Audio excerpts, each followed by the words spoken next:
Sports TV, man. That's my dude. I rolls with him. You heard what the man said. It's Flight Sports TV.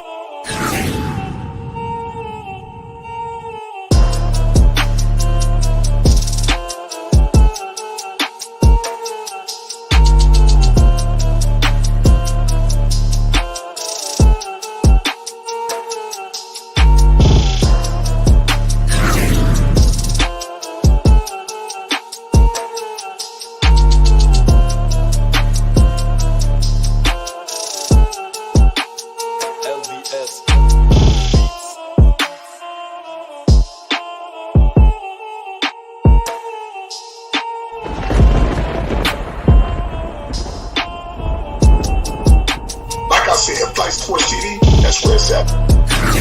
Flight Sports TV.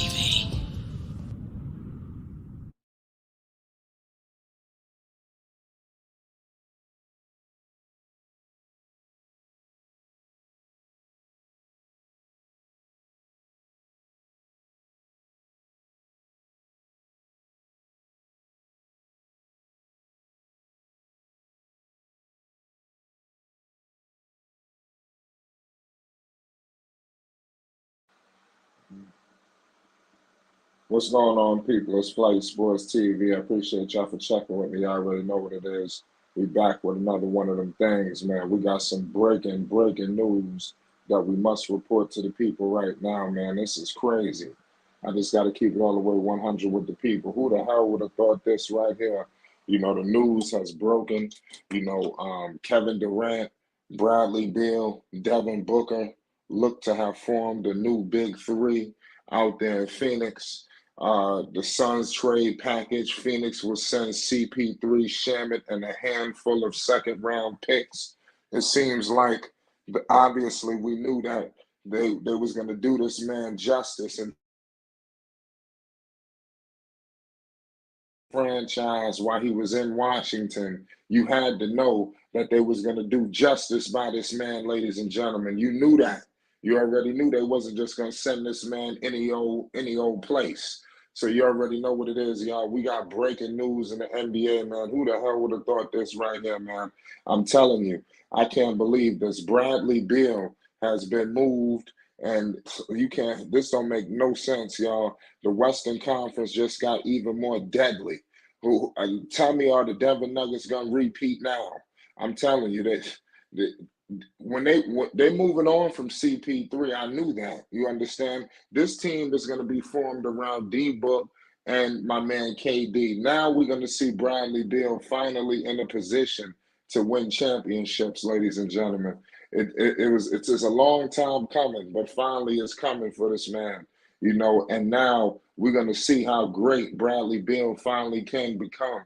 And I believe that it's going to be something spectacular, y'all, you know, because he is a good player. He's a basketball assassin. He's arguably the best guard in the league in terms of shooting guards, one of them.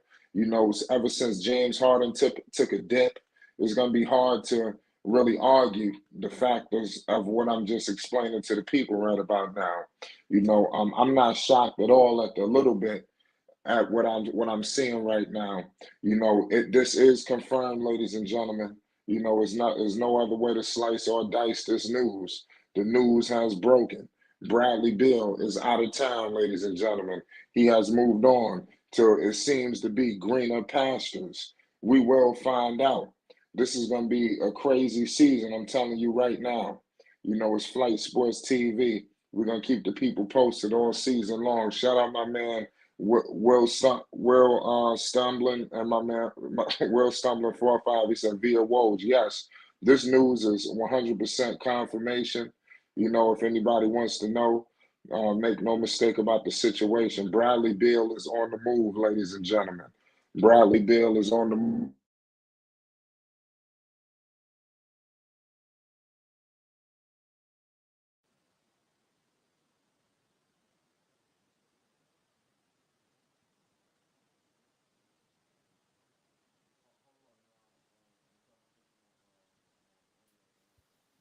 Yeah, shout out to all the people rocking with Flight Sports, ladies and gentlemen.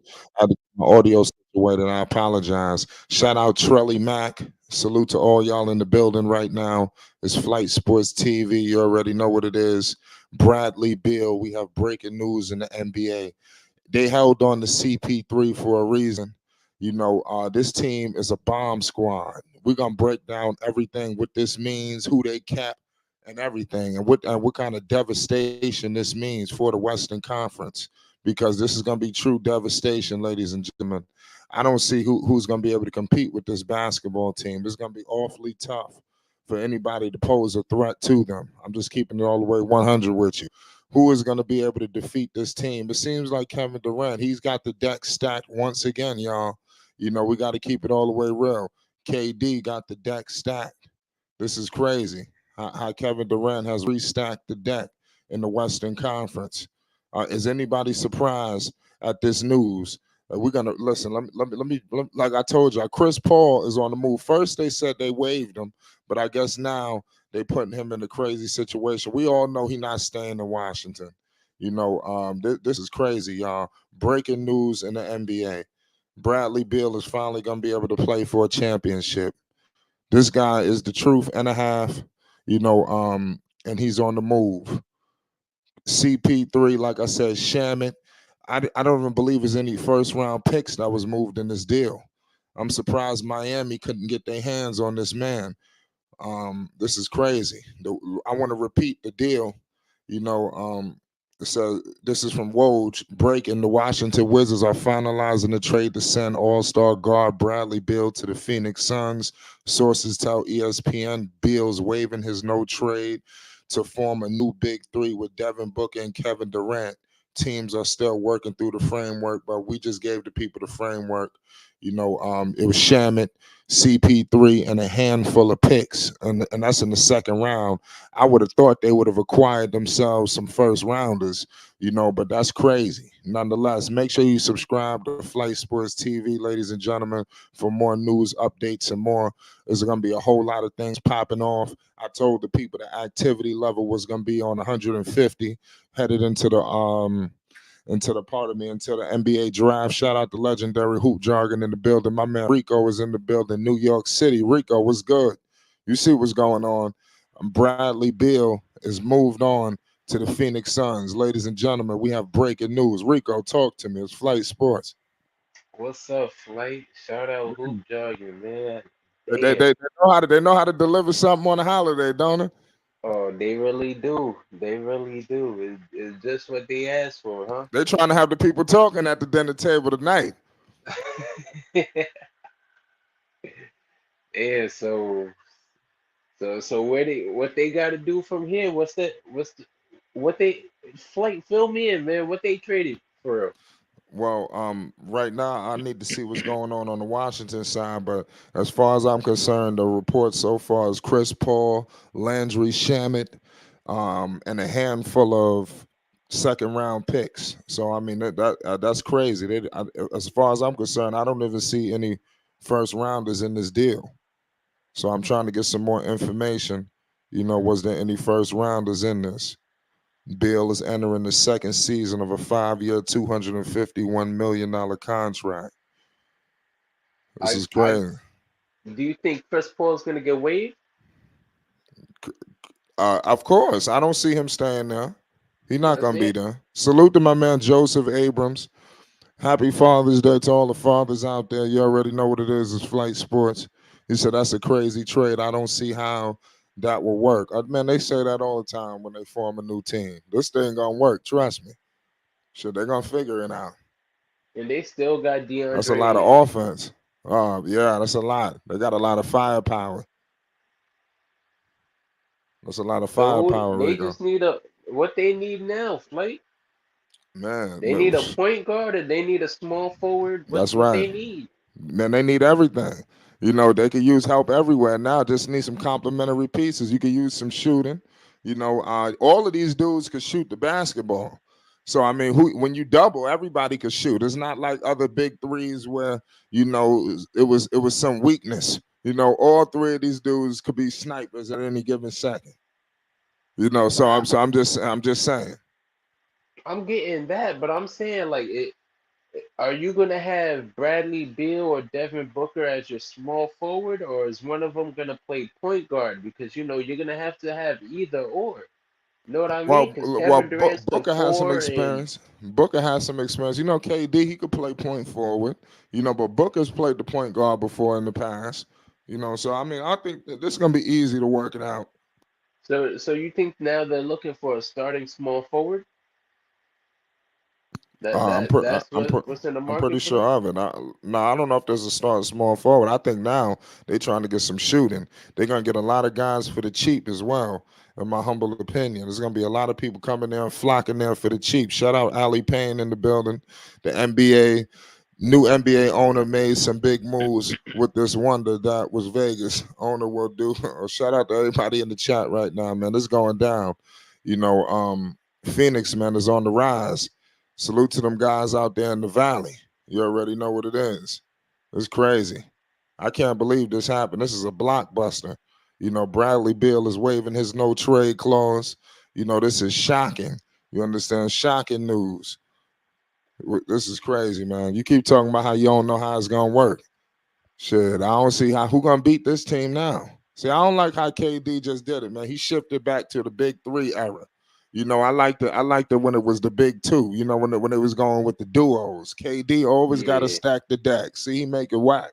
You know, but they still gonna lose. Watch, it ain't gonna be easy. Remember, they still got soft ass DeAndre Ayton down there. It's not guaranteed. Well, shout out to my man Skyler in the building. I think New Orleans gonna have something to say about that. What's the deal, Sky? We got breaking news in the NBA. Happy Father's Day to you, Sky. Happy Talk to me. Friday. Man, Yeah. DeAndre Ayton better be trying to get out of there. You better be trying to force a trade. Man, that don't look like it's gonna be good, man. That 2K, man, that's not gonna work. They're not beating the Nuggets with that. Man, the Nuggets got a squad. You right. Man, They got not beating firepower now. that. What firepower? Come Bradley Bill. Listen, they got a lot of scoring out there, man. Man, you can have what you want, man. Man, and they need some defense, dog. Like, who's not- I'm about to tell you what's it? Ayton ain't getting it, bro. Ayton better get it. He what gonna they be the gotta get scapegoat. Jeremy Grant or some shit? Man, he Is gonna be that the Well, of course, scapegoat, you man. know, they You got better get him over there. somebody. They got somebody to blame. Somebody got to be able to be there to be blamed, man, because it ain't gonna be the big three. Aiton gonna take the fall for everything. When shit go wrong, it's Aiton That's why fault. I'm trying to You tell know, you. You better get, man. Right now, you need to be talking to his agent. I want a trade, man. I want a trade. man, That's they're gonna gonna be fall on. They're gonna apart, be on him. They're gonna be bullying him too. man. of Brandon, course man. Bill can't they stay healthy. KD can't stay healthy.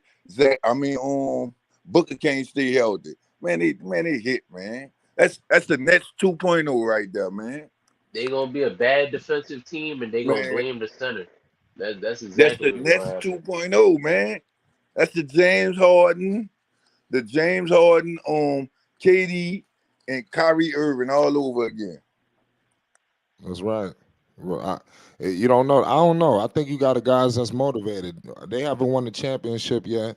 You know, in terms of, Beal. I think he's gonna be hungry. Listen, man, Bill. He last time we seen Bill, he averaged 23 points per game. He shot 50% from the field. So they got another guy that's shooting 50% from the field, 36% from three, 3 rebounds, 5 assists on about damn near a steal and a block a game. So I mean, he's gonna get out there defensively.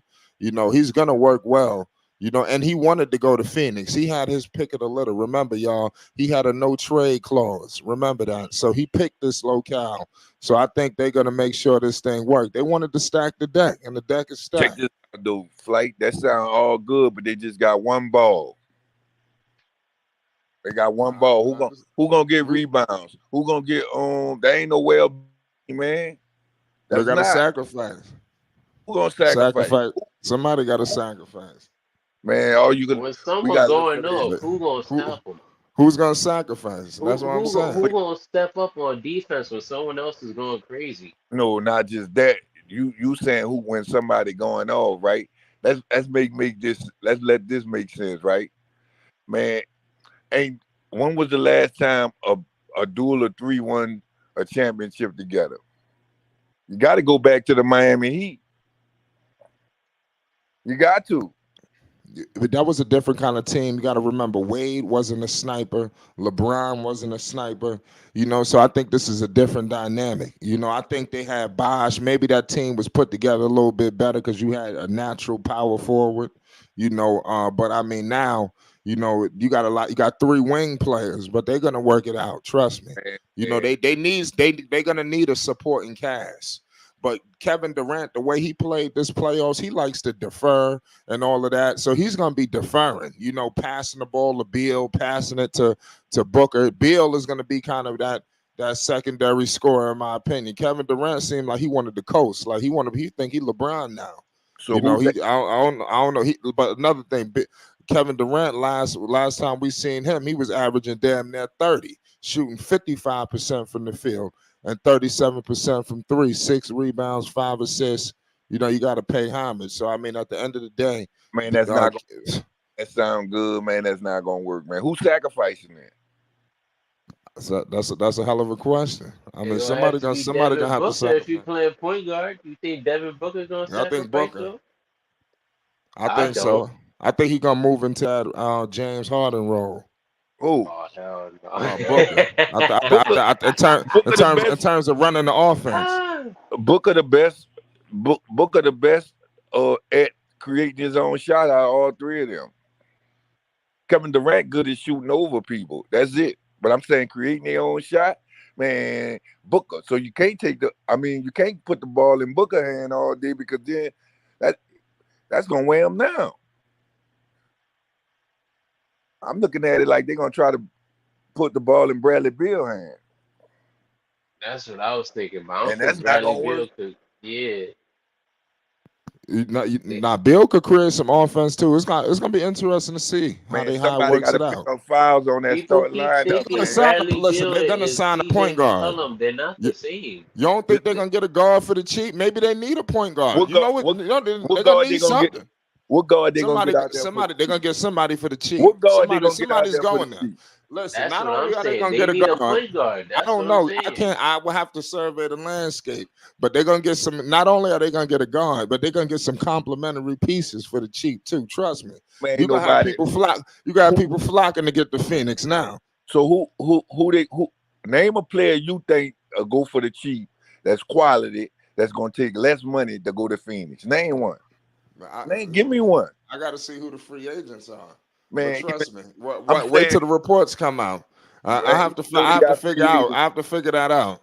And right now, how that Chris Paul's not staying in Washington. Let me tell you that now. Already. Who's to say he's not headed back to Phoenix? Man, that man ain't about to go for the low. You crazy. If you thinking he about to go for the low, when you knew him to go for the low? Yeah, I mean, he about to get bought out. He about to get his. He could have restructured that. He could have restructured that if he wanted to do that. They always got an option to restructure. So why leave and then, why get traded and then get cut to come right back? That don't make sense. He could have restructured, stayed there. They still could have pulled that move off. Man, this is crazy, y'all. Shout out to the Shine. We got breaking news in the NBA. Unbelievable. What about here? What about Cameron Payne? That dude, he still with him? I think they still with him. I don't know if he up for contract or not, but if they gotta pay him, he's gone. Shout out to CWE Sons Valley. Even though you change your name every week, but it's cool. Man, that's not gonna work, man. Them people, what they needed was a center, a dominated center. Why go get Bradley Beal? We never know how this worked, though. He might be gone. Just because he has to move. He wanted to leave. It was time. Washington is headed for a rebuild. It was time for him to go. So how that work? He keep his no trade clause with them too? Yep. Bradley Beal keeps his no trade clause, ladies and gentlemen. I think they're gonna be sticking together up there in Phoenix. They're gonna be together for a while. He's gonna be with them for the next couple of years. So Deandre Ayton is on the move. We don't know that for sure. Is that true? It's gonna have to be. Asking. That's too much money. It's gonna have to be. You got KD getting paid. You got him getting paid. He just signed the max and Booker getting paid. How that's gonna work? Somebody on the move, round. I don't know. We're gonna have to find out. I like Ayton. Listen, don't be surprised if Ayton stay there. I know that people trying to write Ayton off, but you don't know. They got a team, man. Man, They just need some shooters. They need more shooters but because look, they're gonna I be agree getting with doubled that. and The all of money that. don't match though, Flight. The money don't match.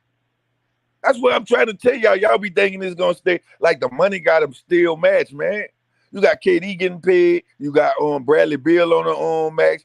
You got Booker getting paid. Hoop Dragon said Ayton definitely standing. Everybody under contract.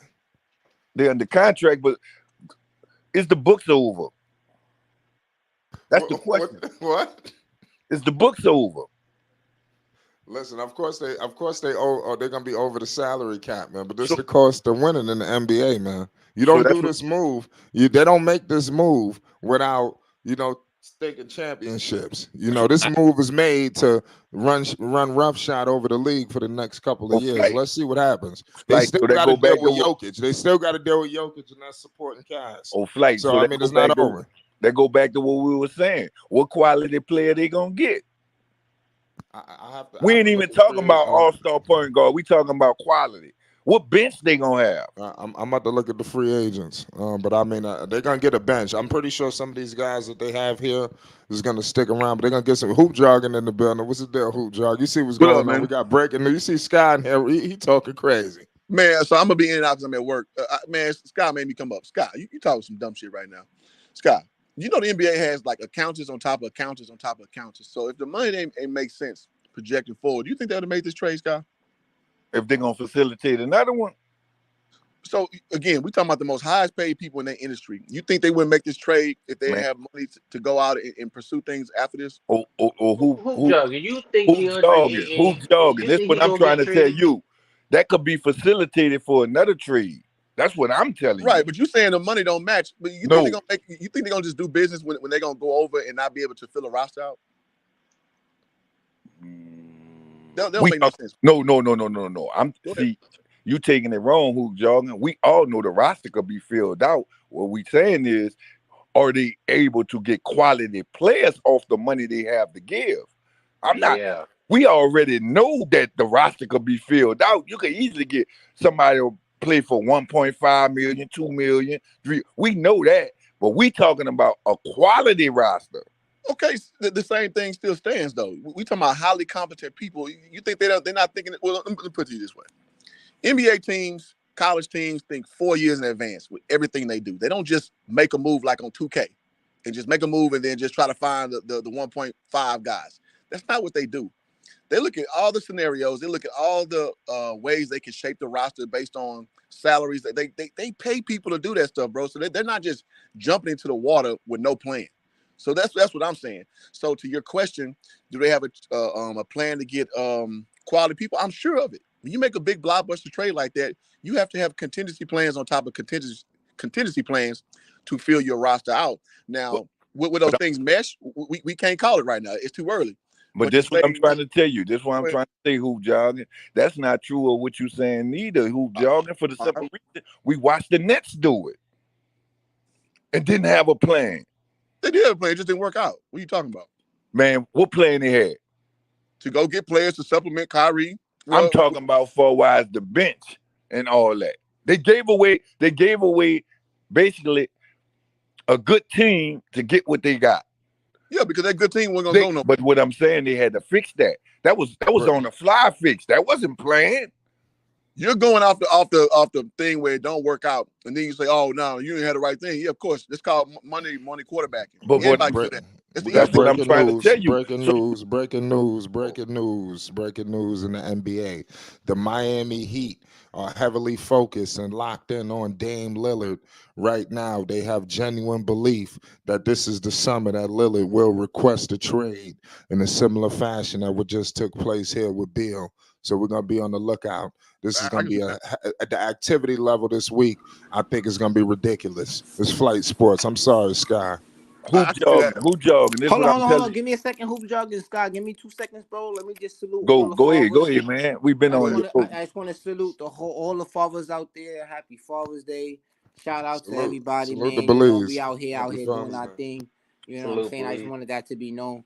But if y'all don't mind, can I just dip in real quick? Because I do want to say on what this trade is built, that trade for Phoenix. It's crazy. I think Chris Paul will look good in the Wizard jersey next to KP if KP stays and not leave too. Oh no, KP is gone. That's the next thing. I was just gonna wait a little while until we get through this Beal stuff.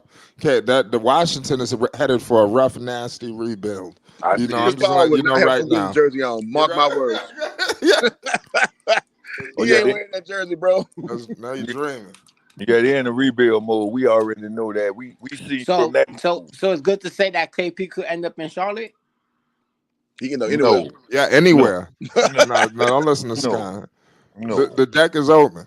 no. It's gonna be Kyle Kuzma and four other dudes named Tom on that team. That's what's gonna happen with the Wizards. Trust me. Oh, Yeah, Yeah, they like Kuzma got to get paid. Shout Yeah. out Jessica. I think that Kuzma's going. I think that whole team about to get broken Kuzma. up. I think Kuzma ain't Kuzma staying for the stays. money. I I think think Kuzma Kuzma's Nah, gonna stays for stay the to be the money. guy. They gotta have a Kuzma stays ticket for the seller. money. Kuzma. Yeah, They I gotta exactly. don't have a believe ticket it. seller. Mark my Kuzma Kuzma words. I stays think for the money. everybody leave. I'm calling. I believe everybody's gone. But maybe let's about to see.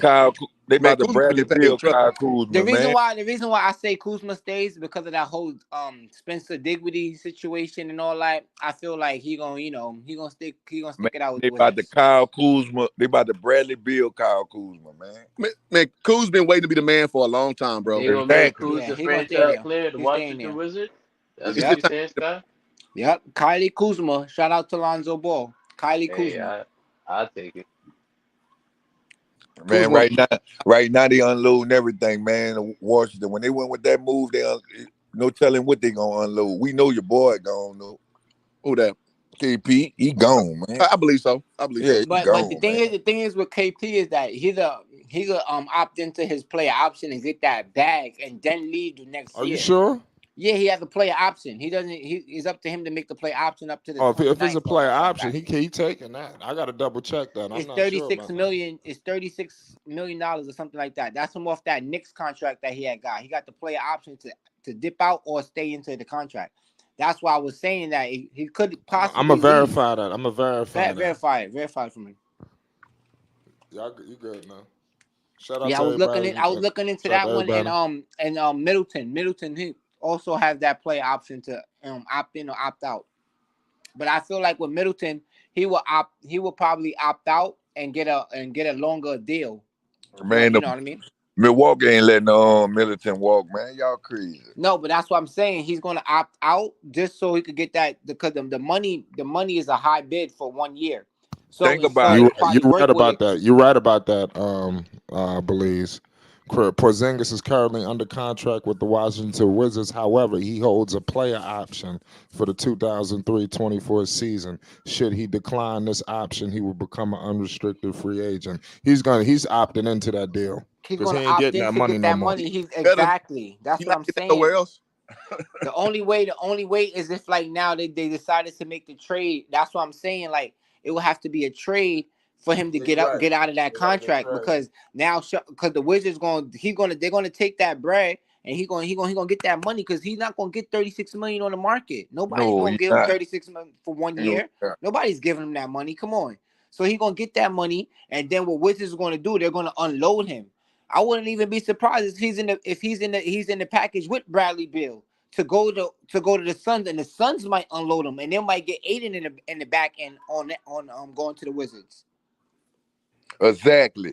See, that's why I say they had to be facilitated for another trade, man. I see that.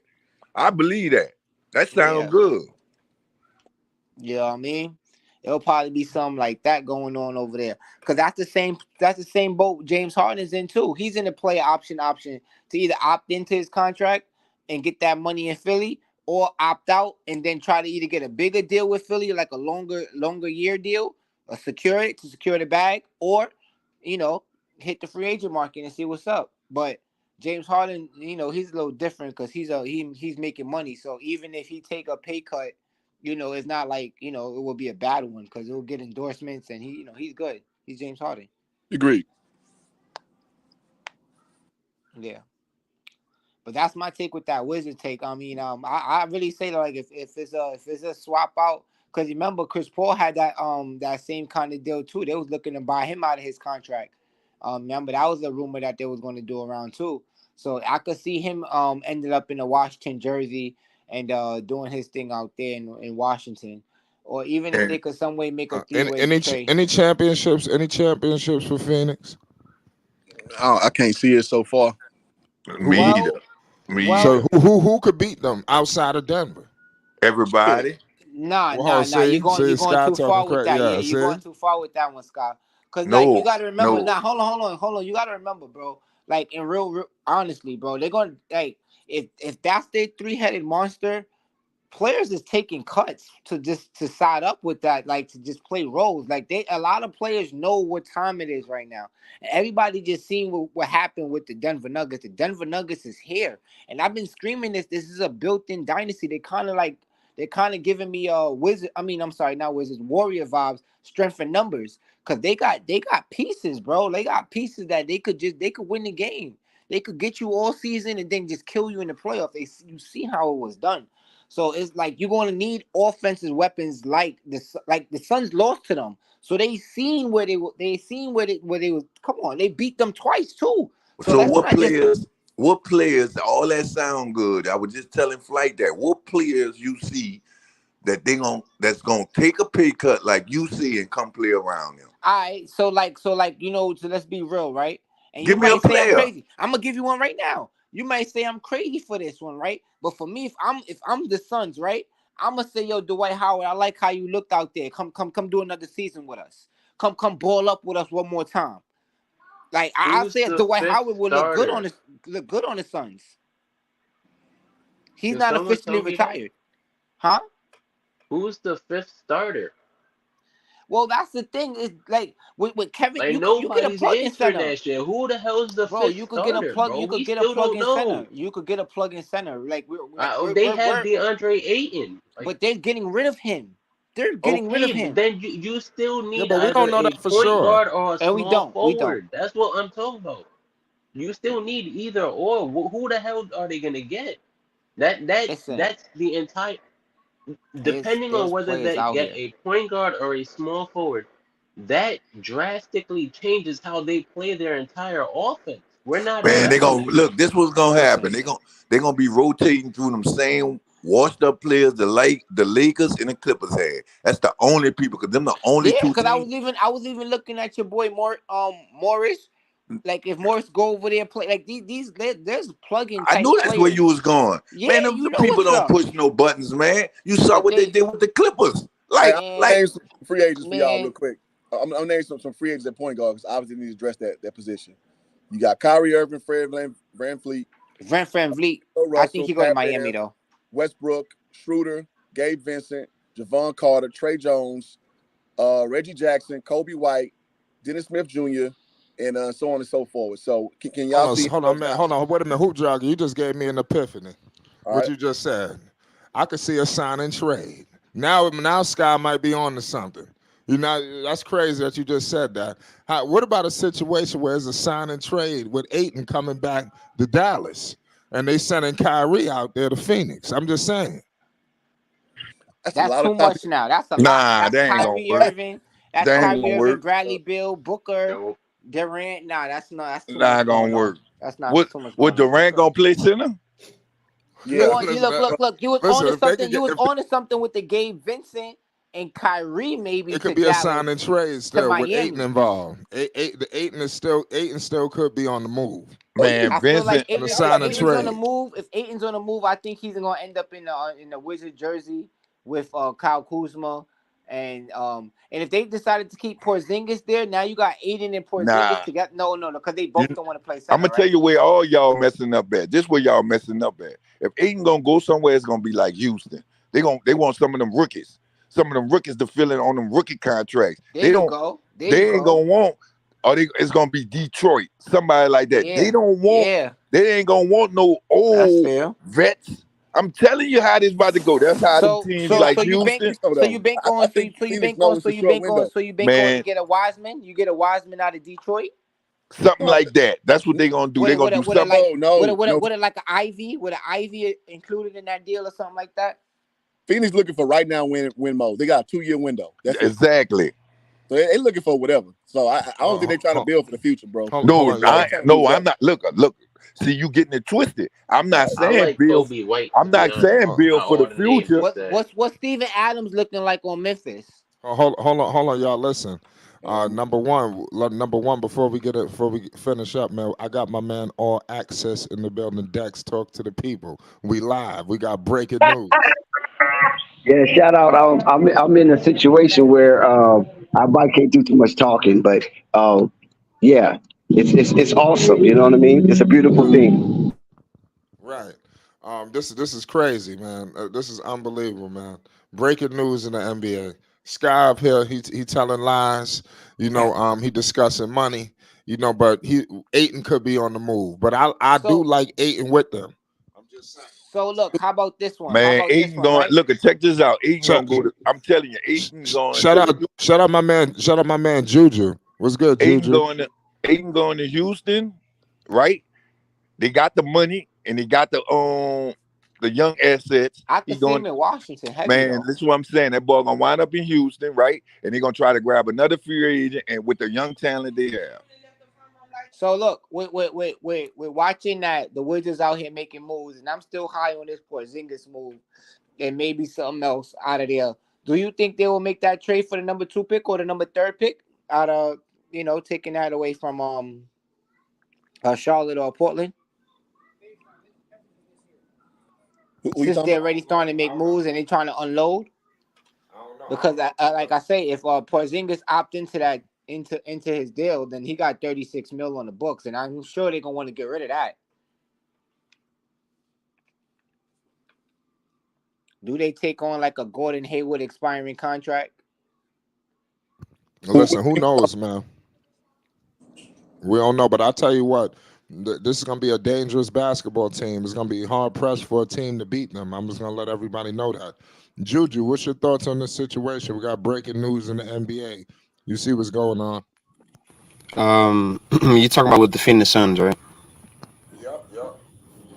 Yeah, I think they did the right thing. I mean, you have Chris Paul, who's basically he's just a piece of trash now. Like, I mean, he's not that all-star level point guard that you had when you first got him. So I mean, trading him and only Landry Shamet for a point guard, or not a point guard, but a all-star level guard and Bradley Beal.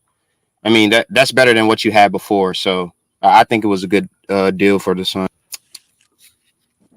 That's So true. wait, wait. So you're saying that the trade is official? Like Aiden is not part of the package? Officially, he's not part of the package. Oh yeah, so Oh, and they they lit. kept They Aiden as excellent. well. Yep. No. Oh yeah, they Yeah, they that's a lit. They good. very They good. really They good don't. trade. Yeah, Yeah. Hey, it's the yeah. I reason. They mean, I actually, I'm gonna drop a video tomorrow. It's the reason why this trade went through. Hoop Dog can tell you first. It's a hell of a backstory with this shit. I'm gonna drop it tomorrow, but I'm gonna say because But this is yeah, crazy. You give it a nothing. yeah. I Y'all be mean, on the lookout for Hoop Jogging video that's dropping I'm gonna tomorrow, drop it. I breaking did this some whole research. trade down. This shit crazy. But go ahead. nah, yeah. I appreciate that because I'm gonna look out for that as well. But like, yeah. So if Aiden's still in the package, then what are we talking about here? We are talking about Phoenix being the top number 1 or yeah, 2 team, and Agreed. on the West. that's what I came in. That's what I came in.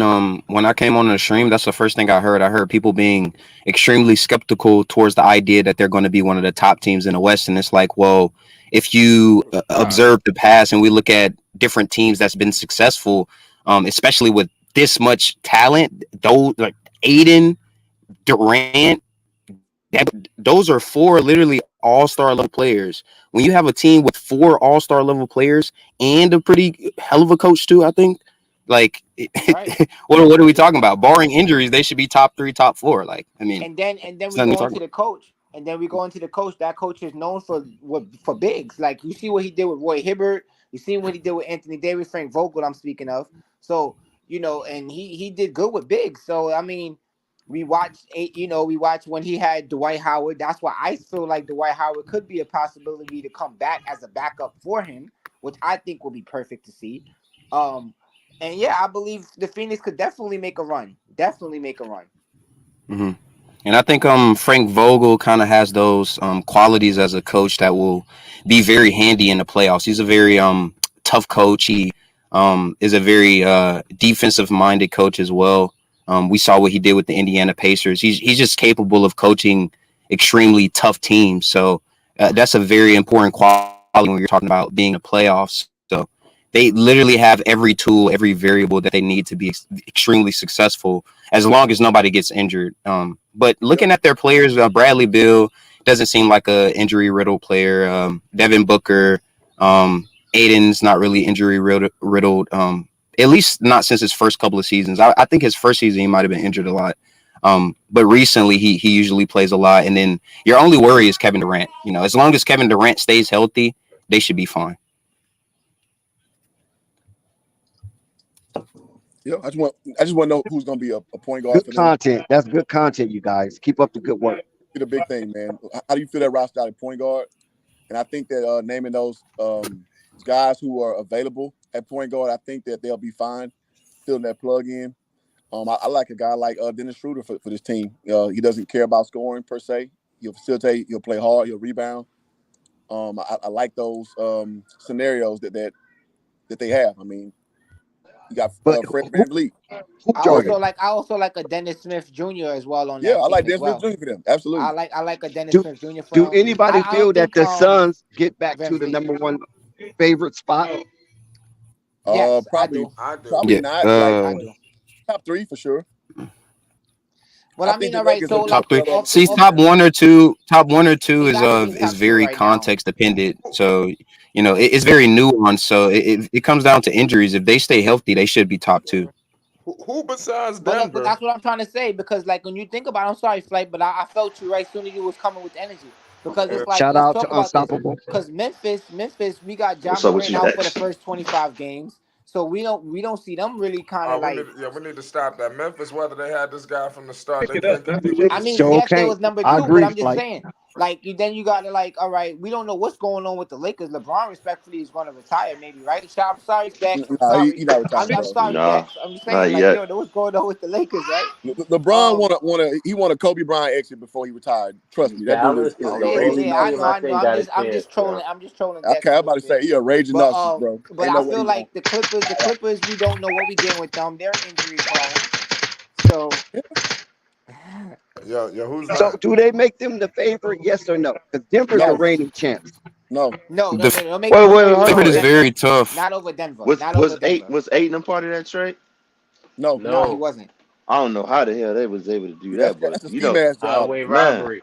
man, I'm gonna break it down you though know, some why more that moves took is about place. to happen, It's gonna bro. make perfect sense to y'all. Watch. I'm gonna break down why that happened. That's Because a ski mask Washington job. is Hey KD's man, hometown. I got one epiphany how it happened. I think one reason is Bradley Beal. He pretty much I felt like was gonna get the deal he wanted. Maybe they was able to work Exactly. some shit out or something Because like he had a that. no trade Get him for clause. yeah, not too. And I mean, he was dealing with Washington. It wasn't a disgruntled move. Like we got to get your ass up out of here. No, I think this was a peaceful. Listen, man, let me send your ass to a And championship now situation. You've been nice to the franchise. We love you. You've been loyal. Let me just ship your ass off where you want to go. That's one. That's my opinion. I don't and know. I also Yeah. think Chris Paul got a role in it too because of like the position of Chris Paul it is with the player organization and everything like that. So they kind of set him up to be in a good situation in Nah, Washington, where he's closer to New York, because that's where every No, he's where not all the playing a business game for them. happens. Flight. He's not You playing So a game said for it. It's all about that no trade clause. yeah, So it's they not was no trying. trade clause. They We know that right. So they had no choice. And, either because you send Bradley them where Bill you wasn't want them, gonna be. or you gonna keep them. Or You know. Bradley Bill wasn't gonna be like, no, I don't want Aiden because now my son's team is not all that good. Now I want my team to be good as well. So now we're gonna keep all my pieces. Y'all good with Chris Paul and Shamit. And yeah. So Peter, you think maybe Chris Paul go back and take a cut, a major pay cut? Because this is his only shot to win a Nah, ring.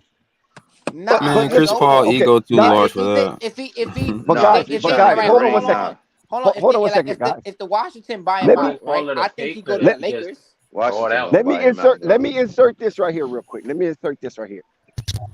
You got DeAndre Ayton, right? He was a disgruntled employee. So now maybe he might be a little better because there's no Monty Williams, there's No Chris no Paul. Chris Paul. You follow what I'm saying? And then he has another wing or backcourt, depending on how they're going to play Bill. That's a scoring machine. You already got Booker. So he's going to have the paint all to himself to feast. How do you see this unfolding? I don't know. It depends on what his buy-in is. I don't know his motivation, but we shall see. But I feel like for him, I Man, mean, that boy gonna ask for a in that That boy trade. position, on a flight right now. That's all right though. I mean, You're gonna see how in he my works opinion, somewhere I else feel though. like he could have a Dikembe Mutombo kind of vibe going on. If he just focused on defense, rebound, blocks, I feel Hold like on, he would be hold the on, please. dominant center. Yes, there you go. That's That's what I'm saying. affecting. He want to Rico be and more Sky. than that, though. Hold on, Rico and Sky had some deterrent to that. Now, how you feel that DeAndre Ayton is out of there when there's a new owner, new Right. management, new Yeah. coach, and new Give it floor a shot. general? Give it a chance because you're not going to get a better opportunity than this neither as in Aiden. Because all Agreed. right, what team you going to that's going to be this firepower, this so talked about right now as well, so popular. Like you're gonna get so many televised games. And remember he signed with Puma, so it's like he could move up, and then he from the Caribbean, so I feel Yeah, like it's a great situation for man, him. good thing. The Bohemian Beast. Could he Yeah, live up to that? Could he live up to be the right. Bohemian Beast? Sky and Rico, since y'all are deterred from this. I don't think you have to be a beast. He just got to be competent, man. He can be like JaVale McGee, man, and But just no, I but don't no, think it he's got to No, gonna be he's get already more than better enough that. than touches to he's be already Yeah, better he's happy than way that. better level. than That's that. what it Right. That's is. what I'm well, saying. not He necessarily got as a to rim keep He, protector, blocking. not against he, Jokic, he not necessarily. But I He feel still I like got. think he got a lot of James if he get a Wiseman in dog, him, if he and get that a he dog, wants to be an offensive player. And behind these three guys, he's definitely not going to be an Yeah, offensive player. exactly. He's right? not But going to be that's that. He's why That's he going to got be what to a I get rim that think. out of protector, his He's rim not. mind. runner. So whether That's you it. got a new owner or not, it's the same shit. You only gonna get about 10 shots, and they're gonna be rim Absolutely, runners, bro. But So absolutely. I don't. That's enough for you It's to a win different games. face, I mean, same message. I can't condone that, or I You agree can't with say that, he's gonna Sky? be happy with that. Actually got worse, to be Like honest. Because why in blue now hell would behind though he was behind Devin Booker and KD. Chris Paul is an actual point guard. right? Now he has Bradley Beal who has to acquiesce to being a point guard now. I, That's I, I not pose this question to the panel: why in blue hell would you run any type of offense through DeAndre Ayton when you got three killers offensively That's with the point. Bill? You don't Like it need makes no to. sense. It mm, makes You no don't sense wouldn't need whatsoever. to. So that's why for Bro, him, who's it's even mm, who's even pushing for some shit like that? Well, but but people that's what I I'm saying that. mean, saying. I don't know what That's I'm what I'm hearing, saying. but I mean, I Go mean, ahead. a lot of the weaknesses from DeAndre Ayton came from having too much of a role offensively, and we just see him fail in it. So, I mean, in this role, he should be able to Exactly. supersede what he did before, and especially if his expectations are lower, Exactly. he's probably going to do better than we've seen, even if his stats are a little bit lower.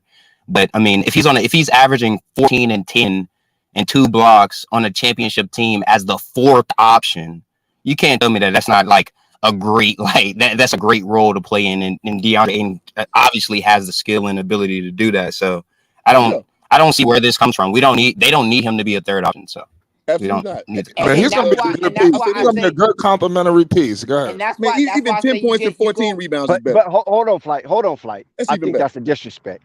A good complimentary piece when he's the number one overall draft. Who Hey, gives Is a that listen, shit? what man, there's we a would lot do of to you? Who gives a firepower, shit? Dax. There's a I lot of think he Nobody. has the sacrifice. Who ego. does? That's what I'm He saying. gonna be he gonna be the one to Who gives a sacrifice. shit? God damn it. Yeah, we've moved way but past the idea that DeAndre Ayton was a number one pick. Like we already know he shouldn't have Okay, been the number one pick, so it doesn't Absolutely. really matter. okay, But yeah, got you. Okay, but hold on. And another if but he then if another he thing wins is if he that's wins a why championship, that's pretty good. But yeah, that's better than Luka but he's that's why done. I Man, say that number one draft pick don't mean you nothing get no a more, bro. Those days Dwight are over. okay. behind him, just like how you had DeAndre Jordan to back up Joker, not back him up like on the skill sets on the floor, but in practice and those little things that I feel like help Joker and even him having all them different types of bigs throughout his time before he got his championship, I feel like helped him. So I feel like with a veteran big, meaning like a Dwight or I wouldn't say a Cousins because like Cousins probably still out trying to get his too. So, but Absolutely. like a Dwight definitely will Yeah. understand his role and or even a JaVale McGee, bring him They got back. Thomas. They got who you talking about? Denver? Now I'm talking about for Phoenix. Phoenix.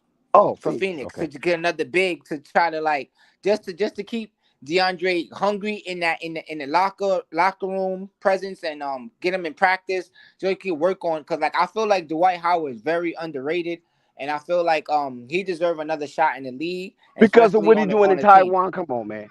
What he doing with them little midgets over there? Not I'm even. But I taller than feel like everybody in Taiwan. Listen, beasting is beasting, Dex, and that motherfucker beasting. but like, Well, but drop even one then. Put a beforehand. drop on it.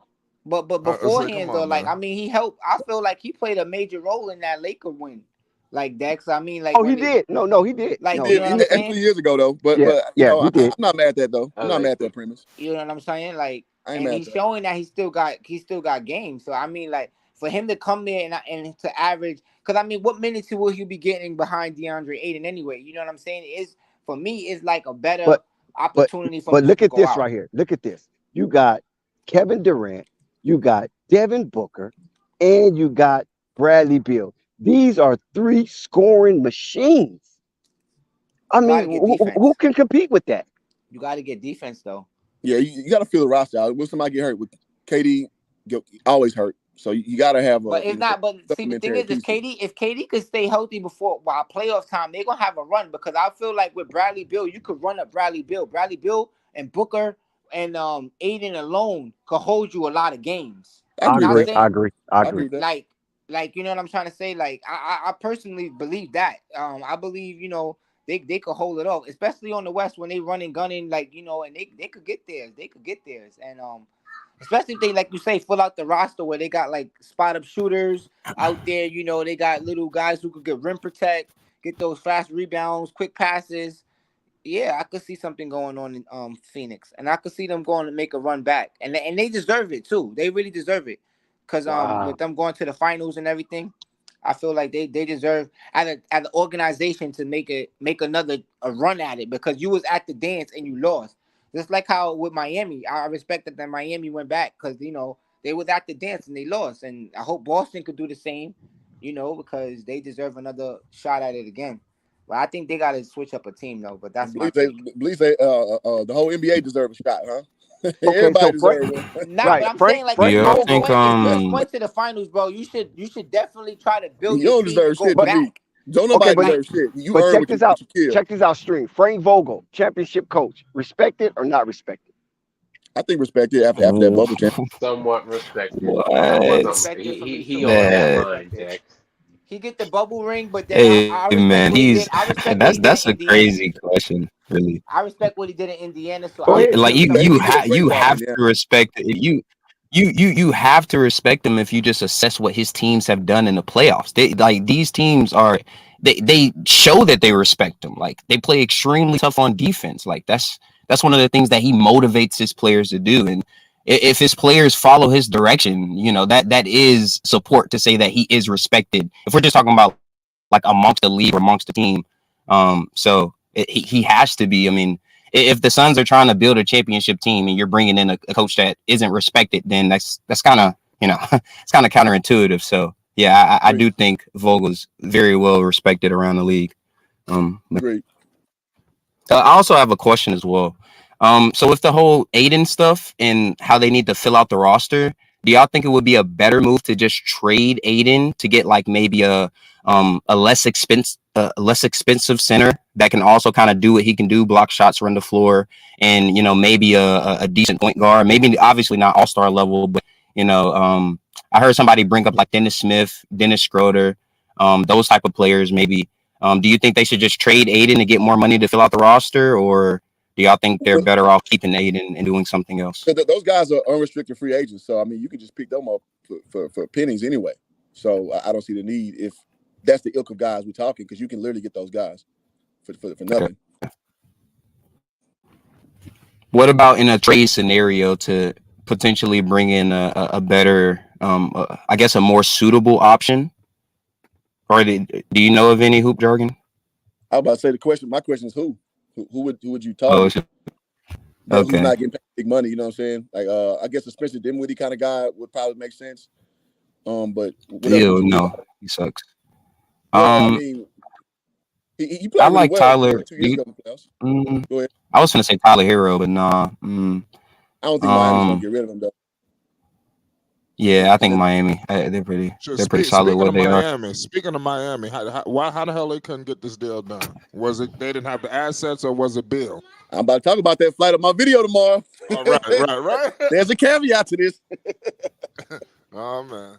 I mean, my Everybody guess breathe is today. probably kind of like what Hoop Jargon just kind of disagree with me or agree with me on is probably Miami isn't willing to give certain pieces that Phoenix would see fit for a trade for Chris Paul or whatever they were trying to do, their outlook on the team. They probably didn't see any suitable pieces. I mean, Kyle Lowry, nah.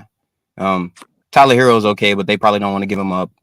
Jimmy Butler is staying in Miami. So, I mean, who else? It's like nobody really.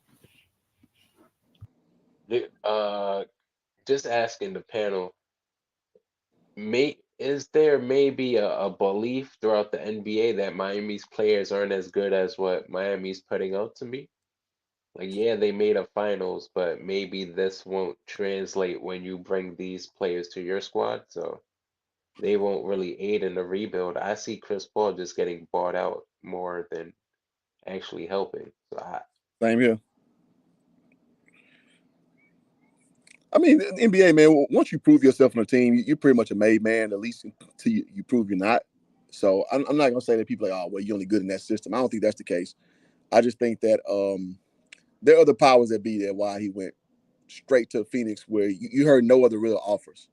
You know what I'm saying? Like, you heard baby speculation for half a day, and then boom, he going to Phoenix. Like, nobody talked about this yesterday. So that made my antennas go up a little bit on this shit. So and what I found is kind of crazy. So who knows? I don't think it's because Is something completely off the court related? Yes. Yeah. Yeah. Okay. Huh. Yeah. There you have it. So yeah, I'm gonna drop it because I don't want to I don't want to spill the tea too early, but I don't know why I said that. I don't talk like that. I don't want to tip my hand too quickly, but I'm gonna look one more time before I drop the video because I think there's some associations that like people overlooked on this. I'm just like, damn, for real? That's crazy. So I'll say that as we go forward. I'll be sure to Flight. If you'll share the video, I'll put that out. And I got you. Yeah, it'll be on my community tab, so y'all check that out. Y'all make y'all opinion. It'll be out in the morning, afternoon. In the morning. Time. 6 in the morning Cali time. So that's 8 o'clock Central, 9 o'clock Eastern. Yep, you heard him. So, all right. So, who else but Denver can beat this team in the West? Great question. That's a hell of a question. Memphis at full tilt probably could do something with them, but they talking about getting rid of Brooks too. So who knows what that team's gonna look like? Lakers, I mean, they overachieved last year. I'm a Lakers fan, but I hate this LeBron, especially when Westbrook's on the team. I hate this new iteration of the team.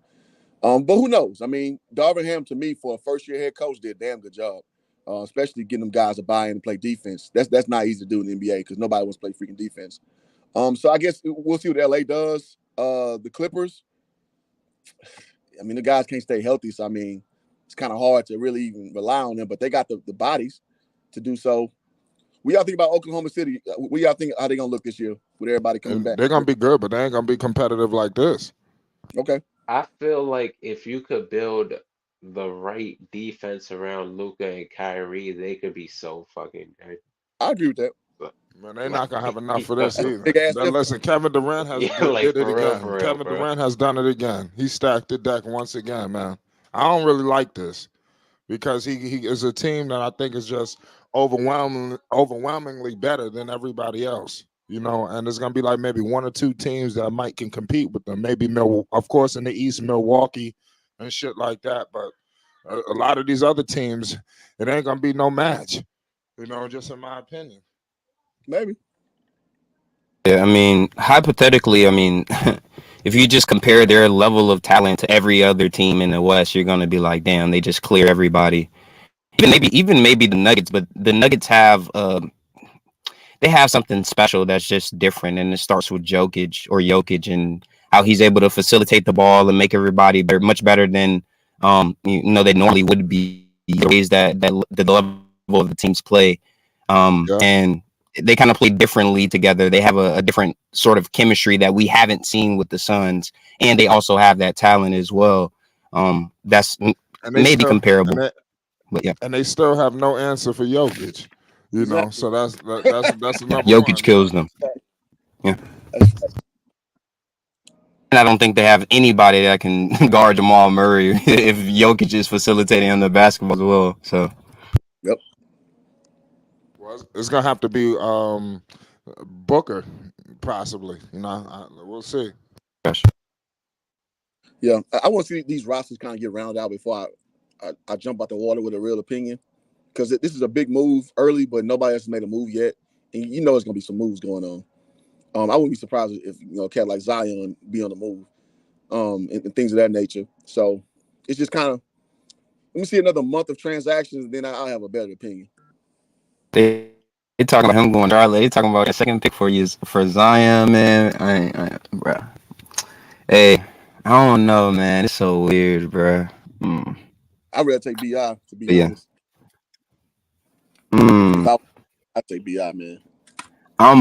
Maybe I'm looking at it from like a because I know they just sold their team to a new ownership, so I'm looking at it like new owner perspective. Like if Zion if he meets anywhere close to his potential, not even just on the court but off the court, combined with LaMelo, Charlotte is going crazy. Like just hypothetically, if he stays healthy, which is a big if, but that's the only monkey wrench in the situation. But yeah, like logically speaking, Brandon Ingram would be the better choice, but on the court anyway. But yeah. Yeah. Zion's stock is kind of down with public opinion too. So and then he's hurt all the time. And then old girl, she's saying all kind of crazy stuff. So I take what she says with a grain of salt. But one thing she did say is about him just being lazy, drinking sodas, not working out, and that's why he's getting big. And whatever. I'm not gonna give too much credence to that, but like it's almost looked like that's what he's been doing. So it's like toothpaste, man. Once you put it out the can or out the tube, you can't put it back in. You So don't now, think she was just taking it to the next level? well, maybe, but it kind of correlates with what people have been speculating. Like, how you keep getting so fat, right? I So guarantee she.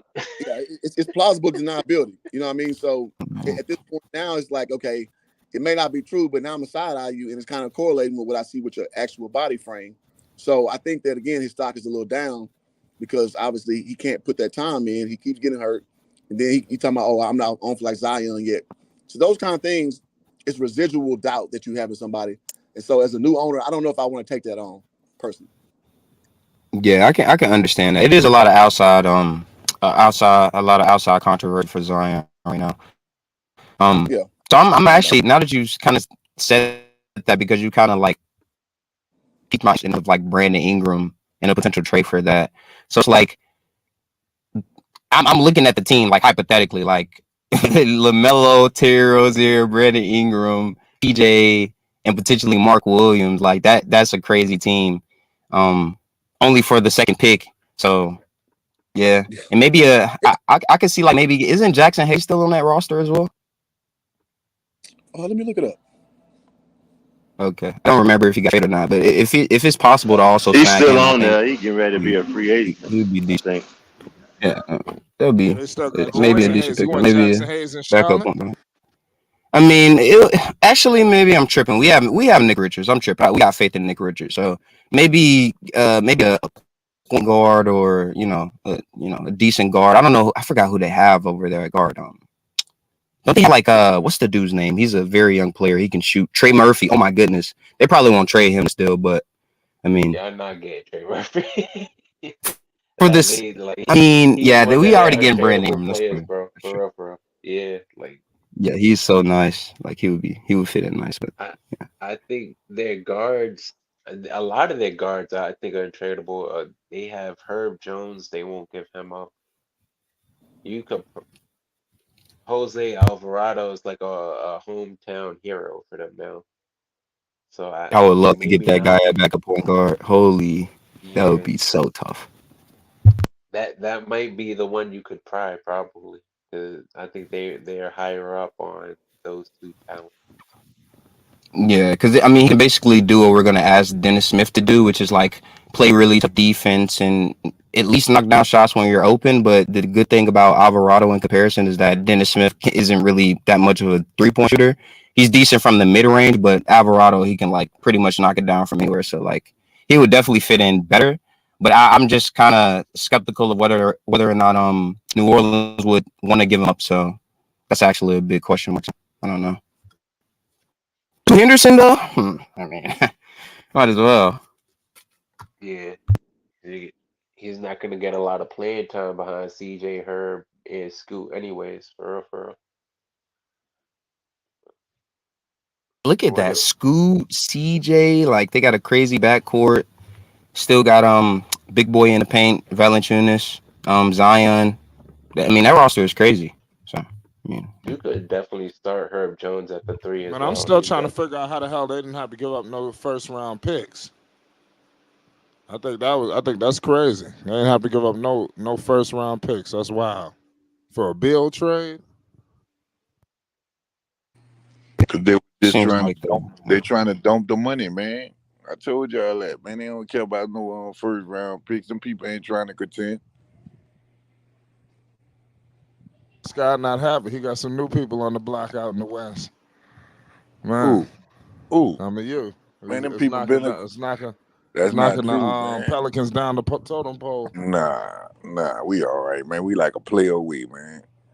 Don't be surprised if Aiton wind up by us. Being honest with you. Who y'all gonna give we. up? What? I think Valanciunas is better Who, than him. who you Exactly. gonna give up? I was about to say that we give Valanciunas and a bunch of picks in case that don't work out. We got a bunch of picks. You think Ayton is better than Valanciunas? No, Will. That's the point. We don't need him for. I ain't never say he was better, but what we need him for is right what we need him for. Yeah, just they both need a change of Just, scenery. just what he best at. That's what we need him for. Because if you pay attention, Aiton was killing ideally, Valanciunas anyway.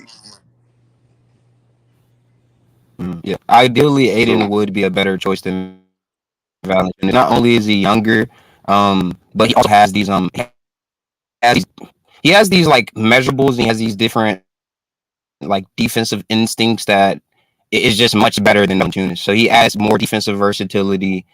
He's also more athletic. So when you're talking about running up and down the floor, which is what the Pelicans do, like to get down and Amos fills that mold way better.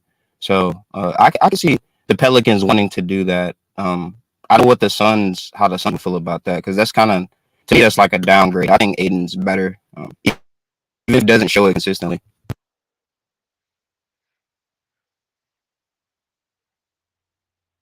I I don't know. Man, I, listen, I I think they're probably putting a lot of value in Valanciunas' offensive rebounding. I think that's the Valanciunas is a only. good player, but I mean, I think Aiton probably got the most upside. I mean, he was the number one overall pick. The team is going to take a chance on him, thinking that it just ain't work out in Phoenix. So he probably I got think one more so. destination before it's all over for him. And his play style is like kind of phased out, so it was kind of tricky why they even picked him number one anyway. So it is what it is. He's not a shooter. He's like a traditional center, damn near. He tried to shoot those little mid range, but it don't look like it's natural for him. He remind me of Roy Hibbert. Like I don't like and it's not a bad So that comparison. he He's should not be saying good then bad with things. Vogel. Yeah, in my opinion, I think he has like that traditional center game where he's Yo, like they a didn't low give up post big. nobody for this dude. They didn't give up nobody. Who else they had on this roster? They kept a Kogi. What's the other guy they have out there? That's somebody else. A Kogi. I forgot the Still dude's got name. Cameron Payne, They didn't give up. Darius They didn't Baisley. give up nobody. Yeah, they still got a couple potential pieces off the bench for sure. I'm about to look at the roster. See, like I'm looking at the chat, people think that adding more scorers to the team will score more. That's false. The truth is scoring is split between people. Sunshine focus on getting role players. Yeah, I mean, it's hard to view it from that way. Like it's kind of like a draft. When you get in a draft, you try to get the best player possible. So I mean, if Bill is the best player possible that you could get to help build your roster, especially filling him in instead of Chris Paul. I mean, that is a valuable thing. So I can't be like, oh, you trading Bradley Beal for Landry Shamet and Chris Paul is like that was a bad move. Like, come on, what are we talking about? Like, They traded. They that would got be Torrey Craig It's still like too. they have They a got good some wing problem to players. have right now. It's not like they got worse as a team. I agree with that. It's just hmm they have to figure it out. That's all. right. Like before you play chess, you have to make sure you have the right chess pieces on the board. If you don't, then how are you going to execute your plan? So right now they're getting the chess pieces, and then they're going to make their move. So I mean, I have faith in the Suns, like ownership and general managers and stuff. I think they're smart. So I'm not really. I think they'll be able to deal with the roster correctly. Not really skeptical of that at all. Yeah, I think they're gonna be good, man. I think Phoenix are gonna be a crazy team, and they well coached Vogel. I don't think he gonna be some pushover. They're gonna figure it out. You know, they're gonna have a good team. Like I said, I don't see nobody but Denver competing with them in the West. I think Sacramento they finished. I think a lot of these teams, even the It, Warriors, it might be what about time to say break Golden things up. State? Yeah, I was about to say there might be time. I mean, I what's the mean, name? There's only so much that not Chris. I mean, Steph Curry gonna be able to do.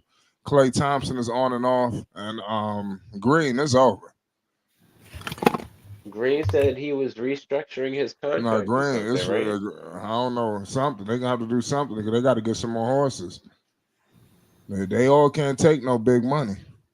I'm sorry. It's time to give up. Like if they want to ex or win now, I apologize. If they want to win now, then it's time to give up on Jordan Poole and Jonathan Kuminga. I like Kuminga, but them as they are present, that's not beating either of these two teams.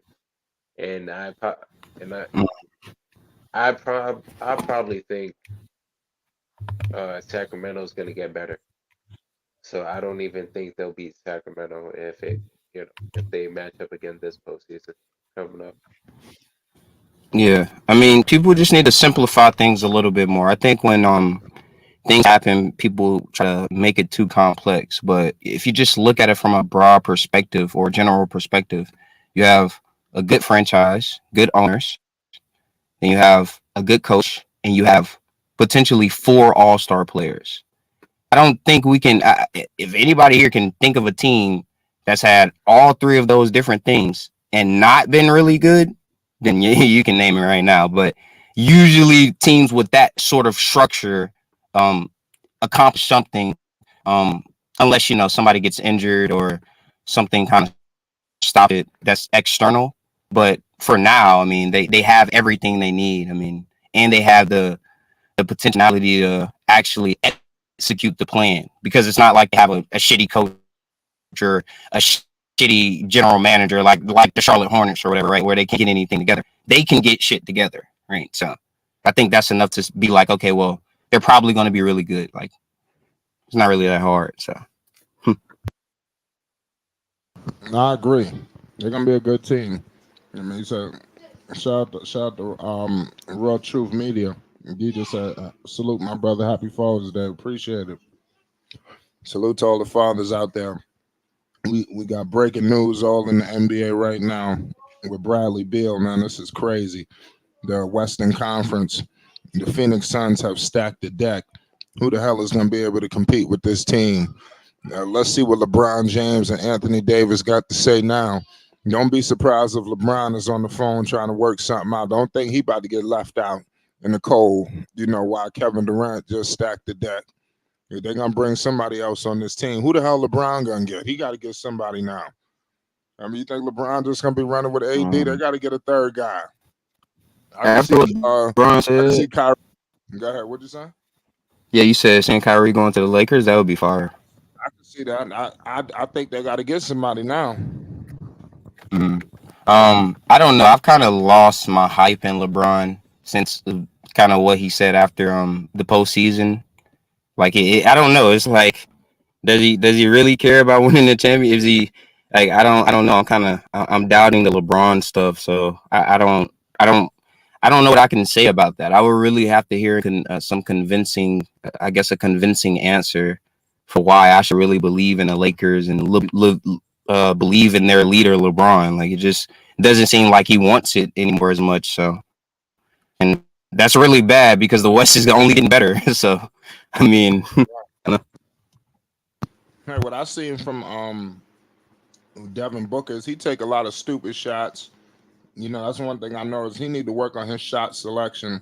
I think Bradley Beal has a better shot selection than Booker. Booker got a crazy deal. He just shoot a lot of stupid shots. He got the Zach LaVine syndrome. You know, he need to shoot over 3 defenders. You know, that's when he think is a good look. When there's 3 defenders trailing him and shit like that, he getting double team. He need to take a fade in the middle. That's the kind of offense they like to play. So he need to correct all of that. You know, and Durant, he just shooting over anybody. You know, he don't give a damn. So just I think that he need to be more in the facilitating role, I would say, with Booker, in my opinion. oh my gosh, like, I just want Yeah, to what say you say? something. I want to address the chat because people are saying like, okay, stacked teams don't do well. 2012 Heat and Warriors are anomalies. If we just look at the past 5 NBA champions, right? Los Angeles Lakers in 2019-20, right? That is a stacked team. Like, they have LeBron and AD, Kyle Kuzma. They have a bunch of like players and a really good coach, right? That is a stacked team in today's NBA. Like, that team is built to be one of the best teams, right? Toronto, Kawhi, Kyle Lowry, Pascal Siakam. That's like 3 All-Stars. And then a bunch of really nice role players, right? Like, that is a stacked team, right? Like, every team, Golden State, Cleveland, San Antonio, all these teams are teams that have at least, what, 2, 3 All-Stars yearly. You're talking about a team that has potentially 4, and also the coach, which is just the icing on the cake, right? So, like, when you say, oh, well, this team is too stacked, like, oh, they're too stacked to be successful, like, that's crazy. Every championship team, from what we've seen in the last couple of years, literally are stacked. We can go name every person roster by roster. Nobody's going to disagree with the Warriors.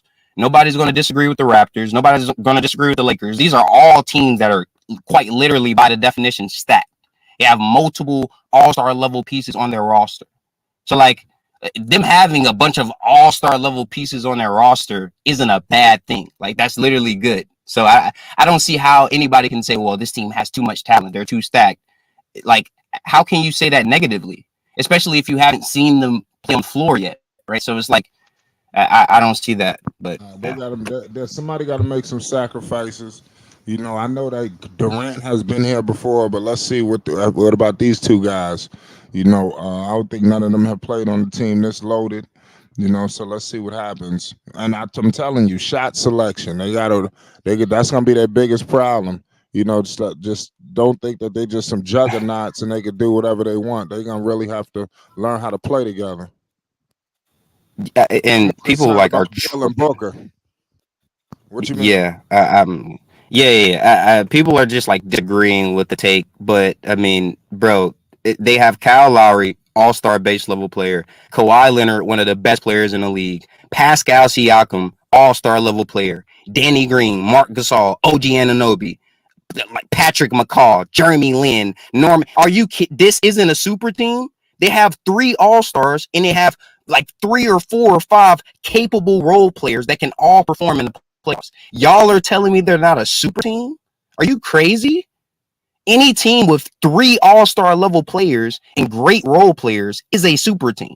Like, unless you have some weird definition of a super team or quote unquote stacked team. Like, what? I'm just confused here. Like, the Phoenix Suns having 4 all-star level players is good. Like, bottom line, base level line. Like, you can't go much lower than that. So adding Bill is literally like just on the cake. Like, I can't understand this logic here, but it's befuddling me. Yeah, man. Like I said, there's a lot of stacked teams. You know, I don't think it's all she wrote. I don't think they're just gonna run away with the championship. But even though they're gonna be the favorite, I'm pretty sure Vegas got them as winning everything. But I think they're gonna run into some challenges. Hopefully, Ayton is bought in now. Like I said, I think he could be the ultimate equalizer. He went from the scapegoat to he could be the ultimate equalizer. He could be the cleanup man. You know, in terms of getting all the rebounds, blocking all the shots. Like he could be the difference maker to take them from a team that just as a good offensive team into a championship team. So it's going to be up to him, in my opinion. It's going to be up to the people they put around him and Ayton, because he could be the difference. Yeah, Aiden's gonna be the difference. Yeah. Ayton is a problem, man. Like I said, he could be an all-star level big player if he wants to. That was his trajectory. So it's up to him at the end of the day. And like I said, I like a Kogi. They got Torrey and Craig. They got some wing players that's going to be able to defend out there still. And who knows what other moves they might make in the draft or whatever. They got Beal, so we're going to find out. Yeah. I think it's more moves. So you see Ayton staying, or you don't see him getting traded, right? He probably going to stick out the whole season? Yeah, potentially. I think so. They need a big, for sure. Yeah, they don't have anybody else. By the way, Thunder, I've named five championship teams this decade. The last 5 championship teams are by definition super teams. So there were some super teams, huh? For sure. I mean, unless you think a super team, like, what is a super team? Like, is a super team like 5? Because I thought before the minimum was like 3 all-stars, a great coach, and then like you have really good role players or whatever. Do you think the Nuggets was a super team? What's the Nuggets this year? Yeah. Do I think the Nuggets were a super team? Well, it's weird because Jamal Murray played like one of the best guards in the league in the playoffs. So you have one of the best guards in the league, and then you have literally the best player in the league, and then you have like Michael Porter Jr. And then you have that team is stacked, bro. That team is stacked with talent and like all-star level talent. But I don't think Michael Porter necessarily showed it, but just having him on the floor, it is enough to be like, yeah, like, Aaron Gordon, right? Like, bro, like that team is I think that team is stacked, bro. But a super team, they had a really good team. Maybe. I would say no. I wouldn't call them a super team. Or Miami. If Miami won it, I wouldn't have never called them damn sure a super team either. For sure. I don't agree think with so. that. No. Well, Lakers, that year with the Lakers, I don't know if you want to consider them as the bubble era. You think there was a super team with the Lakers? I mean, AD, LeBron. I got to look back at that roster, but if I start naming players off of that roster, y'all gonna be like, well, come on, like these are very high level players. Like, hold on, let me see. What year was that again? 2020? I forgot the bubble. I have to look into it. I think it was the 20. It was the bubble. Okay, yeah. They had AD, LeBron, Kyle Kuzma, Kentavious, Pope. Rondo. Is this a super team? I'm looking at this roster. Definitely not a super team. That's cool. It depends on what you consider a super team, because to me, I think they have 2 of the best players in the league. I mean, they have 2 of the best players in the league. Big 3? Okay. So, Kyle Kuzma kind of sucks. Yeah. I think it's either a big 3, like a super team is like either 3 all-star level players, or like you just have like 2 of the best players in the league. Like it's the equivalent of like if Steph and KD teamed up, right? Like you could get bums around them, they're probably still gonna like get really far in the playoffs and shit like that. So it's like that's what I would consider a super team. Steph and KD teamed up, I think it would have been they would have never. I don't know if they would have won 2 championships, because now you could really double one of them. The problem was they had 3 of them. That's the biggest issue. When you got 3 shooters, that a lot of teams gonna have problems with this team right here, because who you gonna double? If you double Kevin Durant, you leaving one of these 2 dudes open. And that's the biggest problem. You double Beal, you're gonna leave one of these dudes open. You don't want Beal taking wide open threes. Durant. But a lot of times they're gonna find themselves completely wide open. Kevin Durant gonna get wide open shots. Booker gonna get wide open shots. Beal gonna get wide open shots. It all depends on who's the most aggressive. But hopefully they don't find out who's my team. Was like I said, this is still some two guys who never won it yet. Let's see how Kevin Durant handled this whole situation. I think they're gonna be Yeah. okay with KD. I don't think the ego is gonna get too much in play. Yeah. They know what they got to do. For real. I mean, the good thing about this team is that they're all pretty hungry to win a championship. Devin Booker, he's kind of been slandered his whole career for not being a winning player. So, like, winning a championship is going to be something that kind of,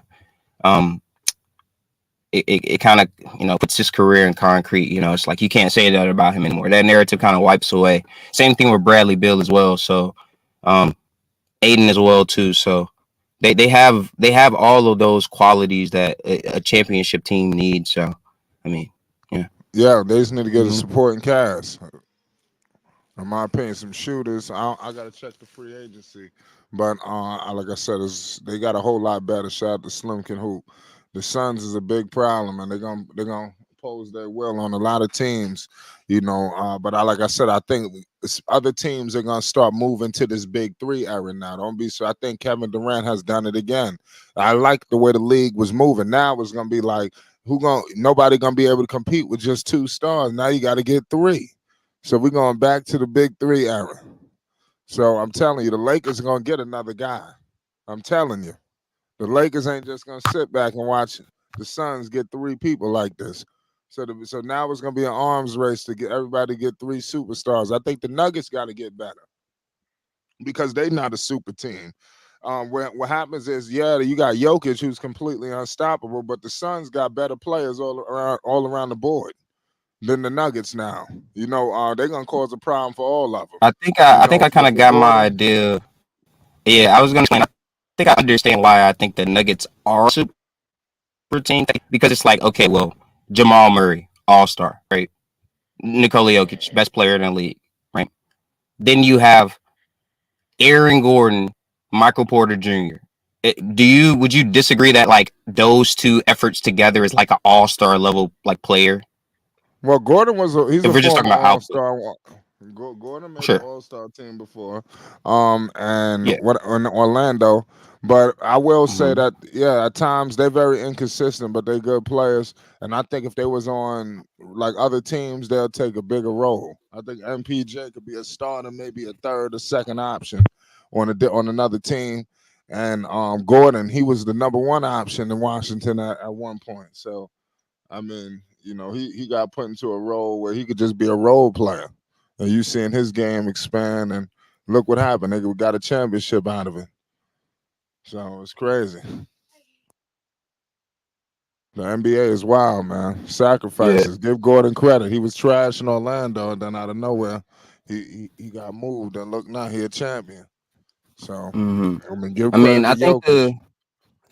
The biggest criticism to the Suns so far is like, okay, like who are they going to play defense with? What are they going to do with that, right? So, what it comes down to mostly is like scheme and effort, which scheme is going to be that's going to be produced by coach, right? Which Frank Vogel is a really good defensive schemer, right? So you have that variable.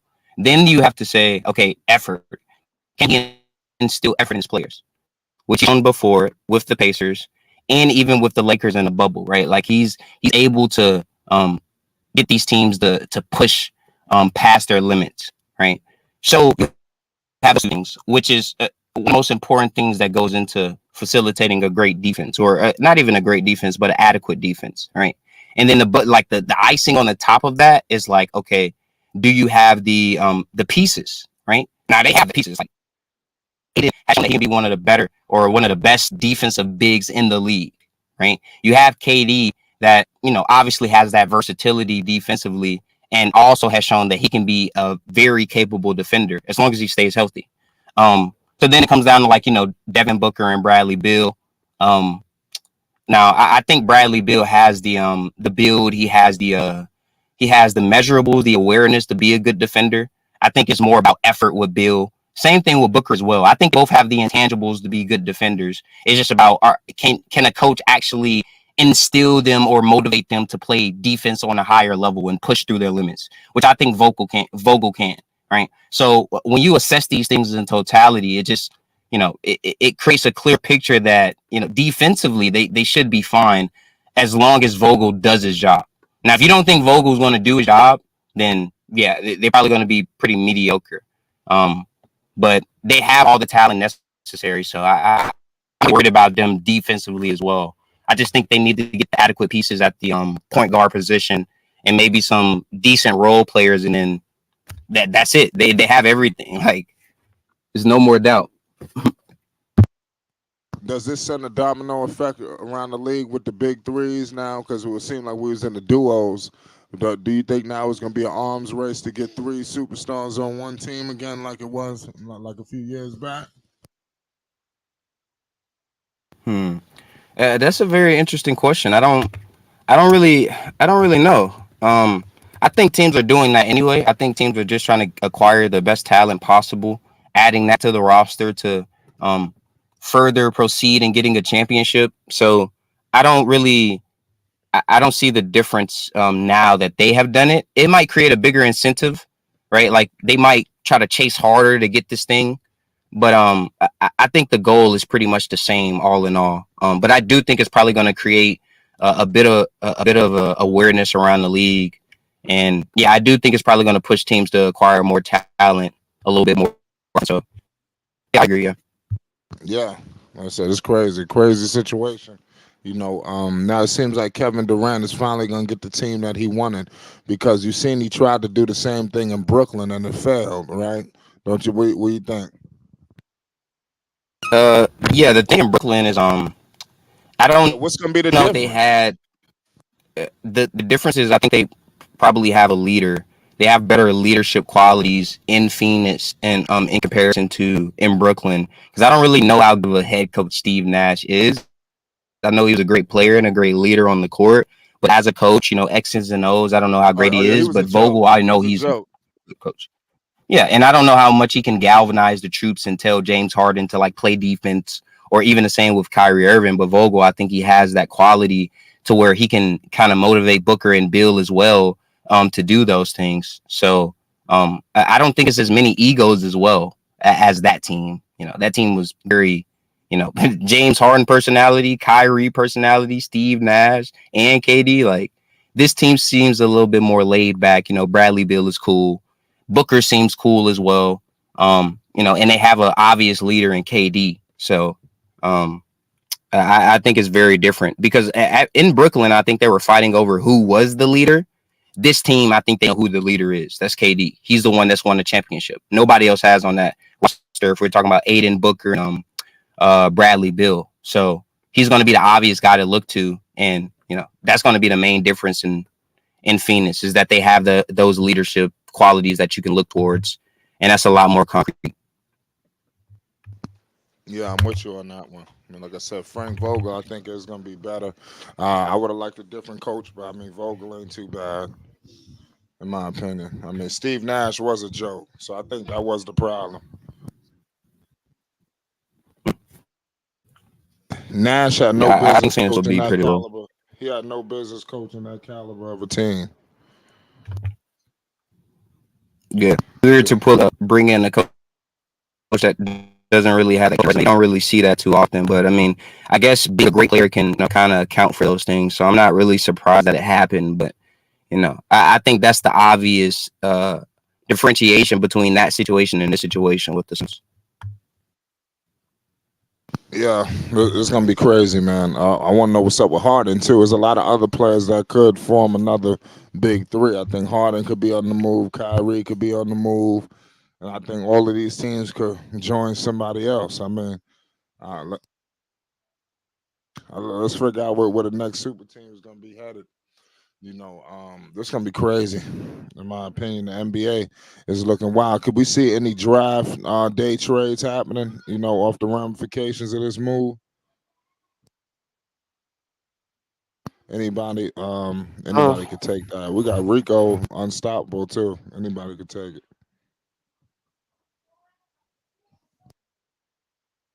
But you can go ahead, Juju.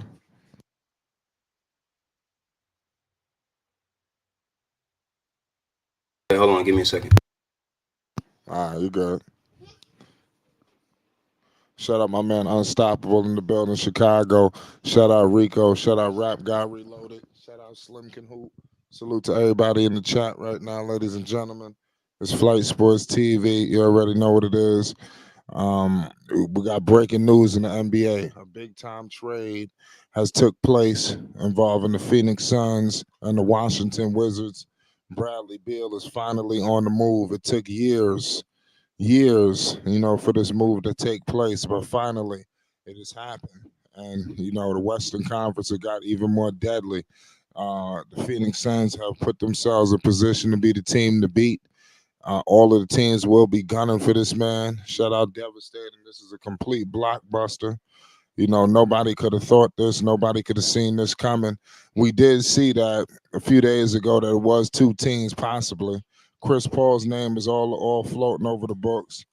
It says Wizards are likely to reroute Chris Paul in trades, and the Clippers are expected to pursue a reunion. So he could be headed to LA. Chris Paul is looking for a home, and it don't look like he's headed back to Phoenix. I think that it was time for him to move on from Phoenix. Phoenix is done with him. They cut him off. They cut their ties. It is what it is at the end of the day.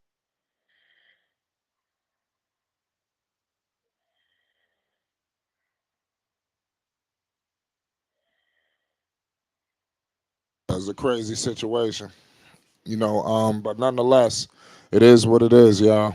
These kind of moves have to happen in the NBA. Moves have to like this must take place. Teams got to get better. And the Phoenix Suns knew when they got eliminated that they had to make changes. They couldn't come back into the season with the same old garbage that they came in with before. Changes had to take place, and I think they got it done. And now, coming into this season ahead, they're going to be a true threat. I don't see who beats them, including Denver. I don't think the Denver Nuggets is promised to win. I'm telling you right now.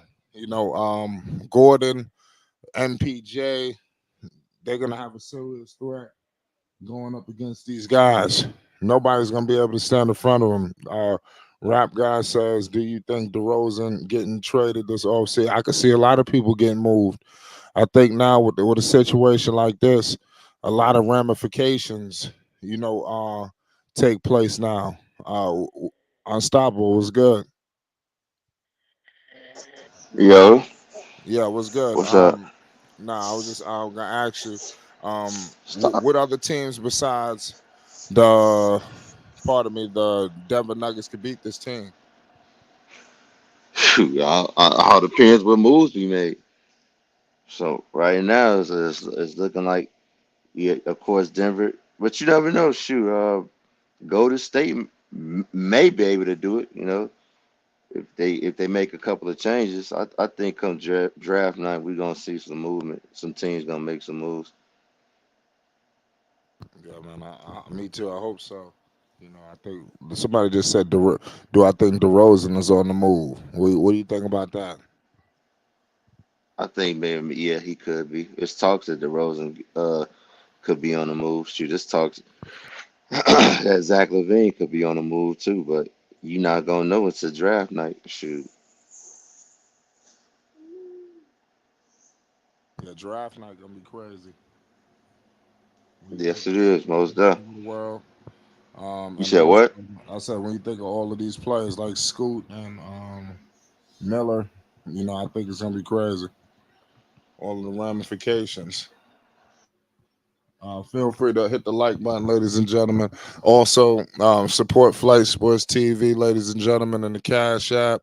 Support us in the PayPal. We appreciate y'all, man. We got a lot of big things coming. We got breaking news. We got a special report for the people. Shout out to everybody rocking with Flight Sports. We got Juju back in the building. The NBA, man, is in a frenzy, man. So What's the aftermath of this move, man? In your opinion, what's going down? What kind of shock waves is this going to send? I mean, kind of like you said. I mean, it just sends a shockwave around the league. Um, the Suns doing this trade and going after a deal to this magnitude. It's probably going to push other teams to potentially trade and make deals, and this kind of ties into my team, or a lot of people in a chats team, which is the Charlotte Hornets, right? A trade of this magnitude, even though it is in a different conference, but seeing a team trade for an all-star and potentially become successful because of that, probably, I wouldn't say probably, but possibly could push the Charlotte Hornets to make a deal, potentially trade the second overall pick. It was reports that it potentially could be Bradley Beal. And it's kind of crazy because looking at the deal that the Suns gave up for Bradley Beal, we definitely could have given up the second pick and maybe something else to get Bradley Beal as well, which would have been crazy. But now that that's probably out of the way, I'm still stuck on who we should draft at the number 2 overall pick. And, with this deal and, the new owners coming in, I could see them potentially just making changes, so. Yeah, I do see a trade incoming for maybe the Charlotte Hornets, and yeah, What you potentially. think about the new ownership coming to Charlotte? Yeah, I saw the only person that I saw was J. Cole, which I think is pretty good because J. Cole is he's he loves basketball. We see him playing in different countries. So and also this is his hometown as well. So the fact that he's taken over ownership is is good because he has this certain quality to where he wants to be successful. He wants to create a successful team. He's very invested in basketball, and I don't think it's going to be a lot of shady and behind the scenes stuff like how Michael Jordan was pulling. I don't think we're going to see those same things with J. Cole. So I think that was a good move. Even though I did like Jordan too, I did like Jordan as a mentor for LaMelo, but farewell. Yeah, well, Michael Jordan will still be around. It's not like he about to be completely MIA out the organization. He gonna be there in some capacity. It's just not gonna be to the capacity as it once was. But he'll still be around, and he's gonna be making decisions from now through free agency. So he'll be heavily influencing the draft. So let's see what direction they move in. It's just funny to me that people advocate to draft Scoot Henderson based on the idea that Scoot Henderson and LaMelo Ball can be this magnificent backcourt. But then people go against the idea that you could trade the second overall pick to get exactly what you're looking for in Scoot Henderson, which is a very good all-star level guard that actually, in comparison to Scoot Henderson, has better capabilities of playing next to LaMelo because he can actually shoot the basketball at a very high level. So it's just funny to me that people push that idea and then they kind of go against it and be like, oh, well, that would be a bad trade. And it's well, it really wouldn't. But yeah, Bradley Beal is a very good player. Hornets could have used him, didn't get him. He went to the Suns. Suns are going to benefit from that. Charlotte Hornets I don't know what they're going to do. Isn't the draft Thursday or Friday? Yeah, the draft is Thursday, if I'm not mistaken. Yeah, okay. Yeah, we're going to see. It'll be crazy. Yeah, it's gonna be a wild couple of trades. Bill, I mean, he played with KD back in the Olympic teams. It's gonna be interesting to see how they pair all this together. Kevin Durant got him a new big 3, and I want to see how Bill fits in with a championship team. We never seen him in the championship equation. He's had health issues in the past. He's got to make sure he can stay on the floor. Him with Booker, that's gonna be crazy. Bill and Booker. They got them some firepower, man. They must didn't have enough, man. They felt like they didn't have enough. They had to, man. I just hate that the deck is stacked this crazy because I know what this means. They This better means, win it all. and that too, but this means that other teams is gonna try to do it. Well, I see Miami. They trying to get Dame. Like I said before, that'd be a big 3 down there with Bam, and Jimmy. That'd be kind of crazy. And the way that they play. They just need a guy who can come in there and put up a whole bunch of points. What do you think about if Dame go to Miami, Juju? Dame to Miami. Also, while keeping obviously Butler and Bam out of the bio, I mean, guys, that's that's a super team. Like that's the formula, bro. Like 3 All-Stars is the baseline formula. When you get that, everything else is just get the right role players, get the right coach, and it's like if Miami does that, that's the formula. Because I think what they're missing is a third guy because you have games in the finals where Bam plays fine, Jimmy Butler plays fine, but who's those third guys that's also stepping up? Who's the next guy that you can lean on? Tyler Hero wasn't necessarily there, or he wasn't there for the whole playoffs series. Obviously, Lowry isn't what he used to be. You have players that have to come off the bench and try to perform, like Caleb Martin or like whatever the dude's name, Vincent Strauss. Like all these different dudes are role players that have to step up and potentially be third options. So them getting that guy, Damian Lillard, is like, that's boom. You have the formula that you need to win the championship. Because I think every time that they've fell short was just because they didn't have enough. So with Dame, you kind of put yourself, you kind of tip the pot a little bit, which is what they need. So that would be a perfect addition. Yeah, that would be a big time big three. Do you think they would shake up the balance in the Eastern Conference, like similar to what Phoenix just did? Oh, for sure. Like, for sure. I mean, if we compare that level of talent and coaching and stability and within the franchise to any other organization, in the East, I'm looking at Milwaukee, which is going to be really good. The Boston Celtics are kind of on a downfall because of their recent performance in the playoffs last season. So I think Miami with Dame is definitely we're looking at them to be better, right? Like that's top 3 right there. So I think in the East that's going to shake it up a lot because Miami isn't going to be an 8th seed. They're going to be one of the teams competing to be a top 3 or 4 seed. So it's just going to be a lot more competition with Dame because he makes the Heat a lot better than they, I think, were last year and what they have been in the past. Yeah, you're right about that.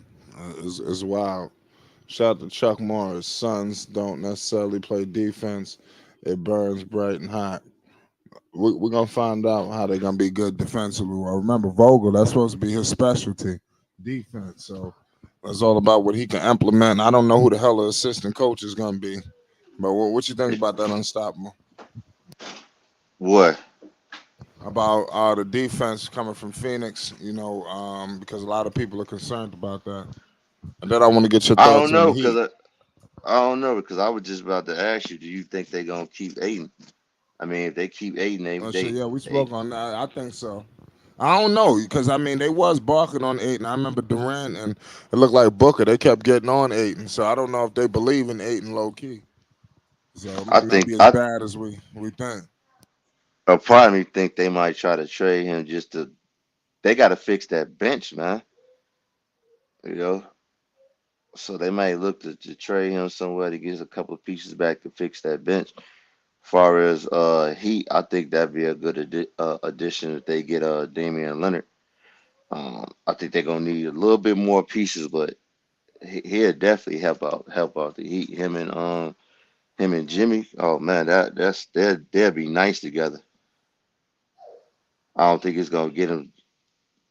They can possibly win Yeah, I the think chip that's with a that, lot of but firepower, especially out there coached by Eric Spoelstra.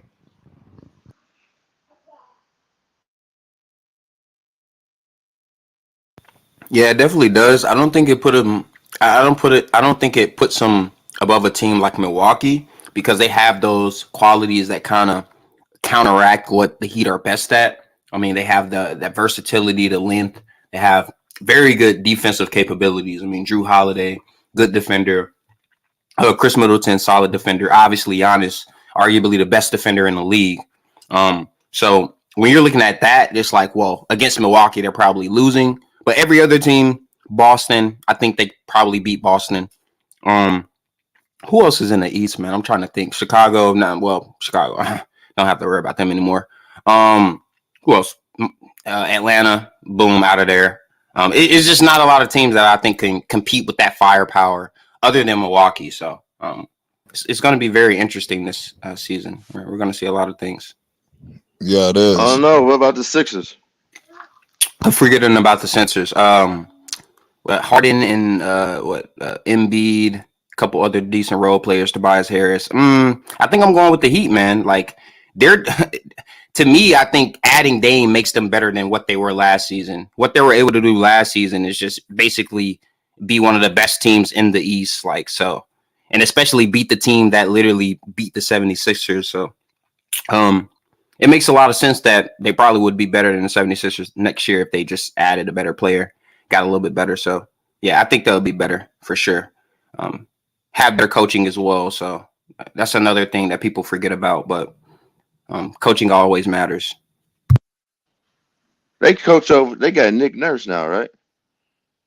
Yep. Yeah. I don't Nick know. Nurse is all right. He's solid. He's very solid. Eric Spoelstra level, probably not. But very solid.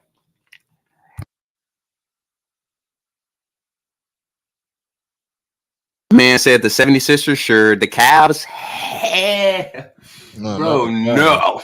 Yeah, they Didn't got they just pushed. lose to the? Didn't they get whooped by the Knicks? Yeah, no, the Knicks, they need to trade for Zach LaVine. The Yeah, Knicks but need to no, go you right know, now. you. I mean, it happens, man. I mean, we still can't shit on the Cavs like that. The Cavs is a good team. Yeah, I mean, don't get me wrong. They might make a little bit of changes too, but they still, they got a squad. They got Gardner over there. Allen. They got what's that? The power forward name again? I can't think of his name. Drawing a blank right now. The one that should have Who? won. Evan He should have Mobley? won rookie year. Yeah, Evan Mobley. They got a squad. You know. Um. Yeah. So I think they're gonna make a move too though. For Yeah. who I don't know. And you saying Zach Levine to the Knicks? I mean, I don't know, man. What they giving up? It got to be enticing. Flight. Don't be trying to do no highway robbery. Flight, you there? What'd you say? You said Zach Levine to the Knicks. I Yeah, I said want to who see they y'all. giving up? I mean, we'll figure it out. Like I said, y'all need to go on the rebuild. Y'all don't need too much salary. I mean, shoot. I mean, if I need less. anything, if they gonna trade Zach, I'd rather them try to trade Zach to Charlotte, try to get that second pick or Portland. I mean, of course, that'll be, yeah, I mean, of course. Ooh, I would love that, man. Hey, bro, I wish you was the Bulls owner or the Bulls like general manager. I was this Hornets. Hey, bro, we could work that out right now, bro. Second pick for Yeah. Zach Levine. I don't know. I don't know about that. That's one of the best backcourts Yeah, in the league. man, that helped Zach Levine, Lamelo, Miles Bridges, Mo Williams, PJ. I think that'd be a nice little. Man, hey, Terry Rozier, second pick Mhm. for Zach Levine, and who else? Who else y'all throw in there, man? Like, I what? I suggest them to eat that contract from Gordon Hayward so they can get some more pieces. Definitely. Eat that Charlotte need to contract, send shake some it more up picks. anyway. They don't need to bring all these people back. No, they need to, bro. Cause remember I said, bro, no, right now, nobody's coming to running the sign of Charlotte. I think if you can get like an all-star, just a Zach Levine, maybe Zion Williams, whoever, an all-star that's locked into a lengthy contract. You know what I'm saying? And you got their bird rights, man. I think that'd be good for them instead of going through the draft right now and trying to develop a young talent. I said you get one of them guys to pair with Lamelo, that'd be good for them. Here,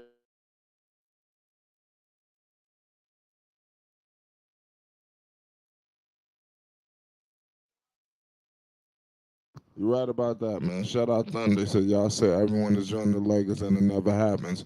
I don't know about everybody, but I do believe they're gonna get somebody through one of these avenues. It might be Chris Paul. You never know. They talking about him to the Clippers. Why the hell would the Clip? Why would he go to the Clippers instead of the Lakers?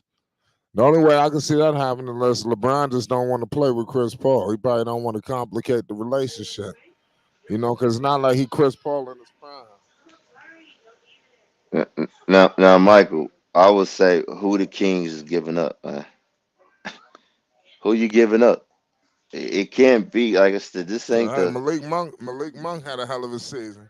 I'm good, bro. Come on now, man. AK not taking that. AK like lengthy wings and guards that can play on both Nah, it's gonna sides. be that. So It's gonna be that kid they got. That rookie. Who's that? Who's that rookie they have? I forgot his name. Damn. you talking about Murray man, I think that's the guy's name. Kareem or something. What the hell's name? What position is he? I He's think a I know you small talking about. forward. He's a rookie. He was starting too. Oh, they'd take him. I think they would. Murray, Yeah, I know Keegan you. I Murray. know exactly what you talking about. Yeah, they gotta come on, bro. You gotta give up more than that, bro. The contracts But I gotta mean, match. you gotta take one of them players and put He him in on a rookie Chicago. he on a rookie deal. You got to give up who He else? probably gonna be. More He gonna got to be. He come. got. He got potential. He got the upside. Yeah, I know that, but what I'm saying is like more got to come though. Like it just can't. Well, of course, I hope you're not just think it's gonna be. It's got to be picks and a couple more players. But I could see him. I could see them saying, okay, him because he looked like he could be good on the defensive end if develop right. His offense game coming along. Um, maybe they would do him and Monk, but shit, I think they can get a better trade than that. What's his name? I don't even. Hold on.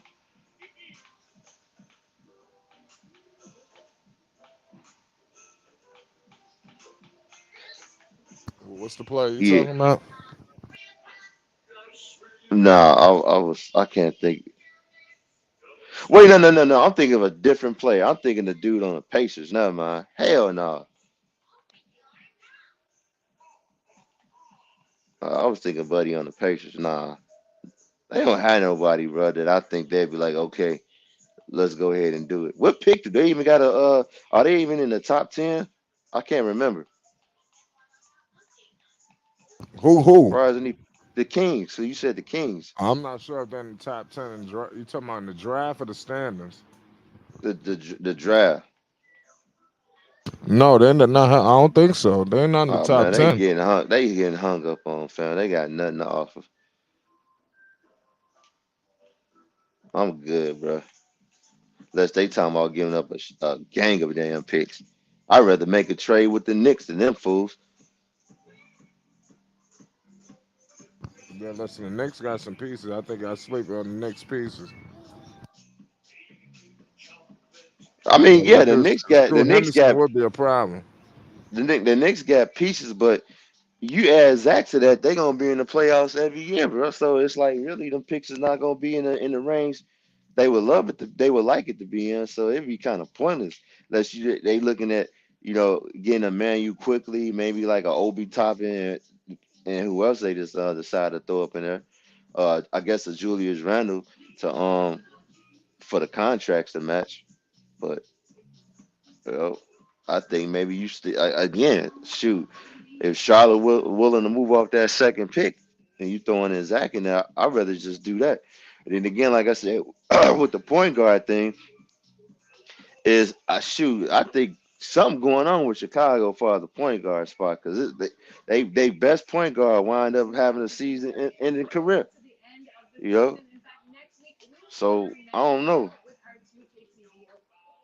They got some point guard, another point guard. I forgot. Shoot, they got Clark Jones. Clark. Are they gonna try to develop him? Kobe White. They gonna keep him, try to develop him at the point guard now since he working all his handles. I don't know. But I said before, with one thing about Chicago, I think if anything now, if they thinking about rebuilding, they should definitely do it now because of the Denver won the championship and AK was a part of that, putting them pieces together. You know what I'm saying? Drafting Murray, drafting Jokic, drafting Michael Porter Jr. You know, uh, he actually got Beasley too. Traded Beasley for some other pieces, some good bench pieces. You know, so uh, I would do it. I say they have to. It will make more sense to. And shoot, they really think about getting rid of Billy. That's the only way they gonna get rid of Billy. They agree to a buyout because Billy don't want to. He don't want to stick around for no rebuild. That's why he left OKC because he didn't want to. He didn't want to stay for a rebuild.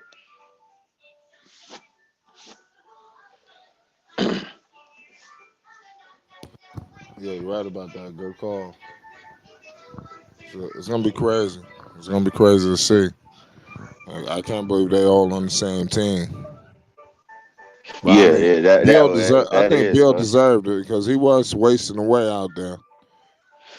But I, still, man, I can't believe how they was able to get away without trading Ayton, bro. It's like, damn. When I seen that, I'm like, well, I know that, Ayton but part that of that is, deal. but that is true. They didn't even get a. They didn't get a single first round pick. That is true. Washington is stupid. I thought they got two first round picks. Nah, they got no How first many? round picks. So they all was second round picks. They got a bunch of second round picks. Right, right. You know what, man? This damn deal was so highway robbery. I'm surprised the commission ain't come in and say, "Oh hell no!" Like I ain't letting that go down. Like, come on now. Yeah, the commissioner should have definitely stepped in like he stepped in on everything else. He always stepped in. But I mean, Uh, the fact that it says a handful of second round picks and multiple pick swaps. That they're gonna have to uh, throw a first round in there to make it look good. That's crazy how they ain't even got no first I, round picks. I'm gonna be honest with you, bro. I might have just sat on that contract with Bill because it's like, bro, I understand you got a no trade clause, but this right here ain't helping us. Like the point is, okay, we gonna trade you. We want to get better. What the hell we gonna do with these dudes and some second round picks? Like at least let's try to get a third team involved to try to get something out the deal. I think I don't know, man. That shit. Who they GM? Because he might get fired for that. Like, and then again, you might not because before you even finalize a trade, you got to go through the president, right? The president got to agree to it too, right? Well, I'm not sure. I'm not 100% sure. I'm pretty sure Uh, they didn't just do this move without no consultation. like, bro, I don't know what the hell they was thinking, bro, but they did that, man. I don't know what the hell they was thinking, and we know they gon' what you call that cut ties with CP3, so Yeah, he out of there. shout out my man G Money in the building. You see, we got breaking news in the NBA.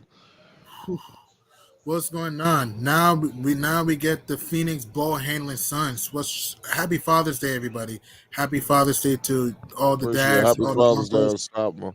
Happy Father's Day to you guys and your Fucking families. studio flight. Man, it's crazy. Now the Suns get another shot creator on that team. My only thing with the Suns is that they're gonna need a playmaker, they're gonna need a point guard, and gonna need a bench, and I think Da is gone. I think Deandre Ayton is gonna frolic at some point. But if you're the Suns won this trade by a mile. I mean, the Wizards are probably gonna let go of Chris Paul. I mean, Landry Shamet's a shooter, but that's all he does. But Brad Beal with Durantula and D Book, man, they're gonna rack up the points, man.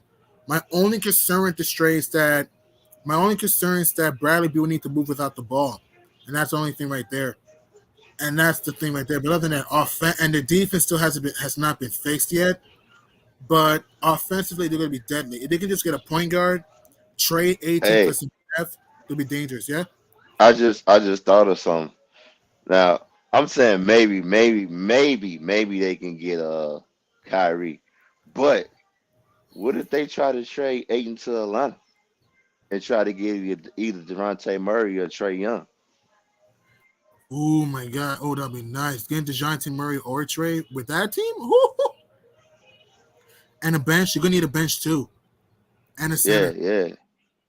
Imagine. I said they should get Brooke Lopez. If I'm the Suns, are trying to get Brooke Lopez. Burke Lopez should be a free agent, right? Yeah, he's a free agent. Yeah. Yeah, yeah. I holler at Brooke, and then I go ahead and send DeAndre Ayton. I send his ass because they probably gonna break up that duo because they gave up a lot to get Javante Murray and it wound up didn't work out.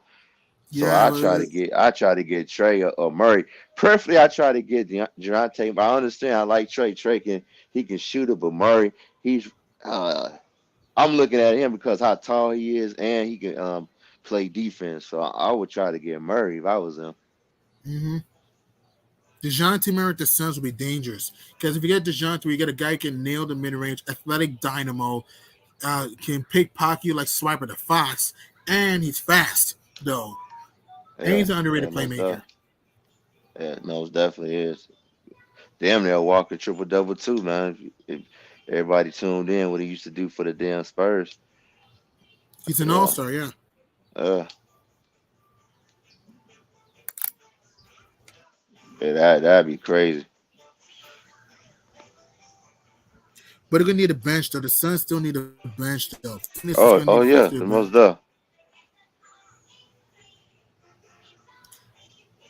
Man, they're I gonna man. I hit up Dwight Howard. Shoot, like yo, come on I over would here. consider. I would consider, Yo, yeah. come on over here. Come on this way. So you get a chance for you to get like a second championship. Who else out there that's available? You got Dwight Howard. Well, I would say Melo, but Melo he retired. Unless they can get him to change his mind. And who else is out there?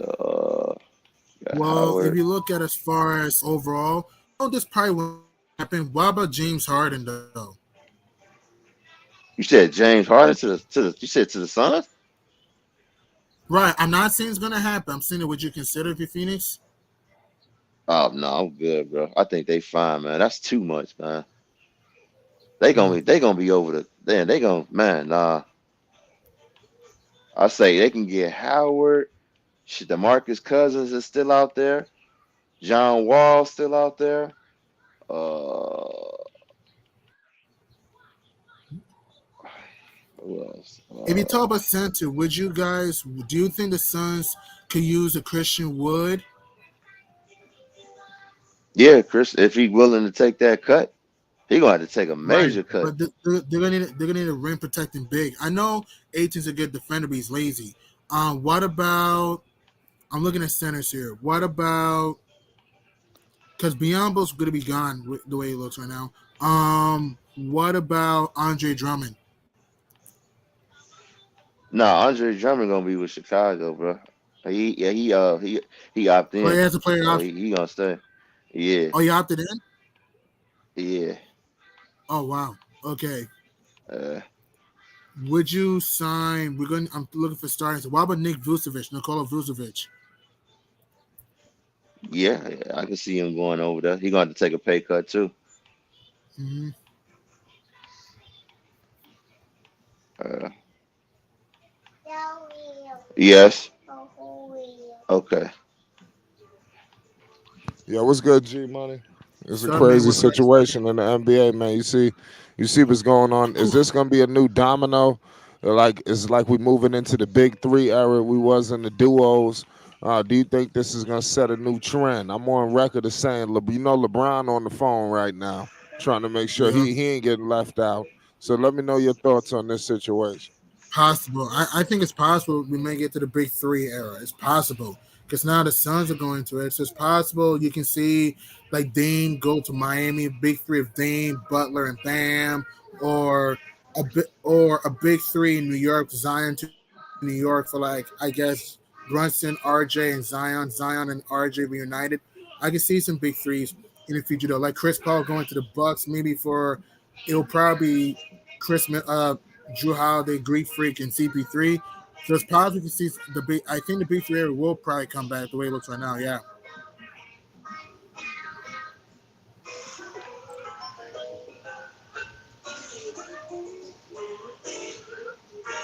Yeah, that's crazy. That's a crazy Mm-hmm. situation, man. The NBA is in a wild situation right now. Look out for the Phoenix Suns. What team out west could beat them besides the Denver Nuggets? I mean, any team could beat anyone, but if you talk about legitimately, maybe a healthy Clippers team. Emphasis on healthy. A healthy Clippers team. Yeah, they are the deepest team.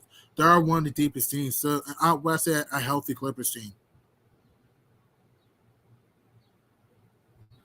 You said the Clippers? Yeah, I'd say a healthy one. Yeah, a healthy I one. don't know why everybody's so high on the Clippers. I mean, who else is there though? Because I mean, I could see the Kings are too young. I like Sacramento. I think Sacramento's not ready. Golden State, I think they're done. Steph will get old. Clay's old. Draymond's gone. Poole might be traded. I think the Warriors are done. I mean, who else is there? The Grizzlies are We got done. to see if they make some moves, man. If they make some What moves, Warriors they get? they still What should they get a lot. I'm pretty sure there's a lot of teams out there that love to have Poole, man. I don't know why everybody think Poole is just trash. Poole is a good No, he's ass a good player, player. bro. Jordan Poole's good. I'm not saying he's trash. He's a good player, but I think his stock is going to decrease what we saw this year. He's a good player, but at the same time, let's not act that he didn't have a He bad just had year a this year. slump, bro. He just had a slump. That's all, man. Players go through that, man. But I expect him. I kind of think he won out, though. What happened between him and Draymond. I think he really won out, but you know, you know, like I said, we just got to see what moves they make. Uh, if they make some moves, they'll be back, man. They'll be back for sure.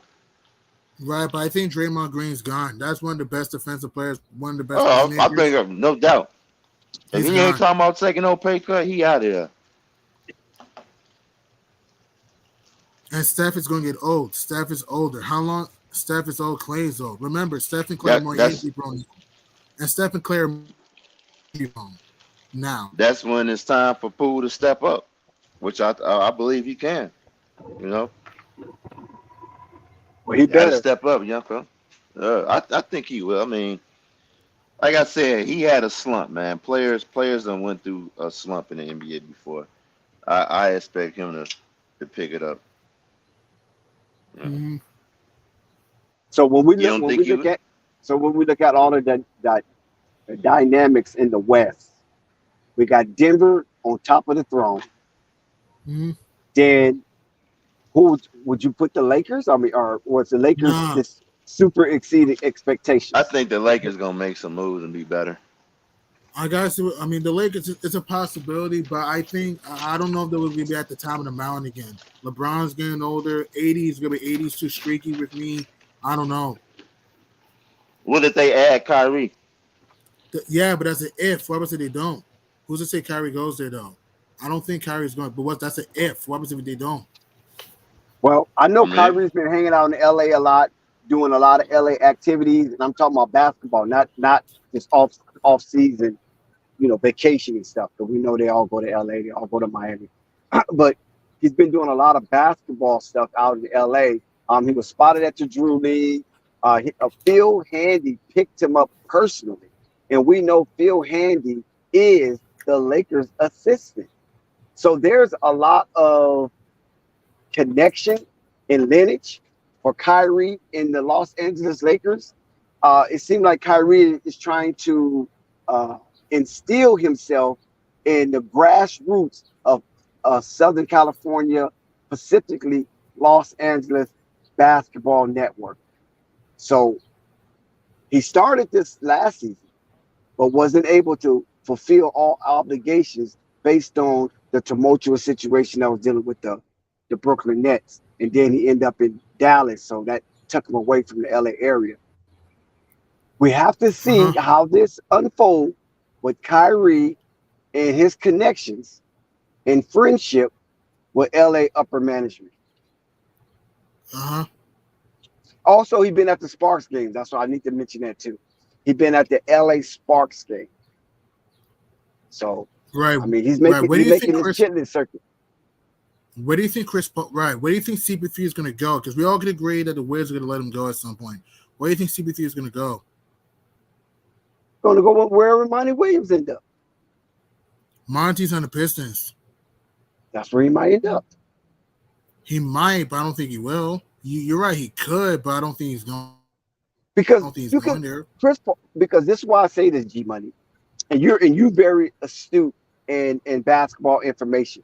Now, when you see Monty Williams getting paid that much money, right, Mhm. for Mhm. coaching a bottom feeder like Detroit Pistons, you know what I'm Mhm. saying? And Mhm. with that incurs the ability to attract a good coaching staff as well as latent veterans that are willing to be Mhm. mentors and be paid for. Not you ain't gonna get Right. much playing time. I'm not saying it's Chris Paul though. You're not gonna get much playing time, but I need you to come in and mentor some of these people. That's what that fat contract is all Right. about. So now Chris Paul is available, and Monty Williams is entrenched with the Detroit Pistons organization. I just see Chris Paul coming over helping out Cade like he helped out Shea. Remember, Chris Paul helped Shea to get to where he is right now. Don't forget that. He had some True. tutelage up under Chris Paul. And look what happened. Look how Shea turned out.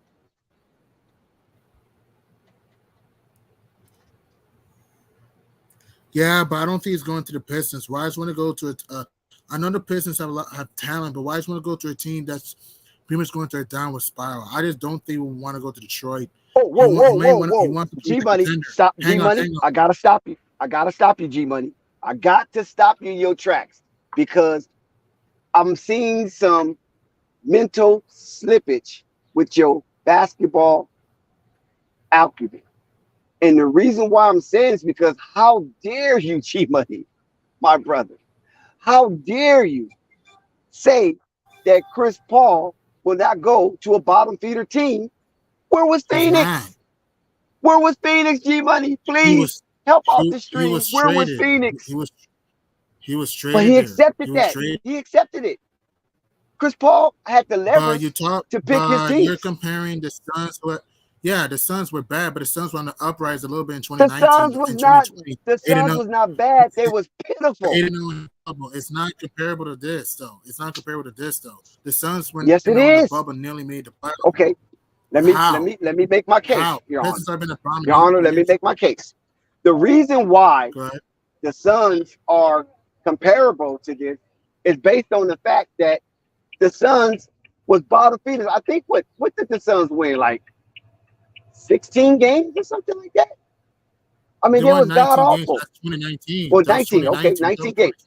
Right. God But awful. that's Now, 2019. that's god awful. 2020, They they didn't win. improved. Hold on, G Money. God awful. Now, what happened was when the Suns got into that bubble era, right? They was, Monty Williams was down there and they was doing a little something. It's a change of culture. And Monty Williams is Chris Paul coach. Yes or no? That's his guy. Yes. That's the connection, Monty. So he was willing to help Monty, his guy, even though the Phoenix Suns was bottom feeders. So Monty Williams is still this guy. In Detroit, it's nothing changed. Ain't nothing changed but the area code. Chris Paul might be in Detroit. Those He might. I situations don't are think he will. those situations are very comparable. You know what I'm saying? So Chris Paul will go to a bottom feeder if his guy is in. And Monty Williams was at Phoenix. Monty Williams in Detroit. Chris Paul could be on the way. They got a young point guard that's up and coming. It's like with Shea was up and coming because even OKC before Chris Paul got there was what? Where were they? They was bad. They were They a was playoff down. before. No. Hang on. Let me answer the question. Let me answer. Yeah, go ahead. They traded West. Let me answer, please. In 2019, they were actually the 6th seed in the West. That's with Westbrook and Paul George. That same summer, okay, the Thunder traded Russ to get CP3. They were not a bottom feeding team at that time.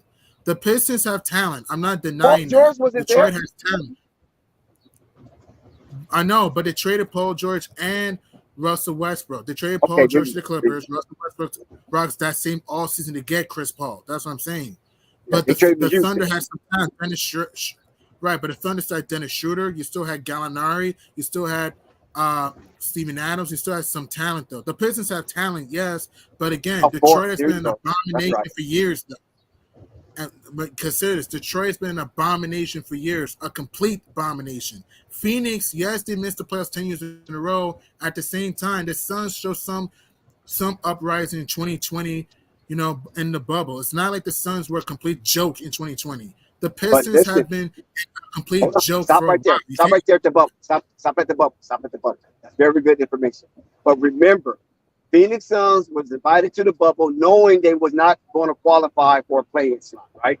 So they was playing with house money, and Phoenix Suns ended up being undefeated in the bubble. The only team was undefeated in the bubble was the Phoenix Suns.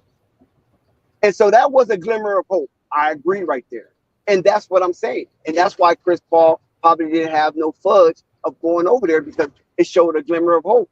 Detroit with Monty Williams right now is a glimmer of hope. I mean, you can believe what you want, but I don't think it's gonna be a Piston. Sorry, I don't think it's gonna happen. If anything, I think he wants a ring to his resume. That is me though. I think he wants a ring to his resume. The team realistically I think will go is maybe like the Bucks or the Clippers. I don't think it's going to the Lakers, but I can see the Bucks, the Clippers, the Celtics. Though But why I the just don't. Bucks? Why the Bucks? I mean, I think they can waive him. It's a possibility Washington can waive him though, and he can go to Milwaukee, and he can put. Maybe I think he could go to Milwaukee because he wouldn't mind playing with a Giannis, and also he could put Drew Holiday at the 2. Chris Middleton might be gone this offseason. Brooke Lopez might be gone. Who knows if they can re-sign Brooke Lopez though? The Bucks still have a pretty starting 5 though. If they could just get a few bench pieces, I think it would work in Milwaukee. Even the Celtics though, don't sleep on Boston though. I mean, who knows though? Even the Clippers, he can go. He might go. He has a good shot. I mean, he to can go go back to the basically Clippers. anywhere because he is a point guard. So I mean, Right, but his service is needed I'm talking about throughout the legitimate NBA. chance. I'm talking legitimate. Even the Clippers with Paul George, Kawhi. I mean, we don't know if they'll keep Russ, but who knows? Paul George, Kawhi. You still got Eric Gordon though. You still got Mason Plumlee to keep him. You still have Zubac, Bones Highland. Still have a deep team though. I just don't see. Look, yeah, you might be right. He could go to the Pistons, but I don't think he will because here's the thing. I just think CP3 is gonna try to get a ring to his resume though. That's why I don't think he wants to go out like that. I just don't see him going to a Pistons team that has talent, but we don't know if they're gonna live up to that though. I just don't see him going to a horrible Pistons team that has no shooting. Well, so don't really have a bench. Marvin Bagley is good, but Marvin Bagley comes and goes. James Wiseman is good, but James Wiseman hasn't really lived up to expectations like that. I just don't see CP3 want to go into another rebuilding type of thing. I think he's going to try to chase the championship once the Wizards let him go. I mean, that's all in fair and love and war. I just believe that he might just be like, hey, I might not get it. Everybody don't get championships, but he can I understand position that they want to himself. put himself best position. Yeah, he can position himself to be, a coach in the NBA one day, and being up under Monty wing. Hey, that's a gateway right there. So that could be an attraction for him to go to Detroit as well. Because I know he wants a ring. Everybody wants a ring, and that from that type of ilk of player of Chris Paul. You know what I'm saying? He's been in the league forever. He's kind of been a miniature journeyman or semi-journeyman, and he wants a ring. But if he don't see that somebody will grab him and put them on their competitive roster, then hey, Detroit could be his gateway to coaching. I mean, the word could. Yeah, he could do that, but I don't think he will. And the word could. Yeah, there's an opportunity, but I don't think it's going to be a reality. And here's the thing, though. I just don't see it, man. I mean, you made some good points, but I just don't see it. I'm sorry. I don't see him want to, just what? Make the play in at most. Like I don't see it happen. At least with the Suns, you saw Devin Booker was a rising star. Deandre Ayton was a top 15, 20 center in the NBA at the time. You still had Mikal Bridges, a defensive player, can get them 3 ball. You still had Cam Johnson. You still had other Jay young Crowder. pieces though. Jay Crowder. It's not comparable. I'm sorry though. The Suns were on the uprise. The Pistons have been literally terrible, really since 2010 on. This team's been a joke since 2010 on. They've only been to the playoffs since, what, 2 times? Excuse me. 2 times since 2010, 2016, and 2019. I'm sorry though, and we don't know what. And Cade is good, but he was hurt a lot this year. I'm sorry though. I just don't. And the Pistons don't have shooting though. At least the Celtics, the Bucks, those teams have shooting. Chris Paul, also to be effective, needs shooters around him though. The Pistons don't have shooting though. That's another reason, and that's another reason why I don't see him working in Detroit. And also, he needs a big man that he can throw to, like a Brooke Lopez, a Giannis. I mean, he could throw a lob to Robert Williams. I just don't think it's going to happen. I mean, we'll see what happens, but reality tells me that I don't think it's going to be a Piston. Good take.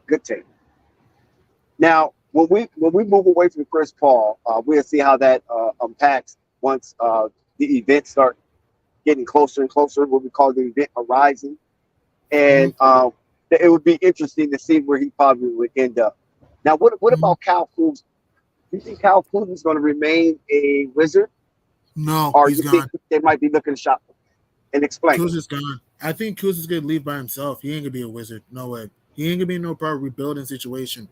If I have to guess where Kuz has a legit chance of going, because I don't think Kuz is gonna be a Wizard.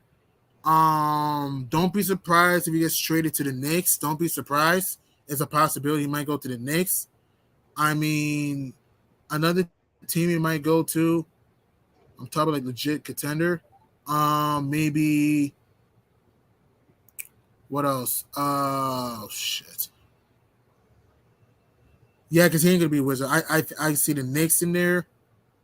Don't be surprised if he goes to the Mavs. It's a possibility he might go to the Mavs. Um, this sounds less likely, but the I can see him Warriors. going Charlotte, bro. Yeah, but What about he ain't you? gonna Don't see be. him going to New York? It's possible New York though. Yeah, yeah, I Thank you. do. No, There's a but he lot. said New. He There's said a New York. whisper about Kuzma in New York. There's a whisper. Yeah, We'll see if it turns He, into a shout. even Miami, you never know. He get F around, and go to the Heat. I mean, that'd I be a don't good think look for him. I He, don't think he wants to go to a shit team. I don't think he wants to go to a shit team though. Yeah, I think Miami, New York would be a good fit for a Cowboys. Right, I gotta go. Nice chat with you guys. See you later, guys. I love you guys. Yeah. Okay, for sure. Yeah, I think Cal Kuzma will look really nice in the Knicks uniform. He will help expand the diversity for the New York Knicks offense. His defense is trying to come around because he's starting to see that defense is becoming a vital part for that wing position is to stretch the floor. I'm not going to say he's going to be a 3-and-D guy because Kuzma do like to put the ball on the ground, and Kuzma do like to get out and run when the opportunity presents himself. But a Miami Heat, can Kuzma take the stringent regiment of a Miami Heat player unstoppable?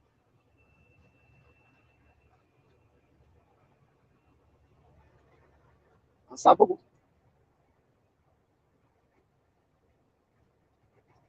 I'm here with you, Dax. my phone was bugging. Sorry. Did you hear the question I proposed about Kuzma to the Heat? Say it again. I said, we know Kuzma will look good in a New York uniform because he can stretch the floor. He'll bring diversity to the offense. And also, he will have, the defense will have to be very aware when Kuzma's on the court if in a Miami, excuse me, in the New York Knicks uniform. But he has to work on his defense with Tibbs. We know this, and I think Kuzma know this, especially coming from that section of basketball where his power forward, small forward slash small forward will have to, have some kind of defensive powers. But in Miami, he would be a good look as well. But to you, unstoppable, could Kuzma or can Kuzma fit into that stringent regiment atmosphere of Miami? Yeah, I think he'll fit in. He'll fit in real nice next to Jimmy Butler. He gonna come. He's not gonna come with that defense, but he definitely gonna come with that offense. Help stretch the floor. Show up. Not afraid. Not shying away from the big moments or whatnot. And he'll help Jimmy Butler a lot. And Tyler And put him Hero. at that. Yeah, I was gonna say a Tyler Hero too at that power forward spot. So yeah, I think he'll Shout do out to damn Murgod. good with Miami Heat. Shout out to Murgod. And I was gonna say with the Knicks, I know you said earlier that it's whispers, but now that I think about it, I don't think it's gonna work. And the only reason why I say I don't think it's gonna work is Tibbs is just he's just so damn stubborn. And if you ain't gonna play no damn defense, he ain't playing your ass. You know, look at Obi Toppin. Obi Toppin, I mean, he should be playing that kid, but he choosing not because I'm guessing he don't like the effort that he does on defense. So I could see him being in Miami before the New York Knicks, and he will fit damn good with them boys. What you think about the Orlando Magic? Rap God posed a question about the Orlando Magic. What'd he say? What's your opinion? What's your opinion on the Orlando Magic and the things they got cooking down there Oh, they up and coming with Coach Moses? without a shot without a shadow of a doubt. They up and coming. Man, they up and coming. I ain't gonna say make the playoffs. I gonna say might make the playoffs. But then again, they might if shoot if Chicago definitely ain't gonna be in the picture no more. I could kind of see them making the playoffs now, and I So think what? about it. But So what, when you go down to Orlando, right? You know that's where all the oranges and all that stuff is at. And you go down there and you look and then try to give a synopsis on the players and get a feel for those young guys down there, scrambling around night in and night out on that NBA parquet floor, trying to figure out how to win and be productive. Do you see any of those parts being traded away, and particularly a Jalen Suggs? And shout out to Jalen Suggs, who uncle is a friend of Flight Sports TV and a former bodyguard for Floyd Mayweather, and who has had a presence on Flight Sports TV numerous of times. I'm talking about Jalen Suggs' uncle, Big Church. So shout out to Jalen Suggs. Do you think he's a permanent member of the Orlando Magic, or you think they're going to ride with the other guard, you talking about Cole, J. Cole? That's Cole what I and call him. He look like Cole and Cole, J. what's your name? Cole. What's your name? The number one Markel pick. Fultz. Yeah, Markel Fultz. You You think probably Jalen ain't gonna Suggs the like, odd but man out? I think yeah. I would say this: if this draft go the way how I think it might go, I say he gonna be out of there, and I'm gonna tell you why. I think if Charlotte don't get Scoot and get Miller, I think Scoot gonna fall to the Magic. And if he falls to the At what Magic, pick? you already know At what they pick? got the sixth pick. They got the sixth pick, I Okay, believe. gotcha. I think he's gonna fall to six. Of course, he's definitely they are because I think he's gonna be gone. Of Now, course, Markel folks gonna be gone, oh, huh? you think Markel Fultz on his way out? Yeah, why would they need Markel if Scoop fall? Remember, I'm saying if Scoop fall Oh, because I'm thinking he's gonna fall, bro. I just got that strange feeling. But let's just say hypothetically he don't fall. Then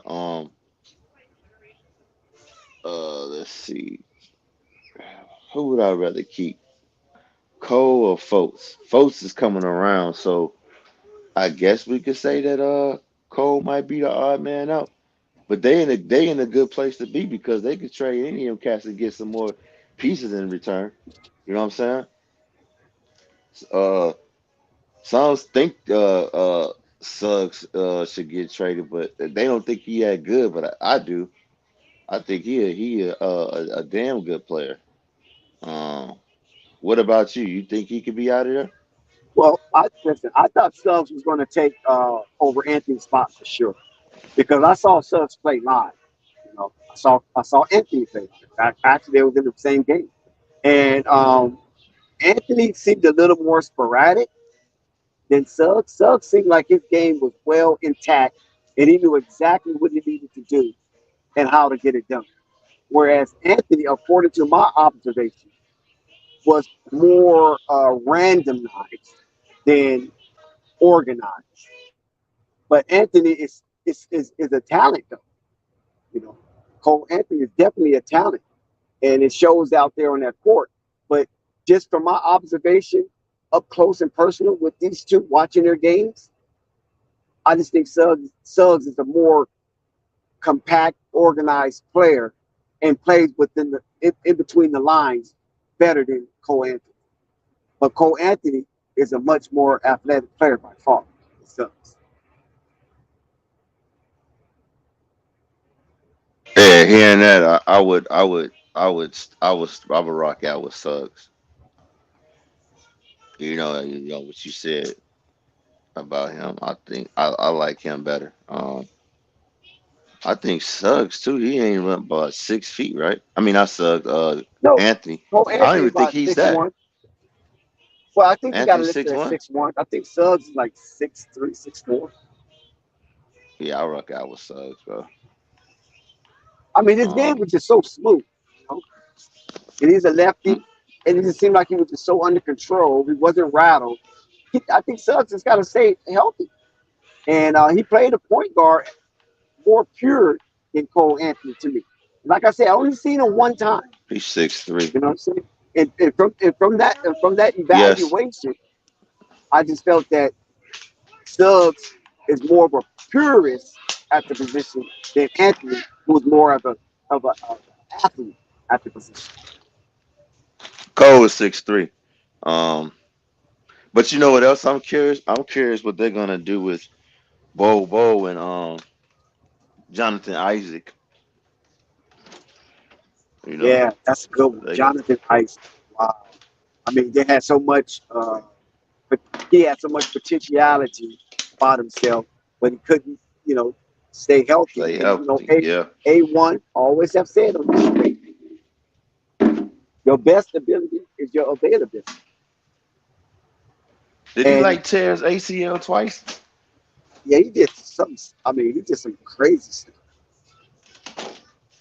And the Yeah, I league think stayed he. with him. Uh, The league stayed with him. Orlando stayed with him. So now Bull, that's a different thing. Bull. Sometimes he be out there reckless. We got to call an ace and spade. And I think that's what hinders Bull, there you and go. he become a self inhibitor to his own success in the NBA because he thinks he's on an and one game. Man, that kid, he can play. I shoot. I take him. Shoes. But 7 footers that could dribble. and try to, and, yeah, but you're gonna take him and try to define him, or you gonna take him and let him Hell do what he nah. do. I'm gonna let him play his game. We'll figure it out later. So that means That's you're where gonna I'm at. build. Okay, hold on, Sapo. That means you're gonna build around Bull. When you talk like that, you're saying you're willing to crash and burn everything and build around Bull and his athleticism. Uh, I don't know about building around him, but Thank you. he a piece that I love to have on the team. But if he's not Yeah. congruent with the rest of the schemes that you run night in and night out, we're good. If he's playing outside the box, Well, that's when you trade his ass and put him in a scheme that you think it fit. I don't know. I didn't Houston, see no. You, I think the only team can fit for Bull is Houston. nah, I think some other I teams he mean, could maybe fit not in. now because it made you dope. When they had Silas, yeah, he'll be a perfect fit for Houston because all he want to do is run up and down the court anyway, without a I think care. he want to do more than that. I just think he want to just let me play my game. You get into some of these systems and they try to change your whole game or or what's limited you, which is damn near the same thing. It's just like like the few games that I've seen with Bobo, he did pretty good. And it's like then they yank him. I believe I forgot who that was said he thinks they not doing because maybe I think it was Zen or Hoop Dragon because of what's going on in practice, but. I just think like he just need to go ahead and get a change of scenery. Let him go someplace else and just go ahead and just play him. Start that kid and play him because, like I said, I stated before, man. Like everybody talking about this kid, Victor, which is rightfully so. But shit, Bo was doing all that junk too, man. He can dribble. You know what But I'm you know the saying? He can difference pull up the between three. Victor and Bobo is that Victor being Victor being coached, reared, and groomed under a structured situation. Organization, yeah. Not just organization, just situation. From when he was a Okay. kid coming up, always been kind of structured. Oh, yeah, okay. Yeah, Bull, yeah. he's just been a wild banshee. He's talented as all hell. He's talented, but I think structure irritates Bull. In the NBA, you got to have the ability to absorb structure. Because if you can't absorb structure into your personal paradigm, then you're gonna mess up the team overall scheme, right? Yeah. And that's what happened with Denver. Here you got Bull. Talent is all out here. RJ Hampton, talent is all out here. But then when these guys get on the court, they want to play for the gram. And you can't be in a situation like that playing for the gram, man. You got Jamal Murray, you got KPJ, both of them are structured, and you got the main man himself, the main ingredient, Jokic, structure. And he's able to get numbers within the structure and able to get dubs in the structured environment. And then you got Bull just want to willy nilly. Can cost you games, can cost you a quarter, can cost you momentum. See, a lot of those things come into play as well. He's exciting. We love to see somebody that tall doing the things that he can do, but he got to do it within a structured environment in order for him to really excel in the NBA, or else he's just going to be a journeyman.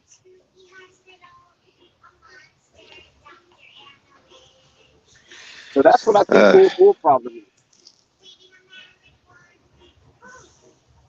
But for kind of seem Atlanta, like you're saying he's selfish or whatnot. he is to a degree, but he's a good selfish, not a bad selfish. It's not like he don't care about the team and that. No, he just care about looking good. You know what I'm saying? And care about getting on that phone once the game is over with. Did you see what I did? Did you see how I shook that fool? I'm 7 such and such, and he's only 6'4". And you see how I crossed him over? That's the era Bulls. uh, And I think that's what's holding him back from exploding on the dance floor is because of that. He got to get that out of his mind for playing for clipboard material, playing for the brand, TikTok. You know what I'm saying? Viral moments. You got to get out of his head. Don't play for the viral moments. And I think he's going to be an outstanding player. And he's gonna practically be unstoppable if he like your name, if he put a little more weight on him too. Because he can take you off the dribble uh, from the top of the key, from beyond the arc. You understand what I'm saying? And I think he can take mm-hmm. you off the dribble better than Wembanyama. I think his handles is better than Wembanyama. Yeah. As far as his shake and bake to be that height. I think his shake and bake is better. Wembanyama's, I won't call it shake and bake with that young man. What I call it with him is calculated moves.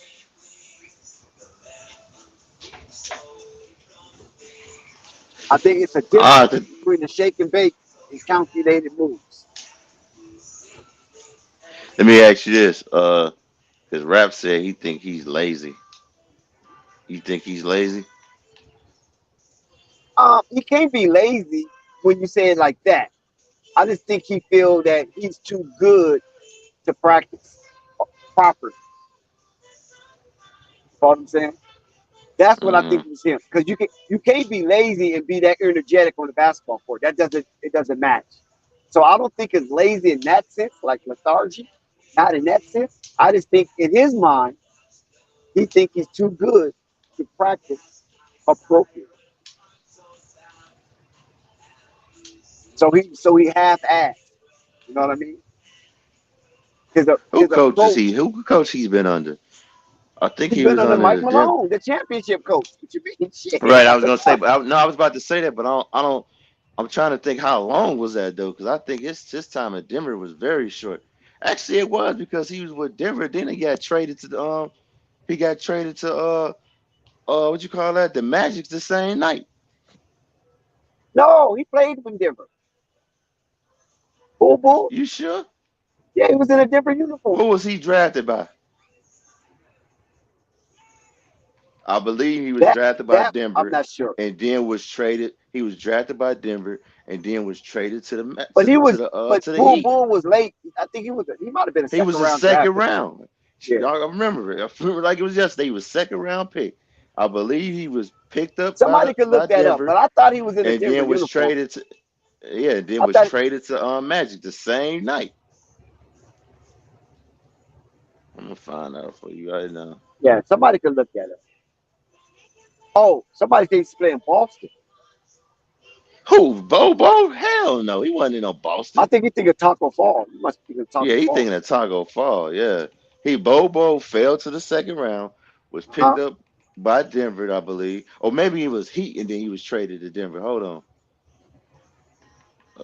let's I see. know he was in a Denver uniform. That's all I can remember. Him and RJ Hampton.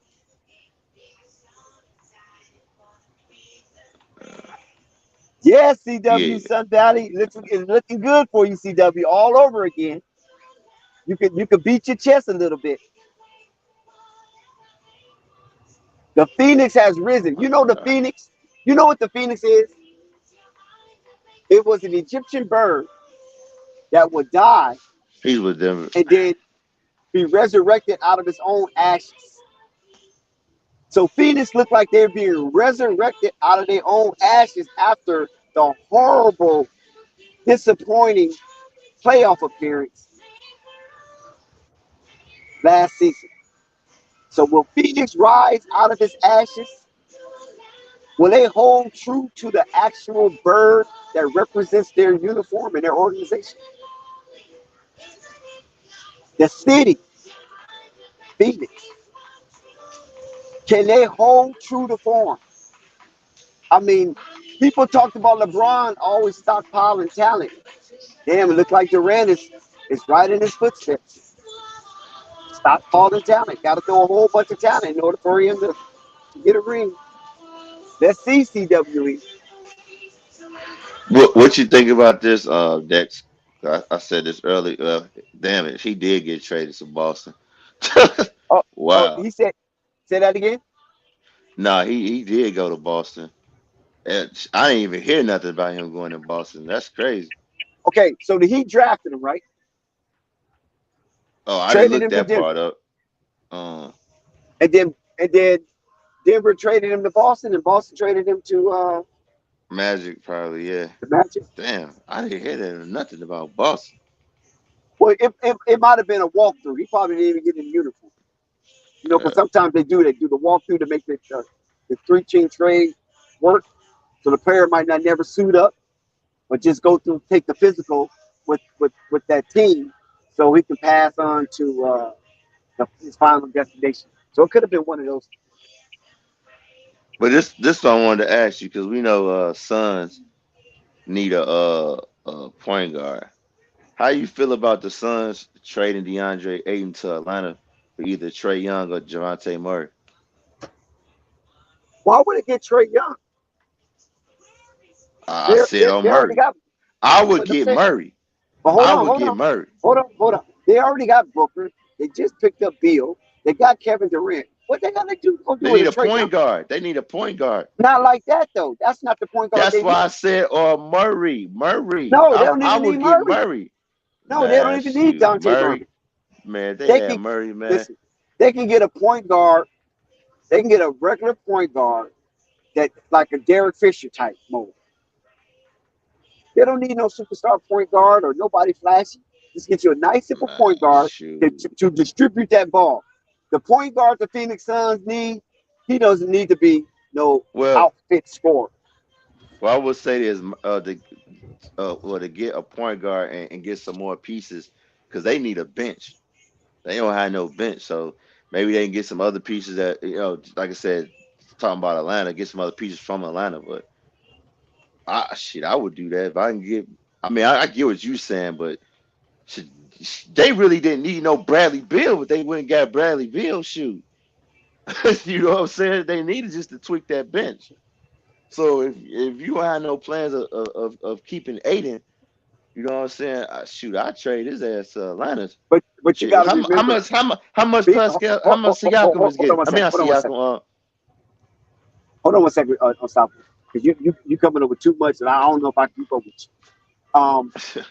Go back to Phoenix and the bench and everything, regardless of what happened to Phoenix, right? Just think of That's this, right. He unstoppable. did fail that physical. That's right. I remember now. Go ahead, Dex. Yeah, just think of this, unstoppable. The Phoenix Suns were the only team in the NBA in the playoff run that beat Denver twice. Only team. And they did it without a point guard or an established point guard. Think about that. So you think bringing in Bradley Beal and allow him to play point and the production that he can get from that point guard, do you think Phoenix can get an extra game or extra 2 games on Denver in a playoff matchup? Uh, yeah, yeah, I think, yeah. Okay, there you have it. I don't think they're gonna do that, but I mean, I mean, just think about it for though. sure. They beat Denver twice. Nobody beat Denver twice. Nobody. In their playoff run. Nobody. They beat them twice without a point guard. So with Bradley Beal coming to the Phoenix Suns, the current champions, you don't think they can lose 3 or even 4 Well, let games me against ask you this: that production? was Denver full strength when this happened? Heck yeah. It was in the playoffs. The second round of the Oh, playoffs. you Don't talking the forget that. playoffs? Okay. That's what matters, right? The playoffs. Yeah, yeah. Playoffs. You talking playoffs? Yeah. So in the playoffs, when Denver was on their scavenger hunt, the only team that mustered up the ability to win multiple games against the Denver Nuggets were the Phoenix Suns. Only team. That says a lot. And now they the position that hurted them was point guard, and now they got stellar production from that point guard position. I think Denver needs to open both eyes. Denver cannot wink at this. Denver cannot shoot this. Denver have to look at this as a real potent move for the Phoenix Suns because they was the only team in the NBA in the playoff in the Western Conference in all of the extended season to beat them twice. Lakers can beat them once. Lakers can even get one win out of it. Minnesota beat them once. Miami Heat, the Eastern Conference representative, beat them once. The only team that beat them twice were those freaking Phoenix Suns. And they did it without a point guard, Chris Paul, aka point guard. Now they got Beal, who can score better, who can get you the spots quicker, who's a natural scorer. I think the Phoenix Suns have positioned themselves very, very keenly in this Western Conference. So when Chris Paul was looked upon as the only dimmer for that offensive set, now they can't see that. Now, the question is, Frank Vogel is a defensive-minded coach. Frank Vogel won a championship as the Lakers head coach with a defensive stance. Can he turn Phoenix Suns into a defensive juggernaut or somewhat near? Can he get the Phoenix Suns to be a top 10 defensive team in all of the NBA? They buy in. Probably could. And we say this too. A lot of people going crazy in the chat. Chuck, I said that about Bill because shoot, to me, the Suns, all they needed to do was tweak that bench. Get some more defensive players and tweak that bench, and they good. I mean, but they added Bill, and shoot, I mean, they even better now. But it's shoot, That's my they point. better Yeah. win it. They better win it all now.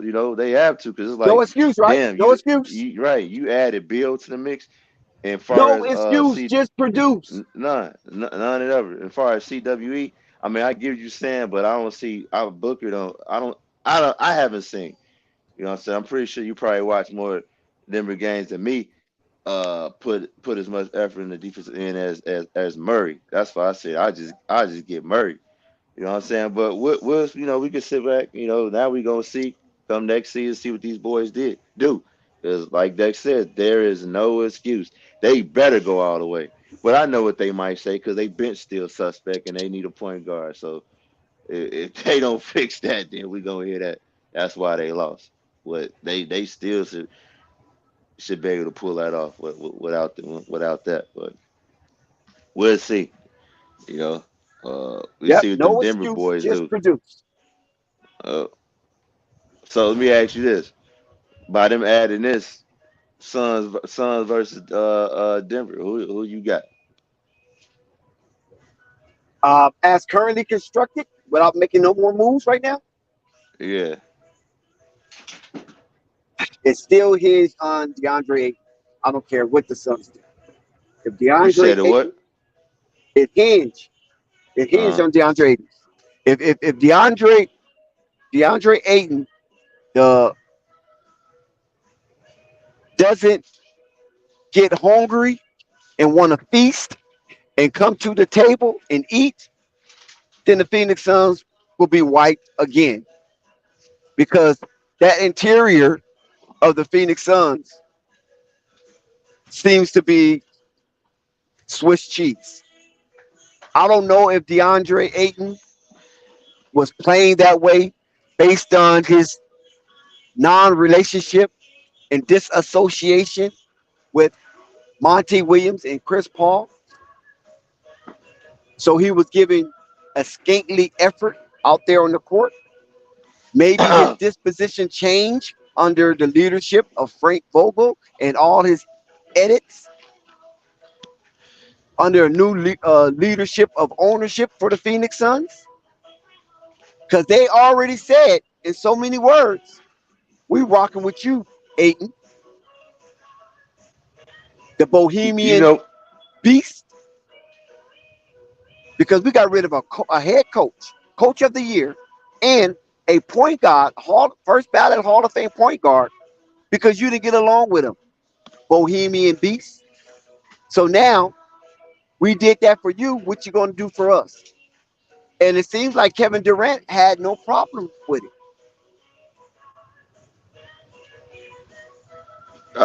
what I think it was he wanted to be part of the offense more.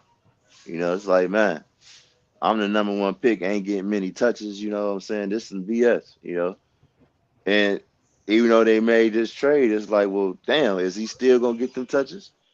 Because Shout out to everybody Nico. else earlier, yeah, shout out to Nico. Everybody earlier was like, well, all he gonna have to do is just rebound and play defense. I think he wants to do more than that, and he want to show like, man, I could do more than just rebound, play defense. Like I got a package if y'all give me the touches. You know what I'm saying?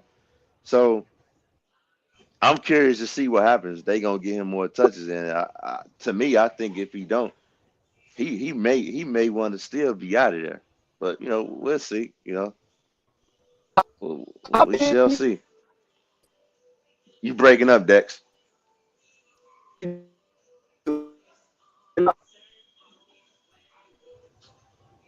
Mic check. You, I can hear you now. That's better.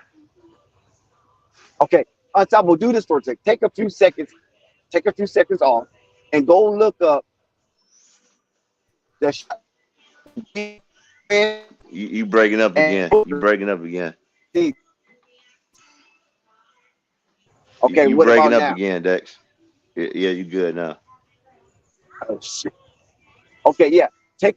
Listen, go off the stream or pull up something if you don't have to watch the stream and show us Uh, the shot attempt of Beal, Booker.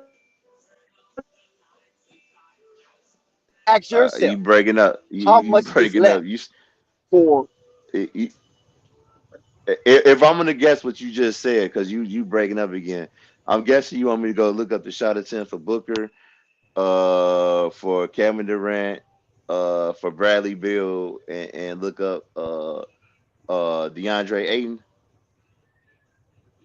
No, That's don't what you look want up me to do? DeAndre Ayton shot attempts. No, don't look up DeAndre Ayton shot attempts. This only those three. And then tell me how much more shot attempts is left per 100 possessions, basically. I would say the only gonna be left for him is probably 10 or 5. To be honest with you, Okay, as go much as them look up boys their be shot shooting. attempts and we'll see. That's how we know if DeAndre Ayton's going to be able to stay in Phoenix, or will he be looking to uproot himself as well, even though he has signed his rookie extension. Did you hear that part, Unstoppable? Yeah, you said look up the shot attempts for those 3 players and see if he gonna have an argument about he want to have more shots. Right. I What's going to be mean, available? Because I, he I, I don't even have to look that up. I know it's not gonna be enough. But I'm just saying what he want, which I can understand because it's like, man, I'm the yes, I'm the number 1 pick. You know what I'm saying? Drafted by my hometown. You know what I'm saying? You guys just want me to just block shots and play defense. Or you could say, well, ain't enough shot attempts. It was like, well, his argument could be, well, shoot, if you didn't trade for Bradley Beal, I could have got some of them shots. You know what I'm saying? Let me show you I could be more than what y'all just trying to make me out to be if you giving me a chance to. You know what I'm saying? That's all I'm saying. But again, I can see from one point of view, like, okay, we added him because shoot, we feel like we need him, and it's gonna help us team get us over the hump. And all you got to concentrate is just rebounding and blocking shots. But then again, but he could be like, well, you ain't doing nothing but handicapping my game I because agree. I got more than that. You know, That's why I that's have more. why that's why I wanted to see those shot attempts so we can get an indicator of what is remaining for DeAndre Ayton and the rest of the Phoenix Suns team to put numbers on the board. Well, we If both there if know there that if there without if looking, it there's ain't a none. minimal right, if there's a minimal amount of opportunities to shoot that ball, and then you got to think of the turnovers that I comes in gotta the game pull it too, up right? here. Yep, So you absolutely. got you got multiple shot chuckers. Then you got indiscretions based on turnovers. So how many opportunities is he gonna have to touch the ball? If it's not a lot, then maybe DeAndre Ayton might want out. But you said something Uh, crucial. This man, high school, college, and now professional, Arizona residential basketball player, DeAndre Ayton, even though he's a Bohemian beast. Do we want to sit in his home state and be relegated to less than after being a number 1 overall pick? He was picked before Luca. He was picked before, Bagley. Yeah, he picked before Bagley yep, Marvin and Bagley, all Luca. those Yep, guys. yep. Yeah, Luca and And Trey Buddy Young. wanted Luca. He the owner. What was it? The coach wanted Luca. Wanted to draft Luca because he coached them overseas and they roll with Aiden. So you even think of that, like, man, y'all picked me over Luca. You just want me to rebound and play defense? I don't see it. I don't see him saying, all right, I'm gonna do that. Because I think that was the problem with Monty and CP3. And it's like now you add Booker in there. I really can't get. I'm really not gonna get no touches. I say about 5 or 10 at most. I'm still about to try to look that up for you next. So, but then again, like I said, they can trade him and get some. They can get something nice back for him. Tweak that bench some more. Get some defenders, some wings. So Or now nobody's mentioning Kevin Durant. He said Durantula. Nobody's mentioning Kevin Durant. Maybe he takes a step back. Maybe instead of Kevin Durant getting 18 to 20 shots, maybe Kevin Durant takes 11 to 13 shots. Because Kevin Durant is not moving like he normally moves. We saw that. We saw his game going to a state of dementia in that playoff. Kevin Durant is got tender feet. Kevin Durant is tiptoeing on that 94 feet parquet floor. He's not going all out like we saw with Golden State in early stages of the Brooklyn Nets. He's not going all out. He's tiptoeing out. You got Booker 20.1.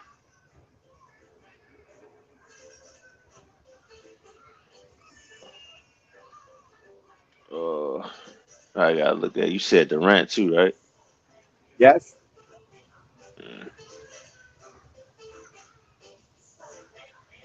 Go ahead. Finish what you saying, Jack. Yeah, because I'm saying by Kevin Durant getting older, his we've seen signs of dementia in his game. Basically meaning, he forgot certain aspect of his game that got him to where he is right now, and that's basically taking people off the dribble. You don't see Kevin Durant doing that, taking people off the dribble too. He just come and catch his shoe, get it in low post every now and then, turn around, shoot that fadeaway, or shoot the threes. Uh, We don't see the bounce of Kevin Durant. He ain't crossing nobody over at the elbow and taking it in for a dunk. So there's some dementia creeping in Kevin Durant's game, and we're starting to see some of the strong aspects of his game waning away.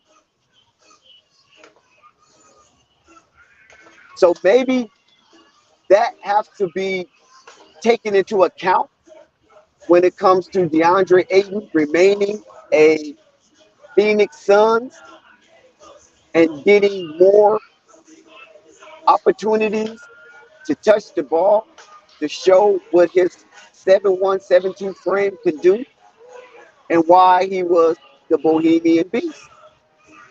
He didn't come from no bullshit college. He came from Arizona. He didn't come from Arizona State. He didn't come from Flagstaff University.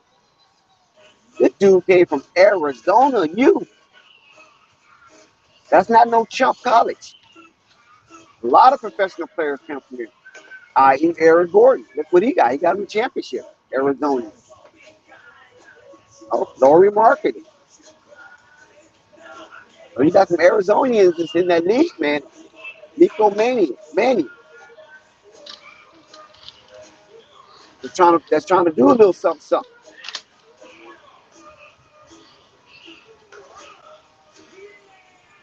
So that's why I think it's important to check out the shot selection to see who's production and who's going to sacrifice. What of those three is going to sacrifice for the benefit of DeAndre? And I know it's not Devin Booker, but you can forget that because that's I, Devin s- I, Booker's s- team. I see Kevin Durant more than anything. Like you So you said, agree I with don't me see then? Bradley. Yeah, I don't see Bradley. I don't see Devin Booker at all. Yeah, so you agree with me. And I don't think Yeah. Kevin Durant have a problem with that. Because we have seen Kevin Durant in instance acquiesce to other players that have a strong suit about themselves. Kevin Durant is not that egotistic that he feels that everywhere he go, he got to be top dog in every category. Damn, his shit is low. Okay. He said it's slow. No. I expected Bradley Beal shots to be higher than what it is. That's maybe he was hurt. You breaking up? You said what? I can't hear you, Dex.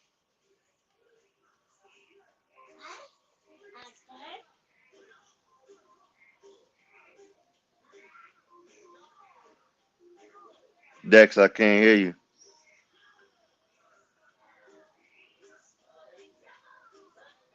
Warriors should trade Poole for Bradley Bill. Should have traded.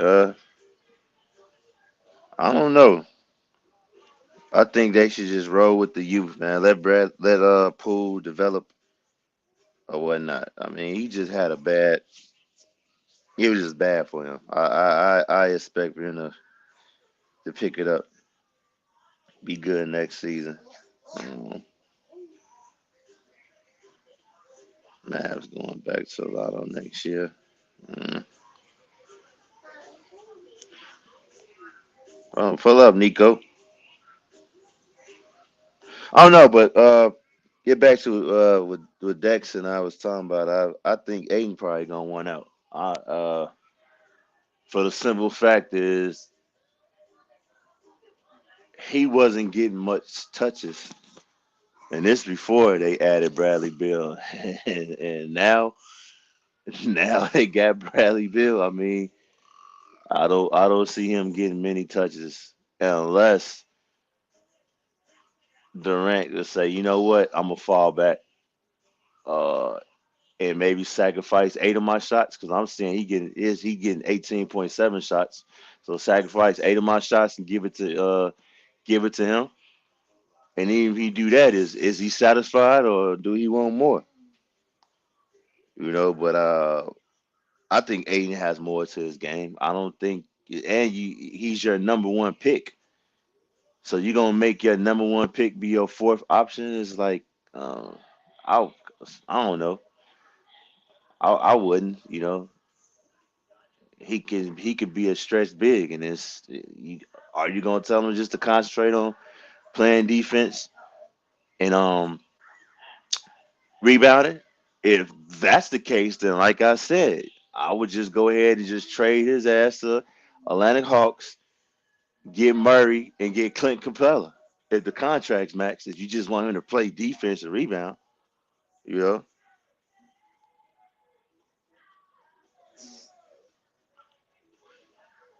But it's gonna be interesting to see what happens. Most definitely, it's gonna be very interesting.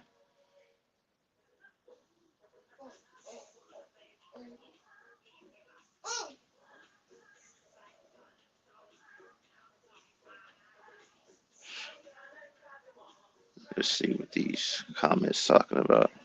Now you mentioned Clint Capella. That's interesting. Yeah, Now you I put mean Clint that's. Capella with that. That's interesting.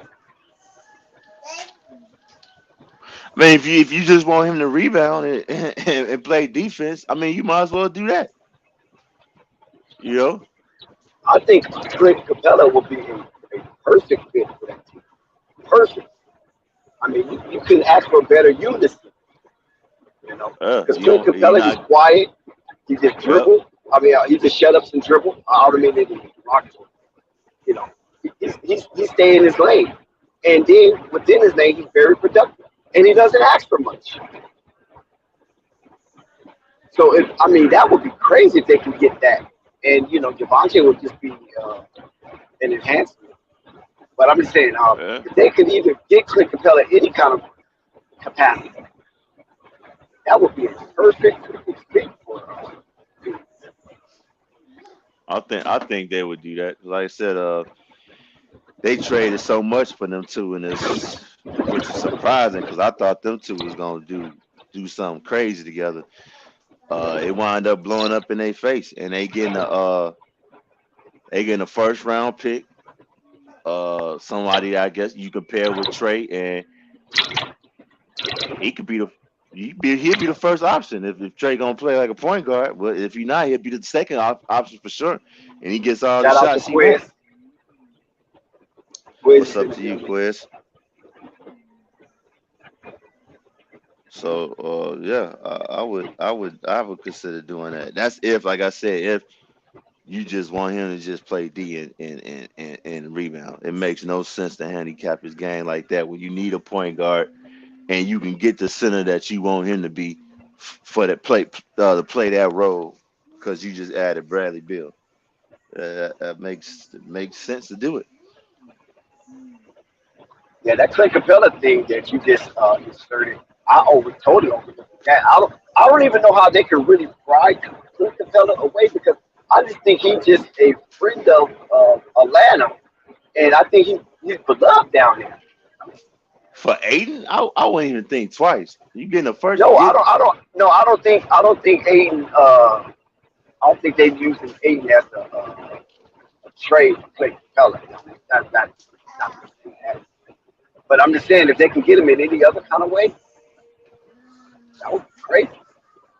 uh, I just think Phoenix will be asking a lot for Deandre Ayton. He's not going away cheap, regardless of his lack of production thereof. I just don't see him going away cheap, especially when you have Embiid, Giannis, Joker, all hovering on the MVP ballot board at the top all year long. So that shows you right there that the big man era is not over. And DeAndre Right. Ayton is a big man. So he's not going to go away cheap because your last 5 MVPs have been finished. And two of those 3 have won it back to back.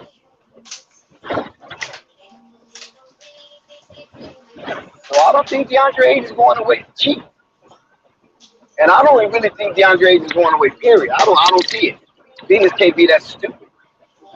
They done paid the man. They done fired the coach. They done fired. And listen, they fired a coach of the year. And then they fired a Hall of Fame point guard. All because their relationship or non-relationship with DeAndre Ayton. I So that think if he shows you right raised there enough where hell, they he choose. will. I mean, So like I why would he said, raise again, even though they did do that, it's like, bro, you still ain't solved the issue. The issue is I want more touches. I don't want to just be no Okay, rebounder defensive big. I right. want to show We you that I understand can that. shoot. We understand that, Unstoppable. But check this out, Unstoppable. Look who they new coach is. Their new coach is Frank Vogel coming in with a chip. How did he win his chip? Do you recall how Frank Vogel won that chip? Nah, you got to remind me What of his that, bro. roster construction was? The construction of that roster was full of big people, full of big men. They had the height. They had so much height. Joker couldn't do nothing with it in the Western Conference Finals. Joker couldn't do nothing with all that height. JaVale McGee, Anthony Davis, Dwight Howard, LeBron James. What are they going to do with all that? So Frank Vogel, prior to coming to the Lakers, used to have heated, contested matches against LeBron James, Miami Heat, and the Cleveland Cavaliers. And he had a big man as one of his focal points, Roy Hibbert. Yeah, that is true. So now DeAndre Ayton is there. I don't think that with all the success that Frank Vogel had in the league with big men, why would the hell he come to Phoenix and ignore the big man? That is true. Well, we have to wait and see. I said that earlier too. Have to wait and see what happens. Um, you make a valid point with that. Um, okay, well, let me ask you this: as far as the point guards, again, they got to fix that point guard. You said get somebody like a Fisher. Who else do they can get? I see I'm maybe saying that's what Schroeder. I'm saying. I'm not saying that should be their focal point to get a subpar point guard just to make sure the offense stays flowing and don't try to become an inhibitor by trying to get your numbers on the board. Follow what I'm saying? I'm not saying they have to do that. I'm just saying they can explore that option because they have a lot of firepower outside of the point guard. Well, let me ask you this too, and this came from CWE. He said put Booker at the point guard. How you feel about that? I mean, Booker played point guard before. He played point guard under Watson. Watson. They were trying So to you they were think trying he'll to be turn Booker fine into doing the that? next. They were trying to turn Booker into the next Gilbert Arenas. You remember that, right? Nah. Oh, you're Gilbert not Arenas, familiar with that? Booker. Yeah. Remember, Booker coming out of college wasn't no scorer like that. Yeah, he was at was it Duke? Kentucky. Yeah, Kentucky. Kentucky, yeah, Kentucky, that's right. 'Cause I remember everybody was mad at the coach, like, yeah, why you ain't tell us about Booker? He's like, man, I tried telling y'all about Booker, you ain't listen. So Earl Watson saw how magnificent he was in the offensive area, and was like, "Shit, this could be my next Gilbert Arenas, my agent zero," and let him loose.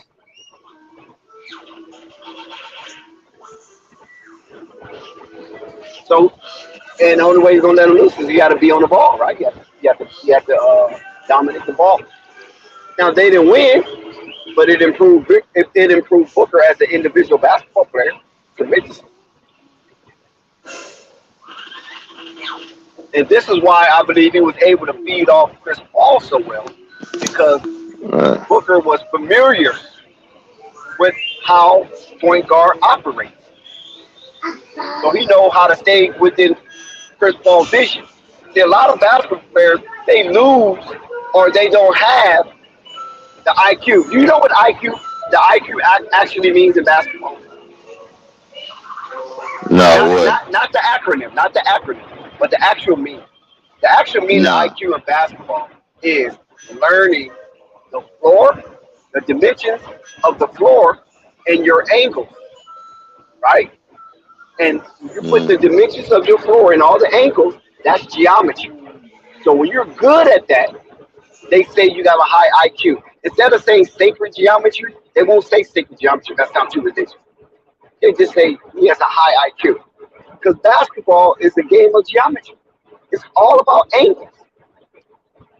Because everybody tall, everybody's fast, everybody can jump. You know what I'm saying?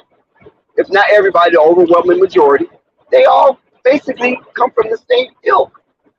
But what's different is who knows how to map up the court to the point where they can get that extra advantage, that extra millisecond to throw a defender off or to throw a shooter off and win that possession.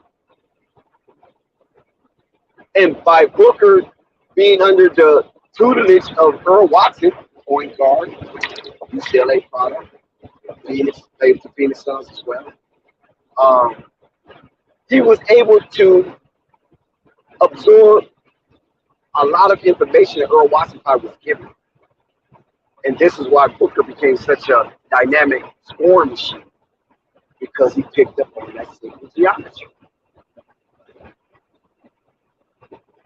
And when you are able to do that, the game is slower for you. Because let me share it like this. No matter what, if you're dealing with time and space, right? See, this is what pop like this. Popular. When you're dealing in Phil Jackson also, when you're dealing with time and space, you're dealing with mathematics. And so, when you got space and time on that court, right? The space is the rectangle, and then you got the time clock, which is the time or how much time you got to do whatever you got to do. When you shrink that into a little box, and you able to understand it to the degree is, if I get here before you get there, there's no way you can defend me, right? Or if I jump at this angle and he jumps perpendicular, because he can't jump at an angle or it's a foul. If he jumps perpendicular, there's no way he can block my shot. I don't care what he does. There's no way he can block my shot. So it's up to me if I make it or miss it or contact, just cause my shot to be disrupted. When players start to entwine themselves with those nuances of the game, they become great. And this is why JJ Redick can get on a podcast and talk about Kobe Bryant and all of the movements that he would practice before a game, and maybe only use that move twice throughout the whole totality of the minutes played. In that game, he might have used it twice, but in another game, he might use it 4 times. Or he might use it once, and it might be the time he needs to use it to hit the game-winning shot or to tie a game. So this is why it's very important for basketball players to get out there and understand the nuances of the angles, and the time and space within that 90 feet mark chase. You feel me on that, Unstoppable? Yo, can you hear me? Yes. That's what made Booker dangerous. Because Earl Watson basically gave him the game. Now, he didn't explain it like that, but I know exactly what Earl Watson did. He said, I gave him the game. I let him dance. And Booker listened. And it was easy for Booker to listen because Booker was coming into his own. Now, when you start coming into your own as a basketball player, you absorb a lot of information. It's only when you feel you already reached the pinnacle that now information is more burdensome than coupled. Because you feel you already, got what you need, and I don't need it anymore. I mean, that's just going to confuse me. Just too weighty, and that's what's important. And a lot of players in this game don't know that, and if they do know that, they're not using it. Because we see a lot of players in this game do not take proper angles to the basket. They don't take proper angles off screens, on pick and rolls. You know what I'm saying? And their approach to the game is that I don't need to know all this. I know I can run fast, I can jump high, I can shoot, and I'm mad at everybody. And that should be good enough, but that's not. Start learning that geometry of that court and the way you rise and shoot, and the player next to you. Like say for instance, you're 6'4", the player next to you is 6'5", 6'6". So it's 2 inches that you're giving away to at this point. So that means his reach is probably 2 inches more than yours. So that means when you shoot the ball, and if you're not to be blocked or distracted by his defense, then you got to keep a certain distance when you go up to make your shot. You just can't just shoot because you want to shoot. You got to set yourself up to be in a position, and that's where the angles come in. So why angles next? Because we know the fastest point between A to B is a straight line, right? And we know most defenders understand that. So they're going to block your straight line. But what's the second fastest? You understand? That means now you got to get into geometry. Because if he's going to block my straight path to the basket, which is so basic, anybody can do that. Let me create angles. Let me shake and bake until I create angles. Let me come off picks until I create angles. This is what makes Joker such a fantastic player. This is what makes Luka such a fantastic player, because they get you on their back. Kobe was good at this too. They get you on their back, and they drive the ball, and there's nothing you can do because there's no way you can go in between the player and the ball if you're on the player's back. How you gonna get the ball? And Kobe, Luka, Jokic, and a few other guys, Kyrie, definitely a whistle with it. And you're like, damn, how you can't block that man's shot? Because the angle he took to the basket and the non-angle, the defender had to encroach to try to block the shot or challenge the shot. It's not even close. And when you look at it in replay or slow motion, you see that a 6'3" guard outstretches the 7'1" center. You're like, how the hell was that? Based on angles. And that's a forgotten art. Yeah, go ahead, Osama. Did you know about the ties that what's his name, Bradley Beal's son? I mean Bradley Beal's agent has with the Phoenix Suns CEO, Josh Burke's name? Actually, I don't. No. That's his son. Oh, wow. Are you kidding? Yeah. So the owner of the Phoenix Suns' son is the agent of Bradley Beal. Yeah. I'm shocked the NBA ain't was like, hell no, you know what? But what can they we do? we gonna go ahead and veto that Oh, is this trade. legal? But no, it's legal, right? You said Loans is who? Legal. Yeah, but you Everybody, know, it's everybody just have connections in the NBA. It's a fraternity. It's a network. I mean, but not only that, my whole thing is still is who did they really give up to get them? They got us. They got a robbery without a ski mask and a gun. For real, I for understand real. that, but that's not. But that's not the agent. That's between Washington and Beal. Yeah, I know that. I'm just talking about. I found that odd too when I found that out. But I'm just saying, just by that. But not only that, it's just like the trade itself is just like, well, y'all didn't give up nothing. It's just, who the hell does that? So is it something that I don't know, man. That's just weird as hell to me. Like, Not to me. if I'm the owner, it's like, bro, you practically got nothing for him. And I'm being told that it's not even no first round picks. Look what happened to Jalen Brunson. Look at that. Look at that connection. His father's an assistant coach. I mean, come on, from New York City. Yeah. But It's all kind of nepotism. It's a lot of nepotism.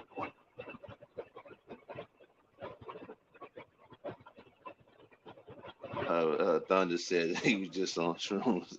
He was on more than that, brother. Cause for real, man, he man, that GM should get GM of the damn year for that damn steal he got.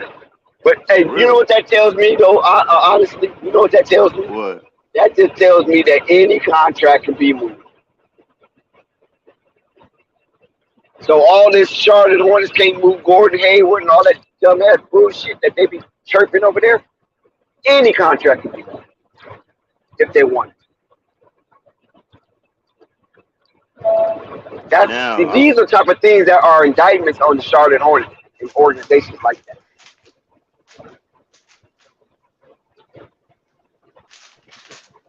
let me ask you this, Dex. Okay. We talked about Kuzma. We talked about Bradley Beal. What about KP? Where you think KP gonna end up at? Think he coming back or he going someplace else? What do you mean coming back? To the Wizards. Where they I don't work know. out a contract to keep him, or you think he out of here? Is he unrestricted? Yeah, I think he's unrestricted. Yeah, because I'm not familiar with his contract status. I'm a baller. Yeah, But I in sure think essence, he's unrestricted. yeah, but in essence, unstoppable. Why leave? Why go anywhere? Where's he gonna go? To a team that might want him. You know what I'm saying? Where's we KP saying gonna go? he can go back to the Knicks if he want to go back. I think I seen somebody say he wish he never left. I think Kyle Kuzma might end up heading over to the next man. Why is it kept? They working, they brewing. Something is brewing over there. I don't know, man. Just how I'm telling you how Tom Thibodeau is. I highly doubt it. Man, you don't gotta bite through that. I'm telling you, you gonna get up. What you call that doggone thing? Freeze or burn, frostbite, whatever you call that. Go ahead and don't do it that way.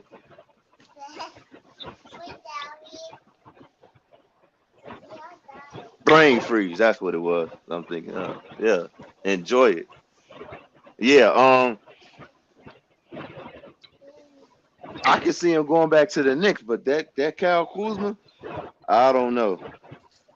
This Tom Thibodeau is Well, Tom Thibodeau haven't got out of the second round, so I don't know how much spike you can put in Tom Thibodeau. He gonna have to back up some because his tactics haven't got to pass the second round. it's just not so much about getting out of the second round. It's just if you ain't playing no defense, he ain't playing you. And so he needs to hire an offensive coach, and he just think he got it on the offensive side when he don't. So, I'm not too enthused about no damn Tom Thibodeau. That little ugly motherfucker, he treated me like shit when I tried to conversation. You tried talking to Tom Thibodeau for real? Yeah, he treated me like I was dried up boo. I don't think I never heard that story. What happened with that? Yeah, I've told it many times. I was trying to get an interview with the motherfucker. Mm.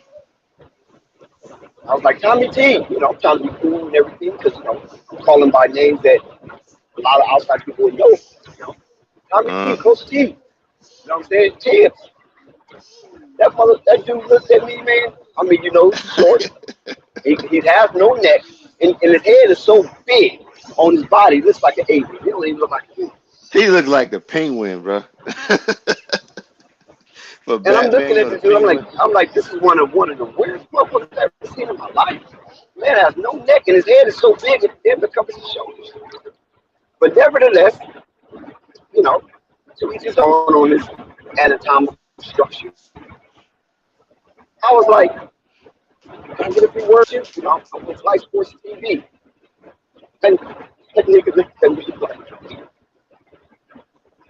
like I was back in Indiana, in Terre Haute, Indiana, in the middle of a Ku Klux Klan meeting. That's how he looked at me. Now his brother is basically his twin, but his brother's taller than him. I don't know what connection he has with the Knicks. I don't know, but his brother was more cordial. You know what I'm saying? Not right now. Not right now. We Mm-hmm. get ready to get into.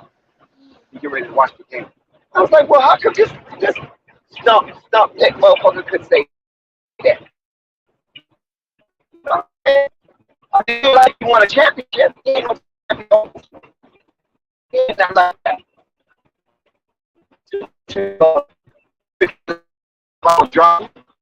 You breaking up, Dex.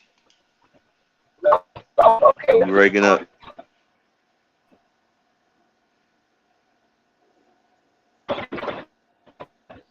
Good. Nah, you still breaking up. You don't got to do it like that. Eat it. Yeah. That's better now. What about now? Mic check. You good. You good. Yeah. You good. So I'm thinking like, man, you ain't even won nothing, man. And you want to treat people like this, fans of the game. You know what I'm saying? Right. We're a small outlet, but we versatile. We get out here in the streets and make it happen. And you gonna treat me like that? You know what I'm saying? Right. But I took it. I accepted it because his brother did, straighten it out a little bit. He got to focus on the game. Get ready to play. I was like, all right. But ever since then, I was like, Jesus, weirdo. You don't even look human. But I like the way he coached. So I ain't gonna knock that. Maybe he's the shitty person outside of basketball. But when he got his collective men together and go on a mission, I like the way he sends out his troops. So I do appreciate that about Tommy T. Tibbs. I do appreciate it. Now, you remember that movie, Mr. Tibbs? Maybe I should have said Mr. that. Tibbs? No. Hey! Yeah, it was a movie called Mr. Tibbs. What was that about? You had Tibbs and then you had Tibbs on the 18. Remember the 18? Wipe your hands. Wipe your hands right there on that. Or use that towel. But nevertheless, I digress. But to get back to it, I think Kuzma will be a good addition to the New York Knicks. I mean, I think he'll make them very competitive in that playoff. Sit it on there. Like I said, knowing Tibbs' ass, you ain't playing no defense. Goose! Sit down! Put him right up on that bench. Like I said, Tibbs gonna be sitting right have to make his adjustment. Obi Toppin. No, Obi Toppin ain't gonna be there. He's stubborn. Look what happened to Evan. Yanked him out. Walker yanked him out. Who else signed over there that was playing it? You ain't see. Derrick Rose. Alec Baldwin. What's his name? Alec Beck. Some shit. What's his name? Alec. Yes. Yeah. Okay. Thank you. He just gotta. He gonna have to. Yes. Okay. I said wait. Let it charge up. He got to face facts like a whole lot of players ain't gonna be playing defense the way he would like them to, and he gonna have to take a hit. He gonna have to take that hit. Yeah, you're gonna have to make adjustments, or else find his Yeah. way out of the league. Oh, Well, fellas, I just got finished reading up on this trade because somebody in chat was trying to tell me that they just gave this dude away for nothing. They gave him shoot, away that's for what I done barely. They seen. gave him away for barely anything. That's Uh, for sure. Not nothing, but uh, barely anything. This trade was bruh, crazy. I'm telling you, when that alert, I'm like, I ain't even have to look at. I'm like, I know Aiden's in that trade. And He I'm ain't like, even what the in that hell? trade. He I'm ain't like, even how the hell? in that trade. Right. I'm like, how the hell Aiden not in this trade? Like, And how that did just they do shows that? the Wizards ain't even trying. They're just like, F it. We're giving up. We're folding our hand. Like, clearly, they're done. So you just giving up Bradley Beal for a pack of Franks. Like, I don't even know how much longer Chris Paul gonna be playing for. Bruh, So, I think they could have traded him to the Warriors and got a good package. You know what I'm and I mean, saying? they only getting second round picks. They're getting, listen, Right. check it out. They're getting, No they're first getting, rounders. they're getting Chris Paul, Landry Shamet, right? Nobody. Who, let's be serious, is coming. I like Landry Shamet, but he's sixth, seventh, eighth man material, right? You know what I mean? So you getting these two, a dude who's never healthy, a dude who ain't even nowhere near the starting lineup, and then second round picks, and you're giving away your whole organization for that. Crazy. I mean, they could have got more than that if they would have put him on the market, don't y'all think? Absolutely. They could have That's why got I'm like, way more for Beal than what they got for him. I mean, that's just settling for nothing. There's got to be more to this story than they're saying. There's got to be some sort of that's what I'm like, bro. It's tampering or like, some come sort of on. collusion, because this is, I mean, at least I give the Suns credit. At least they're trying. The Wizards ain't trying at all unless they trying to self-destruct. They trying to move the team, man. No, but I don't know what they're trying to do, but they yeah, ain't trying to do that was nothing. crazy. And then the That crazy was thing about the Suns is, all right, I like you bringing Bradley Beal over there, but I don't think Bradley Beal solves none of the problems that the Suns got. Not one of them. I mean, they're gonna be hella good offensively, but defensively is they're gonna be suspect. That's You something know the like problem with that? I love when people say that. You know what? It sounds good until you remember something. Let me remind people of something. There is one effing basketball. Just one. It's only one basketball. You could have 80 dudes. You got one basketball coming down the stretch. The problem with the Suns, as you saw in this postseason, is Bradley Beal going to help them stop the Nuggets? No, probably he not. ain't. He ain't. And he ain't big, right? And Ayton ain't big enough. And no matter what they do to get rid of him, they don't even have no depth. So, like, all right, if Bradley Beal, Devin Booker, and Kevin Durant are all starting on the same team, I mean, as good as it sounds, we've been through this in the NBA too many times. I remember when the Lakers went and got Karl Malone and Gary Payton over there, and they tried to put, come on, man. I mean, they got somewhere, but there's only one basketball. So at the end of the day, man, I'm not really super impressed. The Suns don't have any ability to stop any of the teams that they're going to really need. I mean, they're probably better than a bunch of teams. I mean, they could outscore people, sure. They could outscore a few teams. Then you still probably have to deal with the same things you dealt with before. I mean, Bradley Beal ain't exactly been a model of great health himself, right? Nah. I mean, KD is, you saw how KD came down closing out the season. I mean, he was, it took a while for him to get himself together. Stop. Get back over there. Booker has his moments where he goes down and does his thing. I don't think that scoring was really the problem. I mean, I like Bradley Beal and all of that. No, it wasn't. It wasn't. But Wasn't a problem at all. Bradley Beal need a lot of shots just like Devin Booker. I mean, like, that's what I'm saying. Like, all of these dudes need shots. They not all getting. All of these dudes ain't. I mean, you already have KD and Devin Booker dropping like 40. You know what I mean? Like, Shout out to Purple Baby and Devastate. What's up, man? hey, what's good? Yeah, who told them to do this trade? I don't know. They must have been playing 2K. Somebody was playing 2K, doing shrooms or something. Say, hey, this looks good. Man, Chris Paul in the second round. That's it. No other three-way. I mean, Landry Shamet, they getting him too, right? Shaman Yeah, he's a difference maker, right? for Beal. If you say so. Damn. Come on, let's keep it real, man. They gave away Bradley Beal for a Quinn pack said, of hey, punches. Quinn said somebody would do a shrew. He I'm said, just hey, this is saying, a great idea. Let's go for it. they gave it had to be something like that. It's crazy. Somebody was taking some psychedelic drugs in the office. Like, yeah, you know, it would really be cool. Hey, you know, I think this would be a great move. Let's bring in Chris Paul. We'll get hell of endorsements with Allstate, State Farm. We're gonna bring the State Farm dude to the Capitol. This is crazy. Well, they were all excited about it earlier when the story broke. They had already crowned them world champions They and better everything. win. That's what I'm saying. They gotta win, man. They gotta win now. I'm gonna be Sweep and They have to everything, win. right? I'm gonna Home be court honest. Yep. advantage, sweep. They don't want no excuses. Listen, Yeah, you guys, have to. I'm gonna call it now. I'm gonna call it so quick in advance. The Suns ain't going nowhere. I'm calling it now. They're going nowhere. Sounds good. They gonna get burnt out. They got too.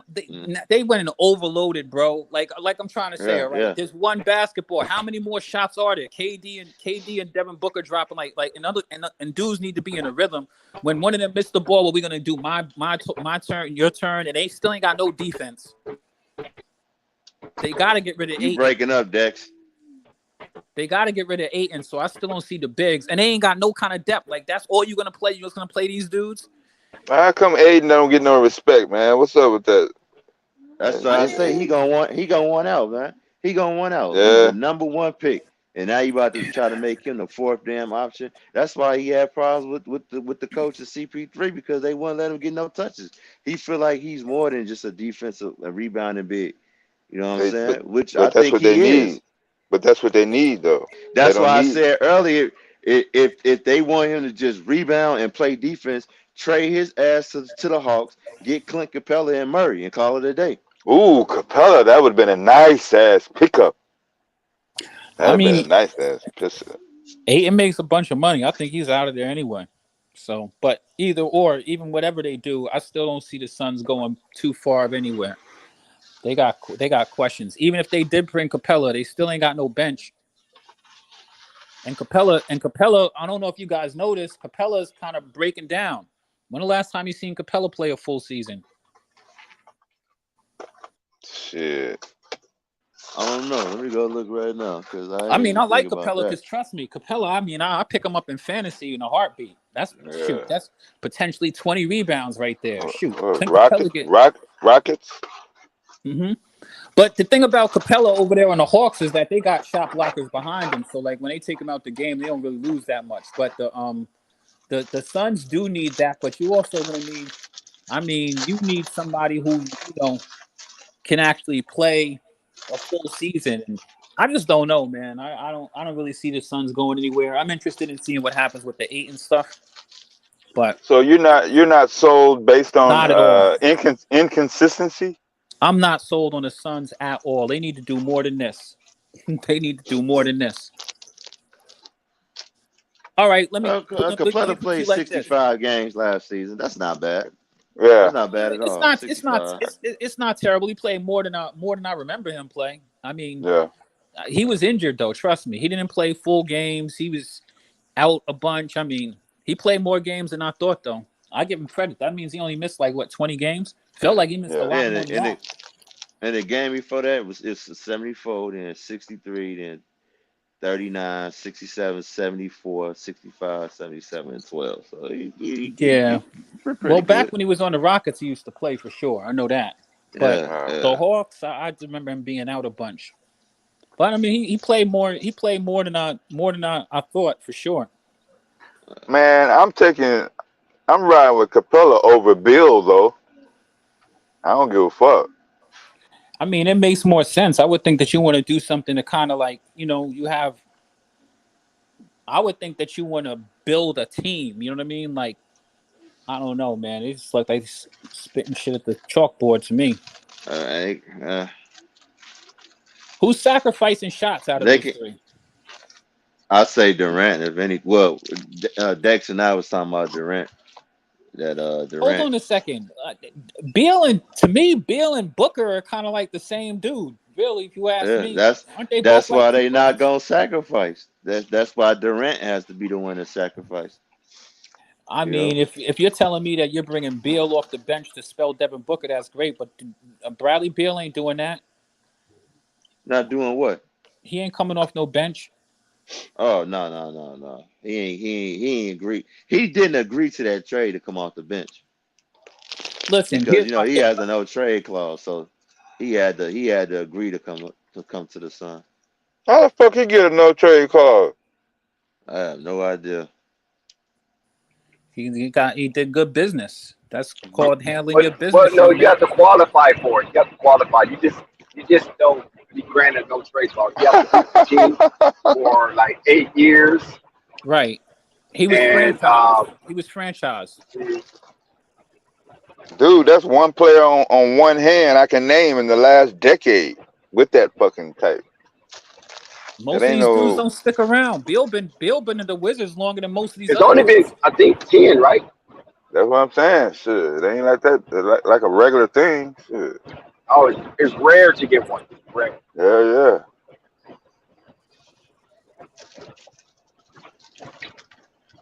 But you have to qualify for it, and that's extenuating circumstances. Other than I that, you have to never. qualify. I would have never anticipated his name being nowhere near that list though. Jesus. But he's been at the Wizards for a minute. I mean, the only other people I could think of been in a franchise like that is what Stephen Clay, who came into the Warriors, and Giannis. Giannis, yeah. I don't even know, or maybe Embiid. Everybody else done moved around I like think musical chairs. You breaking up, Dex? for this, You still breaking up? Yeah, Dex got to keep on driving until he gets to some better reception zone. So enough about how I feel about it. How y'all feel about the Suns? Y'all like this? Y'all think the Suns? You think the Suns gonna blow people out the water? How's this gonna stop? How's this gonna help them beat the Denver Nuggets? Offensively, they're gonna be a problem, but I don't know. I don't know, especially with the Denver, because like I said, it it. I think maybe how far they go depends on Ayton, I guess, because uh, I don't think he gonna want to stick around for this, bro. You know, I don't You could think go on he's gonna. ESPN and read it. The Suns got 4 players. They're giving up what 100, and they're right now they have about $163 million on the books for next year between those 4 players: Ayton, KD, Booker, and Beal. Right, so they got 4 max dudes over there. Ayton has already talked about how disgruntled he is over there. They got rid of a coach, so maybe decides to stay. But still, in all, even as much as y'all think they're going to be an offensive problem, there's only one basketball. So at the end, in the fourth quarter, there's only but so many shots to go around. So somebody ain't getting some of them shots that they normally Well, get. Dudes might get a little bit cold, and y'all got nobody to deal with the problem that whipped y'all behind last year, this past season, and that's that Jokic situation. Because all of them dudes gonna play together. They not tripping over who's hot and who's not. They gonna keep on doing their thing. Y'all couldn't stop them then, and y'all ain't gonna stop them with this roster that y'all got here right now either. so are we talking? Is this 2016, 2017 Bradley Bill, or what we talking here? Come on, man. You know we can't do that. We gonna send him back in the time machine. Oh, I'm saying I'm not that excited about this trade. Doesn't really raise the eyebrow except if they got something else down the road. I don't Here, see where they're gaining anything. What are you gaining? You're already More loaded on offensive power. missiles. I think what they More I mean, offensive gained. power. That's what they gain. why would you load up on offensive power? I mean, what? I mean, KD They and might be just Booker. looking at the statistic. We just gonna You know what it outscore is though. everybody. That's what If they they probably looking at. if they're looking at it as all right, we can stagger our offense a little bit. Like we have a weak bench, but we have a dude who can actually score. You know what I mean? And we could do some stagger action. But when it comes down to stretching, the game is on the line. You know, when Devin Booker's cooking, he probably taking all of the shots, and I get it. KD's sharing, and then like all of them dudes can't cook all at the same exact time. Like it's gonna be weird. Closing. Who's the most out of place right now?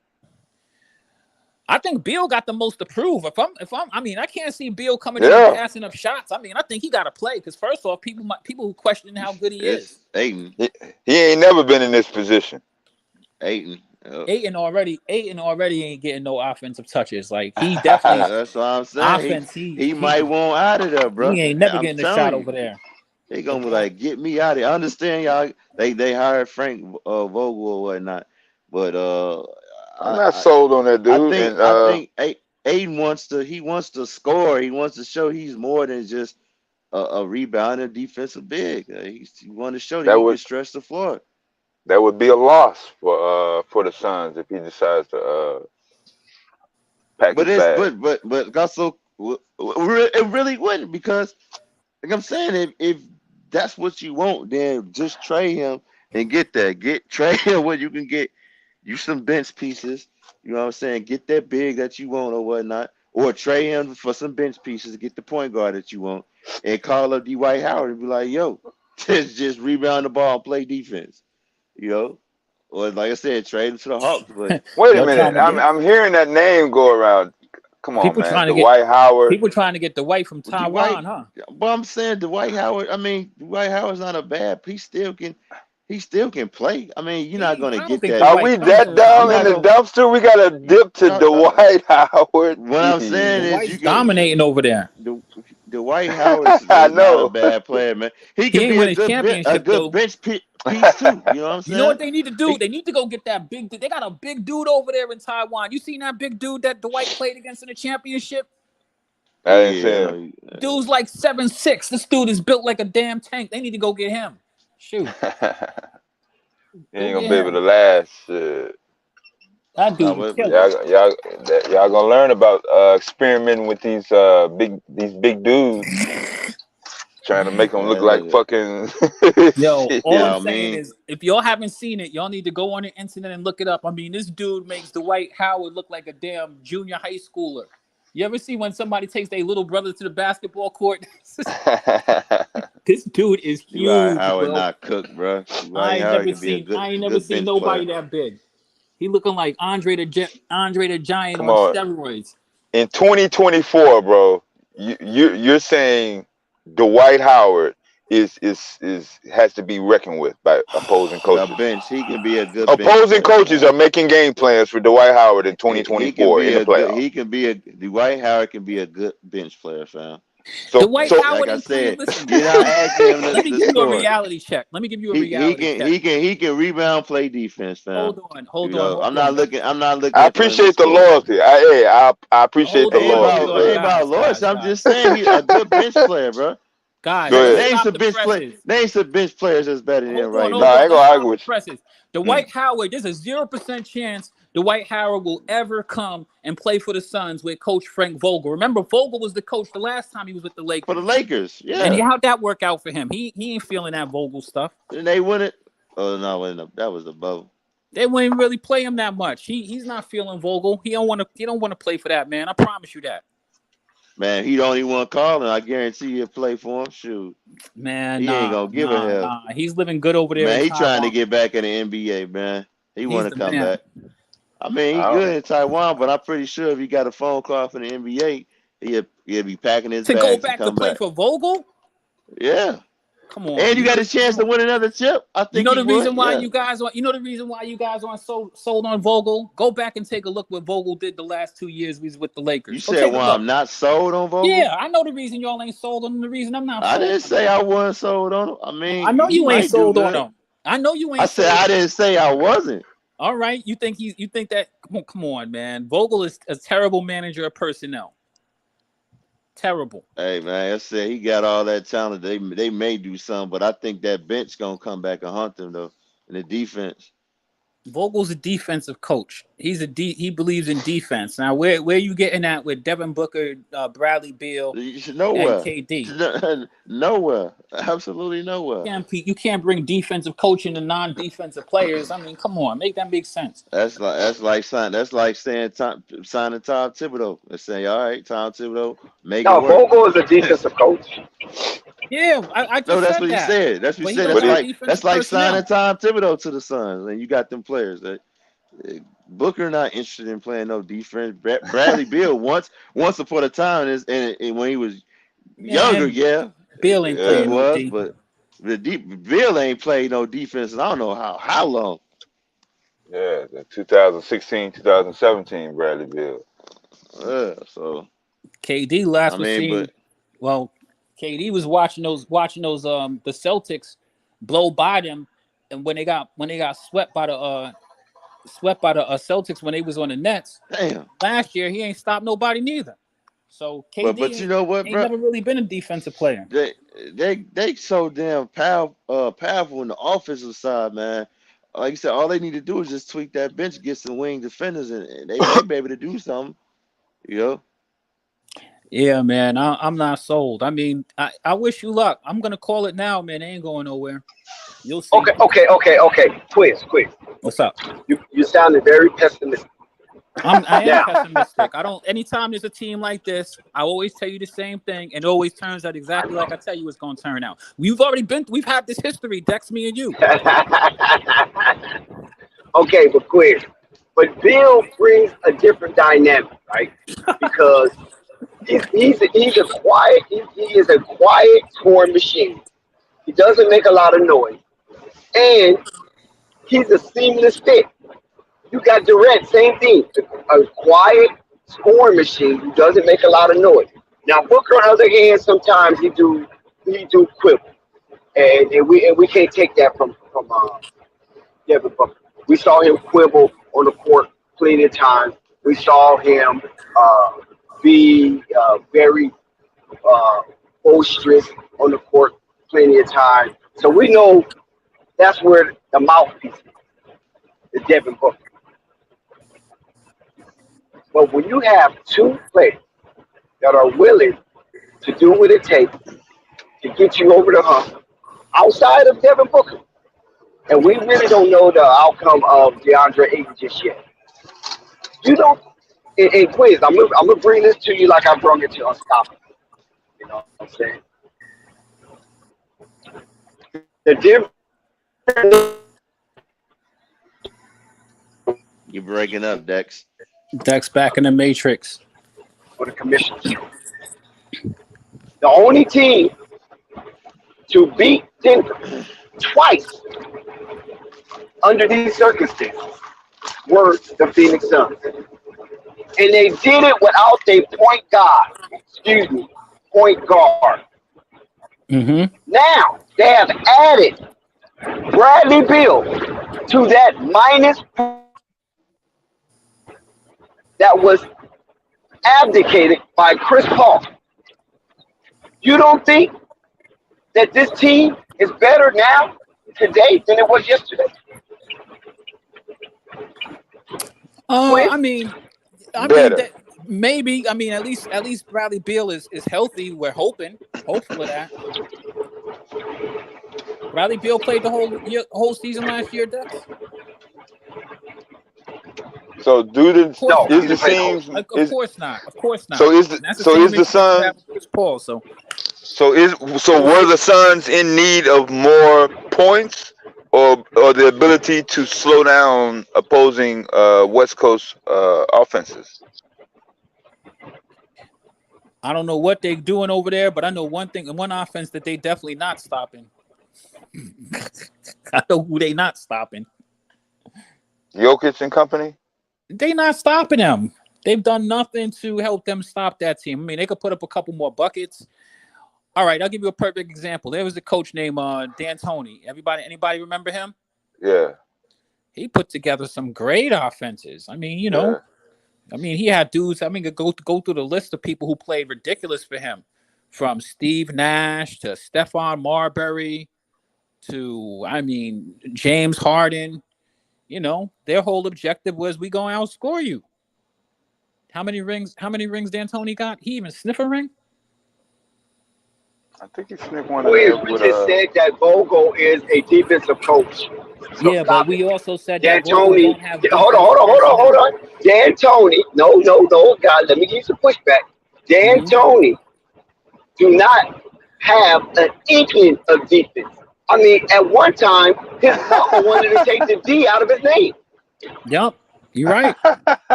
Now, the only reason I'm saying that, though, Dexter, so my man talked about them and their objective about scoring everybody. So, yeah, I don't think that that's a strategy that's going to work. I mean, it sounds good. Is this roster stopping the Warriors in a 7-game series?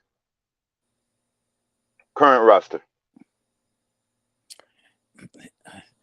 The thing I don't like about the Warriors is that they're really chuckaholics. I think they could beat the Warriors With this Bradley Beal team?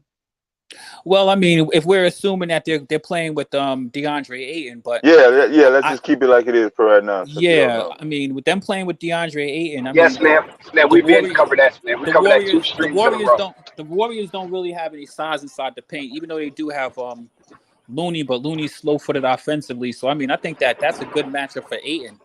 I think that's a really good matchup. Why are we talking about the Warriors? The Denver Nuggets are the champs, and the Denver Nuggets are the archetype right now, not the Warriors. Warriors didn't even get past the second round. Yeah, and the Warriors are Warriors right now because the Suns have to be built to overtake Denver. That's what they have to be built. I think the Warriors are lesser than the Suns, even without. I agree. But still, I think that the Suns could potentially be maybe the second best team in the West, depending on how Vogel's philosophies play out, depending on any depth that they get or whatever. I mean, the Suns didn't have issues scoring against a bunch of teams once they got everybody together. If you remember when KD finally was healthy, him and Devin Booker were going nuts going into the playoffs. But my point is this: without Chris, this is all I want you. This is all I want you guys to try to focus on. Just an inkling of this. Without Chris Paul, the Denver Nuggets lost to the Phoenix Suns twice. The only team during their scavenger hunt to the Commissioner's Trophy, to hoisting the Commissioner's Trophy. Nobody done it. Not even the Eastern Conference representatives beat Denver twice. Only the Phoenix Suns. I think that should be recognizable. No, I think that, give him a pat on the shoulder for that. Great job. Well done. Now, the objective now is to win the series. That's what I'm trying to, that's my point. So if they beat them twice without a point guard, a sturdy, sustainable point guard, they basically got not much protection from the point guard. Yes, Cameron Payne or Cameron Thomas, whatever his name was. He tried his best, run up and down the court like a banshee, to try to disrupt Denver, but it didn't work. They still don't have a point guard, Dex. Last I checked, Bradley Beal ain't a point guard. But they might switch with him and Booker. I don't know. They might I understand what you're saying, but you know what I'm saying? I understand what you're saying, Dex. It's not like I don't understand what you're saying. Bradley Beal healthy, Chris Paul not, put him on the court. You know what I mean?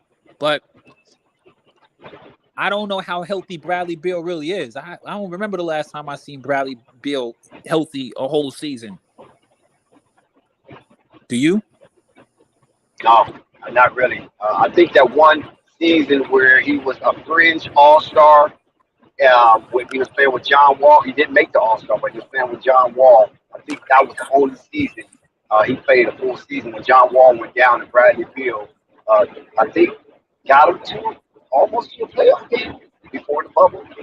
Mm-hmm. I think that's the only healthy year that he ever had, one of his best, and that's what put Bradley Beal on the map. And then since then, he always been, one of the main guys inserted in the All-Star battle until he finally made it. Yeah, well, Slim can hoop. You need to come up here and explain because you might know some information we don't. True. So And I'll go out on a hit the limb. link, Slim, and come up here.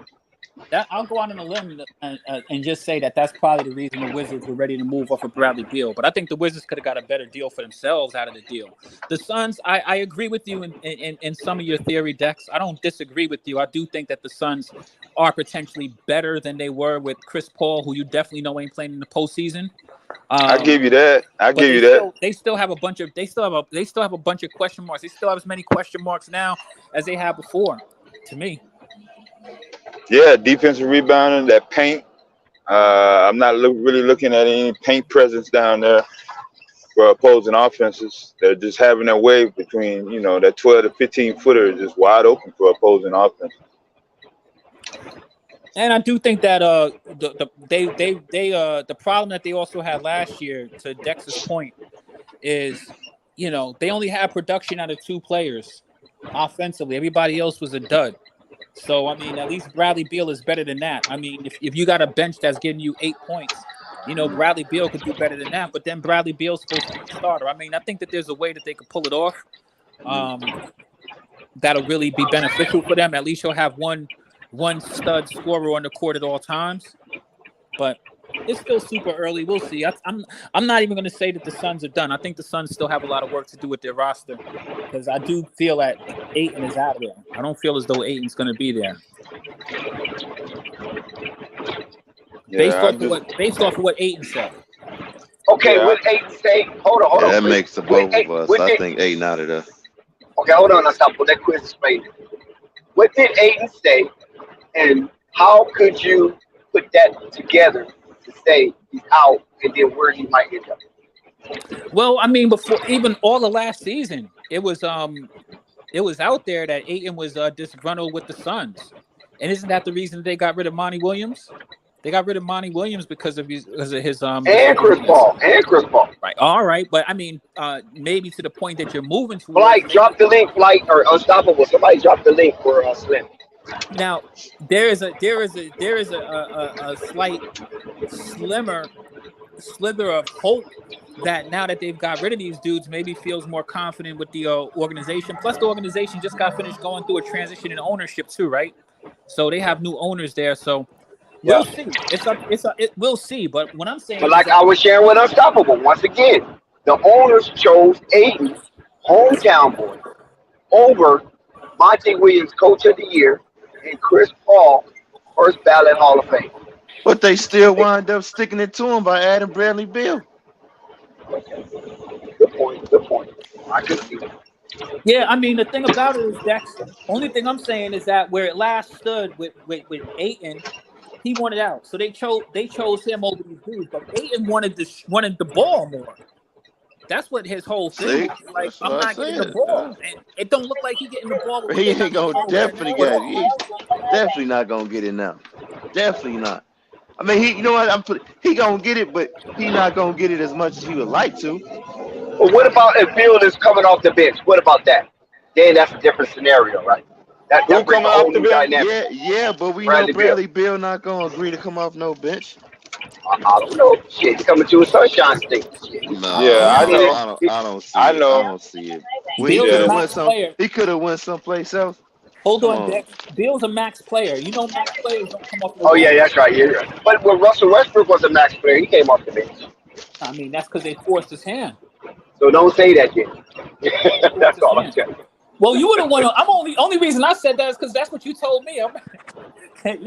Dex, I'm saying you use Bradley Beal as a max player that he won't come off the bench, and I countered that by saying Russell Westbrook.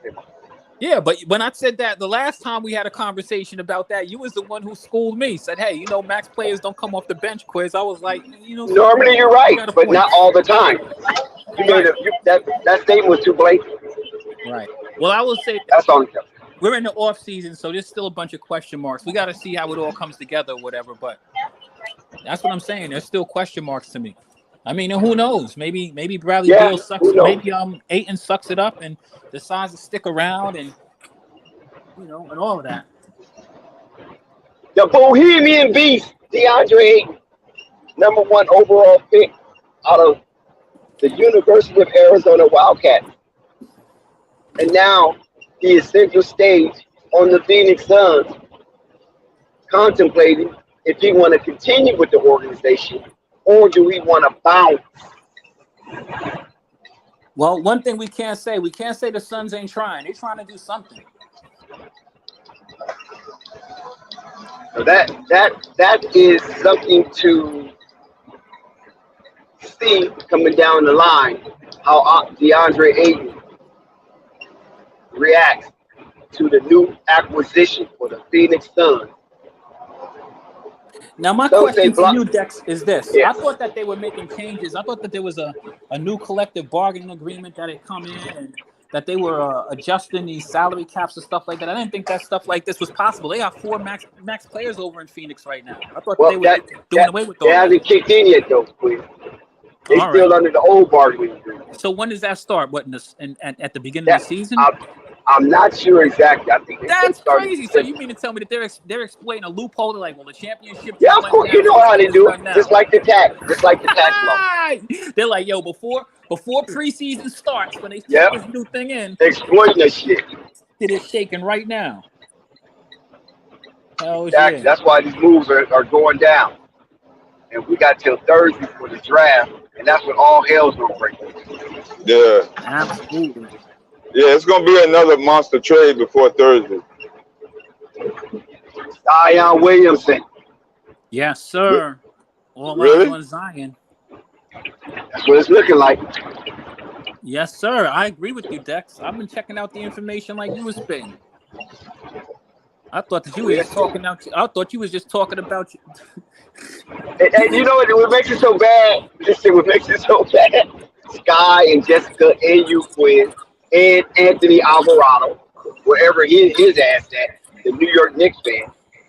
Y'all throwing dead onions, rotten tomatoes, all kind of stuff at me when it came to that. It Fake seemed like you guys hurled all kind of insults. You know me, Dex. I'm the first person to keep it a bean. Like the stuff that you saying, like I said, you know what I said? I said it ain't gonna happen. I don't believe it, man. I'm changing my tune now. I'm seeing it all over the place now. It seems like that's exactly what they planning on doing. That's crazy to me, but that's what looks like they plan on doing. And how funny it is that we at Flight Sports TV break these kind of news, and people always laugh at us. They always laugh at us, and it's funny. You know what I'm saying? I don't know if I've ever seen a team treat the way they did AD on the way out like I've had before. Looks like they're doing the same thing. Well, they're not doing the same thing as Zion, but this doesn't look good for PR and trying to attract players. Listen, let me tell you something about sports and politics. Most times they merge. Sports and politics have always merged, but it was a in clandestine type thing. You know what I'm saying? It just wasn't overt. It was more covert. But when we black folks start merging sports with politics, that's when all hell breaks loose. Oh, leave out the politics. Leave it out. Just play sports. Just leave all that stuff out because they don't want us to use their platform to raise awareness to some of our social woes or injustices, right? Yeah. Okay.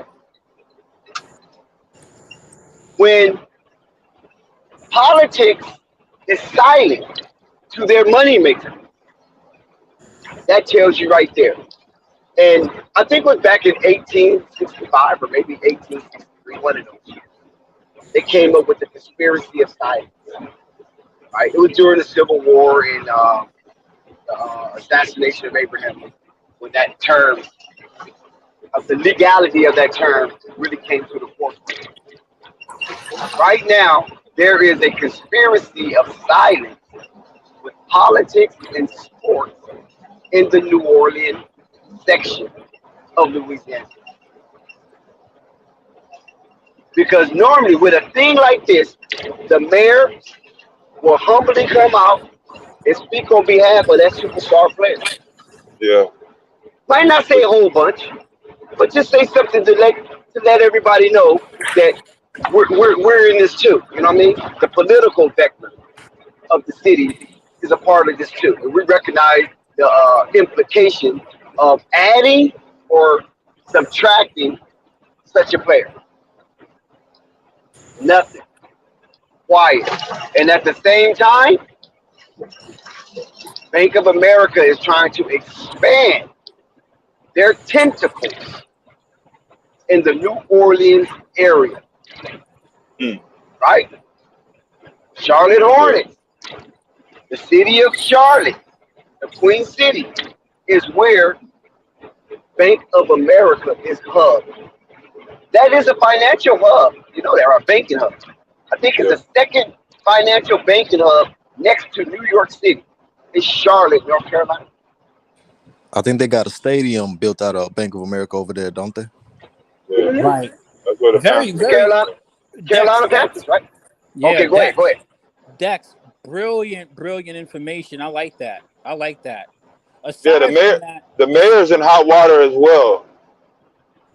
yeah. On some, Plus, yeah. remember that you have the turnover of ownership over there. A lot of people think that, like Mike cashed out crazy, but quiet as kept, he is still part of that organization, and he's Wrong. You're still wrong, Quiz. That's You're not wrong. not wrong. It's not wrong. It He's is still wrong. on. I have He's some information for you, though. go Doc. ahead. Go ahead. Drop it. Listen. Okay, so check this out. I think Michael Jordan got finessed out of his franchise through the stock market. I think he lost a bet, or through the stock market, he wagered $500 million that GameStop was gonna go out of business, and it didn't, and he had to pay I guess like a debt through the stock market, because like he thought that they was gonna go out of business and they didn't, so he lost his stocks from that bet. Betting on GameStop was gonna go out of business, so he had to sell his majority stake in the Hornets to pay it off, and he lost it to his bookie, which All of that stuff crazy. sounds good, but I got Okay, it but right here. that. Listen to this. You're not Okay, going to get that one Check too. it out. hold on, Quiz. Michael Jordan, whether you know or not, Michael Jordan is actually still running things over He's there. a minority owner. He's a minority owner. Listen to this Yes, real quick, exactly. though. He's Can you still listen to in. this real Dex quick? knows what I'm talking about. Listen That's to this real quick. substantiatable. Listen to this real quick.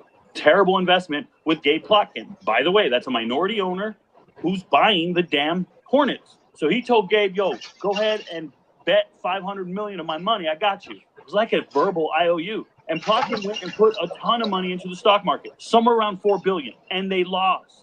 But instead Okay, cut it. give me that $500 million, Plotkin said. Now, what source is that?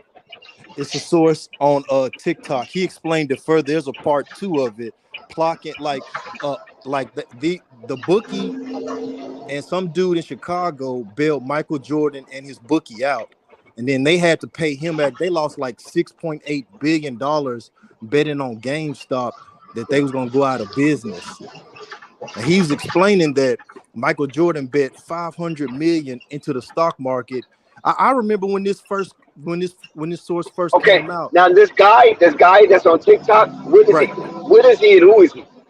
He is a financial guru for let me see, what's the source? So he rather take that to TikTok instead of bringing that to Bloomberg News or Fox Business News. That's the only thing. No, it's all like over the net. That's what I'm saying. Like y'all should hear this, bro. Like, I mean, Is that somebody's podcast show? You have to take like. I'm not going to tell anybody how to think or how to get your information, but you got to use discernment and you got to check things out. Like social media is not the place where you. Well, I'm saying, was that a podcast, like a radio sports talk show or something? They asked him to explain further. He said, "That's what I'm saying. Who is they? Who are the? Who is the source? Yeah, like, are you saying the person that's talking and it's not his TikTok account? Is the people that's interviewing him? So like We'll a put the couple link days in the ago. chat or somewhere. No. Yeah, So a stuff couple of like days this gets a ago. lot of clicks, and of course, there's always ways to spin all kinds of conspiracies because Michael Jordan has always been I a mean, we conspiracy. heard of Alex. Go to We heard World of Star. Alex Y'all will Jones. see it. Okay, Go to so You do know World what I'm y'all saying? Star. remember when Michael We heard Jordan of Rush sold? Limbaugh. Go to So do We y'all heard of these remember? people that Go to were putting World way Star. out You'll stuff see on it. it. A Oh, World okay. Star. World Yeah, Star. go to World Star. You'll Damn. see it.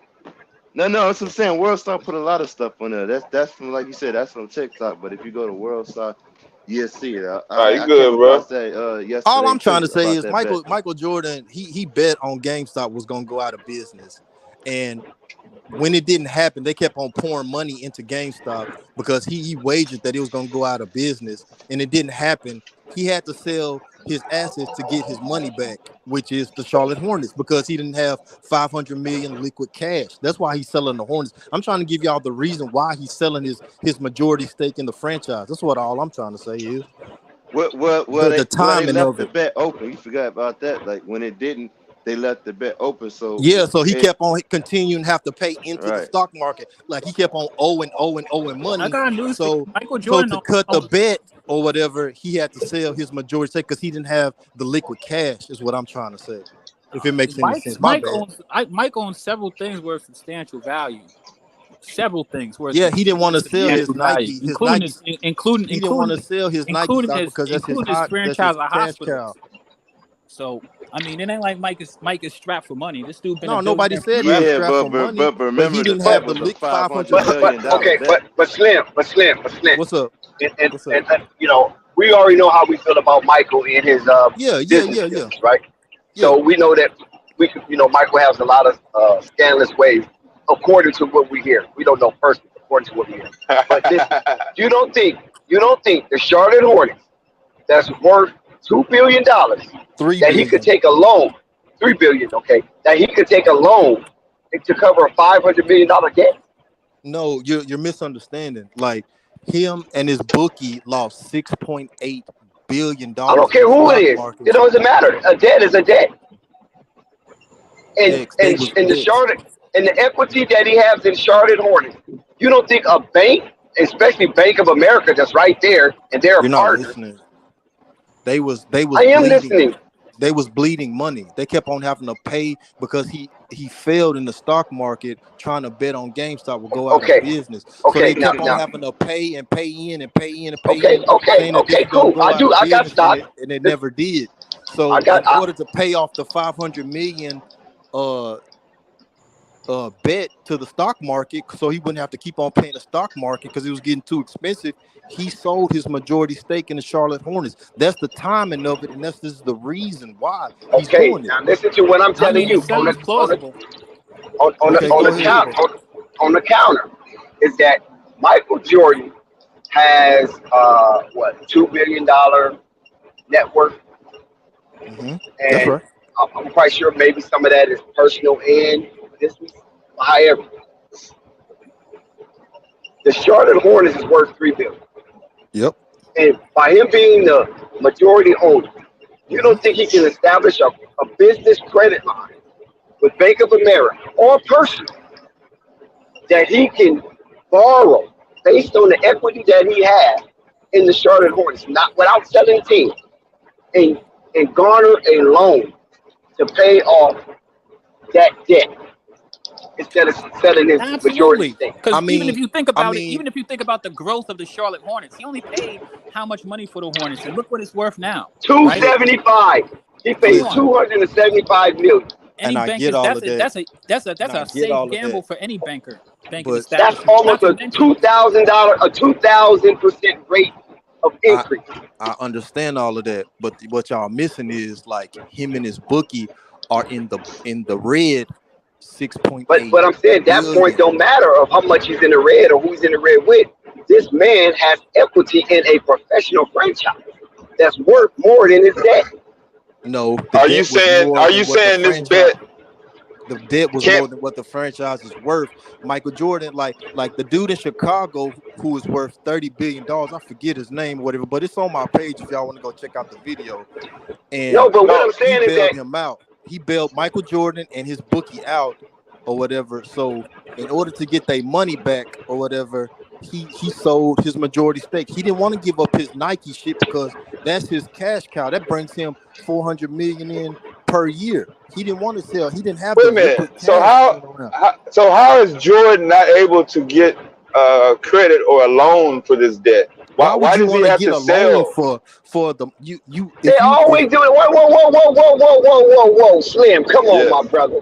go yeah. ahead. When you dealing money, you always want to do OPP, other OPP. people's money. Yeah, true. OPM, And other true. people's money. So you always want a loan. You always want a credit line. You never want to use your cash. This ain't my money at all. I'm just telling y'all why he sold his majority stake. That's what I'm telling. I'm like, And why? all we saying That's is a we hard questioning sell, it. bro. It's a Yeah, we hard sell. questioning that. Okay. That's what Because I'm I mean, saying. somebody don't use their money. Over a Okay. GameStop bet.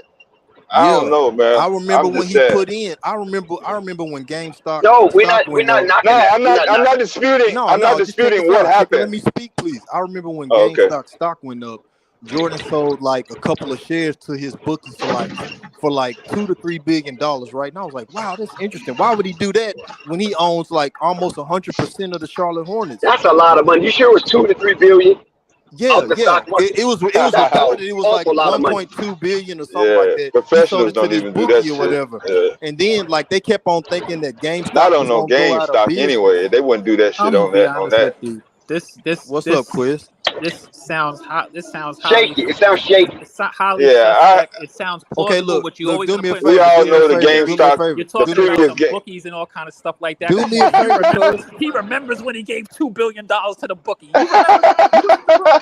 Come on, what Look, you talking about here? do me a favor. Go watch it on my channel and tell me what y'all think about the video. Jordan got finesse, had to sell majority stake of the Hornets. But Tell me even what y'all okay, think. somebody's okay. Unstoppable. Go look up to see what GameStop is worth. I mean, I I don't even know if GameStop is worth all these billions that you claim. Yeah, why hold would on. anybody put $2 billion worth of money? Because Hold on. Let me say this. If I remember right, GameStop was against the ropes, and they was gonna fold. Exactly. And their stock was going up But and up and up and up and up. And people kept on putting in money. And they still putting in money. hold on. But this too, Microsoft invested in GameStop. Exactly. A whole So, lot of people did, thinking that it was gonna crash. That's why Jordan put the $500 but I'm million. hold on. I'm gonna look and Jordan see. put the But 500 yeah, million in, thinking that it was gonna crash, and it never did. we're not disputing none of that you said. None of that. I'm gonna look But right now. 500 million is not going to send Michael Jordan to the pole house, and 500 million is not going to make Michael Jordan sell his majority stock. I mean, his majority It interest will. in the It will. team. But Okay, Hold so if on, you got but Dex, hold this on. if you It got will not $500 sell million into something that you thought that was 500 million.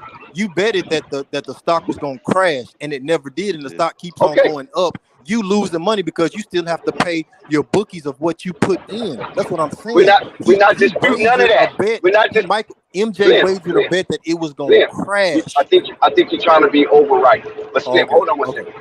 my bad. We're not disputing none of the we're not disputing. Yeah, that's my brother. Slim, my brother. All You know, right. Tennessee. But we're not disputing nothing you saying. Only thing I'm saying is that the result of Michael Jordan selling his team based on that's what's sketchy to me. I'm not saying that never happened to Michael. Yeah. Because I think that the Charlotte Hornets is worth more to keep if you just get a loan. I don't care if the loan is attached to a lien On one to of his get houses 500 or million property or something. Yeah. to One of pay them that off. fucking cars. Okay, let me He's ask. got a couple cars worth Let me ask 500. y'all hold something. on Then one second. I have a Hold on one question. second. I have Hold a on one question. second. Hold on one second before you do that. Dex, as of June 16, 2023, GameStop net worth is worth $7.48 billion. Yes, I sir. told you he's losing. He bet that No, they was gonna crash. that's what they worth. They worth $7 billion, right? $7.4 billion, Exactly. right? MJ is So losing. 48 billion. But let me just add on this that you yeah, can say okay, you gotta say 7.5. Just say what 7.5. right. Let's just say he made a bet and that GameStop will crash at this certain amount of time. Let's just say 2023, June 18th. It didn't happen.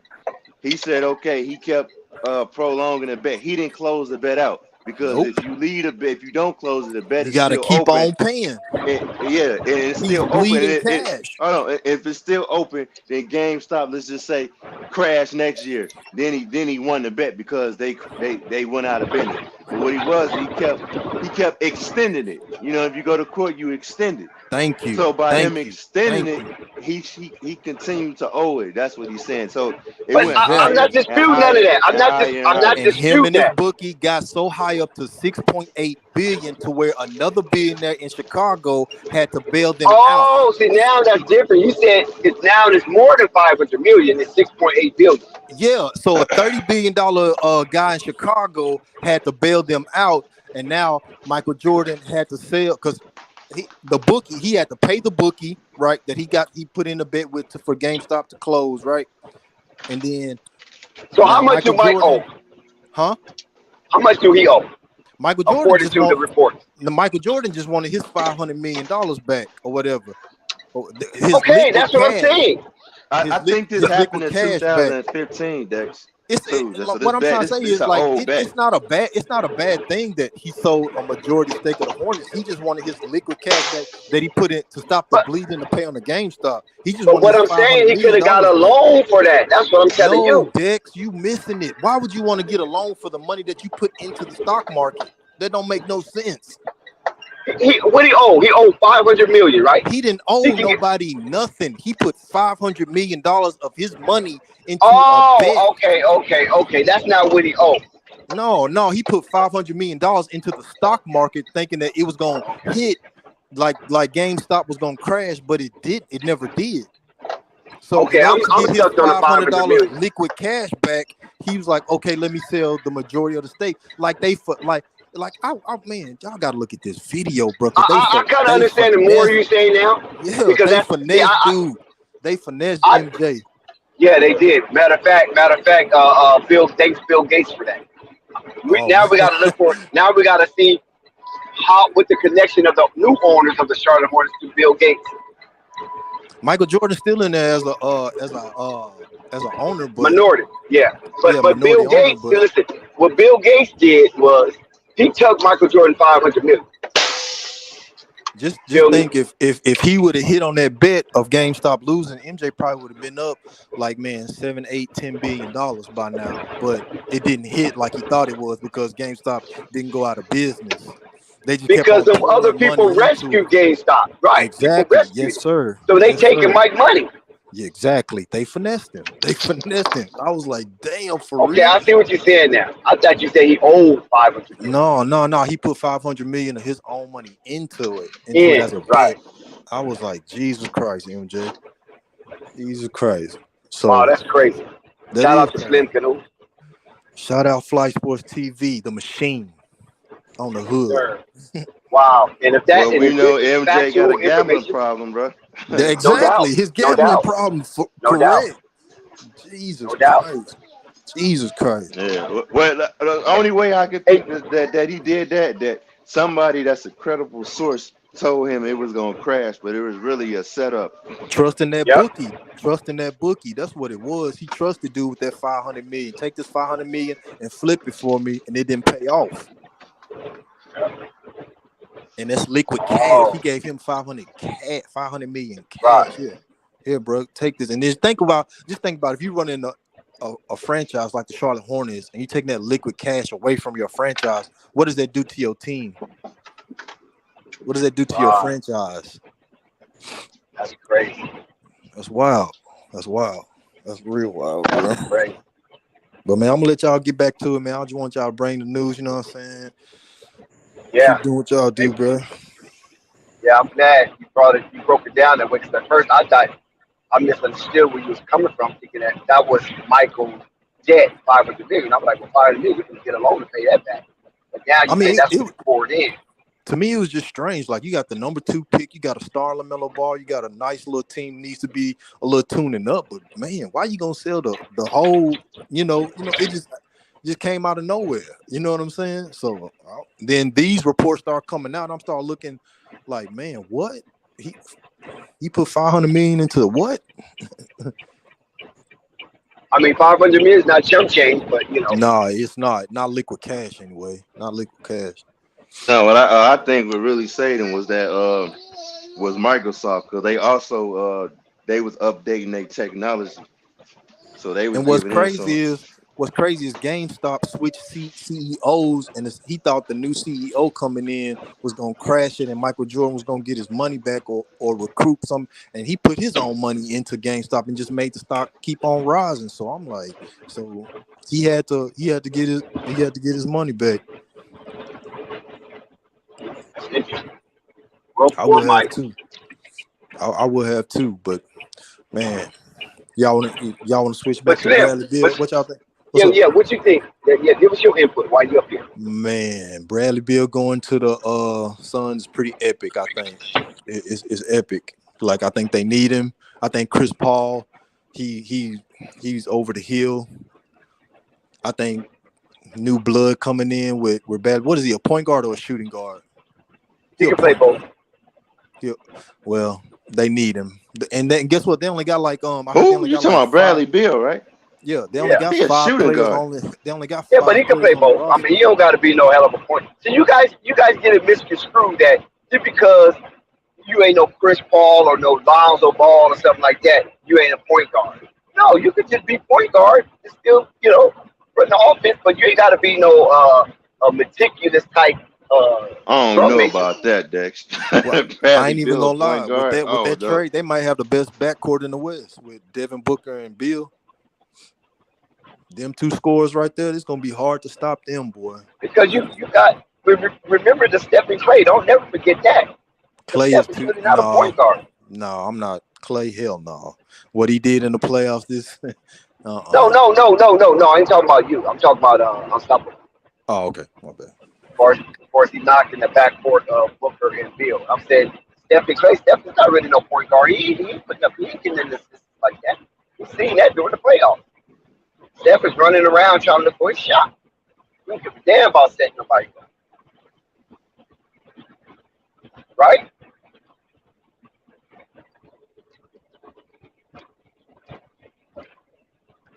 Yeah, you right about that. So that they could have something similar to that. Hey Dex, you got Purple Baby backstage. I went back there. I didn't see nobody. Oh, she did. Tell her to come back. Oh, she must have come and left. Well, fellas, listen, I want to wish everybody a happy Father's Day. Shout out to all of the fathers around the world. And, yeah, man, I hope everybody had a peaceful, prosperous Father's Day. Everybody got their oxtails over rice. Shit, I wish. They jerk chicken. Dex, you gotta send me some Dex. What's the empanadas? What's that shit they call? Oh yeah. You know, they got that good. Got that empanadas. Yeah, empanadas. Yeah, got that good food. You know what I'm saying? And also, Flight Sports TV extend out Happy Father's Day. You know, just Father's Day special breaking news. Commencement of the Bradley Beal trade to the Phoenix Suns. How would it affect the NBA? Do it disrupt the Western Conference?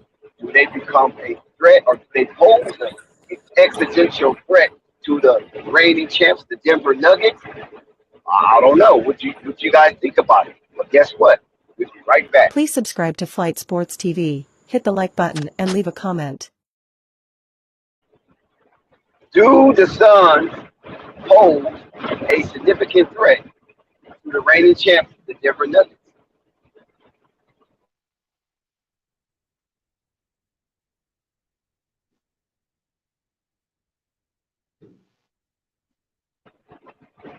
That's to the panel.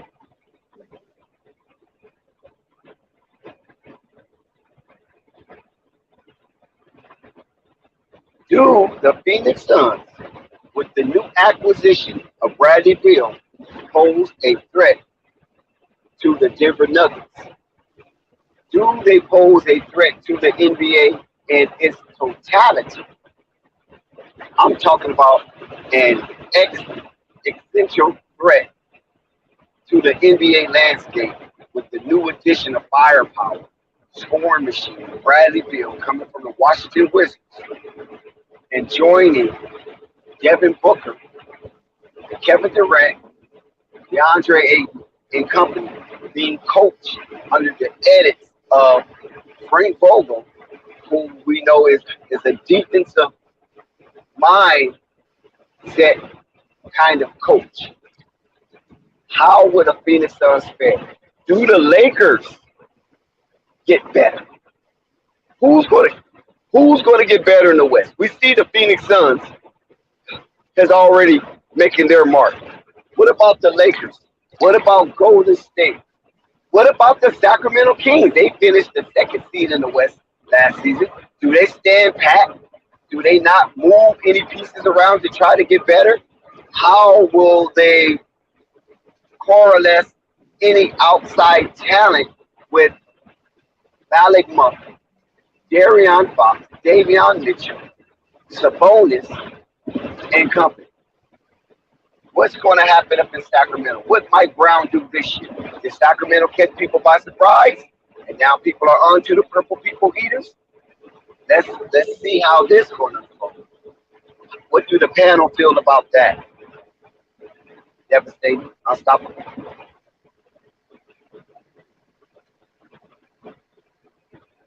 Knock, knock. Anybody home?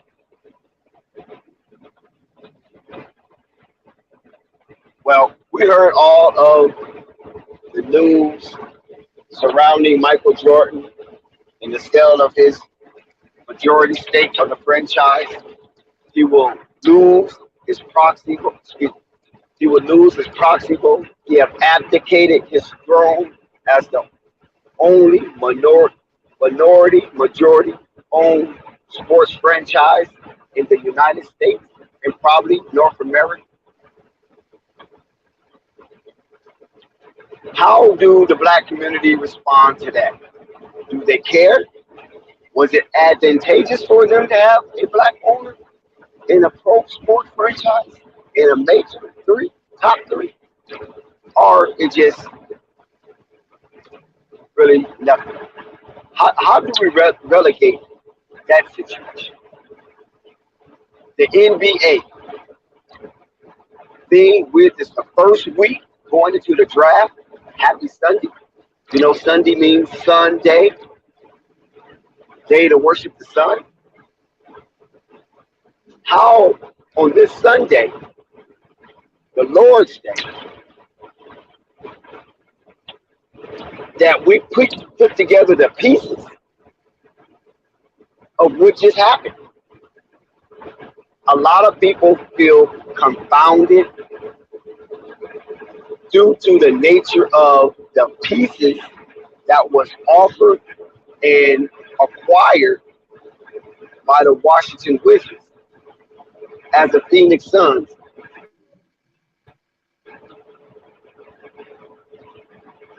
acquired Bradley Beal. Is this the new beginning of the death of the Phoenix Suns? What do you mean by that? Well, we know Phoenix in Egyptian terms, or Greco-Egyptian terms, is a bird that is consumed, I think, in internal combustion and burned to the ground, and then out of its ashes, it rises back up. We witnessed the Phoenix Suns burn to the ground.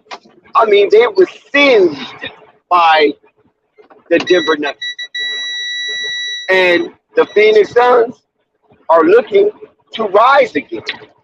Are we witnessing the resurrection of this bird down in Arizona with the new addition of Bradley Beal to the roster? Can we honestly say the Phoenix Suns are better today than it was yesterday? Can we represent an existential threat to the Denver Nuggets, the reigning king of the NBA? What clues are there evidence, what body of merit that we can use to say the Phoenix Suns are closer to hoisting the commissioner's trophy today than it was yesterday? One thing I can say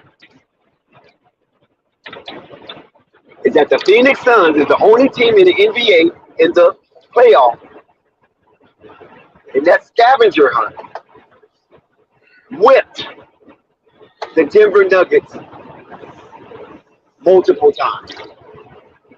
They were the only team to beat the Denver Nuggets back to back. I'm talking about when the Denver Nuggets came upon the silo of those boys in the desert as they drunk their Ixler, cactus juice. They whipped them twice back to back and sent Denver on a 2-game losing streak in the playoff. And the Phoenix Suns was the only team to have the Denver Nuggets knotted at a tie. And that tie was 2-2. And Denver never looked back down. No other team gave Denver such a scare. So why not think that the Phoenix Suns are better today than it was yesterday? Because the Phoenix Suns done all of that damage to the Denver Nuggets down in the desert in them cactus fields without a point guard. Chris Paul was not available. I think he played one quarter and that was it. He was done.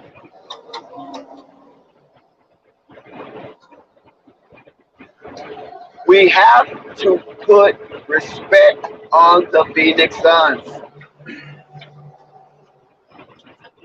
Can we get a stop to though? put respect on the Phoenix Suns.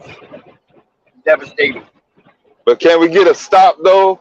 Every now and then, we don't mind the 35 and 40-point explosions, from our superstars. But we would like to see, at least some sort of presence in the paint late in games down the stretch. I'm specifically targeting playoff time. That's all. We don't need any proof that they can dominate the regular season.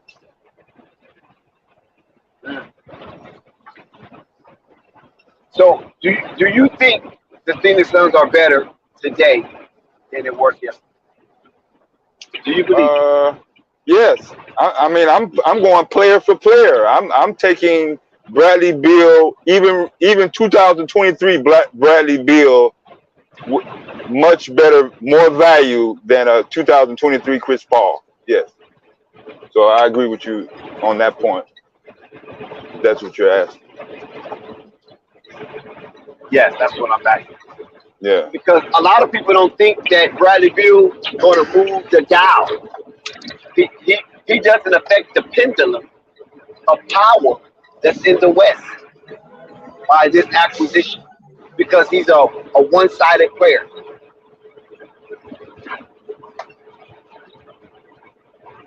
And how will that mix? It's like oil and water. Bradley Beal, Frank Vogel. Can we get a positive entanglement between the two? Well, I shouldn't hear anything about wanting the ball and taking shots and being wide open. If they're going to stick with this pure SWAT team mentality mindset. Can you imagine the floor? I mean, just think about it. I cannot. Especially with these egos and roster. No, I don't even want to be nowhere near the court with these motherfuckers on there. Any small thing, like small things that may not be an issue in other games, based on they're together. Those petty things may come up. I've seen it before. Could you give us an example? minutes, possession, particular coverage, all types of defensive switches, any little small nuances that may not seem minuscule in any other game or any other situation, could, either party could try to blow that up just based on some internal shit. If things are not going their way, yeah, if they're winning, if they're blowing teams out, okay, yeah, no problem. But if they start on a losing streak, dropping games, especially close games, I don't know. I just want to know how Bradley Beal will show up in the playoffs because he hasn't really been tested. I think he's been to the playoffs twice in his career. One time with John Wall, and I think one time with Russell Westbrook. Damn. Yeah, that was kind of late too. I wonder what he's gonna do when he get out on that court for all the marbles. Yeah, he's in a different position, and then he's going to be playing a different format. It's going to be not the same at all. Yeah, his previous playoffs were what? An East Coast stacked Sixer Celtic type of situation. He's going to see none of that out west. It's a whole different ball game. And then he's not going to be able to set. I haven't watched a lot of his games over his career, but I do know that he needs to be able to get his own shot, and I don't know if he even had a need for that while he was with the Wizards because he was always open. And why is that?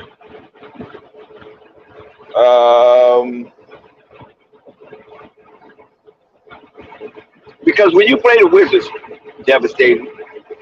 The only person you have to worry about is Bradley Beal, right? So the game plan is vested towards Bradley Beal. So why is he always open? That's odd. If you're the focus and you're really the only star player, how are you always open? Maybe you know that geometry.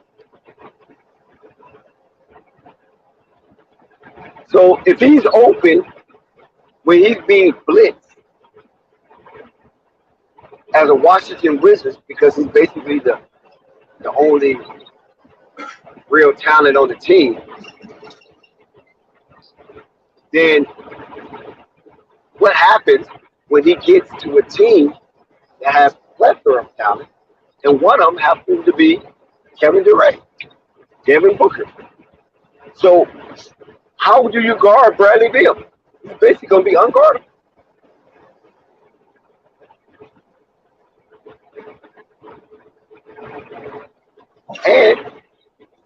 And Bradley Beal is purple man. Will he start turning into a 3-point shooter though? I don't know. He can hit the three.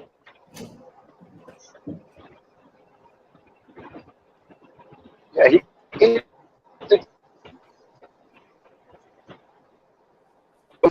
No matter how you plug and play him, he should be able to be a formidable asset for the Phoenix Suns. Now the defense thing, that has to work itself out because I really don't know what kind of defensive player he is. I haven't watched the Washington Wizards that intensely. You know what I mean? Just the games that I've seen him play, his defense. I thought he led the league in steals at one point. I don't know about that one. Because that's deceptive. Steals, that's deceptive. You run around like a free safety. Deflections, go off your foot. Right. So I'm just curious. Purple Baby, what you got, Purple Baby? First of all, I'm surprised this trade was able to go through for many of the reasons. They said Beal's agent is the father of the Suns. So the Suns owner is Bradley Beal's father, if that makes sense. Agent's father, if that makes sense.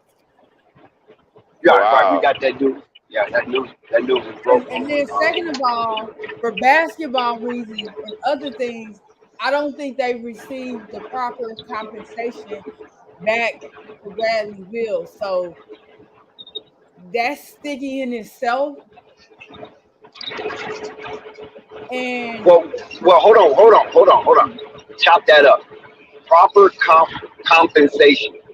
In your mind, what is the proper compensation? that because I did see where I think let me look at the tweet again because I thought it said that they swapped first round picks, but it might be a swap of second round picks or something like that. But if it is a swap of first round picks, to me, Phoenix, you're getting older Chris. I mean not Phoenix, Washington. We know Chris Paul want to contend. Every team that he's went to, Houston, Phoenix, he's been on contending teams. So he's older and aging. You give up Andrew Sherman with him and not agents in that deal. To me, that shouldn't have been able to go through because yes, Bradley Beal do be injured, but when he's healthy, he's better or at the same level of a healthy Chris Paul. It's just that Chris Paul's older now. I think that's a slap in Chris Paul's face, to be honest with you, to even get traded to Washington. Yeah. If it was utter disrespect. So that means they didn't give a damn about Chris Paul. Did anybody see this coming? I just don't understand. Hell to the no. I think the Suns would be great in a regular season and stuff like that. Depending on who they go against in the first round of the playoffs, they'll be going home. I don't have no depth or like they'll be going home. I thought this. I feel like I said, we'll see because it still got to be finalized and stuff like that. So we'll see. But I don't think this trade because I think that's a conflict in interest. Yeah, I mean conflict of interest. Break that down. The father and son, basically. Why is that a conflict? Because they're father and son. What you mean? You think they talk to each other on it's no way that when they seeing each other, they just not only just not talking about sports, but not talking about basketball. Come on now. I know, but Purple, it was when legal matters. It was within legality because because the dad is the owner and the son is the agent. It's still basketball. The son is the owner and the dad is the agent. Oh, the son is the owner and the dad is the agent. Yes. But however it goes, it's still legal. No, it's not. Whenever you get finished. This is why I'm saying that because even though the son is the owner of the team and the dad is the agent, he's the agent of a lot of people. So you're saying that no matter what his dad discussed with his client, he cannot bring them to his son's team? Yes, basically. And if he wants to do that, then he needs to have somebody else temporarily or permanently represent Bill. That's what I'm saying. Because But they do this all the time. You got cousins and uncles and nephews. They do that's all the time. That's nepotism. That stuff goes on all the time in India. You got a lot of people that's related that work other sides of the court. Okay, Dex. If you think I know if David Stern was still in charge, he would have beat You would have not signed off on this deal. I'm telling you now. Fuck that. I grew up with you grew up with David Stern. You know he wouldn't have signed off on this day. Come on, bro. But devastating. Why are you not with this? Man, first of all, look at the position of Chris Paul, man. Jesus Christ. The owners, the father-son conflict. I mean, I don't know, man. I don't know the legalities. I haven't read any verbiage. I've never heard of any sibling in terms of an agent on the same team in a deal. This is my first. So, but I do find that that's quite a coincidence if that's all playing out in the timing. I'm just once again the timing is also suspect as well. Like I said, we have the draft coming at us in a couple of days, so maybe some leverage situation going on. But man, Chris Paul has just got to be the worst I'll position give you a better whatsoever. example. Since that trade was able to go through, you understand how Scott was saying that Charlotte don't have enough to give back like Zion or England for that team. You basically allowing something like that to go down with guys that both of them being injured, but being more productive and more contributing to a team that's attempting to make play-ins and playoffs.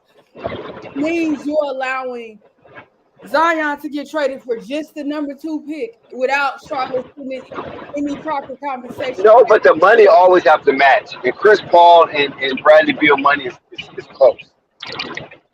I know, but it's the player. Like, come on, bro. The Wizards. No. Listen, the money matches. I mean, everything is matches across the board. So why is it an issue? Money? It ain't about the money matching. It's about, oh my God, it's what they said when Chris Paul was trying to go to the Lakers. We're not about to play this game. Well, Gilbert Arenas said he was the reason why Chris Paul didn't come to the Lakers.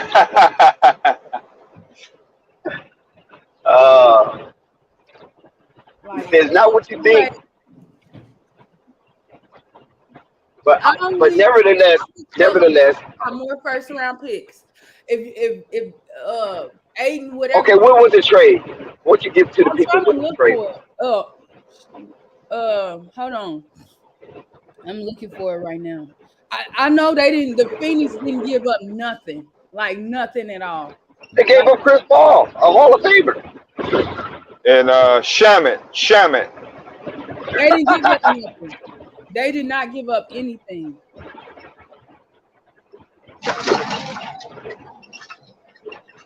Wow. So they only gave up 2 players. There's no draft picks, no draft capital.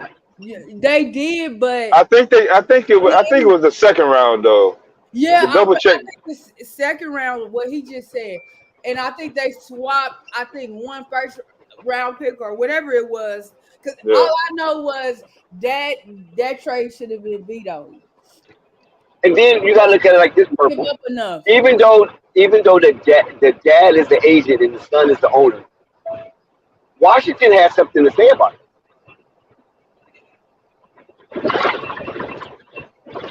Yeah, what are they getting? You can't tell me they're getting what? Chris Paul and Shamit and a fucking second round pick. And that benefits them? No. I don't care what the numbers are. David Stern would have never signed off on that particular situation. Exactly. But the trades are reviewed by the Players Association. Right? But true. That's what I'm saying. Isn't Chris Paul still a part of that? No. No, that's CJ McCollum. Oh, okay. Yeah, CJ McCollum. They changed. I do. Dang it! I just had the trade in the thing. I think my timeline went up. I cannot find the trade. No. Let me go to Woj because I don't follow ESPN no more. So or Bleacher Report. Woj is ESPN. Everybody's boycotting ESPN and shit. Okay, I'll go here to see. I ain't got time to. They be spamming tweets and stuff like that. Shit is annoying. Where is the deal? That's the only thing I care about. And he didn't even tweet. He just tweeted the trade. I guess I have to go to ESPN because they doing too much.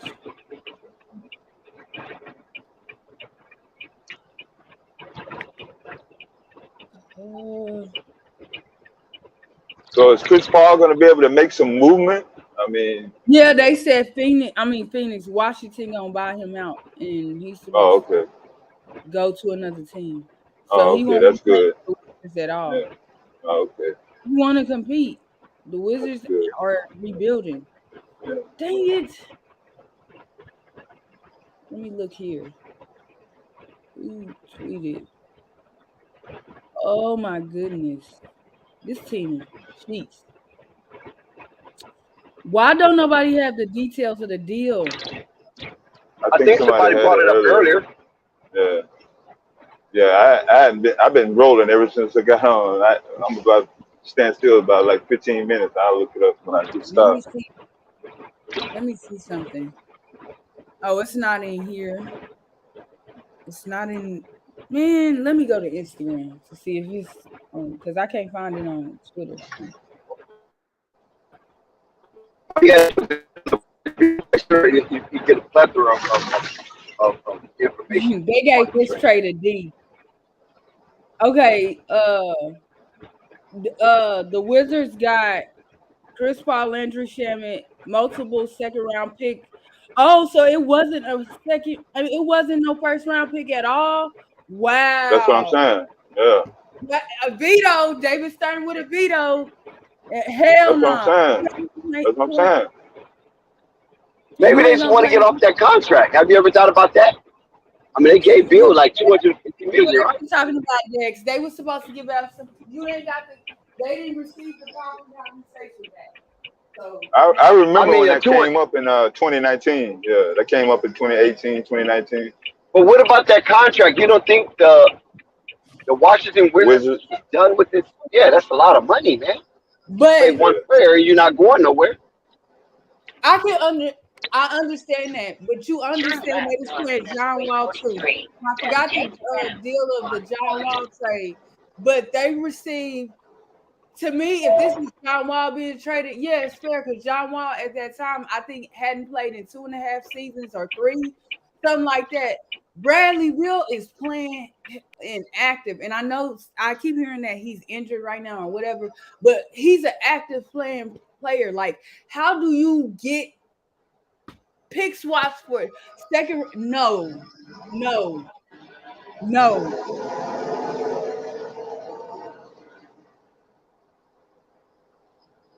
That's what I heard. That the trade not finished. It better be a third team in there giving picks or doing something. Cause hell no. Yeah. Hell no. That's not. What's up, Purple baby? The Suns. Can you hear? Can you hear me? Yes. Yeah, you coming in clear. Okay. Yeah, no, I was just saying, man, what's your thoughts on this situation? I ain't get none of y'all thoughts, really. I know y'all probably heard it, but I didn't get a chance to hear it. Hey, what was your thoughts when you heard it? I'm sorry that I missed you last time, Purple baby. That's cool. Oh, they not winning nothing. Depending on who they go against, if this trade stands, depending on who they go against in the first round, they'll either be a first round exit or a second round exit. Either way, they won't be in the Western Conference or the finals. Right. No, I completely agree with you. This is a crazy situation with this trade. You know, who else could beat them besides Denver? It's about just in general, like I feel the bad. Kings can beat them. The Kings can beat them. That too, but with that roster. What's the coach name? Not Thibodeau. Oh my God, Bogle. I feel bad for him because this is the second place he's been where he's had superstar talent, and they just keep giving him the opposite. Why are you giving him a whole bunch of offensive driven players? Why don't you give him do it half and half? Get some offensive talent, but get some defensive talent in. He won't be there for the whole season. That's all I'm gonna say. Oh God, they gonna cut him before the season ends. Who not gonna be there? You think the Lakers situation was bad? This is bad. Woo. Well, he ain't going nowhere already. He just got there. He ain't even coach a game. He's gonna be there for. He said not yet. He's gonna be there at least for the next 2 to 3. Ooh, 2 years of Vogel. Oh, he gonna get this year and next year. Yeah. And then they might start talking next summer. after next season. Not this season. He's gonna get 2 years comfortably. Probably about a year Like, and a you half. realize they can't go get nobody for their bench. You're right. I know they screwed. I was looking into all of that information. They really screwed themselves long term. This they team. They're over the cap already. Like they ain't got no assets. Yeah. And I think they hard capped with taking in Bradley Beal. So Yeah.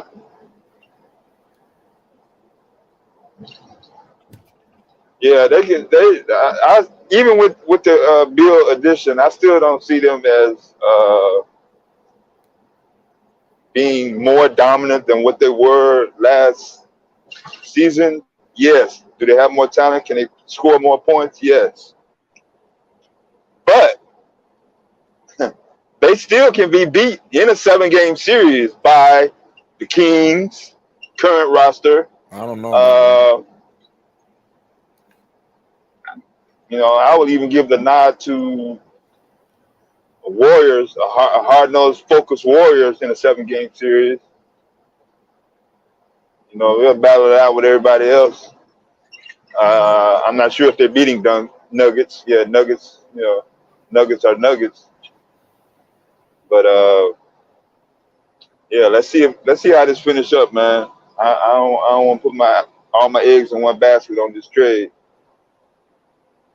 Yeah. This trade gonna be crazy, man. Yeah. I mean, this gonna be the big 3 era all over again. I liked it when it was just the duos. Yeah, get a chance to spread them out. Yeah. Now you're loading everybody on one. They're not even splitting up on the starting roster and the bench. You're loading everybody up on one fucking rip. Well, who the Lakers gonna get? Who do they have room for? They clear everybody out for one player, like they did. They're gonna get somebody. You think they're gonna go in desperation mode? Yeah, it could be. I mean, the Lakers. I think they ain't gonna get left out of all of this. In my opinion, I think they're gonna get somebody. They're gonna try to get a superstar or something. Wild West. They trying to go for Dame. Shit, I don't know if they're gonna be able to pull off. Dan probably gonna get the same thing, same treatment. What's the name guy? Chris Paul. No, the same treatment. Bill Westbrook. just got. Bill. Oh. He's gonna be able to go to where he want to go. So he's gonna probably Yeah, but I think wherever he pick, they're gonna work it out. Bradley Beal and Dame is Bradley Beal had a no trade. Yeah, clause, they're gonna get more of a return for Dame. They listen, man. For what they got for Bradley Beal, I would have ate that contract. I was like, man, please, they ain't talking about nothing, man. You're not going to Phoenix. Well, no, they had to do right by him. They've been putting that for a while. I don't understand how that ain't get vetoed though. Yeah, somebody should have stepped in. Like for real, like who did you really give up? Nobody. I can see if you gave up nobody and they got multiple first-round picks, but they got multiple second-round picks as right. That's nothing. You ain't tell me you couldn't get something better than Boston, and Boston wanted him. You couldn't get nothing better than Golden State. And it was talk Golden State actually wanted him. You know?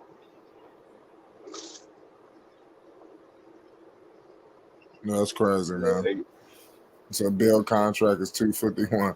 Yeah, Bill had a little bag on his hands. Well, at least he got his money. Damn, boy. That's how you want to do it. These players walk around with $250 million contracts and shit. God damn. Yeah, the contract is crazy, man. Bill making some money. Yeah, the Suns got to get a chip out of all of this to make it make sense. If they anything less than a championship is another failure. Yeah, they gave away everything, so they need to get one. If they can't get one, this whole thing was a failure. If they get one, it's a success. The future is mortgaged. They're banking on this team to win a championship. throughout at least the next 2 to 3 years. Shoot, they should all that offensive power they got, but still, it makes you wonder on the defensive end, they gonna be taking a hit, Yeah. But they looking at that after defense, we just gonna outscore you, Yeah. That's what they looking at. So are we stamping judgment on the overall KD trade, or do we need a full season to give our overall assessment? Over a full season, I Okay. say. All right. But like I said, I'm still curious with Ayton, what they gonna do with Ayton. I know it. I don't see him saying, okay, what I'm saying, I'm gonna just sit back and rebound and play defense and take about 5 to 10 shots. I don't see that, and I think they shouldn't just use him for that because I think he can do more than that. Shit, just flip his ass for something for the defensive pieces that you need and wings for that bench, and see if you can snag a point guard out of that. But then again, maybe Frank will be able to talk to him and use it because Dex said earlier, I believe that was Dex, if I remember right, that Frank, throughout his career, he had good bigs. So we'll see. I doubt it, but we'll see. Yeah, I don't know. People are co-signing Vogel's resume. Like I Man, he a said, decent coach. I don't think he all that, but he decent. Shout out to Ed Riddick Reynolds. He said, I believe Ayton getting traded for Kyrie.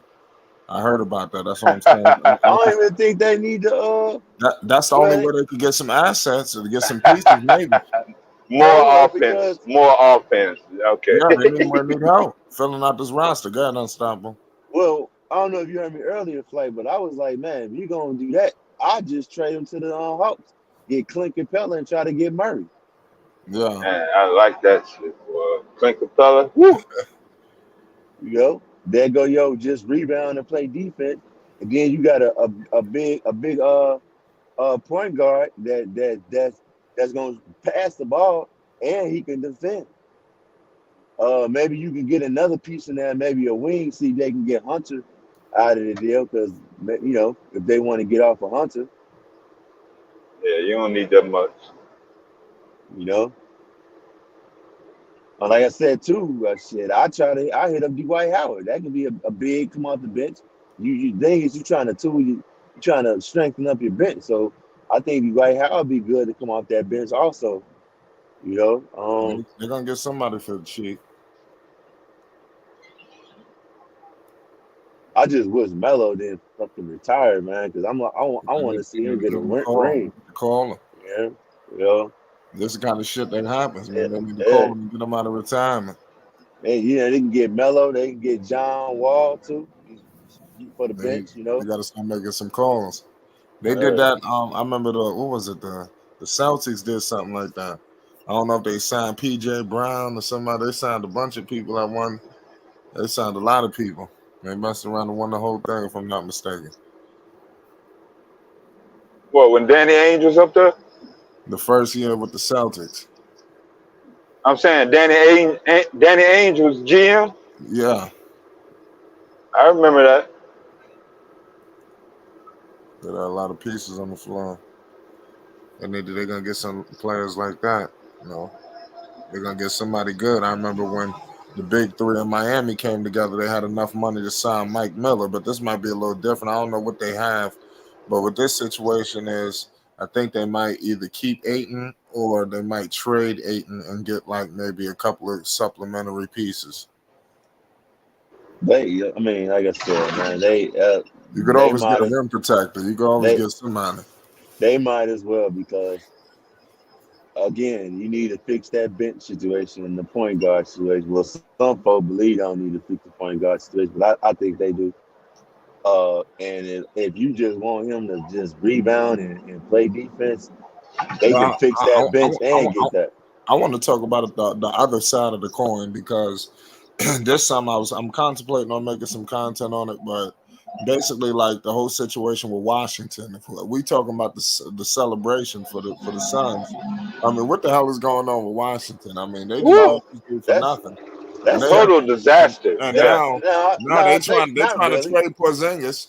Kuzma, I'm hearing Kuzma's gone. And then like I said, now they're trying to trade Porzingis to get some picks for themselves. The Wizards are screwed too. You know, so I mean they might be shit. I don't know who's worse. I mean the They Wizards because it's crazy. The Wizards, I mean, it's obvious Yeah, by it's now. finished. Wizards is getting ready to rebuild. But I'm like, if you're getting ready to rebuild, why would you With trade no him for assets. second round picks? And you got no They players in had return. to. They could have got at least Craig back. They could have got a Lee. You know what I'm saying? Who else is good over there? I forget that one wing Like that's a it was defender. Oki. like just They like you could have said, got him. like you said when you came in here, the no trade clause. That's how this happened. I mean, Yeah, but his no trade clause, I don't think it. Well, I guess yeah, it they. did. He was able to make sure they had all the assets when he got there. Well, I would have. His ass would have been stealing a I'm Wizards. hearing the Wizards fans is upset I would because be too. They didn't get no assets. yeah, Okay, if you're gonna rebuild, and if you're gonna like, imagine being a Wizards fan. Okay, we understand it's time to rebuild, but when you Yeah. rebuild, you at least get some assets back, so look, at least to see a good product to something. watch, something to look forward to. But you didn't get not like even if we are terrible, we can get a let's say hypothetically you get a first round pick to put them, but we got nothing like multiple second round picks, like and a bunch of nobodies basically. That's what I'm saying. I'm like, I'm shocked that this junk didn't get Beal or at least a third team involved. It's like, that was me. I would have told his ass, man, must we want to get rid of that contract? Man, your ass gonna rot here. Straight up. Like, I hell no, was. like nothing. They wasn't getting nothing for that contract. They was paying out all Oh, that money. they would have got something, man. They No, would that's have what I'm held up. saying. Yeah. They would have got something. But I'm saying, up until that time, like you said, they were stacked. I don't know if they were even in position to do anything other than trade Bradley Beal to make any other move. Like they couldn't do shit. Or Golden State. Like I said, I know Golden State maybe got a situation on with Poole. I just say maybe because rumors are rumors, but you But we mean to got tell me y'all wouldn't take Bradley Beal and send us back Jordan Poole? we got Yeah. Mark Dunleavy Jr. Taking over as GM of the Right. Warriors. And I'm like, well, how the hell that's going? I didn't even know that. I forgot what made me come across. I'm like, what the hell? Like Mike Dunn, but we gonna see what he'll do. But it's like you wouldn't want Bradley if you trying to get rid of Poole. You mean to tell me Bradley Beal wouldn't be good for Golden State? Yeah, any team is taking Bill over Poole all day, even Warriors. I mean, but I like Poole though, man. Yeah, I I love Poole. understand. Yeah. I understand. Like Not he taking has nothing that. away from him. Yeah. I think he gonna be a good ass player. Like people give him a lot of shit because what happened in the playoff. I mean, Yeah. like we say, he's not the only player that had a bad playoff, man. Right. And like, that's stuff between him and Draymond. That might have played a toll. You know what I'm saying? Yeah. That might Yeah, have affected him, but He he came came right out over. when he came out. He came out of nowhere. Nobody was really looking for him to come out like that. He came out storming on motherfuckers. He was doing. He had the mid range. He was driving. He was getting boards. He was coming off the bench doing all that shit, cleanup. So people got spoiled. I think thinking it was just gonna keep rolling over.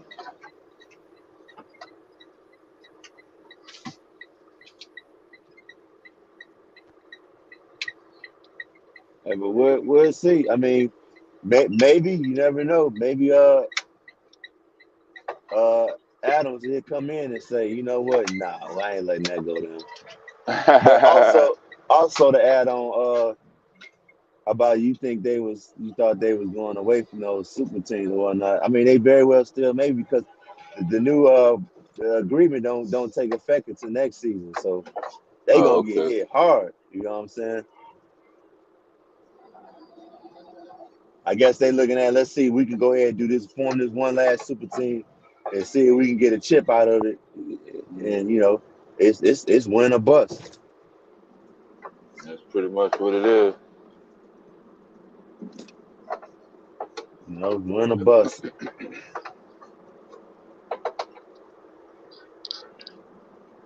Yeah, man. No, like I said, they're trying to trade Porzingis possibly for some picks. And Washington. So it's going to be interesting to see who's going to take him. What picks you think he's worth? First or second round? They're trying to get either early to late first for him. That's all they want is some picks. For Porzingis, they might just want one first round pick and they'd be cool with it. I wouldn't be shocked if Suns try to get his ass too. They didn't get nothing. You done stacked the deck so far. Why not go ahead and get KP shit? They got to trade Porzingis because he's going to opt in. Like he got the player option, so he got. How much is his contract? I forgot the exact number, but is that max deal from New York? He ain't gonna get that money if he opt out. Let me ask you this: would you get rid of Julius Randle to bring back KP? I mean, they would have to. I mean, that's up to Washington if they would even do something like that. They have to be desperate and just want to get rid of him. But I mean, why would you? I'm saying it. Would you be happy? Would you be happy if they did that? I wouldn't mind it right about now. No. But what I will say is, why would Washington want Julius on the roster? They're trying to lose. I mean, so that would be stupid. Yeah. How much? How much? We got left on his trade contract? Him too. How much you got left on his contract? I don't know. I don't know the exact numbers. I don't know. Well, I say this: maybe they'll do it because they ain't gonna get much for KP because he gonna opt out. But maybe because they getting back, I guess, a better asset back with more time left on his contract, so they could go ahead and flip him. You know, maybe, or unless they get a third team involved and make it easier. You know. Yeah. But yeah, they get ready to They got fleeced on that. I mean, I know his contract was bad, but I don't think it was bad enough for you to get. How many second round picks they get? Somebody read the word multiple, so that could be 2 to fucking 8. Yeah. Right. That could be, like you said, 2. Shit, 2 and a bunch of nobody. Like, man, like for real, like shit, the Bulls could have got Bradley Beal for nothing. They was gonna do that shit. But you know, he got a no trade clause, so yeah. I think that no trade clause is kind of making this not out of the ordinary as it may seem on the surface. So, like I said, if they're not finished, if it's still pending, we'll see how it finishes up. I'll just be surprised if nobody kind of steps in and at least, make some noise. Make some noise. Hey, you know what I'm saying? Hey, nah, you know, what's his name? Mark Cuban probably on the phone. Like, yeah, I thought you said we was gonna stop this. You know what I'm saying? Like, what the hell is going on? No first round picks. Yeah, nah, 0. And like I said, and they kept their good. Like they kept Lee, they kept Craig, they kept Okie, bruh. They kept their good players. They traded nobodies.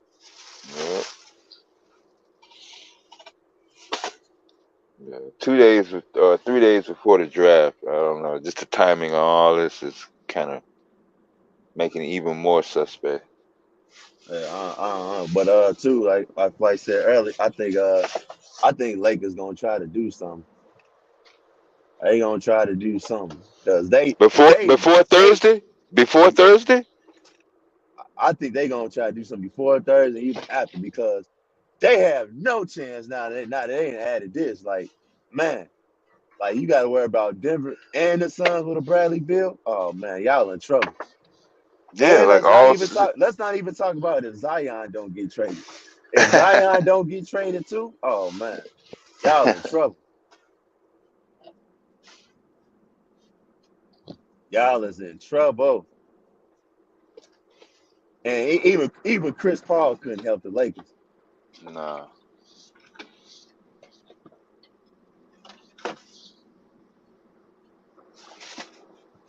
So somebody gonna take Chris Paul on. Oh, somebody gonna take him, but I'm just saying he couldn't help the Lakers. Not we know if they keeping Zion. Now they added Bradley Beal, and you gotta worry about them. All the good players, all the top players in the West, damn near. Yeah, that's what I'm saying. Look at all this goddamn Underground Railroad shit. Who the East got? But you Tatum, know what though? They got like two All, all, representatives. Butler. but that's getting ready to change though. The reason why I say that's getting Uh, ready to change is soon they do that expansion, they add them 2 teams. You got to do the draft, but all that shit gonna be gone. I think that's gonna help out a Where lot. the two teams gonna be at? They didn't say, but I think it's gonna be that's a 3 long teams. time Excuse from me. now. I That's I I thought it was gonna be like 2 years well, I from don't now. know. Right, I'm not sure. Well, I the wasn't teams following it. I think it's gonna be Seattle, and I think it's gonna be Las Vegas for sure. Two West Coast teams? Yep, well, I think Oh man. Vegas is getting a team for sure, and you gotta bring back the Supersonics, man. You got to. Maybe they make it 4, make it even 2 on the East, 2 on the West. I don't know. How's the hockey team and the But that's football that's team? uh, How's the hockey team and the football team working out for Vegas?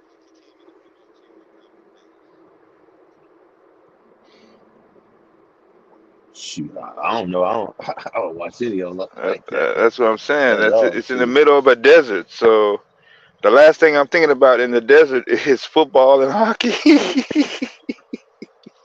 Yeah, so I mean, basketball wasn't gonna get one. So yeah, I know they had the little UNLV run back in the '90s and shit. But hey, shit, as long as that money flowing, they'll put a team on in goddamn Alaska. Shit. that money gonna come. They had a Hell basketball yeah. team in Vegas. Hell yeah. I just can't wait for that damn Supersonics, man. Seattle Supersonics, man. It's been long overdue. Damn, man, I couldn't believe that shit happened when it did. And I kind of lost contact or wasn't even following basketball when the after Katrina and shit. And I looked up and the Shout Supersonics was out not even Bears. a team no more. Shout out Bears Carpenter Jr. Man, they had a squad. Ray Allen, Lewis, man. Who else over there? Peyton too, I think. Yeah, I'm up Oh in yeah, Chicago. I used to love when we seen that team on the schedule because we know we was gonna yeah. at least run. We was gonna it wasn't gonna be no standstill or no half court shit. Shit. Somebody say, yo, Kuzma coming to the board. I'm good, bro. I think it's I, time for a rebuild. for you talking about Wizards? No, I'm talking about Oh, Chicago. He said he owe Chicago oh, more Kuzma. oh, okay. No, but like you said, for Wizards, we know that's obvious. It's they about to rebuild, man. Yeah, have they ever been They getting built? ready to rebuild. Have I they mean, it ever been was built? at one point when they was contending with John Wall, Barry Beal, and Oh, Paul okay. Pierce. Yeah, that was a decent team. That was a decent They had team. Yeah, Trevor Ariza. They had a damn good squad. But yeah. they went downhill when John Wall got hurt, and after Hmm. John Wall got hurt, Beal, they just been downhill ever since. Yeah. But you know what though? They doing that at a good time. The reason why I say that because now these players they don't have to go to college now. They come straight out of high school Yeah, it is a and different going back. time. Yeah, That's what I so was telling my it's man. good now.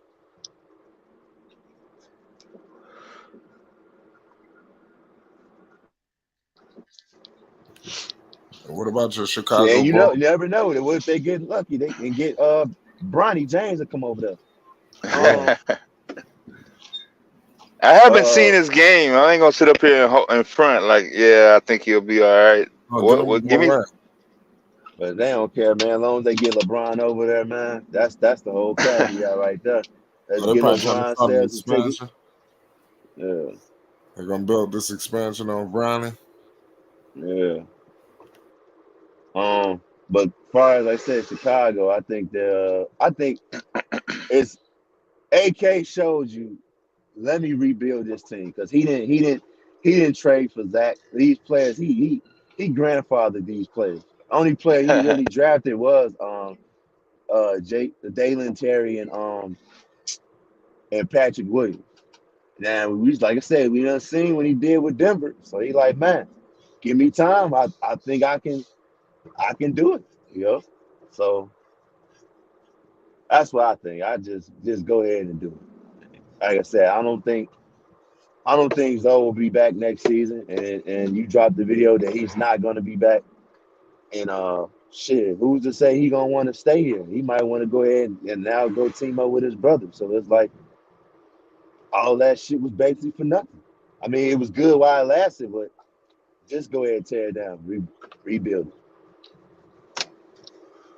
Yeah. Sometimes you gotta know when maybe to pull the plug. Fold. I don't know Yep. when.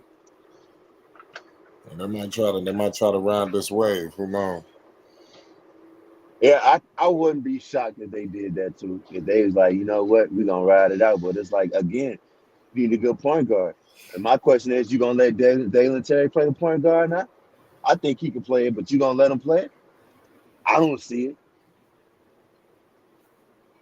You gonna get a point guard? What they gonna do? They gonna try to get CP3 now? CP3 is familiar with Billy Donovan system, so does he want to do that? Because his window is closing fast. Who, Donovan? No, CP3. Oh, I'm surprised. I'm surprised it's still open. Honestly, I ain't even being It sarcastic. ain't open by much, but it's Yeah, I open. know. It ain't open I by know. much. You barely getting a breeze how far that thing is closed. Yeah.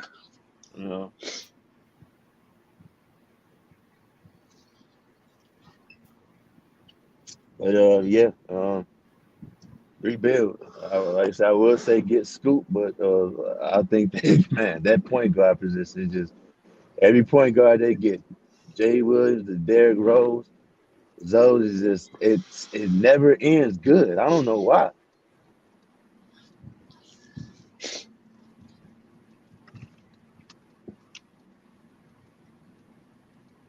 Yeah, we'll see. Maybe the answer is not in the draft. Yeah, it could be the off season, I mean, free agent trade. But we'll see, man. I'm curious to see what Zion get moved, and if he do, where he get moved to. Yeah, am I? Will I be surprised? 'Cause like I said, I did not see Beal coming to the Suns, and I definitely did not see Chris Paul ending up anywhere in the East at all. Yeah, Regardless, I did not see that. Will I be surprised if Zion is in a Knick uniform? No. I will be surprised if he's in a Hornet or Wizards uniform. man. Look, My eyebrows would be like, huh? if I'm New York, Hmm. I'm doing everything in my power to get Zion over here right now before the draft even hit, if it's possible. The next 48 hours, the first Yep. 48. Yep. Anybody and everybody. I don't give a damn who you want. Take them. Mhm. You want the whole starting five, including Tom Thibodeau? You can have them. He said Tom Thibodeau. Tom Thibodeau ass can be traded right with the rest of them players. Yeah, Get he got Zion in New York. Tibbs got a resume, boy. Shit, he come with man. Tibbs got weight in the league. Shit, I don't care if he don't have no ring or not. Oh, he got a ring. He got a ring.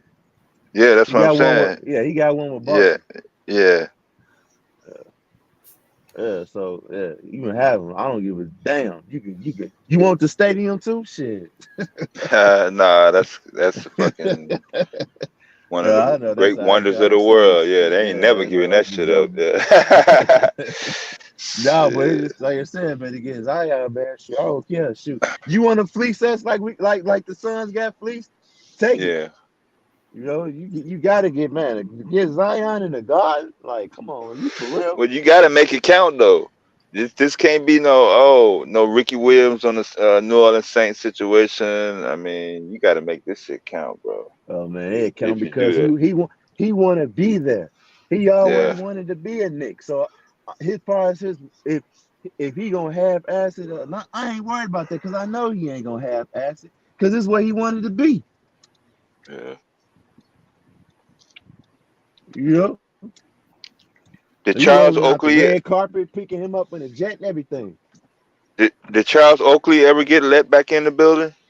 I think he did. I'm not sure. Yeah. Matter of fact, no, I don't think he did. I Really? know Spike Lee did, but if Spike no, because Spike Lee said he wasn't coming back.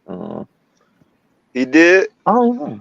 Yeah, because that altercation would happen. He said he wasn't gonna come back, but I mean that didn't last too long because he's a long time Knicks fan. You know what I'm saying? So,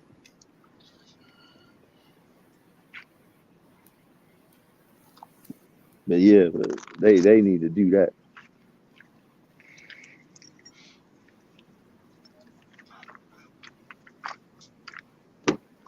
Yeah, there's a lot of things in there to do.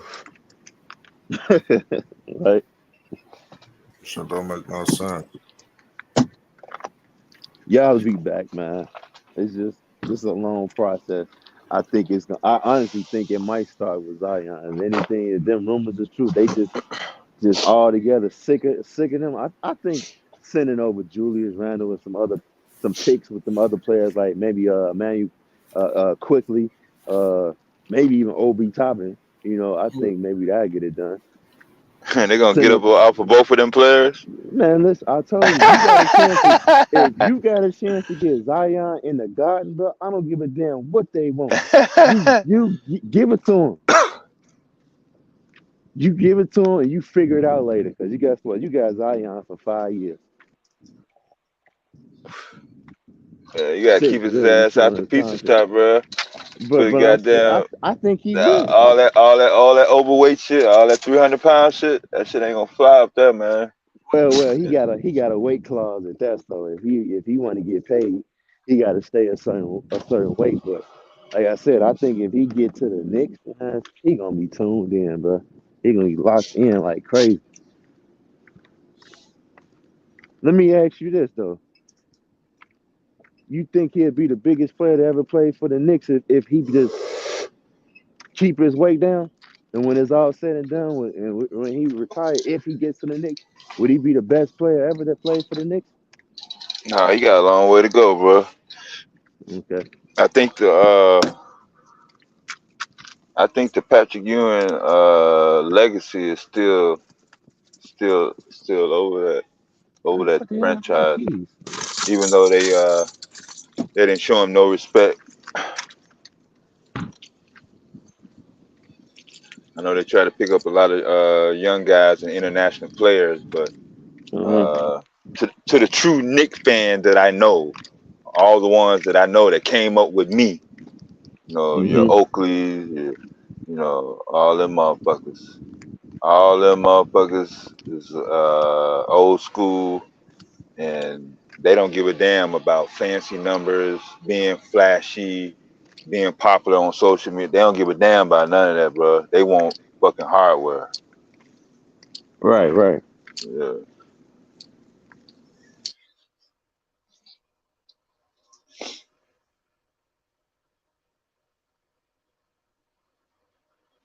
But like I said, although I'm as big as a fan I am of Zion and much support, to whatever, comes his way, uh, he's still, from what people have invested into him, not just money. I'm talking about time, hype, and all that shit. It is not coming close in terms of return. I mean, we're still waiting. We're still waiting on him to break out after two seasons. We're still looking for Zion to be, on ESPN every week and all this crap. All-star team.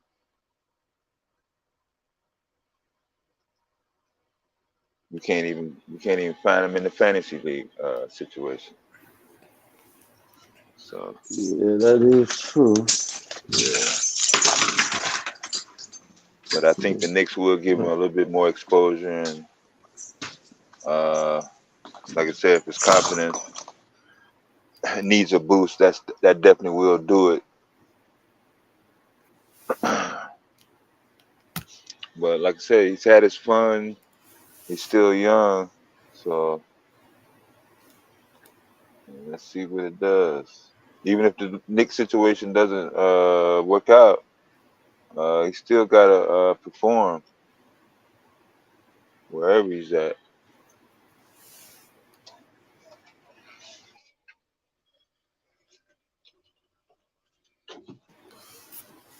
You think Zion gonna get traded?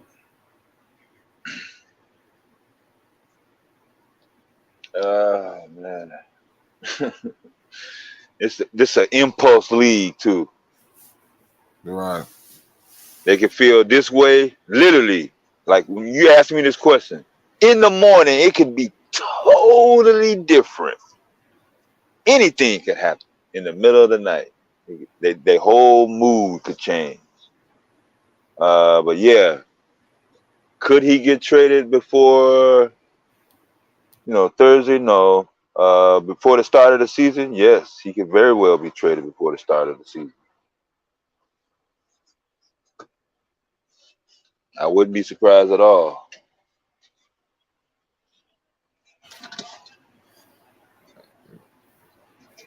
Yeah, that's crazy. Yeah. Tomorrow they're gonna have a field day tomorrow on the shows. On the Bradley Beal situation. Yeah. That's all they're gonna be talking about. That's the biggest news of the weekend. Yeah. I thought De La Hoya is supposed to be suing Ryan Garcia.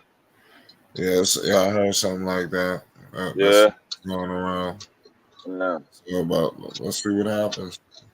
So, there's a lot of issues going on with that. Hopefully they figure that out. Yeah. Says they keep Ayton because they fired Monty. Monty might do something in Detroit.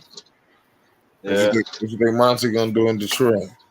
I'm still waiting on him to make some moves. Shit. What moves?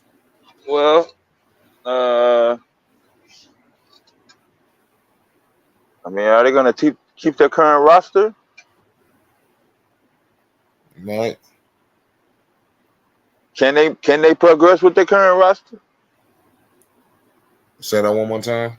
I said, can they progress with their current roster? Shit, I mean, people got to be healthy. Yeah. That's their problem. If they're healthy, they should be all right.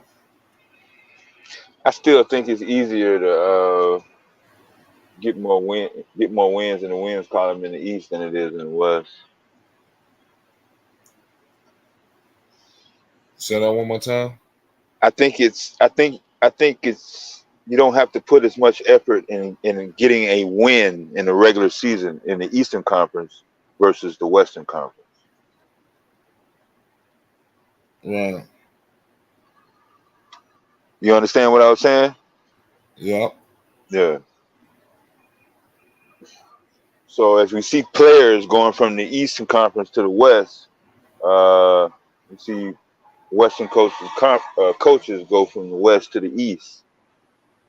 To me, advantage coach. It's an advantage coach. Yeah. The coaching is familiar with the scheme setup, the atmosphere. He can prepare his team more efficiently versus just trying to win on impulse and gut. He's actually been in a situation.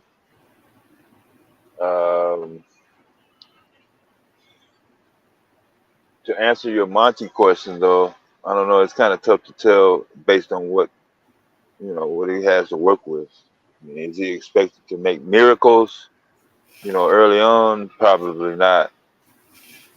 But Can the Lakers beat the Suns? Current roster? You saying current roster? Yeah. In a 7-game series? Yeah. Shit. Nah. No. It's a 9. That's crazy. The West gonna be wild. It's gonna be the wild, wild West. Yeah. Yeah. Salute to everybody in the chat. Shout out CWE, Slim. Oh y'all. Say chemistry is big plus. Yeah, chemistry is on the side of the Denver Nuggets. That's Yeah, what they're the most jail team now. Look like.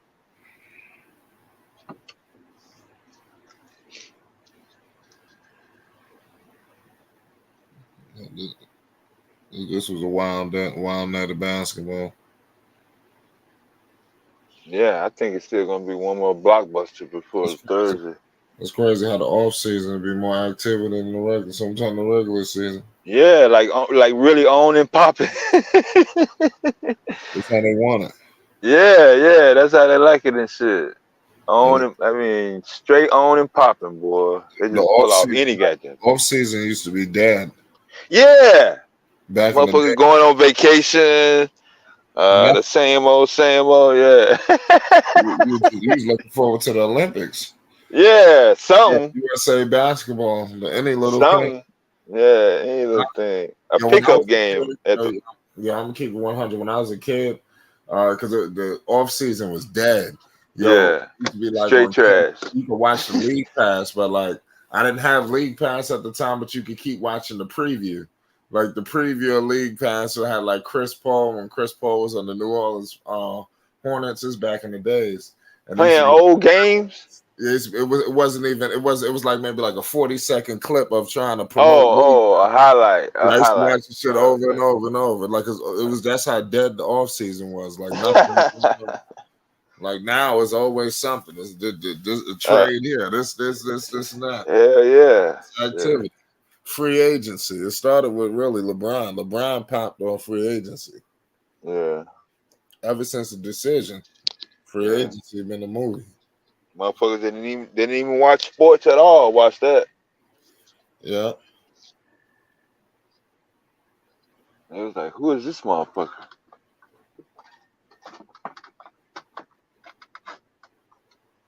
That's crazy. Yeah, we can, but we need this off season action to keep the some positive or any type of energy going based on the recent Morant situation. Even though I called a year, I still think 25 games is a soft message. But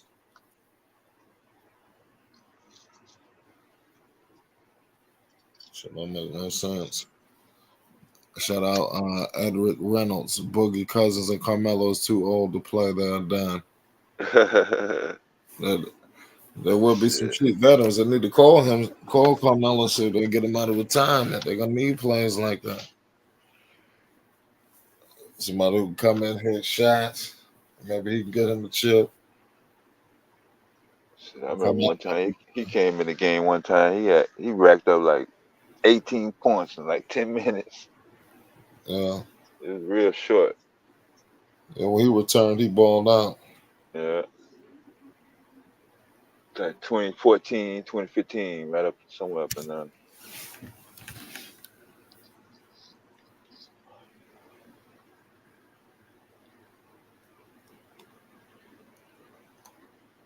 You gonna go live on the draft night? Yeah. Okay.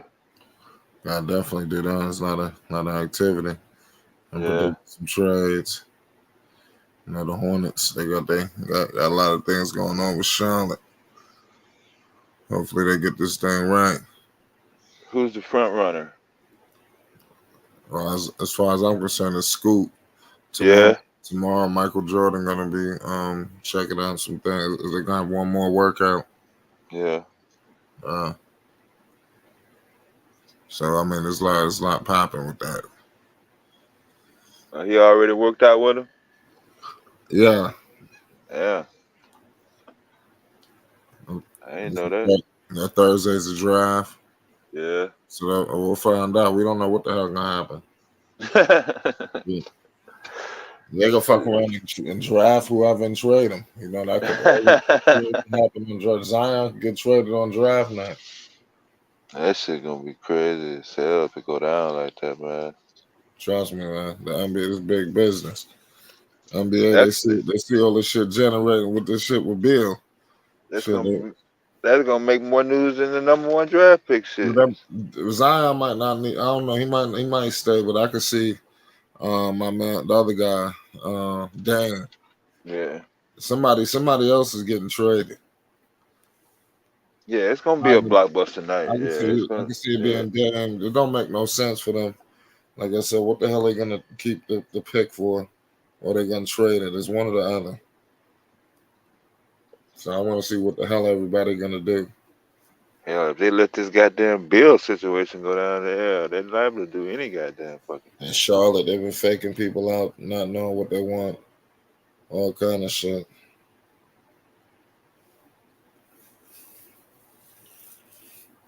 Yeah. So much happening. This was a wild day of basketball. All this movement, trades. Salute the Bears and happy Father's Day. I don't know if you're a father. Actually, no, but I appreciate it. And yeah, shout out to all the fathers, though. Yeah, mine passed in 2011. I'll see how the hell I.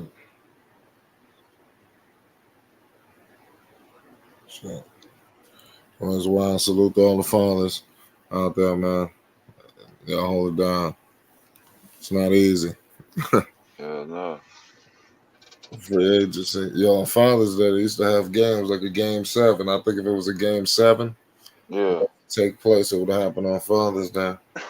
Yeah. Ain't that where Michael Jordan dad was? Yeah, they had a Father's Day game before, too. I think LeBron won one on Father's Day. Yeah. Yep. Happy Father's Day to everybody. Yeah, salute all the fathers out there all around the world. I mean, you know, I'm a father, Flight. I know you're a father. I don't devastated. Are you your dad? At least no one has gave me notification of it yet. Oh, okay. So it's the status is unknown. Unknown at this time. Hey, I remember one time. That I received a letter from a lawyer.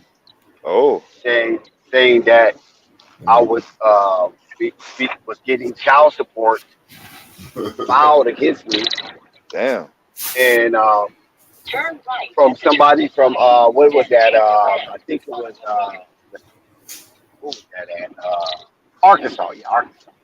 Damn. I was like, man, I don't know nobody in no damn Arkansas. I was like, well, they filed this against you, but it was a guy. It was a guy there that had my name, my middle initial, and my last name.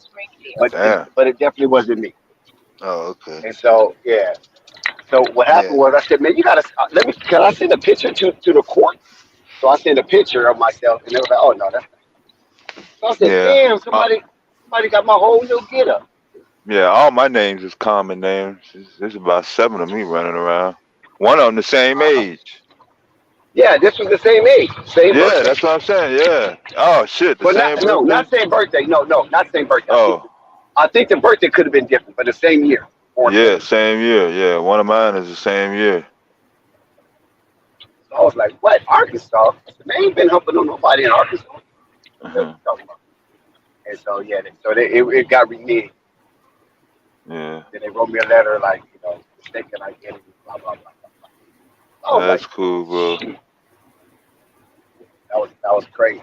But I only just got one child, and she's a good girl, you know. Yeah. I mean, I had issues with her, but not nothing major, you know, just typical birds and stuff. Yeah, I don't know any parent that didn't have not at least one issue with their child through 18 years. Because if you have a daughter, I'm telling you, if Light has a daughter, but good that she's your daughter's the middle child, right? Like. Oh man. Yeah, your daughter's the middle child, right? No, she's the youngest. Oh, she's the youngest. Oh, well, that's even better. That's even Yeah. better. Yeah, the So, baby. Yeah. so yeah, so she got two brothers that look out. But my granddaughter is the middle child, so that's kind of perfect that she's the silent. You know what I'm saying? So she got the younger Yeah. brother that look out, and she got the older brother. And I always espouse to my grandsons to always look out for their sister. Don't be just treating her like old rag doll because she's a girl. You know what I'm saying? And that's their duty to protect her. And but my daughter,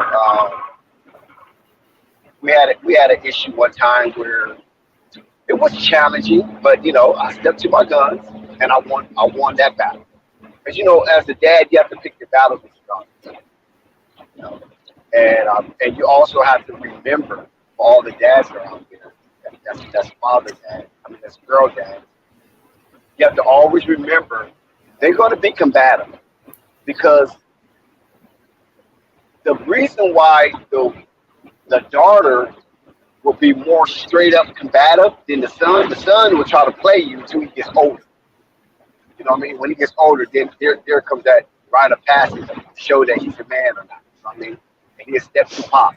But the daughter always, throughout her maturation, we're going to step up to you because she wants to be able to pencil in a man. Now she doesn't know this. She doesn't know this, but psychologically, or divinely, the way God put in them is to challenge the man. So when she grows up, she know how to pencil in the perfect man according to her way of believing how the world is, to protect her, to shelter her, to help provide for her, and to guide her in matters of strength. That's a lot. This is what women absorb from men. You know what I'm saying?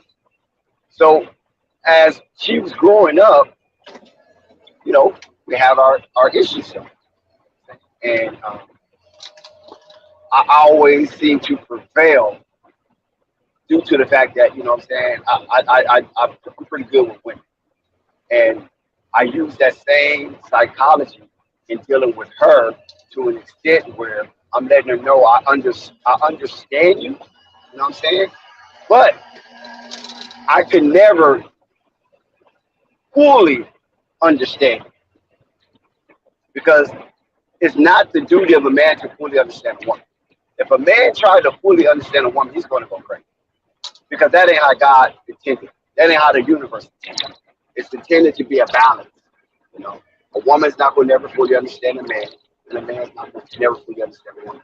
If you have to be crazy to set yourself out on a winless adventure to try to understand the nuances of woman, femininity, the yang, anything associated with that aspect of human development.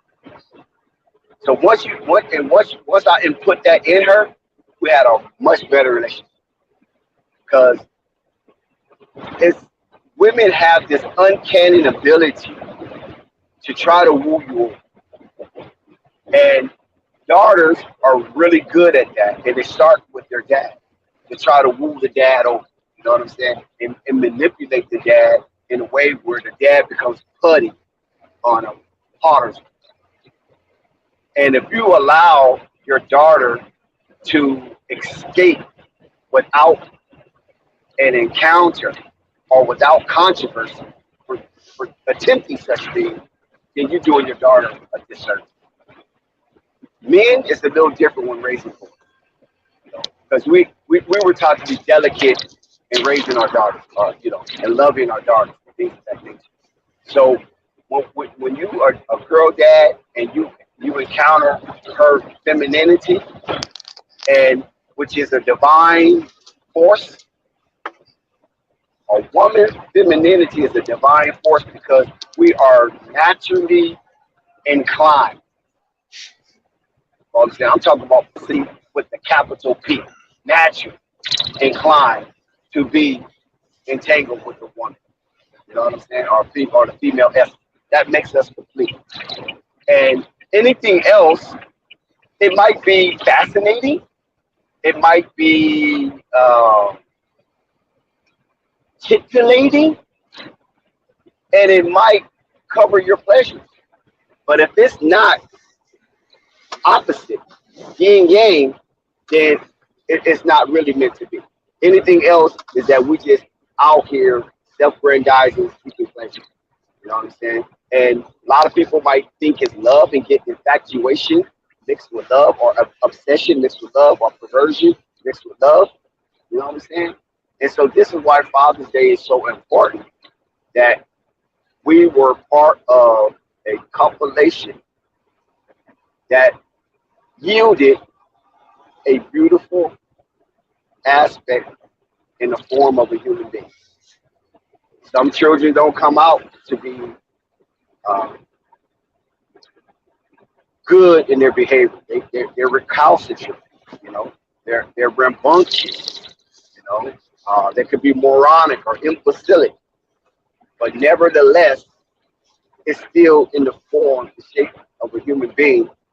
And a lot of the antics and behavior that the child undertakes, a lot of times depend on the environment and the nourishment or lack of nourishment, and bringing that human being to a point of balance. Because that's all we want from our kids. We just want balance. You know, Yeah. if you anything outside of balance, that's cool. You know what I mean? We thank God for that. But all we want to do within the scope of our being and the sphere within our influence, we just want our children to be balanced. Just be balanced. And then, you know, you take it from there. So happy Father's Day to everybody. I appreciate all of you who had engaged in the act of love, lust, or whatever you want to call it, and produced a human being. Big ups to you. Shout out to you. And shout out to those that are directly involved in their children's lives on a daily basis. And shout out to you that have difficult times being involved with your child on a daily basis, based on extenuating circumstances with your counterpart. And hopefully you guys get it together and bring balance. Because when you, me, and us copulated with our mates, it was an act of balance. Whether it was out of love, whether it was out of lust, or whatever perspective you want to give it, it was an act of balance. It was two opposites came together for a common cause and yielded fruit in the form of a human being. That's the balance I'm talking about. I'm not talking about you was in love, she was in love, you know, y'all was a match made in heaven. I don't know. It could be the case. That could be y'all scenario. That could be y'all situation. But some situations don't come out of it. Some situations could be a horrific ordeal. But nevertheless, if that person came to terms with that living being, even though it was in soup form, congratulations. And it's still, regardless of the situation, there still was a male involved in the act. Whether that male is accepted or not, that male is a father. Everything is not perfect. We know as human beings, we are not perfect. Honestly, to be honest with you, there's nothing perfect in the universe. I don't care what NASA shows you. NASA is showing you a lot. First of all, ain't nothing perfectly spherical. There's nothing perfect in the universe. Everything has its own shape and form in a unique manner, you know. And things are similar, but things are not identical. So you as a human being, you're perfect, but yet not perfect. And so everything you do could be in the form of perfection, but it would never be perfect. You can strive for it all you want. The earth that we sit on, when it rotates on its own axis, it rotates with a wobble. It's not even a perfect rotation. So if the earth is not perfect, the stars are not perfect, the universe is not perfect, human beings is not perfect, don't expect your life to be perfect. That's just the way of the way that we're all created out of chaos, right? But the chaos was an act of love. It wasn't an act of hate. It wasn't an act of indifference. It was an act of love. And that's what it yielded. It yielded the sun, moon, stars, humans, planets, elements, and everything else that's out here in the universe. And all that's out in the universe has been encapsulated in us as human beings. Even the animals, you know what I'm saying? Even the insects. Everything, the blades of grass, the trees, everything out in the universe is within us. We're from that essence. We are stardust. We are the carbon. I know a lot of people like to speak about the melanin and all that stuff like that, but we're carbon. We're carbon-based. Carbon is black. They don't, a lot of scientists don't use the term black. They might use the term carbon, but look what carbon is. Look at that element.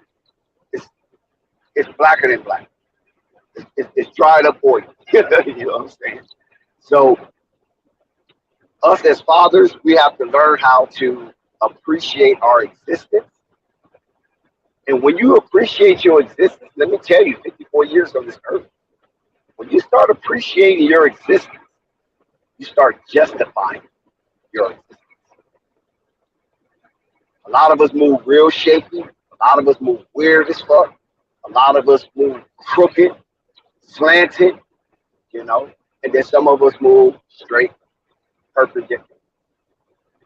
And if you appreciate your existence, a lot of times you will be able to spot out the indifference of way people move. And you can carry on accordingly. You know what I'm saying? And one thing you always have to remember as we come to a close of this one day that is, I believe somebody told me it was the 29th popular holiday in the world, Father's Day. 29th. Christmas is first. Mother's Day is second. Father's Day is 29th. Halloween is above Father's Day. I'm talking about ghosts and goblins is above Father's Day. The spooky stuff, demonic stuff is above Father's Day.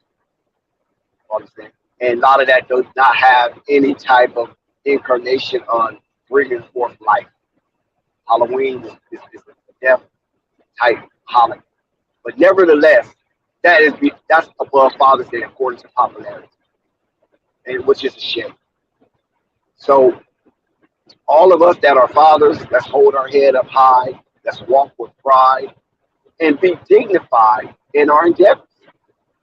Let's hold our head up high, walk with pride, and be dignified in our endeavors. We don't have to be scandalous. We don't have to walk around trying to beat somebody else, trick somebody else, scam somebody else. We don't have to do that. We have a 6-ounce brain capacity to be and use it as engineer. When I mean engineer, I'm not talking about taking a hammer to a nail and build something. I'm not talking about machinery. I'm not even speaking about that type of stuff. I'm talking about engineering your life and your 3 cubic feet of air that you are responsible, that the good Lord gave you to have dominion over. And if you're good with that 3 cubic feet of air, it will expand to more. That's the nature of growth and development. And as fathers, we should want to be involved in consciously with that kind of journey. How arduous it may be, how difficult the task may be ahead, let's use our mind as engineers to create something that is positive, not only for us, but around us. Because far too many of us fathers, especially black fathers,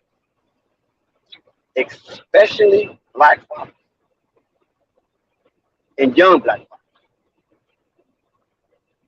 seem to participate in derelict of duty when it comes to our offspring. And we feel in our head, okay, I'll catch up later in life. Let me go out here and grind for this. And it's going to take away from my presence.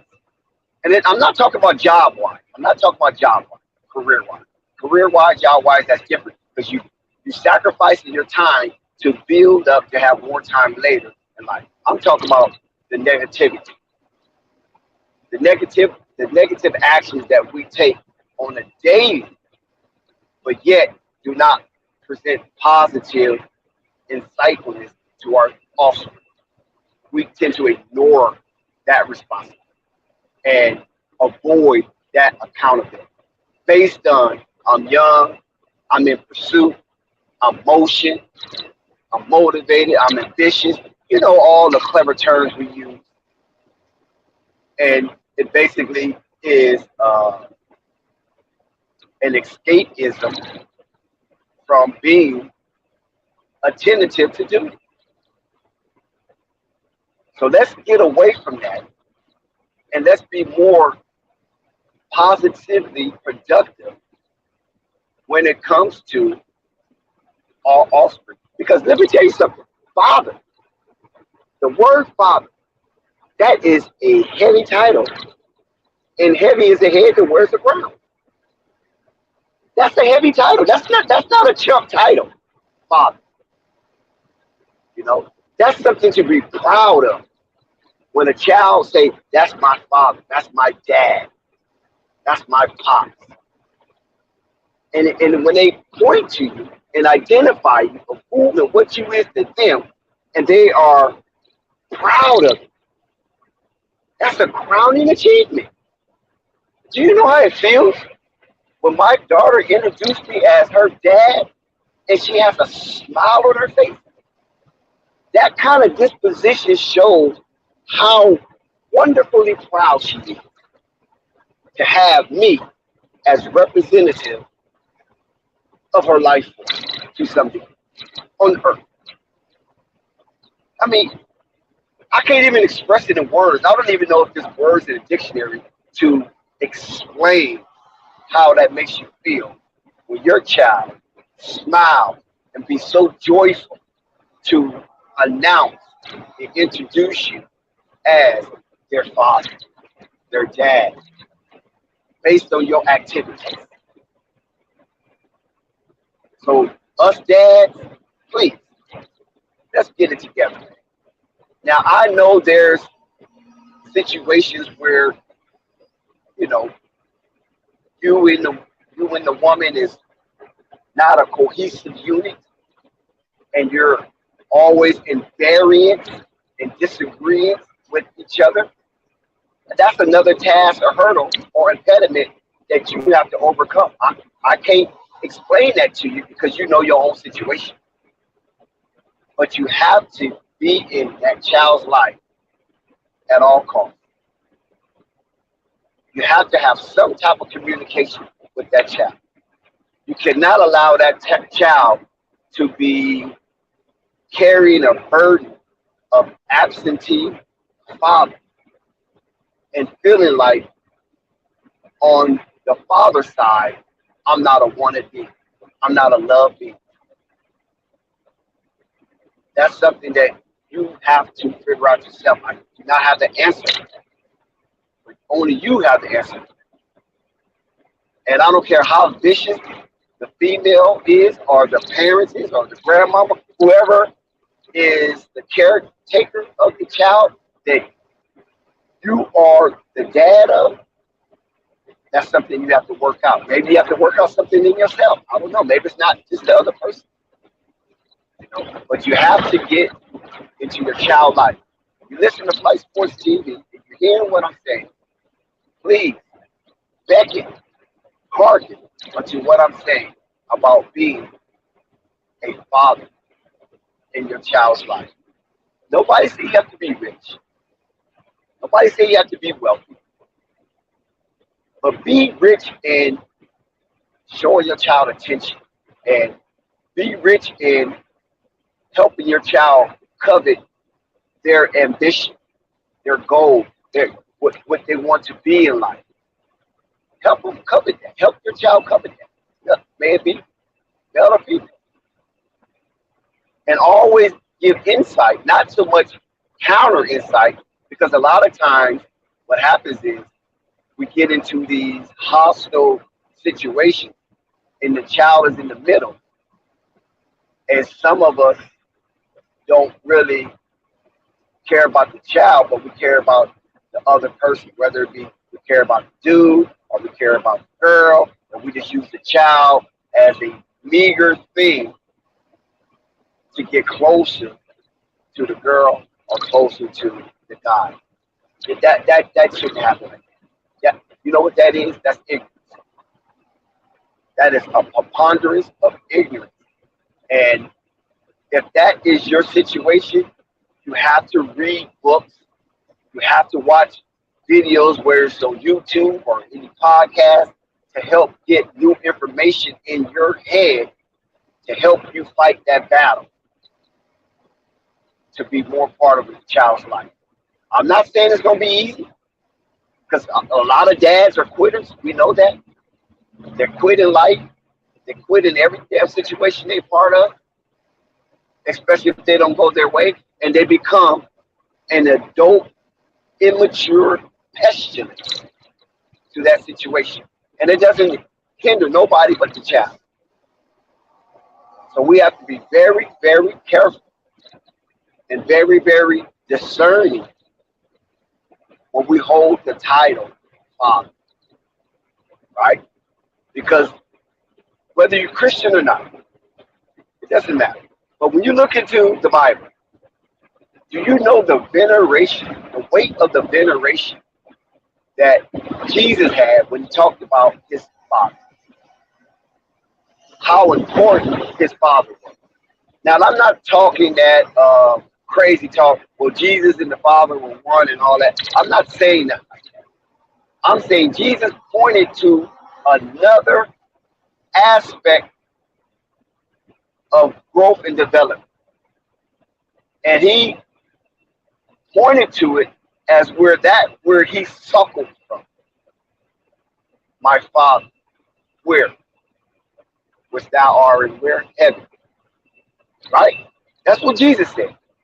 So he let you know that the Father is in another location than where I am right now. Just like you and your child. He is giving us the roadmap to be great parents. We're not here to be good parents. We're here to be great parents. And he gave us the roadmap, because when he talked about his father, he talked about being one with his father, but being one based on following the dictates of his dad, because his dad was such an integral part of his growth and development, and sending him out there to be the light of the world. And that's what we have to be as well to our children. And that's why I use the aforementioned, how proud and happy it is when your child points to you and identify and announce who and what you is to them with a smile and jubilee. That is a feeling that it's just crazy. I can't explain how it made me feel. You know, because I was happy to be her dad, and she reciprocated that by saying she's happy to be my child. Balance. You know, she didn't frown when I approached her. Oh shit, here come my dad. Here come the bullshit. Mom and dad gonna start arguing or whatever. You know what I'm saying? That wasn't her disposition. Her disposition was delightful. Her disposition was glee. When she saw me coming, approaching, or being in her space, She saw it was a thing of beauty. It was aesthetics for her. And what more can you ask from a child? That your presence in their life represents a beautiful thing. So when you communicate with your child, as your child grows up and mature, So, shout out to Ball Facts. Happy Father's Day. Appreciate all y'all in the chat.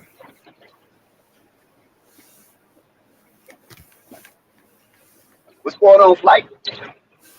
Man, nothing. Not much, man. Like I said, just winding down from this trade news. Yeah, this like you're a dad, you have 3 lovely kids.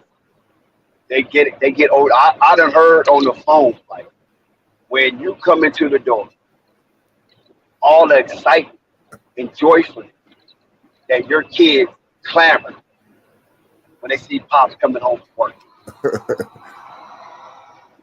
You've been gone for what, 8 hours or more, and the connection that you have to them is missed. And when they come, they chirping like birds in the nest. You're right. I was like, man, those kids excited when Flight get home. All I'm saying, they don't go run and hide like you the boogeyman. They run to the door. They gonna beat the door down. No, that's true. And that's a wonderful thing. Yeah. And you might not really pay much attention to it. I don't know if you do or not, because you probably take it for granted because you see it every day.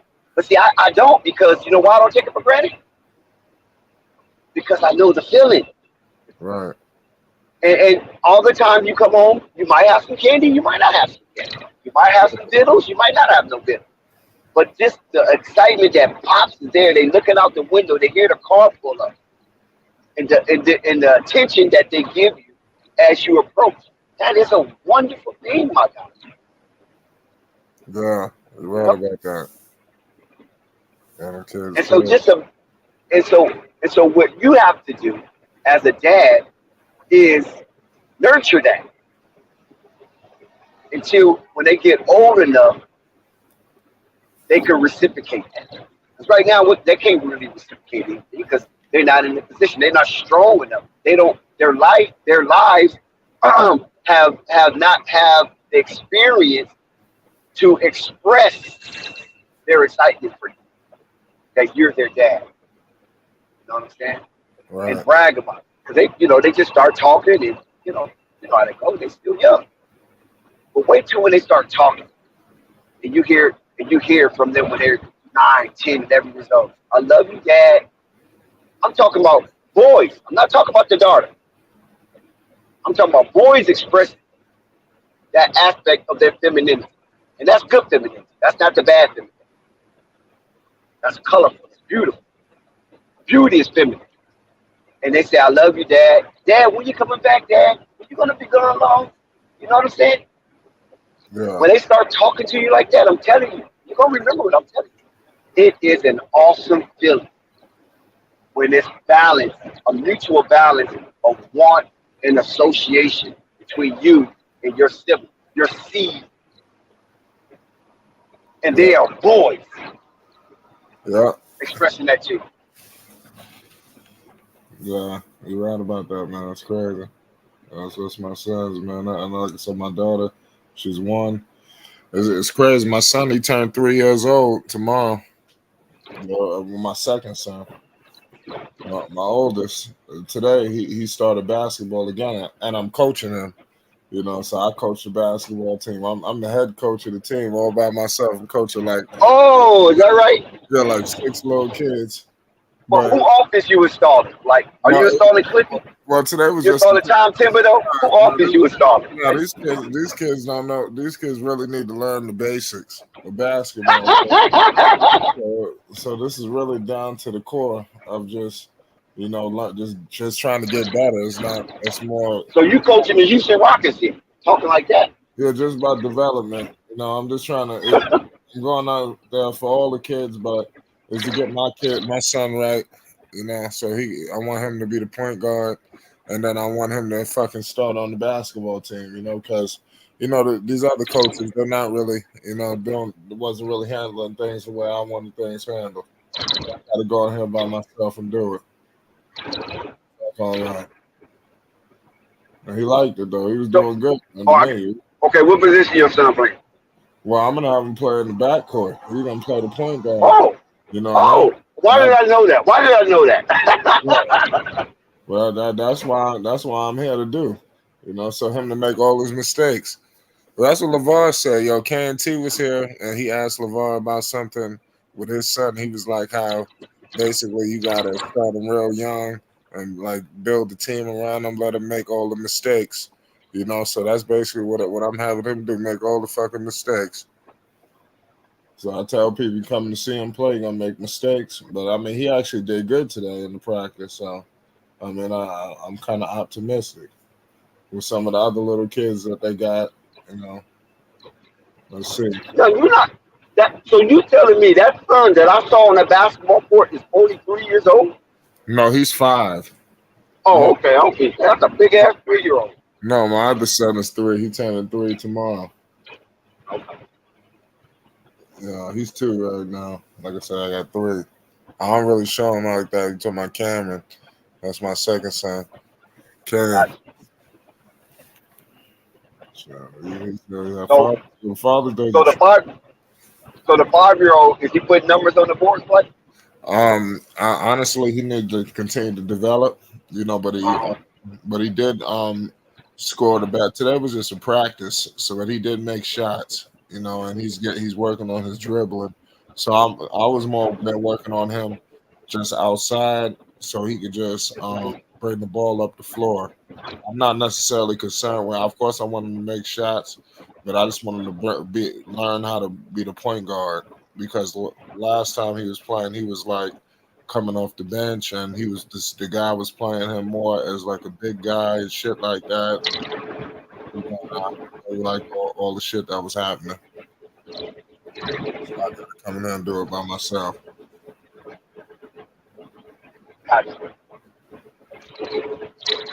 So when this season starts?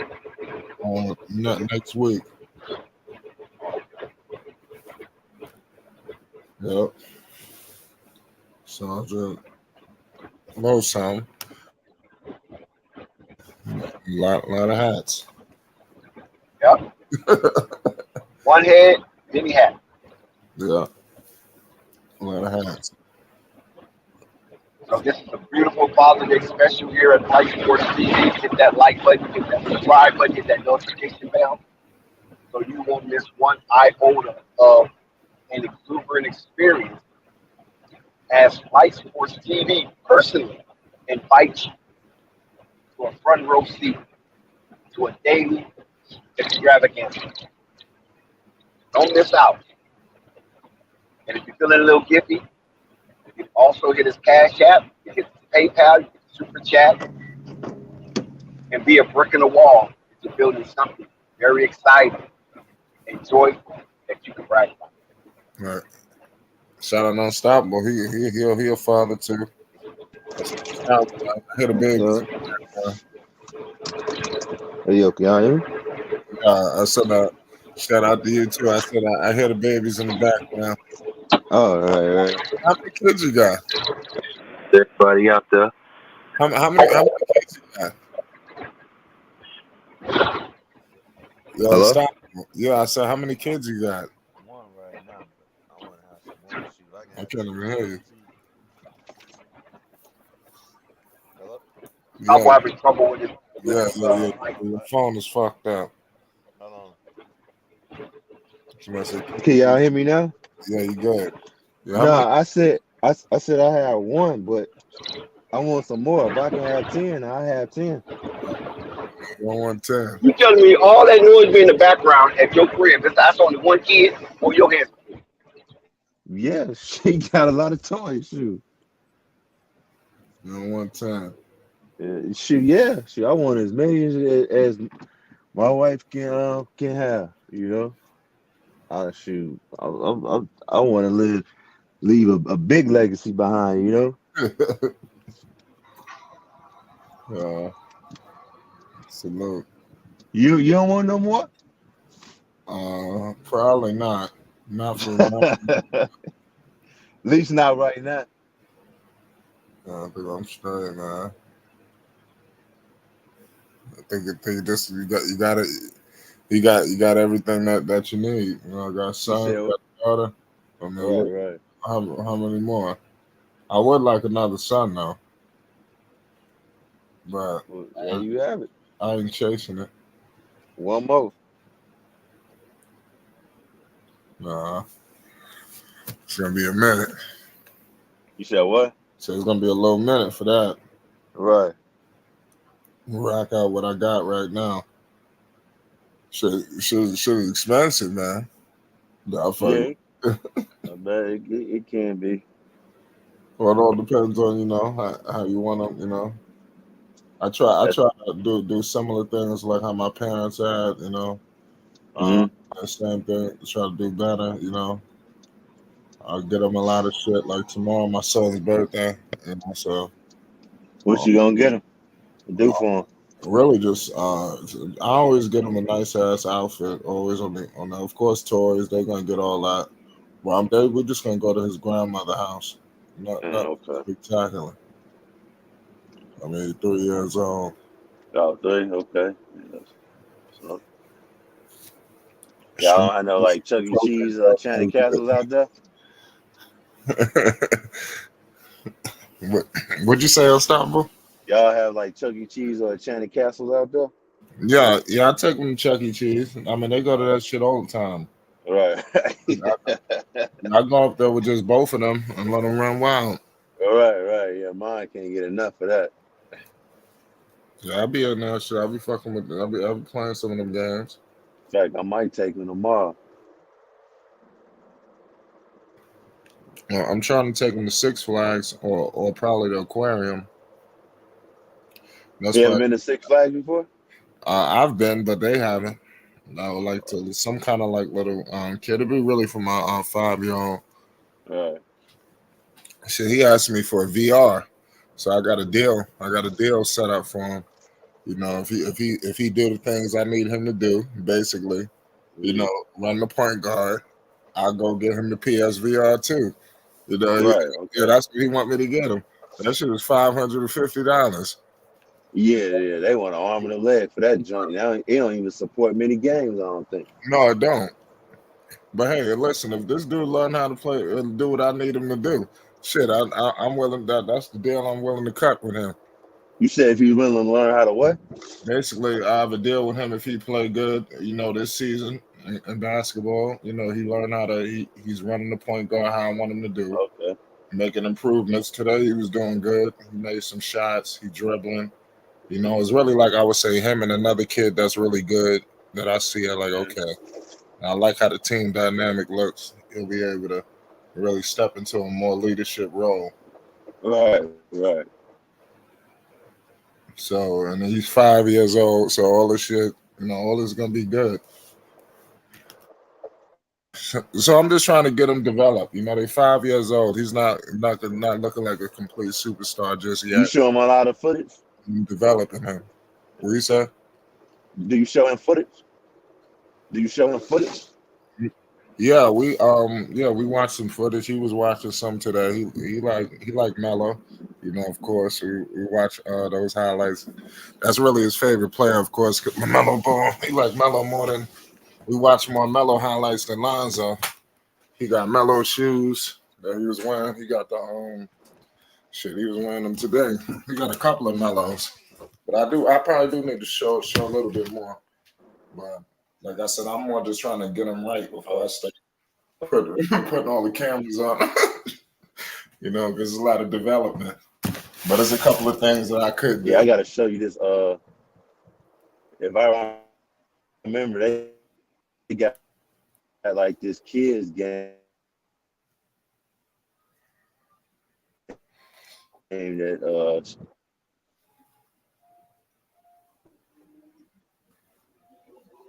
What'd you say? Nah, so they got this. You sound like Excuse me. They got this game. Like, can you hear me now? Yeah, you good. No, I said they got like this dribbling game like for kids and whatnot that works on their dribbling and stuff too.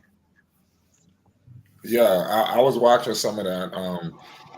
Because I ain't gonna lie, today I just kind of went in there and freestyled it, but I did some good stuff. I was in there, of course, when you coaching a basketball team, I coached 9 through 11, like for a couple of years, 10 and 11-year-olds. I did that for like 3 or 4 Okay. years. I was a head coach, and then I even coached as assistant as an AAU. But I ended up having my son, and I just got the hell out of all of it. hmm I started trying to make money and working these jobs and shit like that. So that's what I was doing. But now it's good Right. to come back to it. So before I was like, I don't have time. I ain't got time for it. But then I'm watching how these coaches are handling my son. I said, no, fuck all this. I got to get out here and do it myself. Like you gonna run the horn off it? Well, like I said, these kids, you don't want to compliment them too much. I'm trying to keep their attention span. Yeah. You know what I mean? So I was just, I'm putting the ball in my son's hands, bring that shit up the floor, pass it to these guys, things of that nature. They 5 years old. It's crazy. Like even when they dribble up the floor, like the referees, they don't necessarily. You don't have to be perfect. You just gotta look like you're trying to dribble the basketball. So that you could kind of, you can't just completely walk. But if you fuck up, double dribble, you take 3 or 4 steps, they might not trip. But you can't run with the goddamn ball. But you got to show the referee you trying, things of that nature. So that's what I got my son working on, just dribbling. Left hand, right hand, going up and down the block, up and back, just dribbling. It's time. Yep. Like I said, I got my other son, 3. He's 3. He probably be better because, like I said, he's more like the sacrificial lamb, my first son. So I'm just going out there. I'll probably be a little bit more knowledgeable in the next year or 2. I need to hire a trainer. There's a lot of things, that I could be doing, But it is what it is. Yeah, that's crazy. Absolutely. Yeah. Yep. Sure. Yeah. Yeah. We all got to start somewhere, right? We all got to take that first step. Yep. But listen, there's an old saying that the first step is the most important step in a 1,000-mile journey, right? Yeah. But also, you have to be committed after you take that first step to complete that 1,000 miles. Right. Yeah, I'm planning on sticking around and doing this shit for real, man. So this ain't no just one and done. Just keep going. Then eventually up his competitiveness to higher leagues and shit like that. But we're in the city though. Like he not playing. We going to Atlanta. Like we don't. This team is not in Kanye's decks. This shit is in Atlanta. But, yeah, we going. So I tell you, so I want to get him. I want to get him to where the Rough Riders is at. Where in the city. Just a little bit more. Hey, ball facts said put one of them games on the stream. Streaming live. Well said.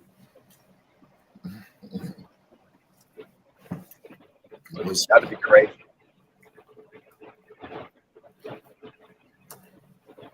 I don't want to go in that motherfucker seeing cameras and shit rolling.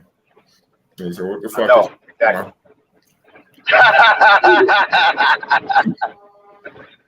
You really don't want to do that. Who the fuck are you?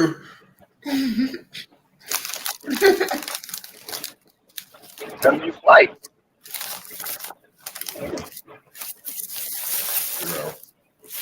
But yeah, that's a remarkable trade. Purple Baby and a few other light sports constituents saying that maybe the commissioner should rescind this trade because Phoenix got too much for too little. It wasn't comparable. I find that quite interesting. Yeah, they left Watt, but that But no trade clause, did it to him. I wouldn't be shocked if it got vetoed though, because it's like what we all been saying. They gave up nothing. They gave up nothing. And I guess I will be smart Cuban on the phone right now. Yo, you really gonna do this? we doing it like this? But that was an agreement between two organizations, though. You know what I'm saying? Yeah, but still, it's like, come on, man. Like, you for real? Like these cats gave up nothing. Like we all know, if that was no trade, they would have got something good. But because of the no trade clause, I'm guessing we. But that's where Beal And I'm wanted to go. telling you, So the no trade if clause I'm a was Wizards fan, I'm pissed. why? It wasn't going nowhere. Cause I said, if I'm a Wizards fan, I'm pissed. Okay, you said we ain't going nowhere, right? I'm gonna tell you why I'm pissed. Because Yeah, all we got was we not second a round picks. I'm speaking as if I'm a Wizards fan.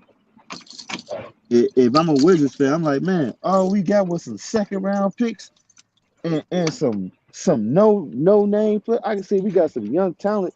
Look for them to develop or whatnot. Something to cheer for. But it's like, damn, we ain't getting nothing.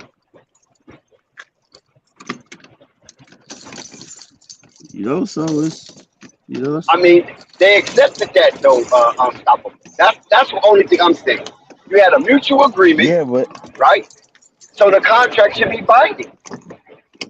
well, I put it like this: that type of agreement, that right there gets the GM fired. It's like, bro, you kidding me? Like, you for real right now? What makes you think I wanted this?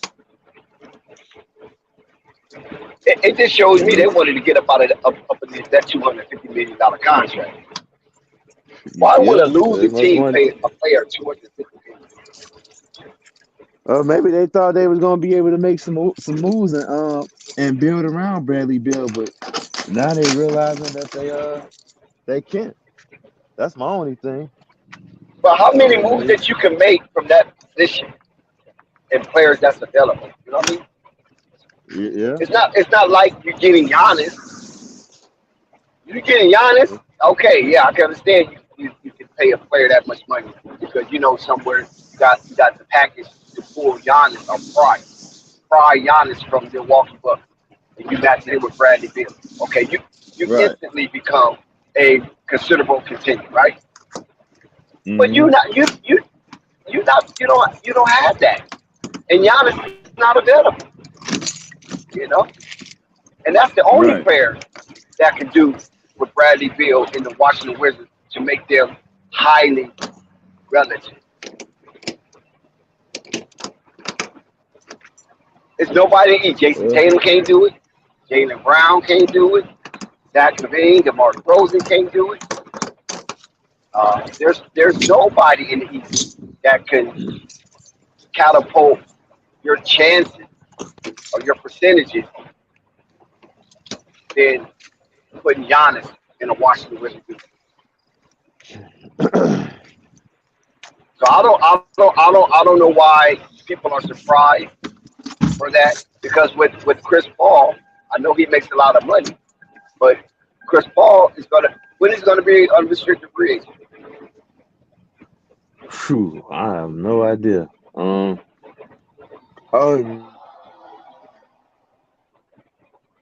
I think Joe Biden approved that. you gotta repeat yourself. Can you hear me? Can you hear me?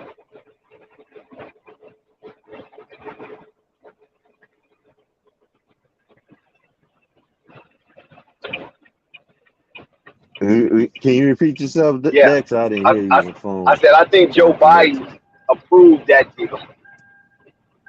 I think that was Joe Biden who So, proved that all to right. Well, that was man, that was a dumbass. I wouldn't have done that. I'm like, I mean, hell that's no. in the district. I mean, you know what I'm saying? The district was paying Bradley Beal $250 million, and Washington wasn't going nowhere, not even to a playing.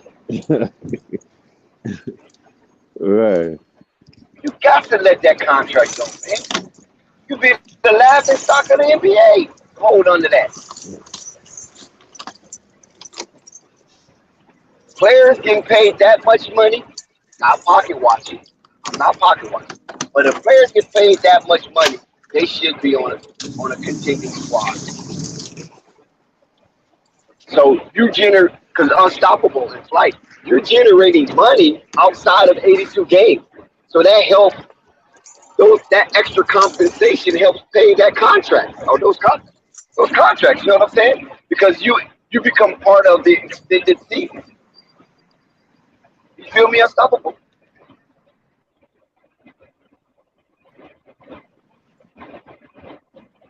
I mean, but still, it's man.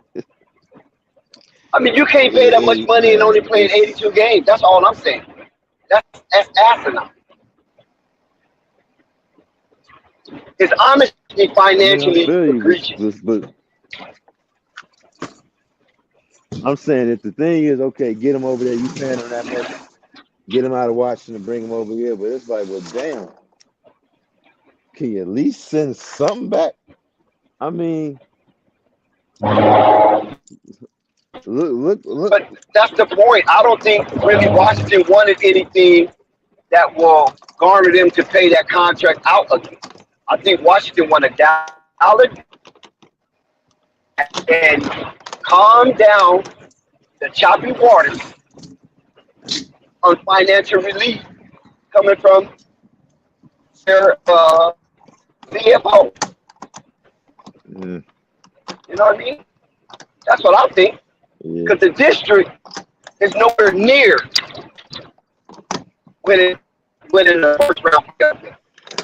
They Brewery's gone. Now Beal is gone. And who's next? Oh, I'm saying Kuzma. I say, yeah, Kuzma and KP. Unless They next. yeah, no KP. I don't know about KP. Maybe Daniel You don't Galford. think KP out I of don't there? know about him. I'm You not don't sure think about him KP gone? because Man, I say he this is opt what I'm out. saying. I'm He not out of sure there. about him because I don't know. But Daniel Galford is a golden nugget. I'll tell You you said that. Daniel Galford? I Yeah. wouldn't mind him coming back to Chicago.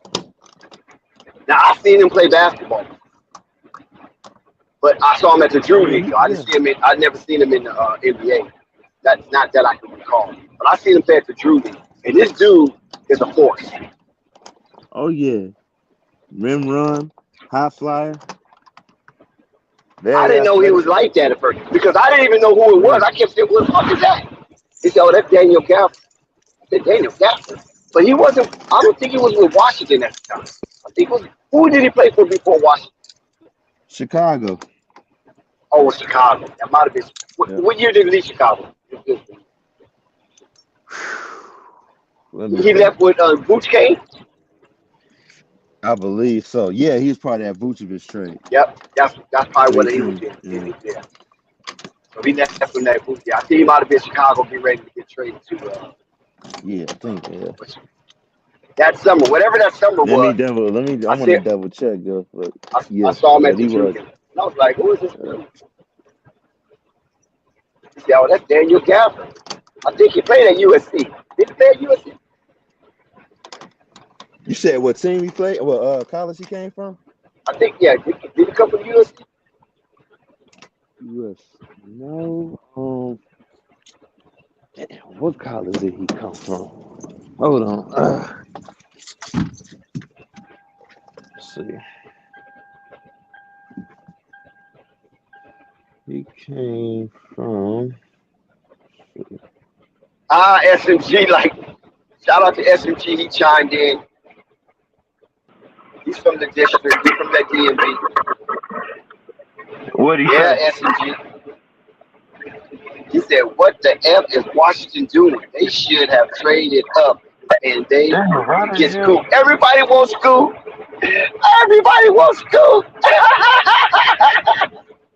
So you saying that SMG? So you saying that the Washington Wizards should have traded up with the Charlotte Hornets to get Scoop? And are you going to put? Are you saying that Bradley Beal would have went to Charlotte? I don't know if Bradley Beal want to be in that situation. That's going down. That's not going up in his career because Charlotte is worse than Washington.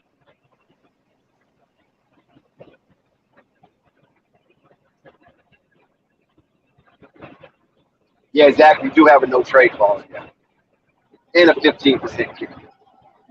So Unstoppable, did you get that info? Yeah, I'm trying to get it, but my damn phone so damn hot, it's freezing up. Hold on. So, but that's one thing. I think Cools and Daniel Gafford, those are the next two to fall. I think Chris Batts is going to be there for a couple of years. I don't think they move him, but he just got it.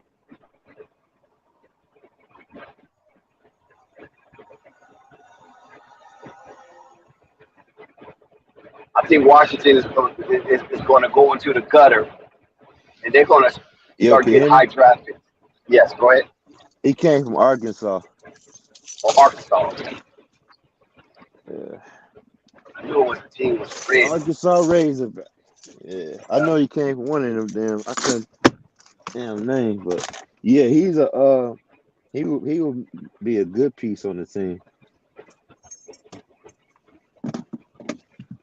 Shit, what you actually I kinda now I think about it, I would like Bradley Beal with Oh my Lamelo. God! Read this, Unstoppable. We got some Bulls action going on. I've got to figure the premier defender Somebody listed done as traded inserted Bulls agent to action. Chicago for P. Will and Caruso. They signed Grant Williams and Plumlee. They need a big body for Jokic. Well, what you wrong at is trading Patrick Williams. Patrick Williams ain't going nowhere. Yeah, he's the best player in the That was NBA. for You're you, right. Dex. I mean, he's the best player in the NBA, right? You damn My, right, man. He my gonna be fault. the face My of the juice. league. Watch. These Chargers are draining my juice. Well, I would say that is. I mean, that sounds nice, but I probably think they just need to just go ahead and rebuild. Just start over again. That's not gonna happen. AK done showed you. But check this out. AK done showed you. You give him time, let him build through the draft or whatever, and he can build a good quality team. Because he said building a good team, it goes through the draft, it goes through trades, and it goes through free agents. We all know that. He ain't said nothing nobody don't know. And I'm just saying, so, you know, and he showed if you do those three things, you can have a good product on the floor, which is the Denver Nuggets, the 2000. Go ahead. Stop that. We know what other vector can you build through the NBA if you don't build through the draft, the trade, the free agency? What other vector can you use? I'm just saying that he told you do those three things. But that's bullshit. That's what I'm trying to tell you. You know that's bullshit. Because he ain't telling us that nobody don't know. Because he ain't telling us nothing nobody don't know. What I'm saying is, if he shows you, if you let him do this damn thing, don't rush it. You know what I'm saying? Don't say no. You know what that's called? I'm gonna tell you what that's called. I'm tell you what that's called. When motherfuckers talk like that, it sounds like he's saying something, but ain't saying nothing. It's basically tangential. But this wasn't when Chicago. TANGENTIAL. Well, put this out though, Dex. That's bullshit. If my memory serves me correctly, this wasn't when Chicago was doing bad. This when they just got Vucevic, and he said he ain't done yet. You know, to build a good team, you got to go through, make trades, you got to sign free agents, you got to build through the draft. What I'm saying is because when he got here, these weren't none of his guys that he signed. These weren't none of his guys that he traded for. But I The understand that. only That's the person only. that he drafted was Patrick and But Dalen Terry. That's why I say but you might as well just go ahead and just go ahead. no, what I'm saying is What? that we know that we're not challenging him on how his method works. But we know that's the only way. How else you gonna build a team? You can't. They ain't gonna drop out the sky. You gotta go through. They ain't gonna just walk on your team. You know what I'm saying? They gotta go through Right. the draft. They gotta go through trade, and they gotta go through free agency. You can't build no team outside of that. That's all I'm saying. Right. I'm not saying that he's not good at what he do, because I believe he's good at what he do. I believe he's a high caliber talent evaluator. AK. I give him kudos for that. But I'm saying that tangential bullshit. You know what I'm saying? We all know that. You ain't giving up no secrets. That's the only thing I'm saying. Hey Slim, if I was a better man, if you wanted to bet, I'll bet you'd be wrong on that, man. He's not going nowhere. What Smith say? He said Patrick Woods will be gone on Thursday. I Uh oh. highly Uh doubt it. oh. Slim. Damn, I wish you'd come up here and talk about it. I wish you'd come up here and expound why you I feel that way. highly And doubt what, it. and what He evidence is you not got going nowhere. to make you think that way. That could that He be the might next he might domino to tell you fall? this. Listen, he might tell you something like this. Yeah, you heard what they said. They said they gonna let the market dictate how much they gonna play Patrick Williams. That's true. That's true. Sure did say that. I mean, That's but showing you right that don't there. mean they gonna trade him. Oh, unstoppable. That is showing you right there. There's an inkling of doubt, if not more. You know what I'm saying?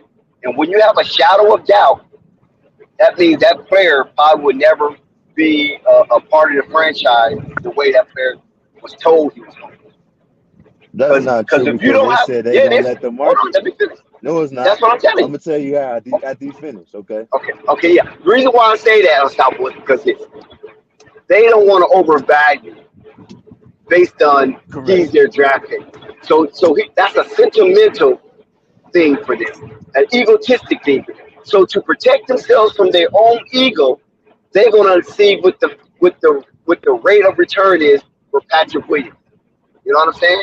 Because according to them, they evaluated him that he was a top number one. I mean, first round or overall pick. That's how they evaluated him on his potentiality. And so to Uh-huh. save themselves for utter disaster, they're going to see, do other people see him at that value? Which I think some people do. Some teams do. Hell no, ain't nobody. Yeah, they do. Yeah. So Nobody's. He okay. was a project, unstoppable. He was a project coming into the league, and Bulls gambled, and they lost. That's Okay. all. No, they didn't lose yet. Shit. But I'm telling you, you wrong about this, Cap. He's Uh-uh. improved. The man even That in man ain't college he proven wasn't that to even be no known. fourth overall Listen, pick. he Stop that. did. I'm about to tell you how because in college he wasn't even a good 3-point shooter. That man improved on his 3-point shooter. It's like 40.1 or 40 point whatever. He's arguably How many the threes he second shoot a best. game? Three? He only shoot about 3 threes a game. Because the Bulls I fifth can't fourth give you. shooting free throws. I can't give you an accurate number. That But shoot if he more was free shooting throws about than him. I mean, not but free I'm about throws, to three say, no, pointers. not free throws, but 3 points. Yeah, Yeah, 3 pointers. I I can know tell what you you mean. this: I made a if mistake too. it ain't many 3-pointers, it's because of that damn Billy Donovan not putting the ball in his hands. How the hell you right now? Because of Zoe. When Zoe was not on the court and a part of the team, Patrick Williams is the best 3-point shooter on the team. How you not running no plays for him? But How you Joe, not making sure you Zoe hit was him? shooting like 7 or 8 3-pointers a game, though. But what I'm saying is, He was shooting I'm just volume. talking about I feel you, but I'm saying that he's not playing right now. So your next best 3-point shooter is Patrick Williams. How is you not getting him any looks? How is you Yeah, I not agree getting him with any that. Yeah, I touches? agree. Yeah. No, you're right. That You're right on doesn't that. make no At damn least, sense. no, Unstoppable, you 100% right. Stream, Unstoppable is 100% right on that right there because even if it is a facade, say if it is a facade, you got to prove it's a facade. You can't go in theory that it's a facade. So you got to give Patrick Williams that ball to make sure it ain't smoke and mirrors. And they're not doing that because you got two selfish players that's trying to get their numbers night in and night out. And then you got Boots hanging in on the wing, just getting the overflow of what Dak and DeMar can do. And it's wrong. I believe it's wrong. I agree with you on that. There's no way you can shoot that high percentage and you don't tap into that to see if it's real or if it's memory. So I agree with you on that. But the thing I don't agree with you on is that the Bulls front office do not believe Patrick Williams is that dude. And I think they're having second thoughts on drafting him in that 4th overall slot when they did. I don't know because if it. Yeah, I'm sorry, I forgot to mention it. Because if they did have confidence in him, unstoppable. If they did have confidence in Patrick Williams, unstoppable, then they would just pay him. They would throw the money at him because that's their draft pick. They didn't draft Zach. They didn't draft Boots. They didn't draft what's the other boy name? DeMar DeRozan. That's not their draft pick. No, they draft Kobe White. I'm talking about the Bulls organization. They draft. Oh, I thought you were talking about AK. Excuse me, my bad. No, AK didn't draft him. I'm talking about the Bulls as the organization drafted him. Right. Oh, the organization. Yeah, they did. But if you want to just pinpoint AK, see, that was his first pick, right? That was his actual first draft pick as the Bulls front office. So this is why I'm saying there's an inkling of doubt, if not more, because they want the market to place a value on their first ever pick and their highest pick since they've been in that front office. He is their highest pick, and he's their first pick. So why the hell with your highest pick and your first pick, you're going to let the market level out with this highest one? You said it. You said it earlier that they don't want to pay him too much. So they like, you know what? I know. That's what I'm saying. They don't want to overvalue him because of his performance. Or what could have happened was they might have gave him a contract and his agent was like, nah, we want this. And they were like, you know what? Well, so that's called a tentative offer. A tentative offer. Yeah. We don't think that he's that, but we want to keep him. But look, we're going to let the market dictate his value. And if it's something we agree with, we either going to match Deandre Ayton. Deandre Ayton. Yeah. You know, they did the same thing to Jimmy Butler too. They didn't think. But you can't use Jimmy Butler, man. Don't use that. Do not use Jimmy Butler. Please do not use Jimmy Butler. I'm just saying it's not their first time doing something. I mean, they did the same thing, but I'm saying they did the same thing to Jimmy. I know a lot of folks. I mean, a whole lot of folks. But unstoppable. This is different. You know why? A whole lot. But I'm just saying a whole lot of people were shitting on Jimmy Butler. You're talking about Jimmy Butler now because you're seeing what he's doing now. But I'm talking about. No, I remember Jimmy. I remember Jimmy when he was coming on the scene. I remember I remember watching First Take and all that when Jimmy Butler was emerging on the scene and things of that nature, trying to make it his team. I remember all that. Right. But what I'm saying, reason why you can't use Jimmy Butler is because Patrick Williams is not even emerging as a spearhead for the Chicago Bulls. And not only that, Jimmy Butler, where was he drafted at? Where was Jimmy drafted at? He wasn't no 4th overall pick in the first round. 30th pick. He wasn't first.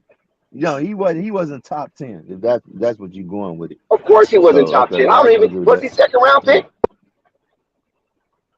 He was in the first round. He got picked in the first round or the second round. I don't know if you can hear me. But that's the only thing I'm saying. I don't know if Unstoppable can hear me. Flight, if you can hear me, please chime in. Somebody let me know if you can hear me or not. Because you know how my equipment is so damn weak.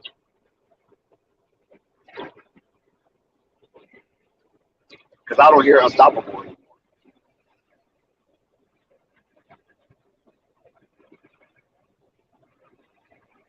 Unstoppable, are you there? Flight, are you there? Am I alone? Devastated, are you there? Somebody please chat. Would you please let me know you can hear my mic so I don't have to do any adjustments? Slim Kaloop said Jimmy was 30th. He was picked in the first round. Okay. Slim, can you hear me, Slim? Mic check, mic check. Somebody let me know if you can hear me, so I won't be babbling for nothing. Fruit punch, no ice, He, please. he was first round, the 30th pick. So he was the last player picked in the first round. So that you can't use Jimmy Butler as a reference point because he was not seen as the face of the franchise being picked number 30th. You know what I'm saying? Unstoppable. Yeah, I'm sorry, my phone froze up. He was picked number 30. Yeah. Slim Canoop showed us that. But what I'm saying is, so you can't use Jimmy Butler as that because he's picked way at the bottom of the first round, which there's not a grab for anybody that low. When you pick in the top 5, that's a grab. That's saying that you have the potentiality, and I'm talking kinetic, more kinetic than potential to be the face of a franchise, and they are going to groom you into that position. That's what I'm saying. That's why I'm so hard on But you know Patrick what Williams. though? But again, like I said, like Patrick Williams is in a bad place, right? You know what Patrick Williams is? He's like, you know what? I'm gonna do whatever the team need me to do. You know what I'm saying? And which ain't much, because like I said, you playing with 2 ball dominant players, and you got a player that like DeMar DeRozan, who said, yo, he got all this stuff part of his game, but shit, he ain't feeding him the ball or whatnot to show Right, we that. So discussed that already. Yeah, we discussed that. DeMar DeRozan is a right, hypocrite. right, and I'm like, you know what? I'm fine with Patrick Williams right now. Like I said, I don't want to overpay him, and I don't want to give him too much, but I want to see what the market doing. But right now, what I think is helping Patrick Williams is working out with DeMar DeRozan and just let him develop somewhat under being taken under DeMar DeRozan wing. And I truly believe, like, once DeMar is gone, and you choose to maybe slide P. I'm kind of Will. suspicious. I'm suspicious of DeMar DeRozan because he got Patrick Williams and Dalen Terry as his young bull, right? Those are his 2 young bulls, and neither one of them is showing that they're being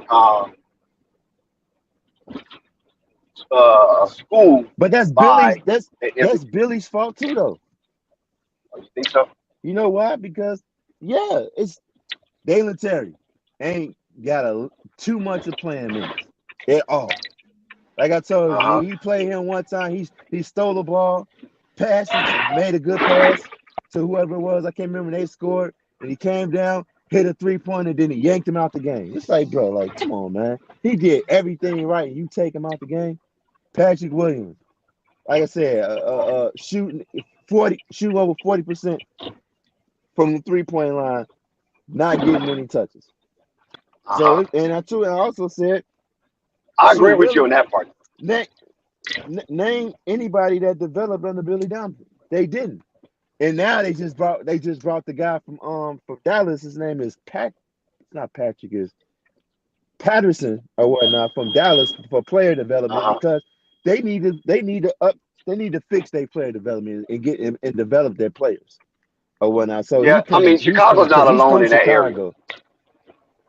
But I'm saying Chicago's not alone in the area, so I'm not gonna beat Chicago down to a pulp because their player development stuff. But there's a lot of teams need to be beat down. They need to be beat down to a pulp because too many players that they had that were good players that went someplace else and just killed. You know what I'm saying? That's about maturation though. That's not about development. See, I don't like when people use that because you know how many players I can say from the Los Angeles Lakers have done that. And went somewhere else and then thrive. Okay. Oh okay, shit! You want me to? Right. You know what I'm saying? No. I thought you was going to play something. Okay, well, you know, let me see if I can think of somebody that I won't see. The only reason why I don't blame Chicago Bulls. Can we really say that the development didn't play a key factor in that? I'm trying to think of a player right now that he was. And what? Key factor in what? Someplace else. No, I'm talking about as far as you saying that you can name a lot of players with Lakers that when they went Uh huh. someplace. I mean, actually, with the Lakers, did they look bad, and then when they went someplace else, they got better and got better and got better? Can Um, you say is that's a play? I could say I could even use Lonzo Ball for that. I mean, that's a closer player to me that I'm more familiar with. He left the Los Angeles Lakers, Okay. broken as he was, and went and thrived in a Pelicans uniform to some degree. Based on his stats. Um, Josh Hart, look what he's doing right now. Don't speak about Brandon Ingram, Julius Randle. Okay, let me tell you all the All Stars. Julius Randle, All Star. Brandon Ingram, All Star. Kyle Kuzma, fringe All Star. He almost made it. Fringe All Star. Jordan Clarkson, fringe All Star, but Six Man of the Year. KCP, eventual champion. Well, you can't. Now I ain't gonna give you KCP because he was with Detroit before then. I think he started somewhere else. But let me see. Who else can I name off the Los Angeles Lakers? Mo Wagner, nice, decent player for Orlando. Uh, Thomas Bryant, nice, decent player, but he ended up coming back. But Thomas Bryant was a nice, decent player for the Washington Wizards for a long time. Uh, let's see who else. Uh, do I need to go more? Unstoppable? Do you need me to go more? Or that's sufficient enough for you? Zubac, yeah, that's right. Zubac, another one. Zubac. I forgot about OC. Alex Caruso. When do you want me to stop, Unstoppable? Unstoppable, when do you want me to stop?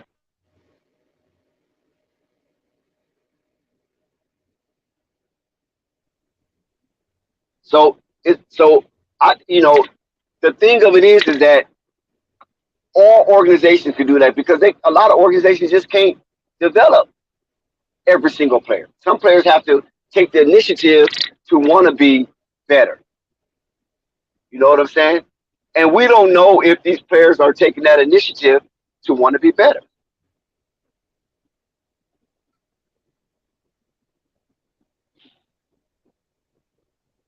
Shout out to Ken. Salute, bro. How you doing, my brother? I'm not familiar with you. Are you new to the channel? Nah, I've been on here before, bro. Oh, okay. So what you got? What you got going on with the topic?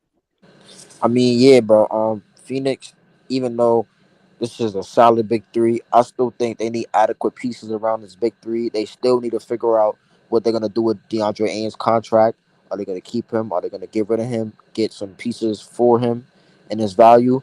Are they gonna re-sign a few free agents they got on the team like Torrey Craig, Josh Okogie, stuff like that? They still need a backup point guard because if I'm Phoenix, I don't like Yep, can you hear campaigns. me? Yeah, we can hear you, bro. But yeah, Oh, bro, listen, damn, Phoenix. phone froze up and down again. Yeah, yeah, bro. Phoenix, they still need to uh um finish building they roster because, bro, listen, you don't wanna go into the season with no bench, no depth. But if it happens, it happens. But you want to try your best with the money you have left to build a decent bench.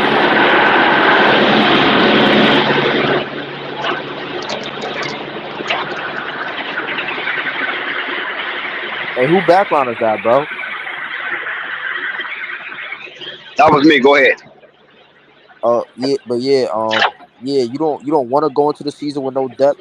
But if it happens, it happens. Like, listen, like you need adequate depth. So when KD or Book or Beal whoever goes to the bench, you're gonna need that bench to come in and give KD and Book a breather. Cause as as we see in this postseason, bro, like KD look gassed towards the end, bro. He looked gassed a little bit, bro.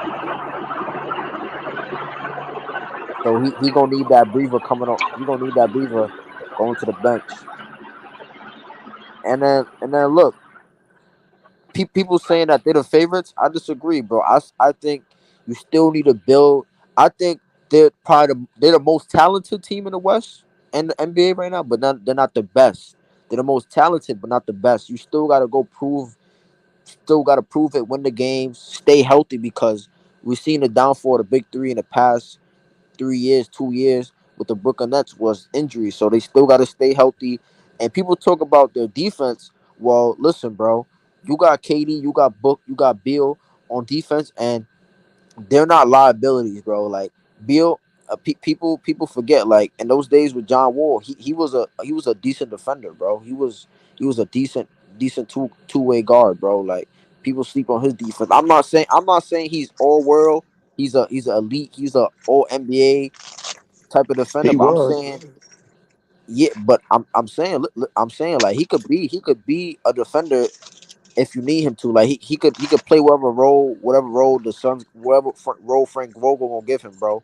And then D Book, he been improving as a defender. I'm not gonna say he's a elite defender, but he been improving over the past 2 seasons, past 2 years. He been improving as a defender. We know what KD at his best is as a defender. I mean, he's a great shot blocker. He's a good rebounder. I mean, look, he causes power people 1-on-1. Like it's hard to score on his length when he's able to just slide his feet and use his length on people, so it's hard.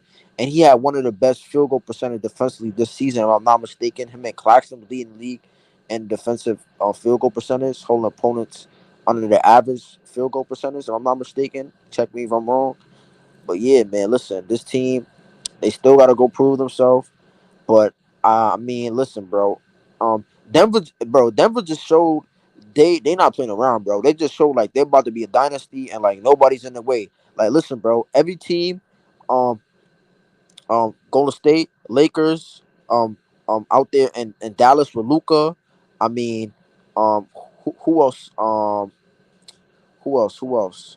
I mean, You listen, said bro. Golden State? Did you say Golden State? You said Clippers?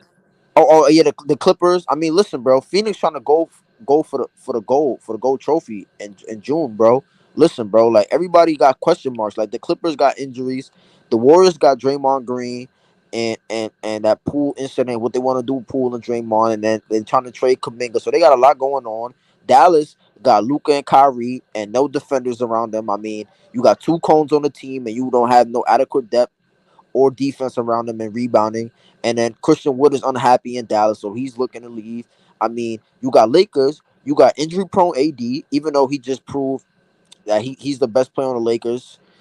You got injury prone LeBron, and people might not want to hear this, but LeBron at this point in his career, he's injury prone because for the past 3 seasons he's been breaking down with hamstring, foot injuries, just lower body extremity. His body been breaking down past 3 seasons. So I mean, you got Austin Reeves, you got great role players, but you need a star to carry you, and it's 80 that star. Is 80 gonna backpack and carry the Lakers and take that true number one role of being the best player on the Lakers? We'll see. But the Suns said, bro, we gotta go all in, bro, because KD and Book wasn't enough to beat this Denver team. And we don't know if let's say we trade Chris Paul and get some depth pieces, is it gonna be enough? So they said we're gonna go for the star. We're gonna go for the big fish in the market, which is Bradley Beal, and that's what they got. And listen, I think, my opinion, they should keep Deandre Ayton because Deandre Ayton could play a big factor, especially like it's no more tension in the locker room and in the huddles with Coach Monty and him. Like I think they had tension, and that's what affected DeAndre Ayton play, and it was just rubbing off on DeAndre Ayton and the rest of the team. I think Frank Vogel's a new voice for everybody on the team, and it's gonna be fresh vibes, fresh life. It's not gonna be no negative energy because I think Monty, he had a lot going on off the court too with his wife. Like his wife was dealing with something. So I mean, listen, this Phoenix team has a lot of potential. Like I said, they're one of the most talented team, if not the most talented team, but they're not the best team. Denver proved like they could be a dynasty, and Phoenix is gonna be in their way of Denver repeating for their second championship in a row. So we'll see. I don't know, man. I think it still may be some problems with Aiden, bro. My only You think thing so, is, bro? yeah, You I don't think his think problem he was could You don't think he could turn his mentality back to that 21 year where they went to the finals? He could play like that again. Nah, bro, because I think his whole thing is he wanted more touches.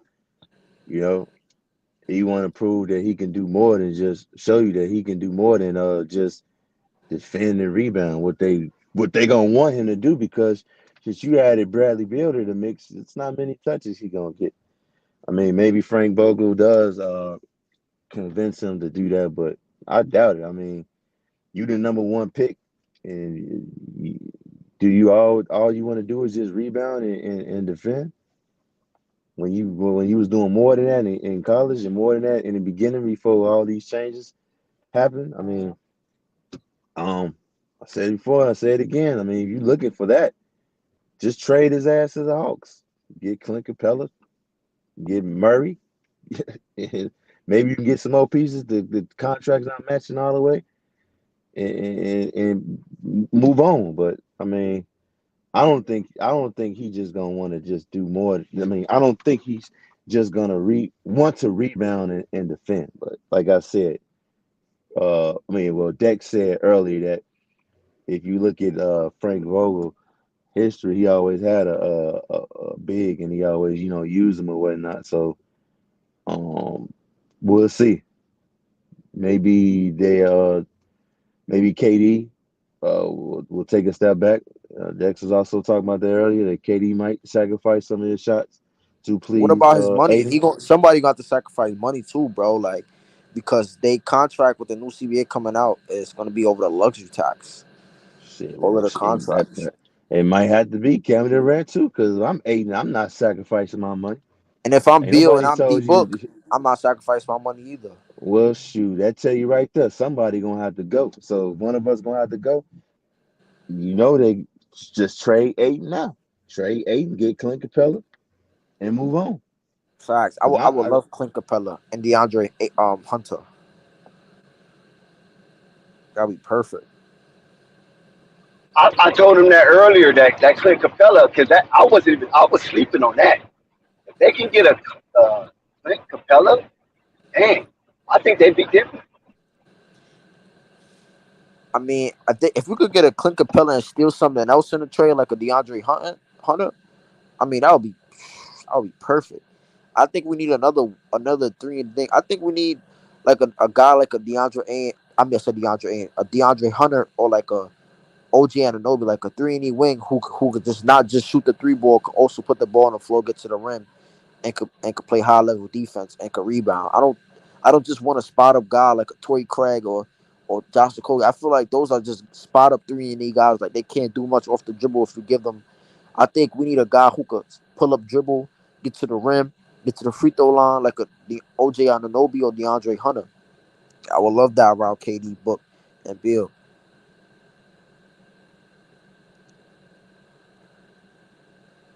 But hey, man, let's see what the Suns GM do. Let's see what moves because I don't think they're finished. I still think they could make some moves and make some things shake. But we'll see.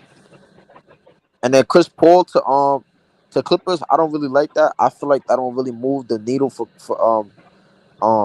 Clippers. I think you just put another defensive liability, which they got rid of and Reggie Jackson, and just put it right back with Chris Paul. I think with Russ, even though he wasn't always giving you an offensive production, he was still giving you great hustle on defense and rebounding and key steals and stops that you needed once you come postseason when stuff slow down. So I think Okay, Chris Paul going to the Clippers means Russ is leaving, which is I think that's a minus for the Clippers. okay, Ken. What about going over into the Bulls' garden and stripping them of some of their flowers? Wait, I didn't even hear you. What you said? Repeat yourself. I said, what about going over to the Chicago Bulls garden and stripping them of some of their flowers? Like somebody proposed a trade earlier, I can't remember. Somebody in the chat. And he spoke about the Alice Caruso's and the Patrick Williams. Because they might not sign Booch. So DeAndre Ayton could be that big to go over to the Bulls. And and those are two of the pieces that they can get that they can plug in right away for the Phoenix Suns. Probably some extra stuff as well. Because Wait, Patrick so Williams can play that. Patrick Williams can play that wing D. He can shoot the three, and he can put the ball on the floor if needed. so you saying with And he's still Phoenix? young. So you're asking me would Phoenix do that trade with DeAndre to Chicago? Yeah, work with Chicago or either a three-team trade in Chicago as part of the partnership, and those are some of the pieces that they would get besides I draft mean, capital. I would love Alex Caruso coming off the bench as a six man for Phoenix, but I don't really I'm not too high on Patrick Williams because I feel like he doesn't have that motor. You know what I mean? Like that motor. Like he has I think he has talent, but I don't think he has that motor to like play through adversity. I feel like he's been faced with a lot of adversity. I really haven't seen him at his best so far. So I rather Alex Caruso because we seen him at his best. We seen him with the Lakers. We seen him win the championship. It was a key role in defending guards like James Harden, guards like Jamal Murray, guards like Dame Lillard. So I'd rather ask Caruso in that I'm sense back, y'all. This because phone froze we, again. we still we still got guards like Jamal Murray in the West, guards like Luca, guards like Anthony Edwards, guards like John Moran, Steph Curry. So we gonna need that guard, a defensive guard, come off the bench like a Alex Caruso, and I would love Mm-hmm. that for Phoenix. Talking Now, about Alex Alex Caruso, we Caruso. also know that he was he was on all defensive teams. That means he's a top five defender in the league. So that's kudos to him too to add to his accuracy. But if you're going to get Alex Caruso, something else going to have to come off of the Bulls. The Bulls. You want I'll Vooch? take what's his name? I'll take what's his name again? Is Derrick Jones Jr. still on the Bulls? I'll take Derrick Yep. Jones Jr. I, Well, I'll take well, I'll hold take on. Derrick What we Jones Jr. talking?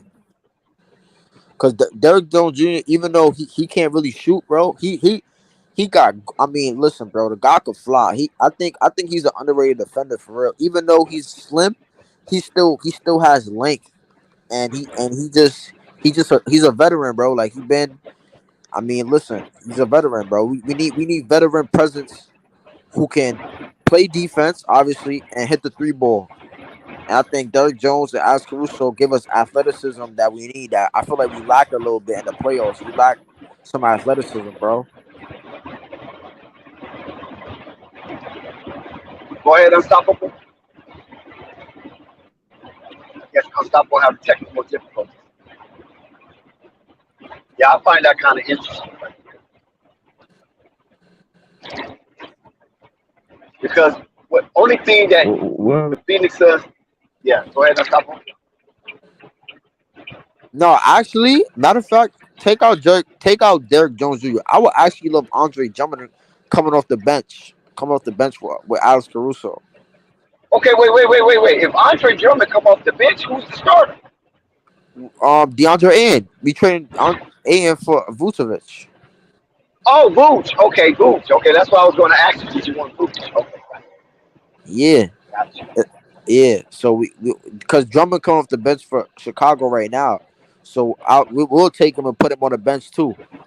Because I like Biombo, but I feel like Drummond is better than him right now.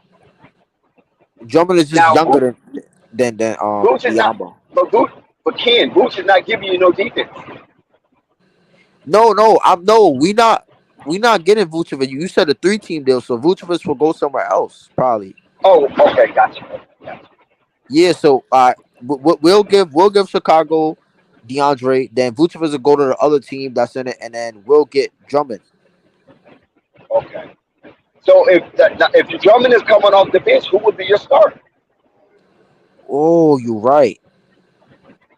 I didn't think of that. Oh, you're right. So you gotta plug in that starter first. Would Drummond fit in the starter? Would Drummond fit? He can. I mean, you can start anybody you want. Uh, You know what I'm saying? Is he gonna be effective? That's a different thing because he's playing starter minutes.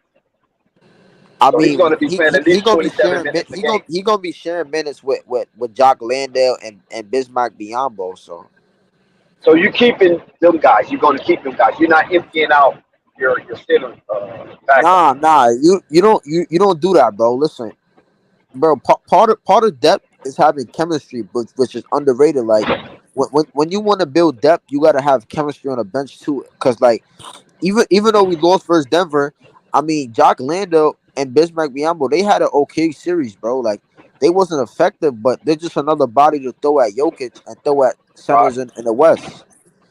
So I mean, listen, and listen, they know Phoenix system because they've been there for the past 2 years. So I mean, Uh-huh. it's good to keep them there. Like it wasn't like they had a bad, horrible series. They just wasn't effective because Jokic is just that great, bro. He gonna like make centers look imposingly like look at Bam Adebayo and Bam Adebayo. You couldn't even tell at points in the finals that he was playing against Jokic because Jokic was just dominating him so badly, bro. So that's just gonna how it's gonna be playing against a great center, an all time great and Jokic, bro. So I think we should keep those guys because they know the Sun system. They know like the offense. They know the defensive schemes, the offensive schemes. So we should Oh, keep them in okay, that sense, and then we Ken. build around them. I think you're getting a little bit beside yourself. You know why? Wait. Because it's a new system coming in. Oh, you're right. You're right. You're right. I forgot. Yeah. I see. Yeah. You got a great point there, bro. I just realized Frank Vogel is going to be the new head coach. So he's probably going to implement a new defensive scheme, a new offensive scheme. But I feel like Frank Vogel is going to really keep it the same. And this is my opinion. This is my opinion. I'm not saying if it's true or not. This is my opinion. I think Frank Vogel going to keep it the same. And he's just probably going to tweak it a little bit and add a few tinkers here and there to like the offense. And he probably is going to add his own defense because Monty, in my opinion, he wasn't a he wasn't a great offensive coach. In my opinion, I feel like he was like he let the players do their thing on offense and like he'll just coach on defense. But I think Frank Vogel gonna add a offensive system to the Suns offense and he gonna put his own imprint on defense because you know that's where Frank Vogel makes his bread and butter is on being a great defensive coach, defensive minded coach.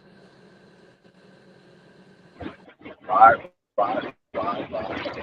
So I think it's going to be interesting. You know, I like how Phoenix continues to tickle our fancy by getting there, making moves, and showing their fan base that they not done yet. Because a lot of teams in the Phoenix situation, once they got to that finals, they would probably try to dial it back because they reached a pinnacle in their franchise since 1993, I think. And they would try to dial it back, but they did. They acquired Kevin Durant.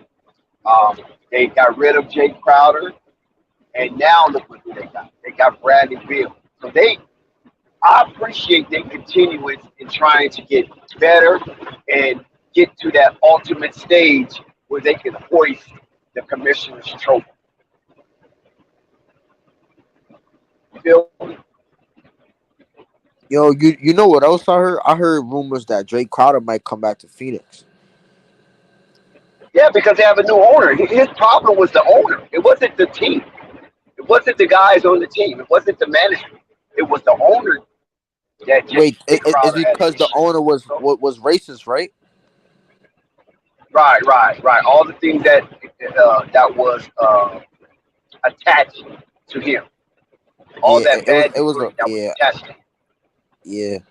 Yeah, because I heard that Jay Crowder, like he's a free agent, right?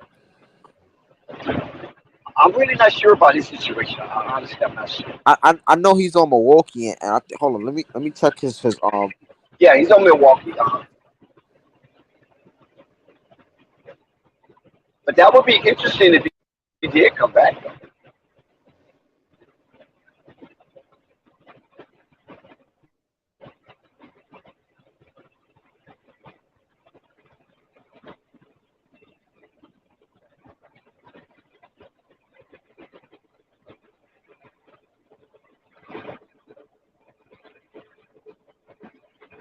Slim Canoop said Plumlee, I'm not a fan of because what he did is Charlotte.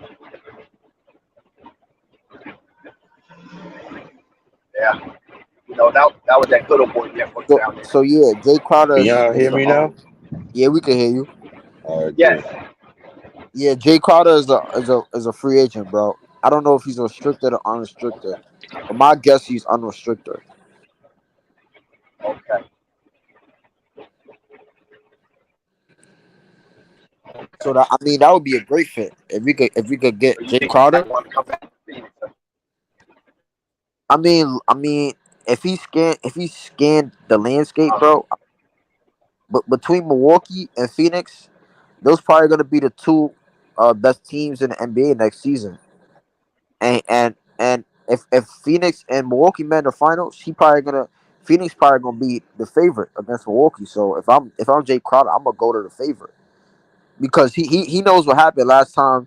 He I mean, listen, Jay Crowder, he been itching for a championship for the past couple seasons, bro. Like he been right there on the doorstep knocking, bro, and like it just didn't happen. But listen, he was there. He went to the finals with Miami. He almost got it. He was on Phoenix. He almost got it. So and then Milwaukee this year they got bounced out the first round. So I mean, listen, he been on the wrong side of the final losses. He been on the wrong side, bro. So I mean, hopefully this time he on the right side, which is Phoenix, bro. I think Phoenix could win the championship, bro, in the next coming seasons.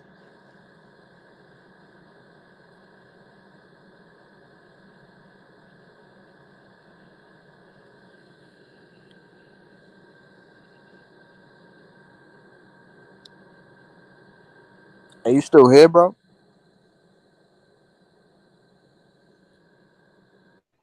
Yeah, I was saying everybody had Phoenix penciled in when Kevin Durant got there, and then we witnessed how that ended in the fiasco of losing in the second round.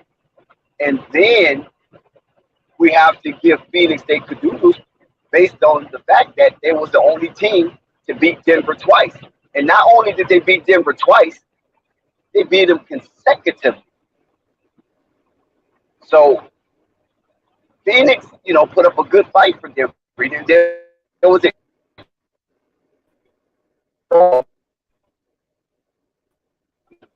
and we have to give kudos for that. And they did it without a point guard. So now they have inserted Bradley Beal, an extra weapon in their arsenal to challenge the Denver Nuggets. And now we're going to see how that's going to pan. What you say to that?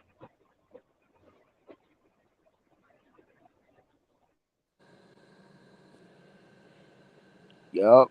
I mean, facts, bro. I forgot my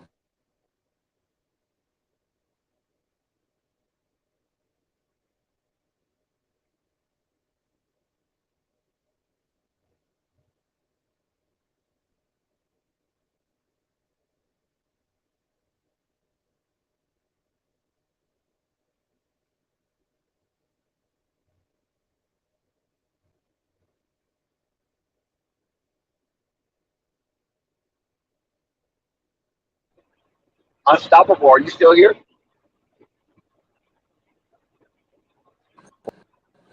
this can. I'm still here. Okay, okay. I'm here, bro. This damn phone is acting Yeah, weird. yeah. What's up? Because when I don't hear no noise, I'm thinking that my phone went out. Yeah. Now, I was telling Ken the same thing I was sharing earlier in the stream about how competitive the Phoenix Suns was to the Denver Nuggets in their scavenger hunt to hoist up Oh, the oh, commissioner's oh. trophy. I remember what I was gonna say. Listen, bro. I mean, people talk about how Denver was a juggernaut. And I'm not gonna lie, they were this season, but Phoenix was the closest team to beating them because Phoenix was the only team that wasn't a playing team that played Denver. They played three playing teams to win the championship. They played the Timberwolves, they played the Lakers, they played the Miami Heat. They all were playing teams. Now, don't get me wrong, playoffs is a new season. It's not reflected on what you did in a regular season. So that's why all those teams were able to advance far. And two of those teams were able to advance far and make a deep postseason run. But Phoenix is the only team that took 2 games. And I think if you replace Bradley Beal for Chris Paul role, and you put Bradley Beal in that 7 game series versus Denver instead of Chris Paul, I mean, listen, bro, I think Phoenix easily advanced because listen, even with KD having a bad game, you still got 2 games at home in a row with KD not having his best shooting game from the field. And if KD just have one good game, I mean, the Phoenix probably would have been up 3-1. So now you add Bradley Beal. Let's say KD still has his bad shooting game, but he's doing other things to impact the game. And let's say you have a Bradley Beal and a Devin Booker go for like 60+ points on a roll. I mean that could equal a win because you have KD who probably gonna take a step back and just facilitate and do other things like play defense, rebound, and he don't have to like focus on scoring and playing defense. He could play a role and not just do multiple things. Because I feel like KD wasn't even in a role. I feel like Monty Williams just had him doing everything out there, like rebounding, playing defense, trying to be the second option. It was just Monty Williams didn't. Um, it was lack of chemistry too because of KD injury in the regular season. But Monty also didn't like run a good offense or good defensive scheme. Like he was letting Jokic play 1-on-1 at times. He was doubling at times. It wasn't a great schemes and great rotations by Monty Williams. So I think with Bradley Beal and then Frank, I think they bring some new life to the team that team didn't have in the past couple seasons. Ever since they lost to Milwaukee, I feel like the Phoenix Suns gonna get that vibe again from that 21 season when they made it to the finals. I'm feeling that vibe again, where they just gonna go on a crazy run come postseason time, and they just gonna run through everybody come postseason time. And I'm not, I gotta see it to believe it, but I feel like they can beat Denver in the 7 game series, but they're gonna need to have a lot of chemistry first of all, and they're gonna still need to build some depth and get some wing depth and some center and some big man depth to bother Jokic and Jamal Murray in that pick and roll. Because I think Phoenix offense is unstoppable, and I think their defense was a people sleep on their defense saying they had no defense, but listen, you had a Chris Paul who was in the lineup, and you still had a top 10, top 7, top 5 defense with Chris Paul in the lineup. And you add Bradley Beal now instead of Chris Paul. You take out Chris Paul. Bradley Beal is a way better defender than Chris Paul. Chris Paul, he's a decent defender, but listen, he's still an undersized small guard. Bradley Beal is not a small guard. He's a guard, but he's not a small guard. He's like 6'4", 6'3".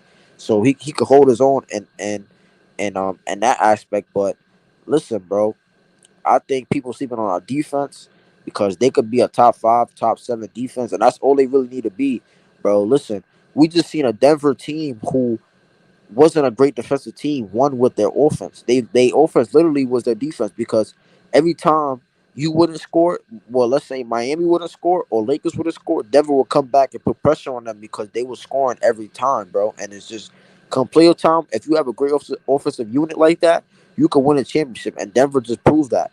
And they were not a top 5 defense all season. Their defense improved over the season. So if Phoenix could just stay a consistent defense enough where they could hold it, they could like slow down another team and not let team go berserk. Come playoff time, I think they could win a championship.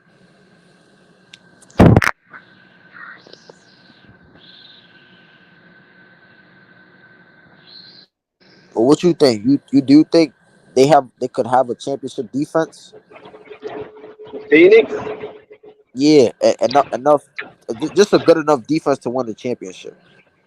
Yeah, because I think Frank Vogel, that's what he's going to be about.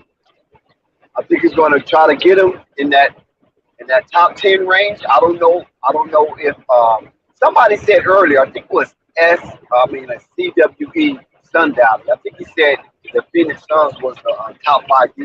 I don't know because I just never really heard anybody speak about Phoenix Suns defense. But if he can keep them or in that top 10 or get him in the top 7, yeah, no doubt, because their offense is going to speak for itself. And I just think Frank Vogel is going to come in and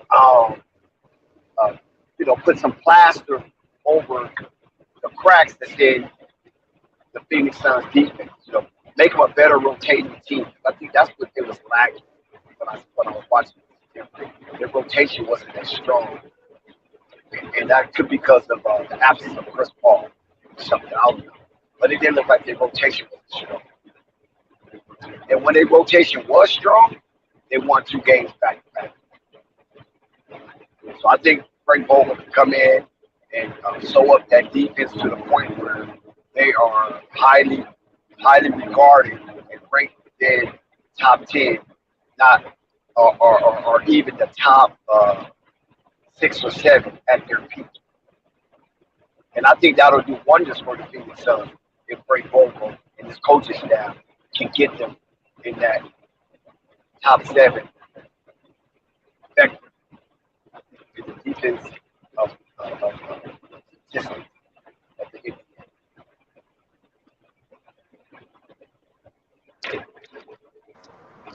So a 7-game series between the Suns and Denver. You got the Suns next, huh? Well, I will have the Suns if they can replicate what I just said and become a walking facsimile of that. Yes, I would take the Suns because they could be in the top 7 defensively.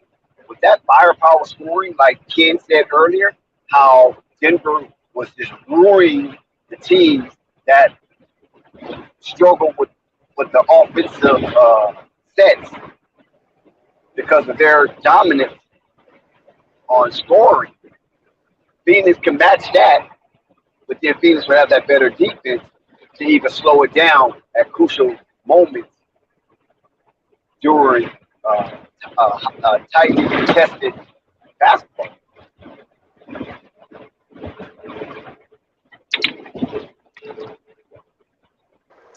I don't know about better defense because Denver got some good defenders.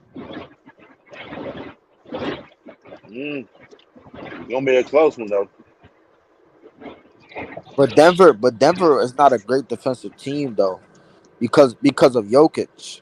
And even though Jokic did a great job in the post, I think part of the reason why Miami lost because they didn't hit jump shots. You have a great jump Yeah, they shooting did. team. You have a great jump shooting team now with adding Beal, and then let's say you add another 3-and-D wing who can hit perimeter jump shots and hit the 3 ball at a decent clip, at least 35% over. I mean, listen, you just need to beat Denver. You need to be a great jump shooting team, and that's what Phoenix is trying to build, a great jump shooting team.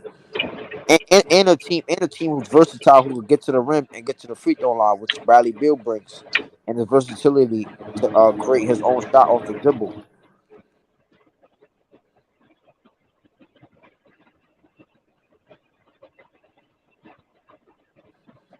So we'll see. I agree though. Denver definitely they're definitely the defending champs, and they should be favored to repeat next year, especially if they bring Bruce Brown back and Jeff Green and all the veterans who played big roles and big factors and a playoff run and finals run. So we'll see. I think they should be the favorite. So we'll see, man. Phoenix still got a lot to prove. They should be playing with a chip on their shoulder for the whole season, bro. They should never take any point of the season for granted, bro.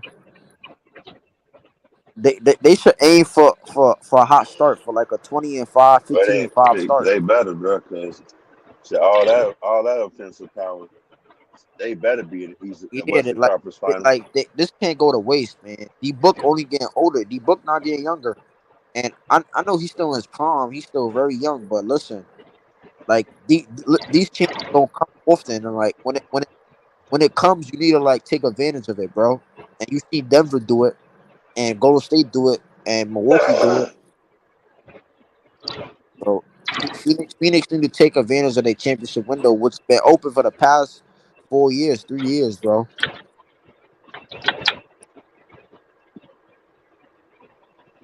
And KD getting older too, bro. So listen, KD gonna start slowing down soon. Now I don't know if it's gonna be in 2 years or 4 years, but he's gonna start slowing down, bro. And he been getting injured with knick-knack injuries, bro. So Let me ask you this: with the what's up? Suns adding Bradley Beal, do you think what the hell this dude doing? Um, do you think the Denver need to make a little just a little tweak to their roster? Nah, if I'm Denver, I'm keeping the unit. I'm keeping the unit I have right now. They have great chemistry. They proven they can fight through adversity. I mean, look, they they shown like they could They're not afraid. They're not afraid. yeah, like they're not afraid of the moment. They're not afraid of the moment. They ready to like play. Like listen, bro. I think they've been underdogs and throughout the whole playoffs, if I'm not mistaken, except for the finals. But they've No, been no. underdogs. They've They been was a favorite. underdogs versus Phoenix. They've been underdogs versus the Lakers. No, I, they wasn't an underdog. no, and two of the series, I think they were underdogs versus Phoenix and Oh Lakers. yeah, the home game. Maybe, no, they wasn't underdog against the Lakers. Never. You I sure in think the maybe series? In yeah, the series. maybe Man, they Phoenix, folks maybe had Phoenix folks was at home, saying maybe Lakers was Phoenix at gonna home. beat Denver, man. No, they but they that's just fan talk. But the odds makers ain't said that shit. The Denver Oh, was favored like by 8 points. Shit, that's a lot of points. oh. And they damn near covered every game. Shit. Yeah, I mean, listen, we can't sleep on Denver. And if I'm Denver, I'm not touching that unit. But normally, I'm gonna yeah, run you're it. right. And You and run it listen, back. here's the well, problem with another. I'm talking Here, about When you win a here's the championship, you run it back automatically. that's what You I'm don't saying, I fucking bring said bro. nothing up. That's the problem with a lot of these championship teams. They don't run it back with the same unit. They keep trying to add more and get better no, instead you of running should it back. add more. You should. I say you don't never No, you you don't not. I mean, in the olden days, when you won a championship, you ran it back with the same squad. no, I Nobody mean different. run with the same Until squad, but I'm listen, saying bro. it's Until you nothing get wrong beat, with adding you don't another change it piece. up. Thank you. That's right. You don't change it up. That's what it's Listen, supposed So to be. listen, bro. when Until you get I beat, bro. Listen, until you get beat, bro. You don't change it up. Listen, why you think Golden State won in 2015? Is because they had like a unit they've been working on since like 2013, 2014, and they kept it the same. And even and though they added to it. They kept the roster added. hold on, but listen, the point I'm making is they added to it when they lost in 2016. But That's I'm when they not went and talking got about Kevin getting rid Durant. of no pieces, man. I'm talking about like add another veteran. I'm talking about you keep it the same, add another veteran or whatnot. Stuff like that, add another body. I agree. I agree. I thought you meant Yeah, like we talking about the core. You talking about the core. No. I'm oh not talking about changing the core. No, you don't do oh that. That's oh dumb. That was Dallas' mistake.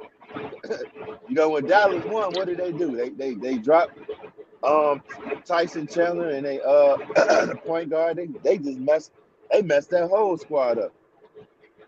Count no, really, they thought they was gonna get Dwight Howard and Darren Williams, but no, you keep the core and you add. What that chat talking about? I can't look at it right now because I'm driving. Either. Huh? I can't look at it either. So I have no clue.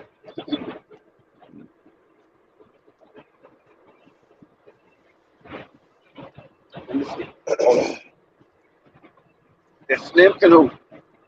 Slim said, depending on what the Suns add, they are going to be good. Yeah, they sound good. They look good on paper right now. I'm want to see what they do, but The even yeah. Walker alone was giving Denver work, no doubt. And hold on, bro. Why people keep like forgetting like Bradley Bill is a great off ball player, bro. People forget it. People think he's ball dominant. Like he can't play alongside Booker. Like people think he's ball dominant, bro. Bradley Bill is one of the best off ball shooting guards in the league, if not the best at times, bro. The only person I'll probably take over Bradley Bill when healthy off the ball is Klay Thompson. Other than Klay Thompson, I wouldn't take no other shooting guard off the ball, bro. Bradley Bill's a great off ball player. He could come down, pin downs, and catch a shoot. He could get down here off the ball. I mean, look, he could cut off the ball. People underrate his off ball like skills. Like he could actually play off the ball. He actually preferred playing off the ball than handling the ball. I don't think nobody is sleeping on him as far as like you said, the offense. Of course, the offense is there. I think what everybody is skeptical on is that damn defense and that in the bench. I think that's what everybody looking at. That bench is what's going might hurt them. But they're not done. I don't think they done making moves because shoot, like I said, if they trade Aiden, that can fix a couple of things. Facts. And Or if they all we need, listen, or all they we need pick is up some like two veterans. pieces. We They we pick just up need some two veterans. rotation players around KD, Book, and Beal. That's all we need, bro. Two rotation. Like, listen, I also think part of the reason why we didn't our depth didn't show is because it wasn't really chemistry. I feel like now we get a full season to build chemistry around KD, Book, and Beal. Like the depth will actually show. Part of having depth is chemistry too. Like you gotta have chemistry off that bench. Like when a guy come in, like he gotta know his role. Like nobody really knew their role, bro. Like everybody came in and just played hard in the playoffs for the Phoenix, but they didn't know their role. It's a difference between playing hard and knowing your role. Because when you know your role, you can play hard in that role. But if you just playing hard, you just gonna play hard, running around like not like nothing gonna be look organized. Everything is gonna look like our offense. It was just a lot of ISO ball. Nobody was involved. It was a lot of ball movement.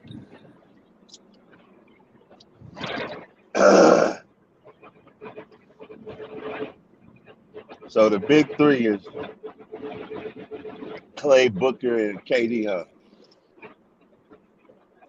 No, Beal, Booker, I and mean, KD. excuse me, Booker, KD, and Bill. Yeah, you good, you good, you good.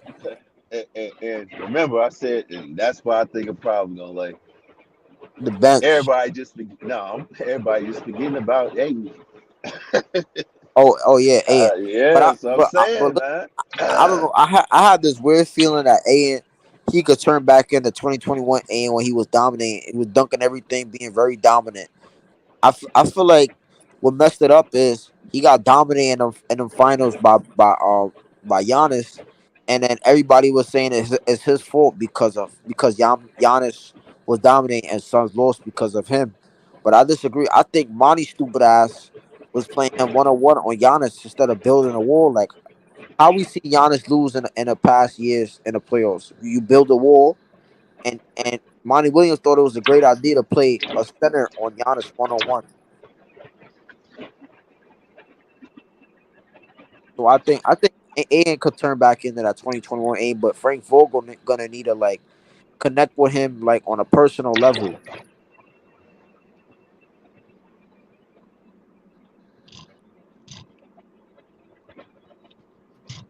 Shout out to California. Yo, what's up? Happy Father's Day to all the fathers. It's been solid. Yeah. Yo, man, y'all talking about y'all getting rid of Aiden. I don't see the Suns doing that. I think that'd be stupid of them. I think for Aiden, it's a mental thing. I think, yo, you know what? At one time, y'all remember when Aiden first came in, he was kind of stretching the floor out. You know what I'm saying? Trying to work on that outside shot a little bit too. He was shooting a three, so maybe if he could mix it up, you know what I'm saying, bang inside, be inside outside threat, work on that part. I know his defense is kind of questionable at times, but if he could get a little better on defense, or that'd be okay.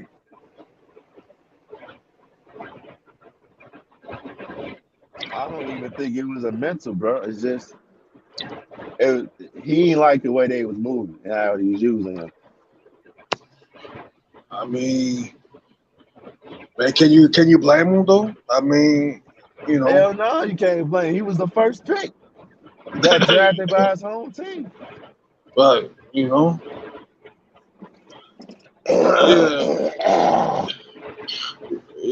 Yeah, but I mean, hell, shit, Miami, he showed you how to beat Giannis and them. If you build that brick wall for Giannis, ain't nothing else he can do. Miami, yeah, Giannis is starting to become a better shooter. I mean, you gonna let him beat you with the shots. Yeah, if you could close him out inside, keep him from coming inside. Yeah, that's pretty much y'all pretty much win. I don't know. Excuse me. Shit, I thought I had it on mute. I didn't mean to clear my throat, y'all. Yeah, like that. I mean, they can choose to, you know what I'm saying, keep them, or they can flip them for some pieces. You know, I think it's gonna wind up. They gonna wind up flipping Hey, to get I some want to. pieces. Yeah. My question is, I want to figure out what Miami gonna do. What kind of pieces they gonna add on? They can. I mean, they made it to the NBA championship. I mean, I don't know. I don't see them getting back there again next season. You know what I'm saying? But they just I can. need. My bad, bro. Go ahead. No. I said, what kind of pieces you think they could get to help pull out? I mean, I can see them going after Kristen Wood. well, that'd be a good pickup. Now, if they could do that, if they smart, they'll try to reach out to the White Howard, get a solid center that could bang down low. That help Bam Adebayo out. I mean, you could bring the White Howard off the bench if you want to have Christian Wood starting. You know what I'm saying? So Yeah, and Dex said earlier, Cal Kuzma might end up there. I know he said that the Knicks, but he also mentioned about the Heat too. The Knicks, man, the Knicks made it to the playoffs this year. Yeah, the Knicks could use. Yeah, like Flight won't. Like Flight said, he won't. Julius Randle need to get the boot. You know what I'm saying? His ass need to get out of there. Because shit and I don't know. RJ Barry, you might want to keep him another year. I don't know. Even though I hear some rumors about maybe RJ Barry should leave, but I don't think that's gonna happen. I try to trade him, man. If it's if there's any truth behind that, the Pels maybe want to get rid of Zion. I'm calling them up and like, look, who you want? How many picks you want? Send us Zion. Hey, unstoppable. The drive was only 4 days away. What's gonna happen in the next 4 days? It's gonna be very interesting. It might go down draft night. You might see a lot of shot before he might be sit down come draft night. A lot of Hey, folks might move. hey, if Zion get moved, man, that would be well, I'm not gonna say it's gonna be breaking news, but that's gonna be shock. I mean, I'm not gonna be surprised really, but Zion leaving, I don't know. I I just wouldn't move don't. him though. I mean, then again, they might not move him because shit, they got him for 5 more years. Yeah, They that's got him true, for but 5 years, so it's like, yeah, hey, let's run this junk back one more time, see what we can do. uh, With you, they about you to run know. it back to this shit. They about to run it back now. This is the time because if this don't work, I don't see them being around there for the next 5 seasons. Yeah, he just be on another team if it don't work with them. Yeah. But it should work because shit, they was the number 1 seed with Zion. So why wouldn't it work? I mean, if everybody being healthy, yeah, you got a damn good chance.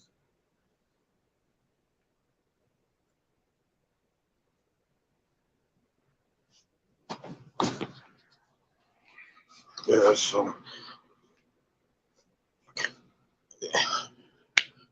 yeah, well, I heard Michael. Yeah, I was looking at some things on Michael Jordan and stuff. That I heard. I don't know, man. I heard some rumors too that LeBron was thinking about trying to buy the team from him. I don't They think. I said don't think that's LeBron. happening. Yeah, and I heard him on the headlines. If anything, I see that if LeBron gonna own a team, I see he might own one of those new teams when they do the expansion, or he might try to get the Cleveland Cavaliers. Oh, they ain't gonna let him own Cleveland, man. I don't see that. Oh, man, that'd be Oh, something if they. I can see it happen. That'd be something if they did, but he might. You know what? I think he gonna probably get one of the Las Vegas teams, man. That new suspension team, and they get that on the way.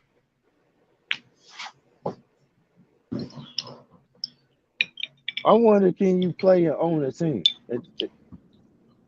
Can you be If you a player owner? can you be be a player owner? That'd be a first, man. Believe that'd be a first. Player owner. Hey, if anybody do it, it'd be LeBron though. It'd be the first time of that shit. He might be like, you know what, man? I'm That'd be pretty dope though. The first ever player owner. like the things go on. He come out the office, take off a suit, get back to a basketball Right. gear.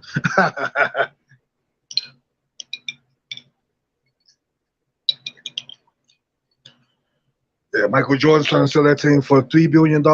Somebody gonna, I think he's I on it. thought he already sold it. I think he sold it. Yeah, he's pretty much. He made a nice ass profit though. You know, but I was shocked when he sold the team. I was thinking like maybe he gonna invest that money in some other things, other spaces he tried to get into. But then I I came across some stuff. I seen that about that whole little gamble little thing he came across. It was funny because Slim came up and talked about that too Oh and yeah. whatnot. So I'm like, man, I wonder if that's any truth to that. You never know because one thing people know that Jordan do got a gamble from. What's that Slim Cahoot? Oh, I ain't saying the name wrong. Yeah, it was Slim Cahoot. So yeah, well, Yeah, he sold the team now. So I guess man. My guy, I don't know. Like me and Dex was talking about this a while back, man, months ago. I don't think Michael Jordan was putting. Saying they said at the owner's table. Saying that secret in that meeting and stuff. I don't know. I don't think Jordan was supposed to be successful as he could have been. I don't know if he was. I don't know what goes on in those meetings, but we're quite sure. There's a lot of stuff that takes place. You know. yeah, maybe he wasn't sitting. Maybe he didn't let the his GM and his scout team, do their job that he wanted to be a part of. I mean, we understand you was a good basketball player, but shoot, maybe scout talent is not your expertise. I should say that's not your strong suit. Shit, I don't even think he was up there scouting half the time. You know what I'm saying? Right. So it may be because if he was more involved, then maybe he could have did better. I'm talking about like really scout players. You know what, yo? I love to hear what made him pick Michael Kidd Gilchrist. Because that shot was funky. I think Michael Kidd Gilchrist might have the worst shot in NBA history.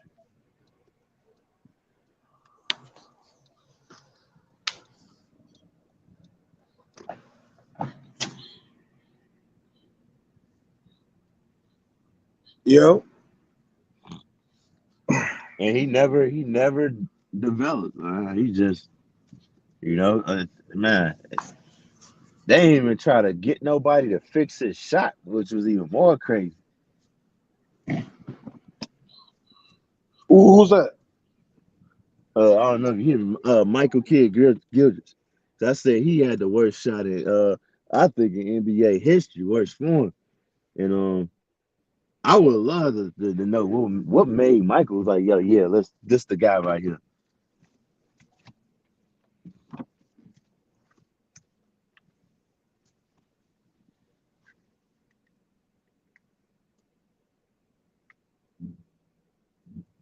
Can you hear me? Anybody hear me? Tell me this phone acting stupid again.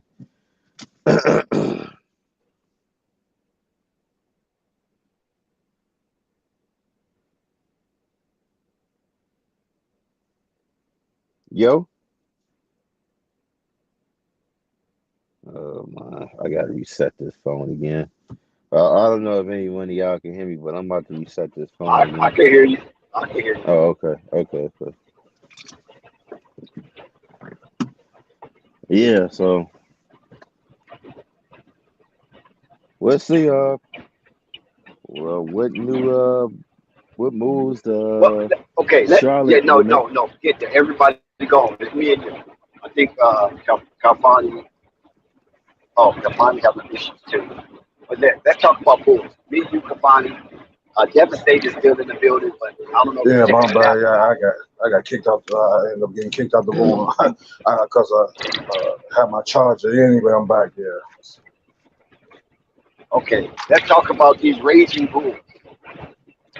Oh, what First, about the Oh, Bulls? I first knew. question. First question. Hashtag C Red Nation. Run with us. Do Booch resign? He did. Oh, that's surprising. Wow, I didn't think that was gonna happen. No, he Explain said, it. do he resign? He said, do you think he'll resign? Oh, is he gonna be signed? I mean, who's gonna pick him up? Shit, he better be signed. Shit. I mean, So, Cavani, are you saying right Yes, sir. here, live on Flight Sports TV on Father's Day, that there's no appetite for Booch out there in the NBA landscape? no. Can you hear me? Wow. Okay, Yeah, we okay, hear you. I'm back. No. Well, who he gonna go back to? Orlando Magic? Oh, I don't. Shit. I don't know. I'm just asking. So you said no. You blatantly said no. What about you, Unstoppable? Do you believe there's an Do I? appetite in these in these NBA in the NBA landscape for the talents of Booch? Yeah, Well, this I is think some this. if Chicago don't want to bring him back, I think he got a place. He can go somewhere. Oh, Couple of teams. Where you assume that he might can go? if we gonna send him to a flight to New York, it's like y'all can Where have is him. Booch unstoppable? Unstoppable. Where is Booch viable option? Back to Chicago. Maybe he'll go to Los Angeles Lakers. Now, see, there you go. Charlotte. That's where you're wrong. The What? Lakers. The Lakers? Hey, Oh, hey, You know he ain't going to want him no on your damn team, Lakers. Dex? You don't want him on your you don't team, What? want him? Dex? He's not playing any defense. We need somebody that's going to get down in the trenches and crunch some bodies. You Booch is ain't not gonna doing find it. nobody. We already, Matter we of fact, already got, you we have already got somebody. Anthony Davis. I mean, come on now. Anthony Davis want to play a power forward, man. He don't want to play the center. That's what I'm saying. So we already got him. Don't want to get down in the trenches. So we don't need another. They're going to be fighting to shoot three. You know what, Dex? I hope y'all get him, man. Yeah, Why? I mean, the Lakers ain't even looking for you. just so I can hear the steam coming out your damn ears when you hear they sign it. Man, the Lakers not checking for no Booch. But listen. Okay, listen, Street. Let me give you a little historical background. We got two Chicago Bulls fans, okay? And for some reason, they like to trounce on my Lakers, even though the Los Angeles Lakers, we missing Marvin, so Marvin, we missing him. Even though the Los Angeles Lakers went further in this season than the Chicago Bulls, who couldn't get out of the playing situation. All through the beginning of last season, they laughed. They threw apple pie in my face. They threw rotten tomatoes at me. And they try to stuff onions in my ear. These Chicago Bulls fans. So now you see why they always try to implement some facetiousness when it comes to Bulls talk and Laker talk. So that's the background of that. So don't be mad at them. This is what they do, especially to me. You, Mike. Hey, Dex, you see me last night? I was trolling in the comment section. Oh, that was you? You were there, you were making that picture with the headband on you. If you go close to the picture, I couldn't see it. Yeah. I knew it was somebody strange. Yeah. So, on the real tip though, where do you see Boots? Is it realistic he resigns? We already know what they're going to do with Patrick Williams. They're going to allow him to test the market to see what his value is, because Chicago Bulls really want him on the discount. I think they re-sign him. Because man, to have him walk for nothing, that's gonna look real bad on him. After giving away You know, all that assets, right, right? All those right. You assets. know, so I think they prefer to re-sign him if they, or even to sign and trade him. But I'm trying to think, what's another team out there that can use him? I kind of I want mean, to say Detroit maybe can. go Golden. Yeah, but they got James Wiseman. Why would they want him? James Wiseman would be coming off the bench. He's not better James than Booch. Wiseman? I mean, Yeah, of he come course off Yeah, the he's bench. better than he's not better he's Only than not better Booch, than Booch. but Dwayne Casey is a good Dwayne Casey's not development. there anymore. you mean Yeah, he know Marseille he is Williams? there, but he the GM now. That's right.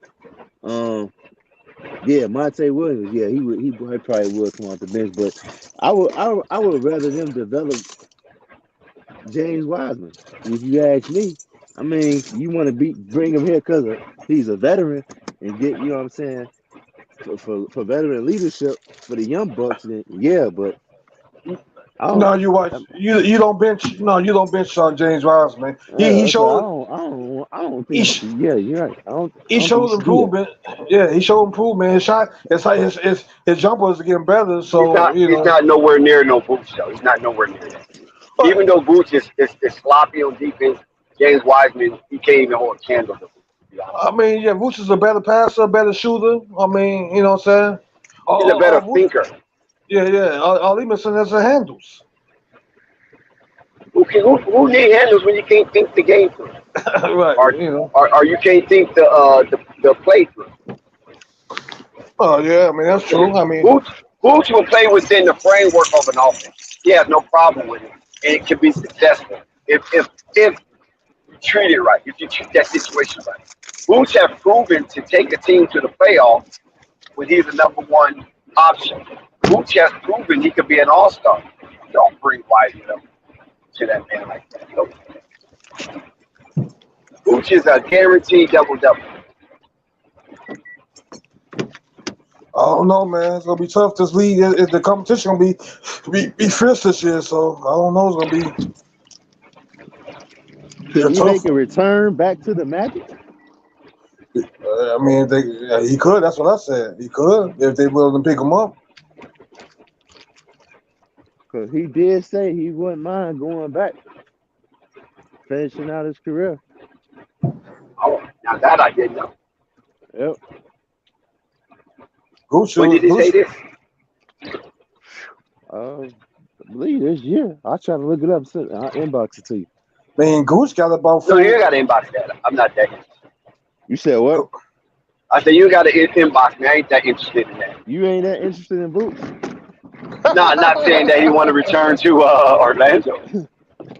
Because I mean, what's in Orlando? He's not winning nothing down there. This Man, they got a nice look. They got a nice little squad. I'm thinking if they maybe add a piece or two, some depending on who they get, I can see them maybe getting competing for a play-in spot. Hey man, they need to play Bobo, man. They need to play Bobo more. I don't know what they're gonna do with him, man. Like I said, I think the whole everybody says that. I they want hold him him on the back, man. Bulls. Hey, we get Bobo over here. Yeah, we'll take him. Oh Hey, man, if we can eat that Jonathan Isaac contract, send Bobo. Give us eat that contract. Send us the 11th pick with Bobo. You know what I'm saying? Or the 6th. They can finesse it for the 6th at Chicago. Eat that contract. Everybody says Chicago. I mean, everybody says Bull should play more for Orlando. But my contestant on that is Bull is too reckless out there.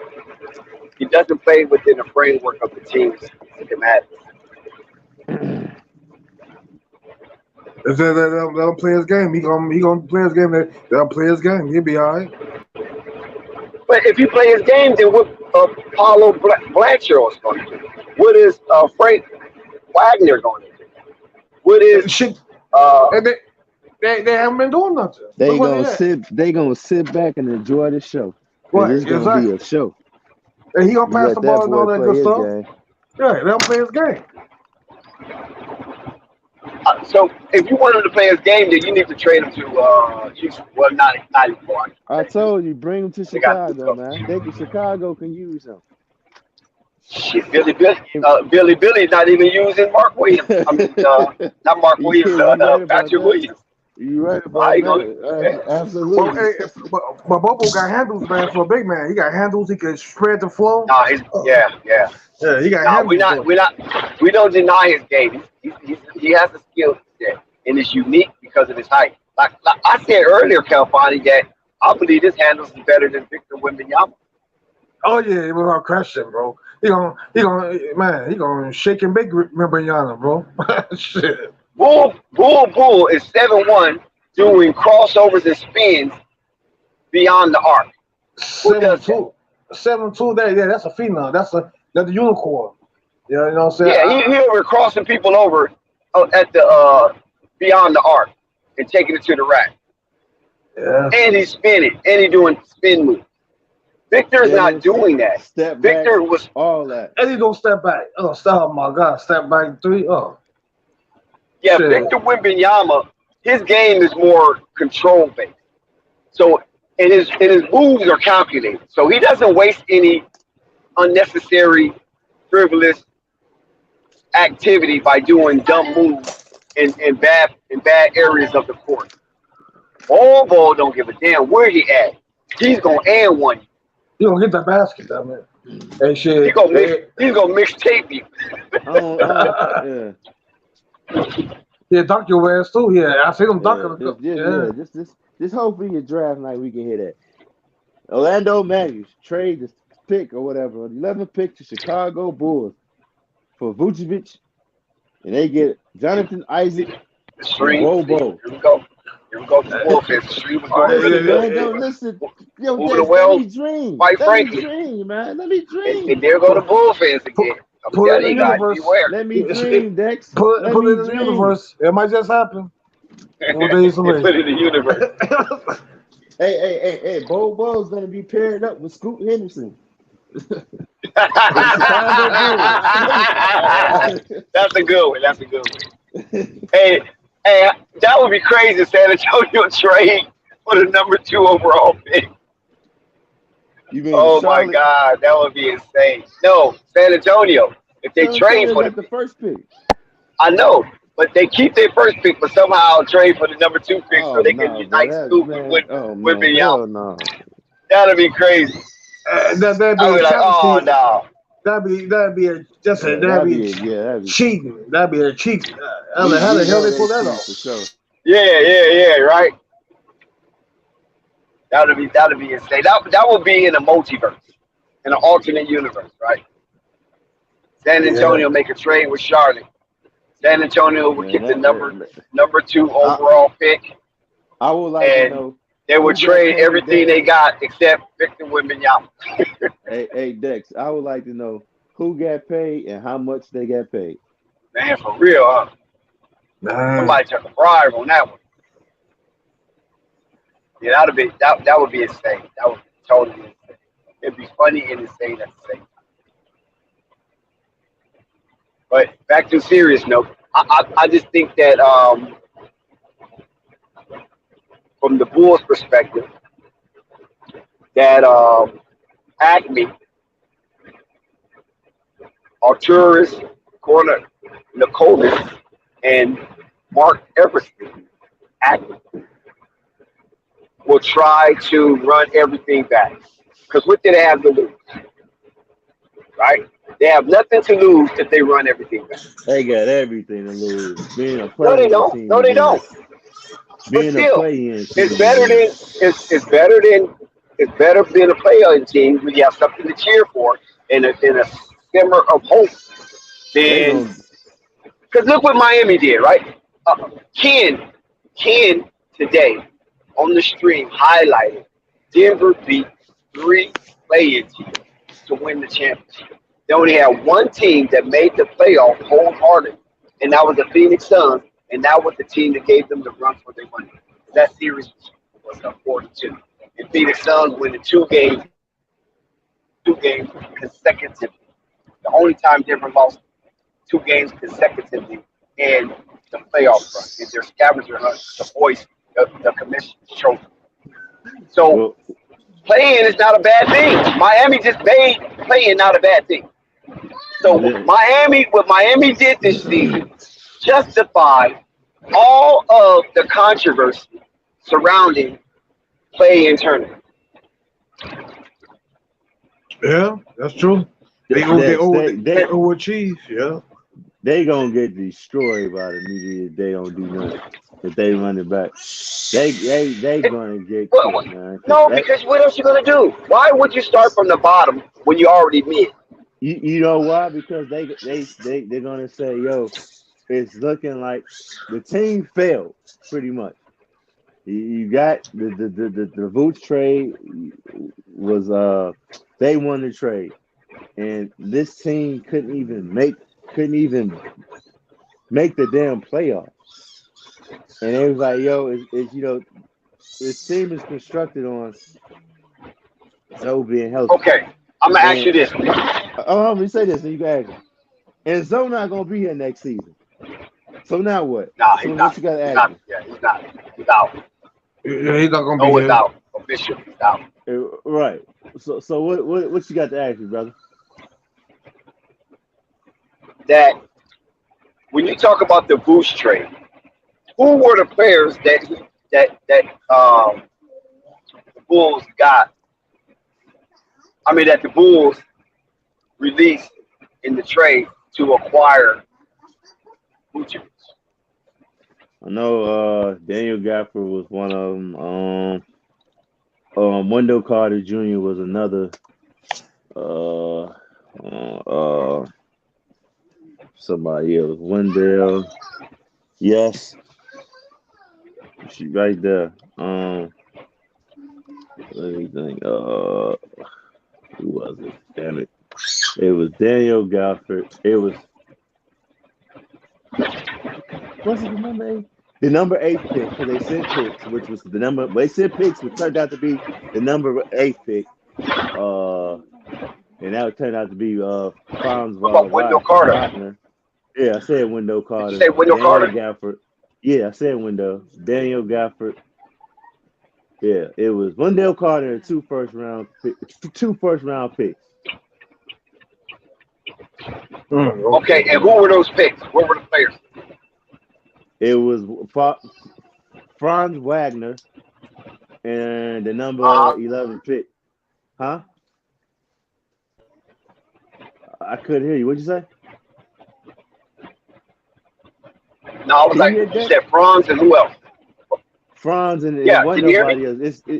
It's the number 11 pick in this year's draft. Get back here because you're on that edge. I don't want you to fall. Okay, now, Yeah. what all those players' names, including the unnamed player in this draft, did any of those players supersede Vucevic output? No. I wouldn't say. I'll say no. Okay, then how did they lose it? How did they lose it? I'm gonna say how. If they made the playoff, I would say they won, but they made the playoff and then lost. Then didn't make the playoffs, and there's a possibility that Boots could very well walk. So they lost that trade if he walks, bro. If he comes back, then I would say maybe it's the even Steven because they bet it on now and Magic's better on the future. And they losing Okay, but in the if now, it's man. even Steven, okay, but if it's even Steven, have any of the teams that those players went to did better than the Bulls since Vucevic been a part of the Bulls? No, I would say it's even Steven if he stayed, but if he walks, they lost that trade, man. Because they made the playoffs one time with him. Yeah, that's what I'm saying. Only if he walks. They lost it. But if they get him to stay, it's even Steven. Yeah. I think But that's what I'm should saying. stay. Even if he stay, California, 1 second, just wanted to point out. Even if he stay, how could you render it an even Steven trade when none of those teams or players have individually done better than Booch as a player or the Bulls as the organization?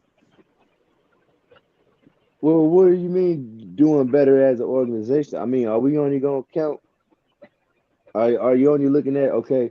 They made the playoffs This that group, one time with yeah, him. yep, in the play-in, I mean that's you said and the play in. in the play-in. And what other team made the play-in that was a part of Boots trade? That the player that went to. No other team because like I said, I believe it was like I said.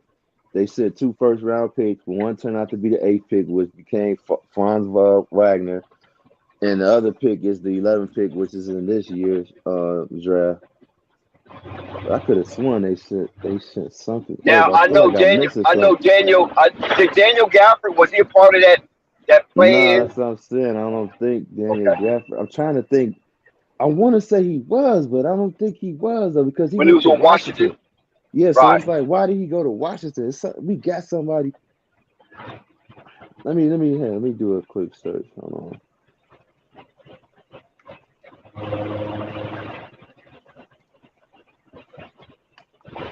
Okay, let me see if I can find something.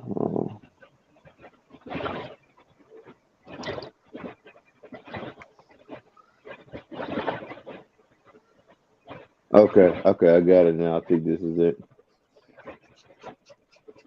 The Bulls include Wendell Carter, Otto Porter Jr., and first-round picks, and they got Aminu in the deal, but they still not saying Daniel Gafford.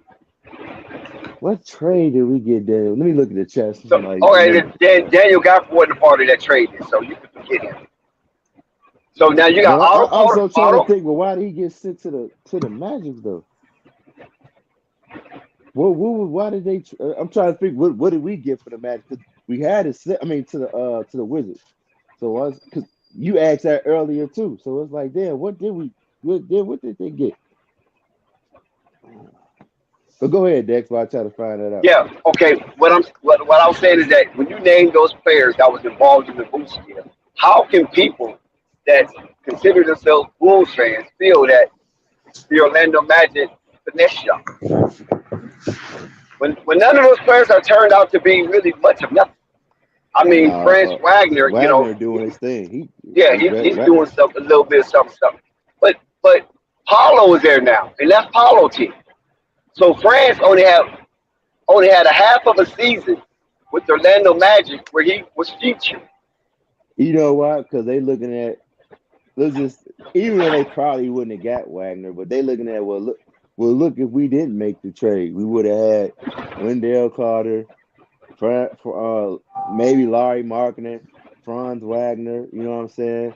But listen, Patrick who Williams. is Wendell Carter? Who the hell is Wendell Carter? How are you looking back in your rearview mirror at fucking Wendell Carter? Think about it. Hey, they looking at him because he a big that's defending and that could stretch the floor also. So they looking at it as like, well, shit, Vooch ain't they looked at it like Vooch, you know that peak when Vooch was playing like shit. They look at it like that too. It's like, man, we better off just keeping Wendell. But if Wendell is not clicking offensively right now, just like Vooch was, they looking at well at least we don't have to worry about him not putting no effort on the defensive end. You know, they like But Wendell Carter is Vooch over sometimes. here getting killed by Wendell Carter's only 24 a years old center too, like man. Dwayne Dedman. You know what I'm saying? He Yeah, over here but getting he killed only by have Dwayne Dedman. He only have 2 good games a year. One at home against the Bulls in Orlando, and one on the road against the Bulls in Chicago. Outside of that, you don't even hear nothing about.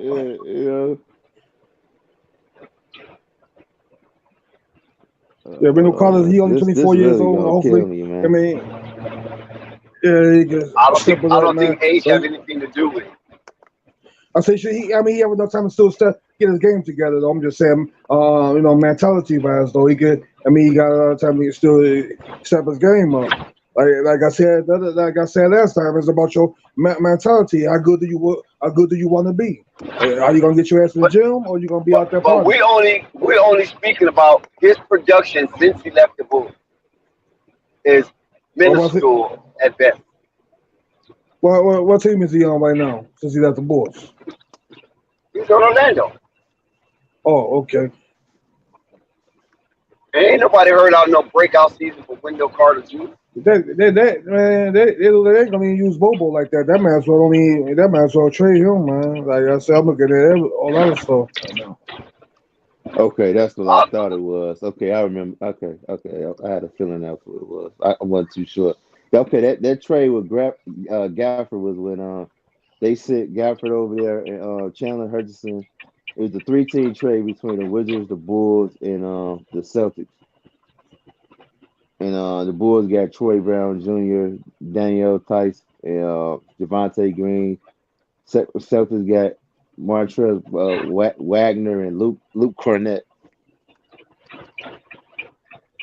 With Daniel Gafford. Huh?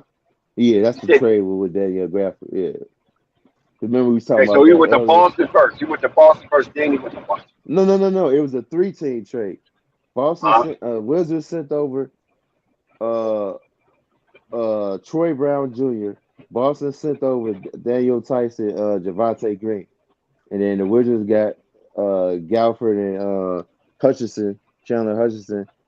Celtics got Cornette and Wagner. Montrezl Wagner. I guess how you pronounce his name. He probably out the NBA. I don't even remember this dude. Now what happened to what's the other dude name? Oh Dice? yeah, I remember him. Dice. Yeah, I think he went. I think he's back there. What do you know? Because I know he used to be on Houston. Daniel Dice. Let's see. Hold on. Yeah, he was with Celtic. He was a Celtic at one time. I remember him as a Celtic. Yeah, and I think he went from the Celtics to Houston and back to the Celtics. Hold on. Let me see where he at now. Yeah, he's back with Boston. I remember playing some games. Yeah, I remember playing some games. Yeah.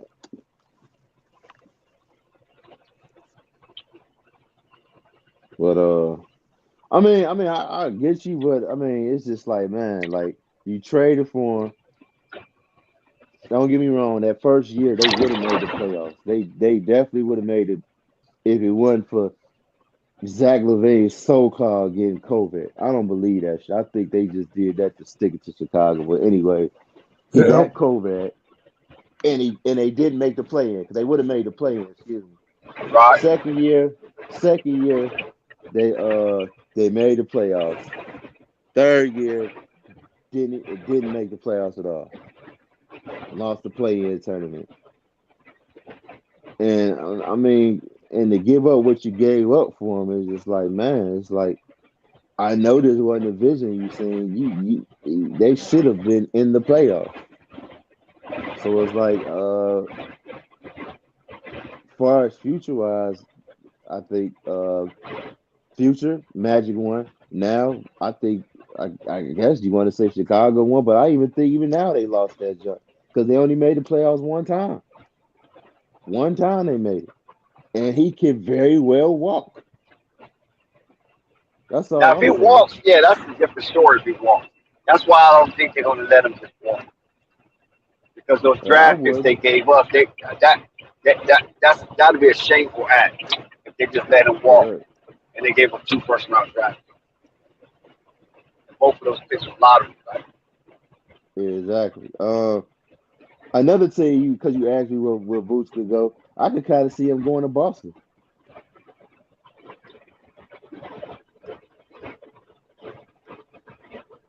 What you think about that? As a backup? Because I don't think they're going to bench Time Lord. You don't think they're going to bench who? Time Lord.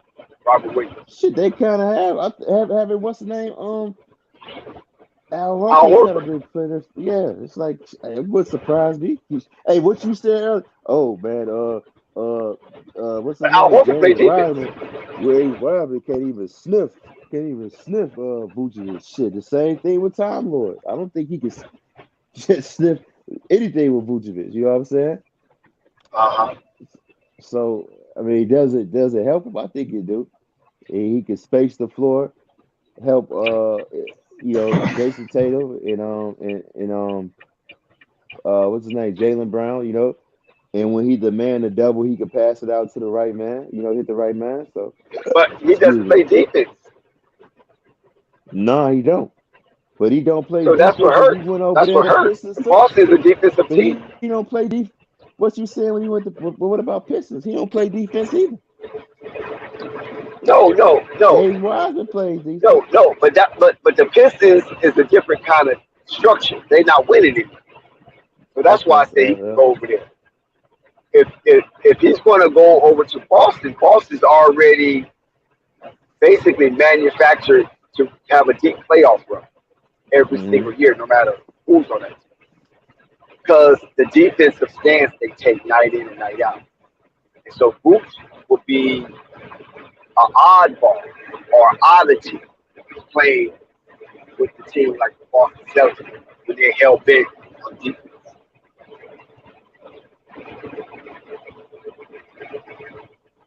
Yeah. But Detroit, you know, they're a team in the making. Boots can play, can get his numbers. Boots probably can be an all-star in Detroit. Uh, with, you know, Jay Cunningham and Jay Ivey and all those guys get back on that court. And Jalen Durn. They still got Bagley. They still got Wiseman. Why they still? That's why it was why I said Detroit. He just they just hope Cade Cunningham need to be healthy. You know what I'm saying? And a couple other guys over there, that'd be okay. You know. What about Miami for Boots? Yeah, what about Miami? Like I said, they need to add. Is he gonna play the PF? Because you know you got Bam the center. Right, that's what I'm saying. You can move Boots to the PF and get scoring out of that. Because who's scoring at the PF for Miami right now? I mean, I could see that. I mean, like I said, I expect Miami need a stretch, right? Miami need a stretch. I definitely, I'm telling you, if I was a betting man, I bet he'll walk. Hey, my other question is, how come Taylor Hero wasn't starting though? I mean, I don't know, but what's wrong with that over there? Taylor Hero should be starting. I comes off the bench, but that's just me though. I know he wasn't available for all the games in this past. Tyler Hero is a starter. He's a starter. Now he won Sixth Man of the Year, but I think this year he's a starter. I mean, you know, last season he started. We're gonna definitely have to start next season. Then I mean, I don't know. Because he definitely started in the playoffs before he got hurt. He started.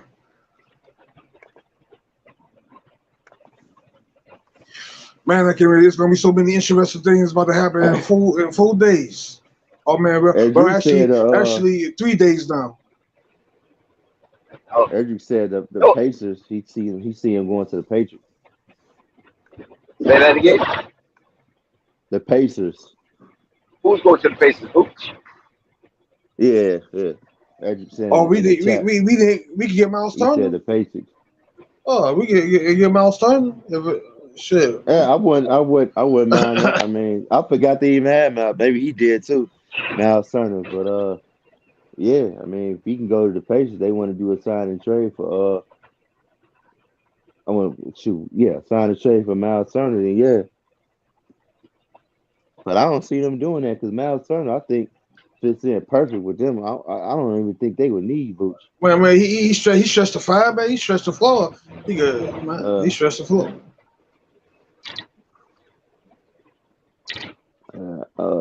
I'm trying to think. What is another team? Because can we say that his option is slim? Really?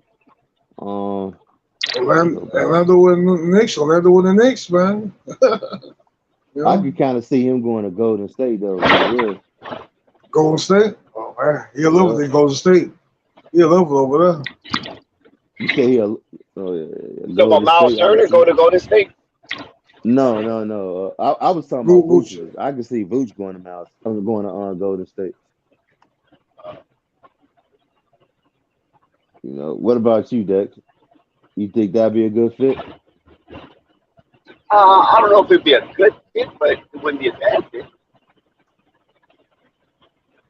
I think Golden State loves the way uh, Kevon Looney plays because it's not in the way of nobody. Kevon Looney's not looking to step back on the 3-point line to crowd that area because the Smash Brothers they need the area for themselves. Right, And right. will Boots crowd that area for him because Boots loves to shoot his threes too. You know?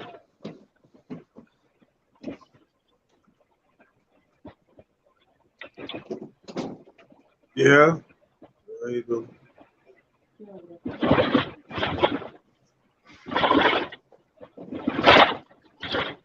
So if you were to be to say whether he stays or he goes, Dex, what do you think is gonna happen?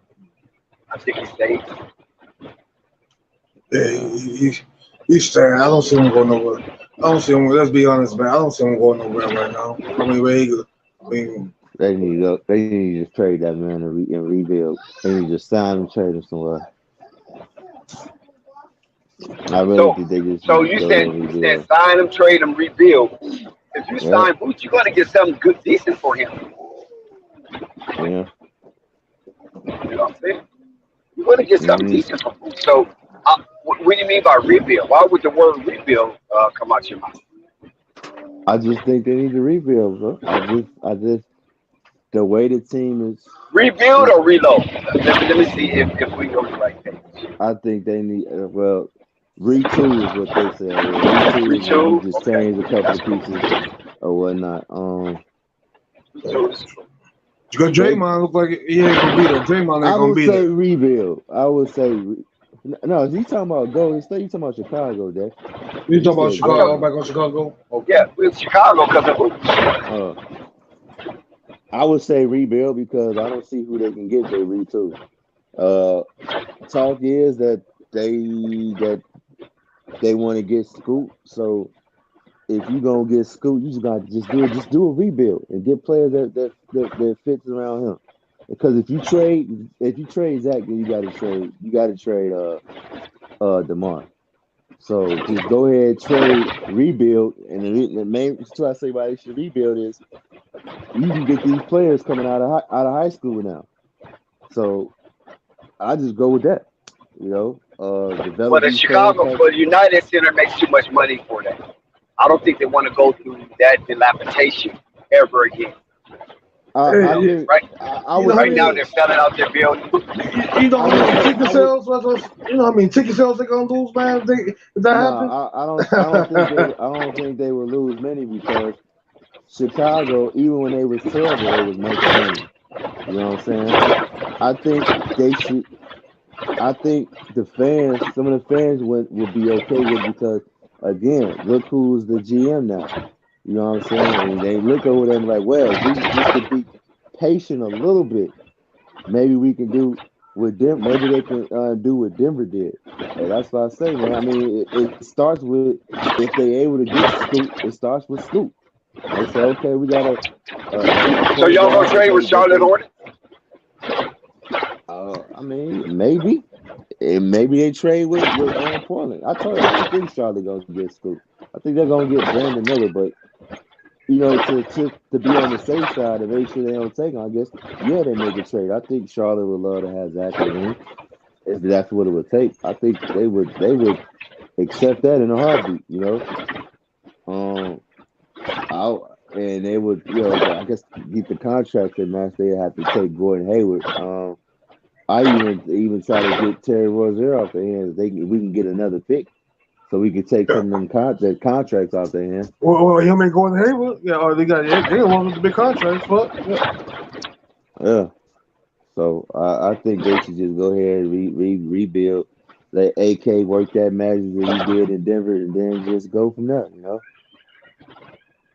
Try to get another pick. I think they're gonna. Well, I believe if Portland was able to trade their pick, that we can get a pick because we got that pick from Portland. So I think they could convince them to give us that 23rd Knicks pick.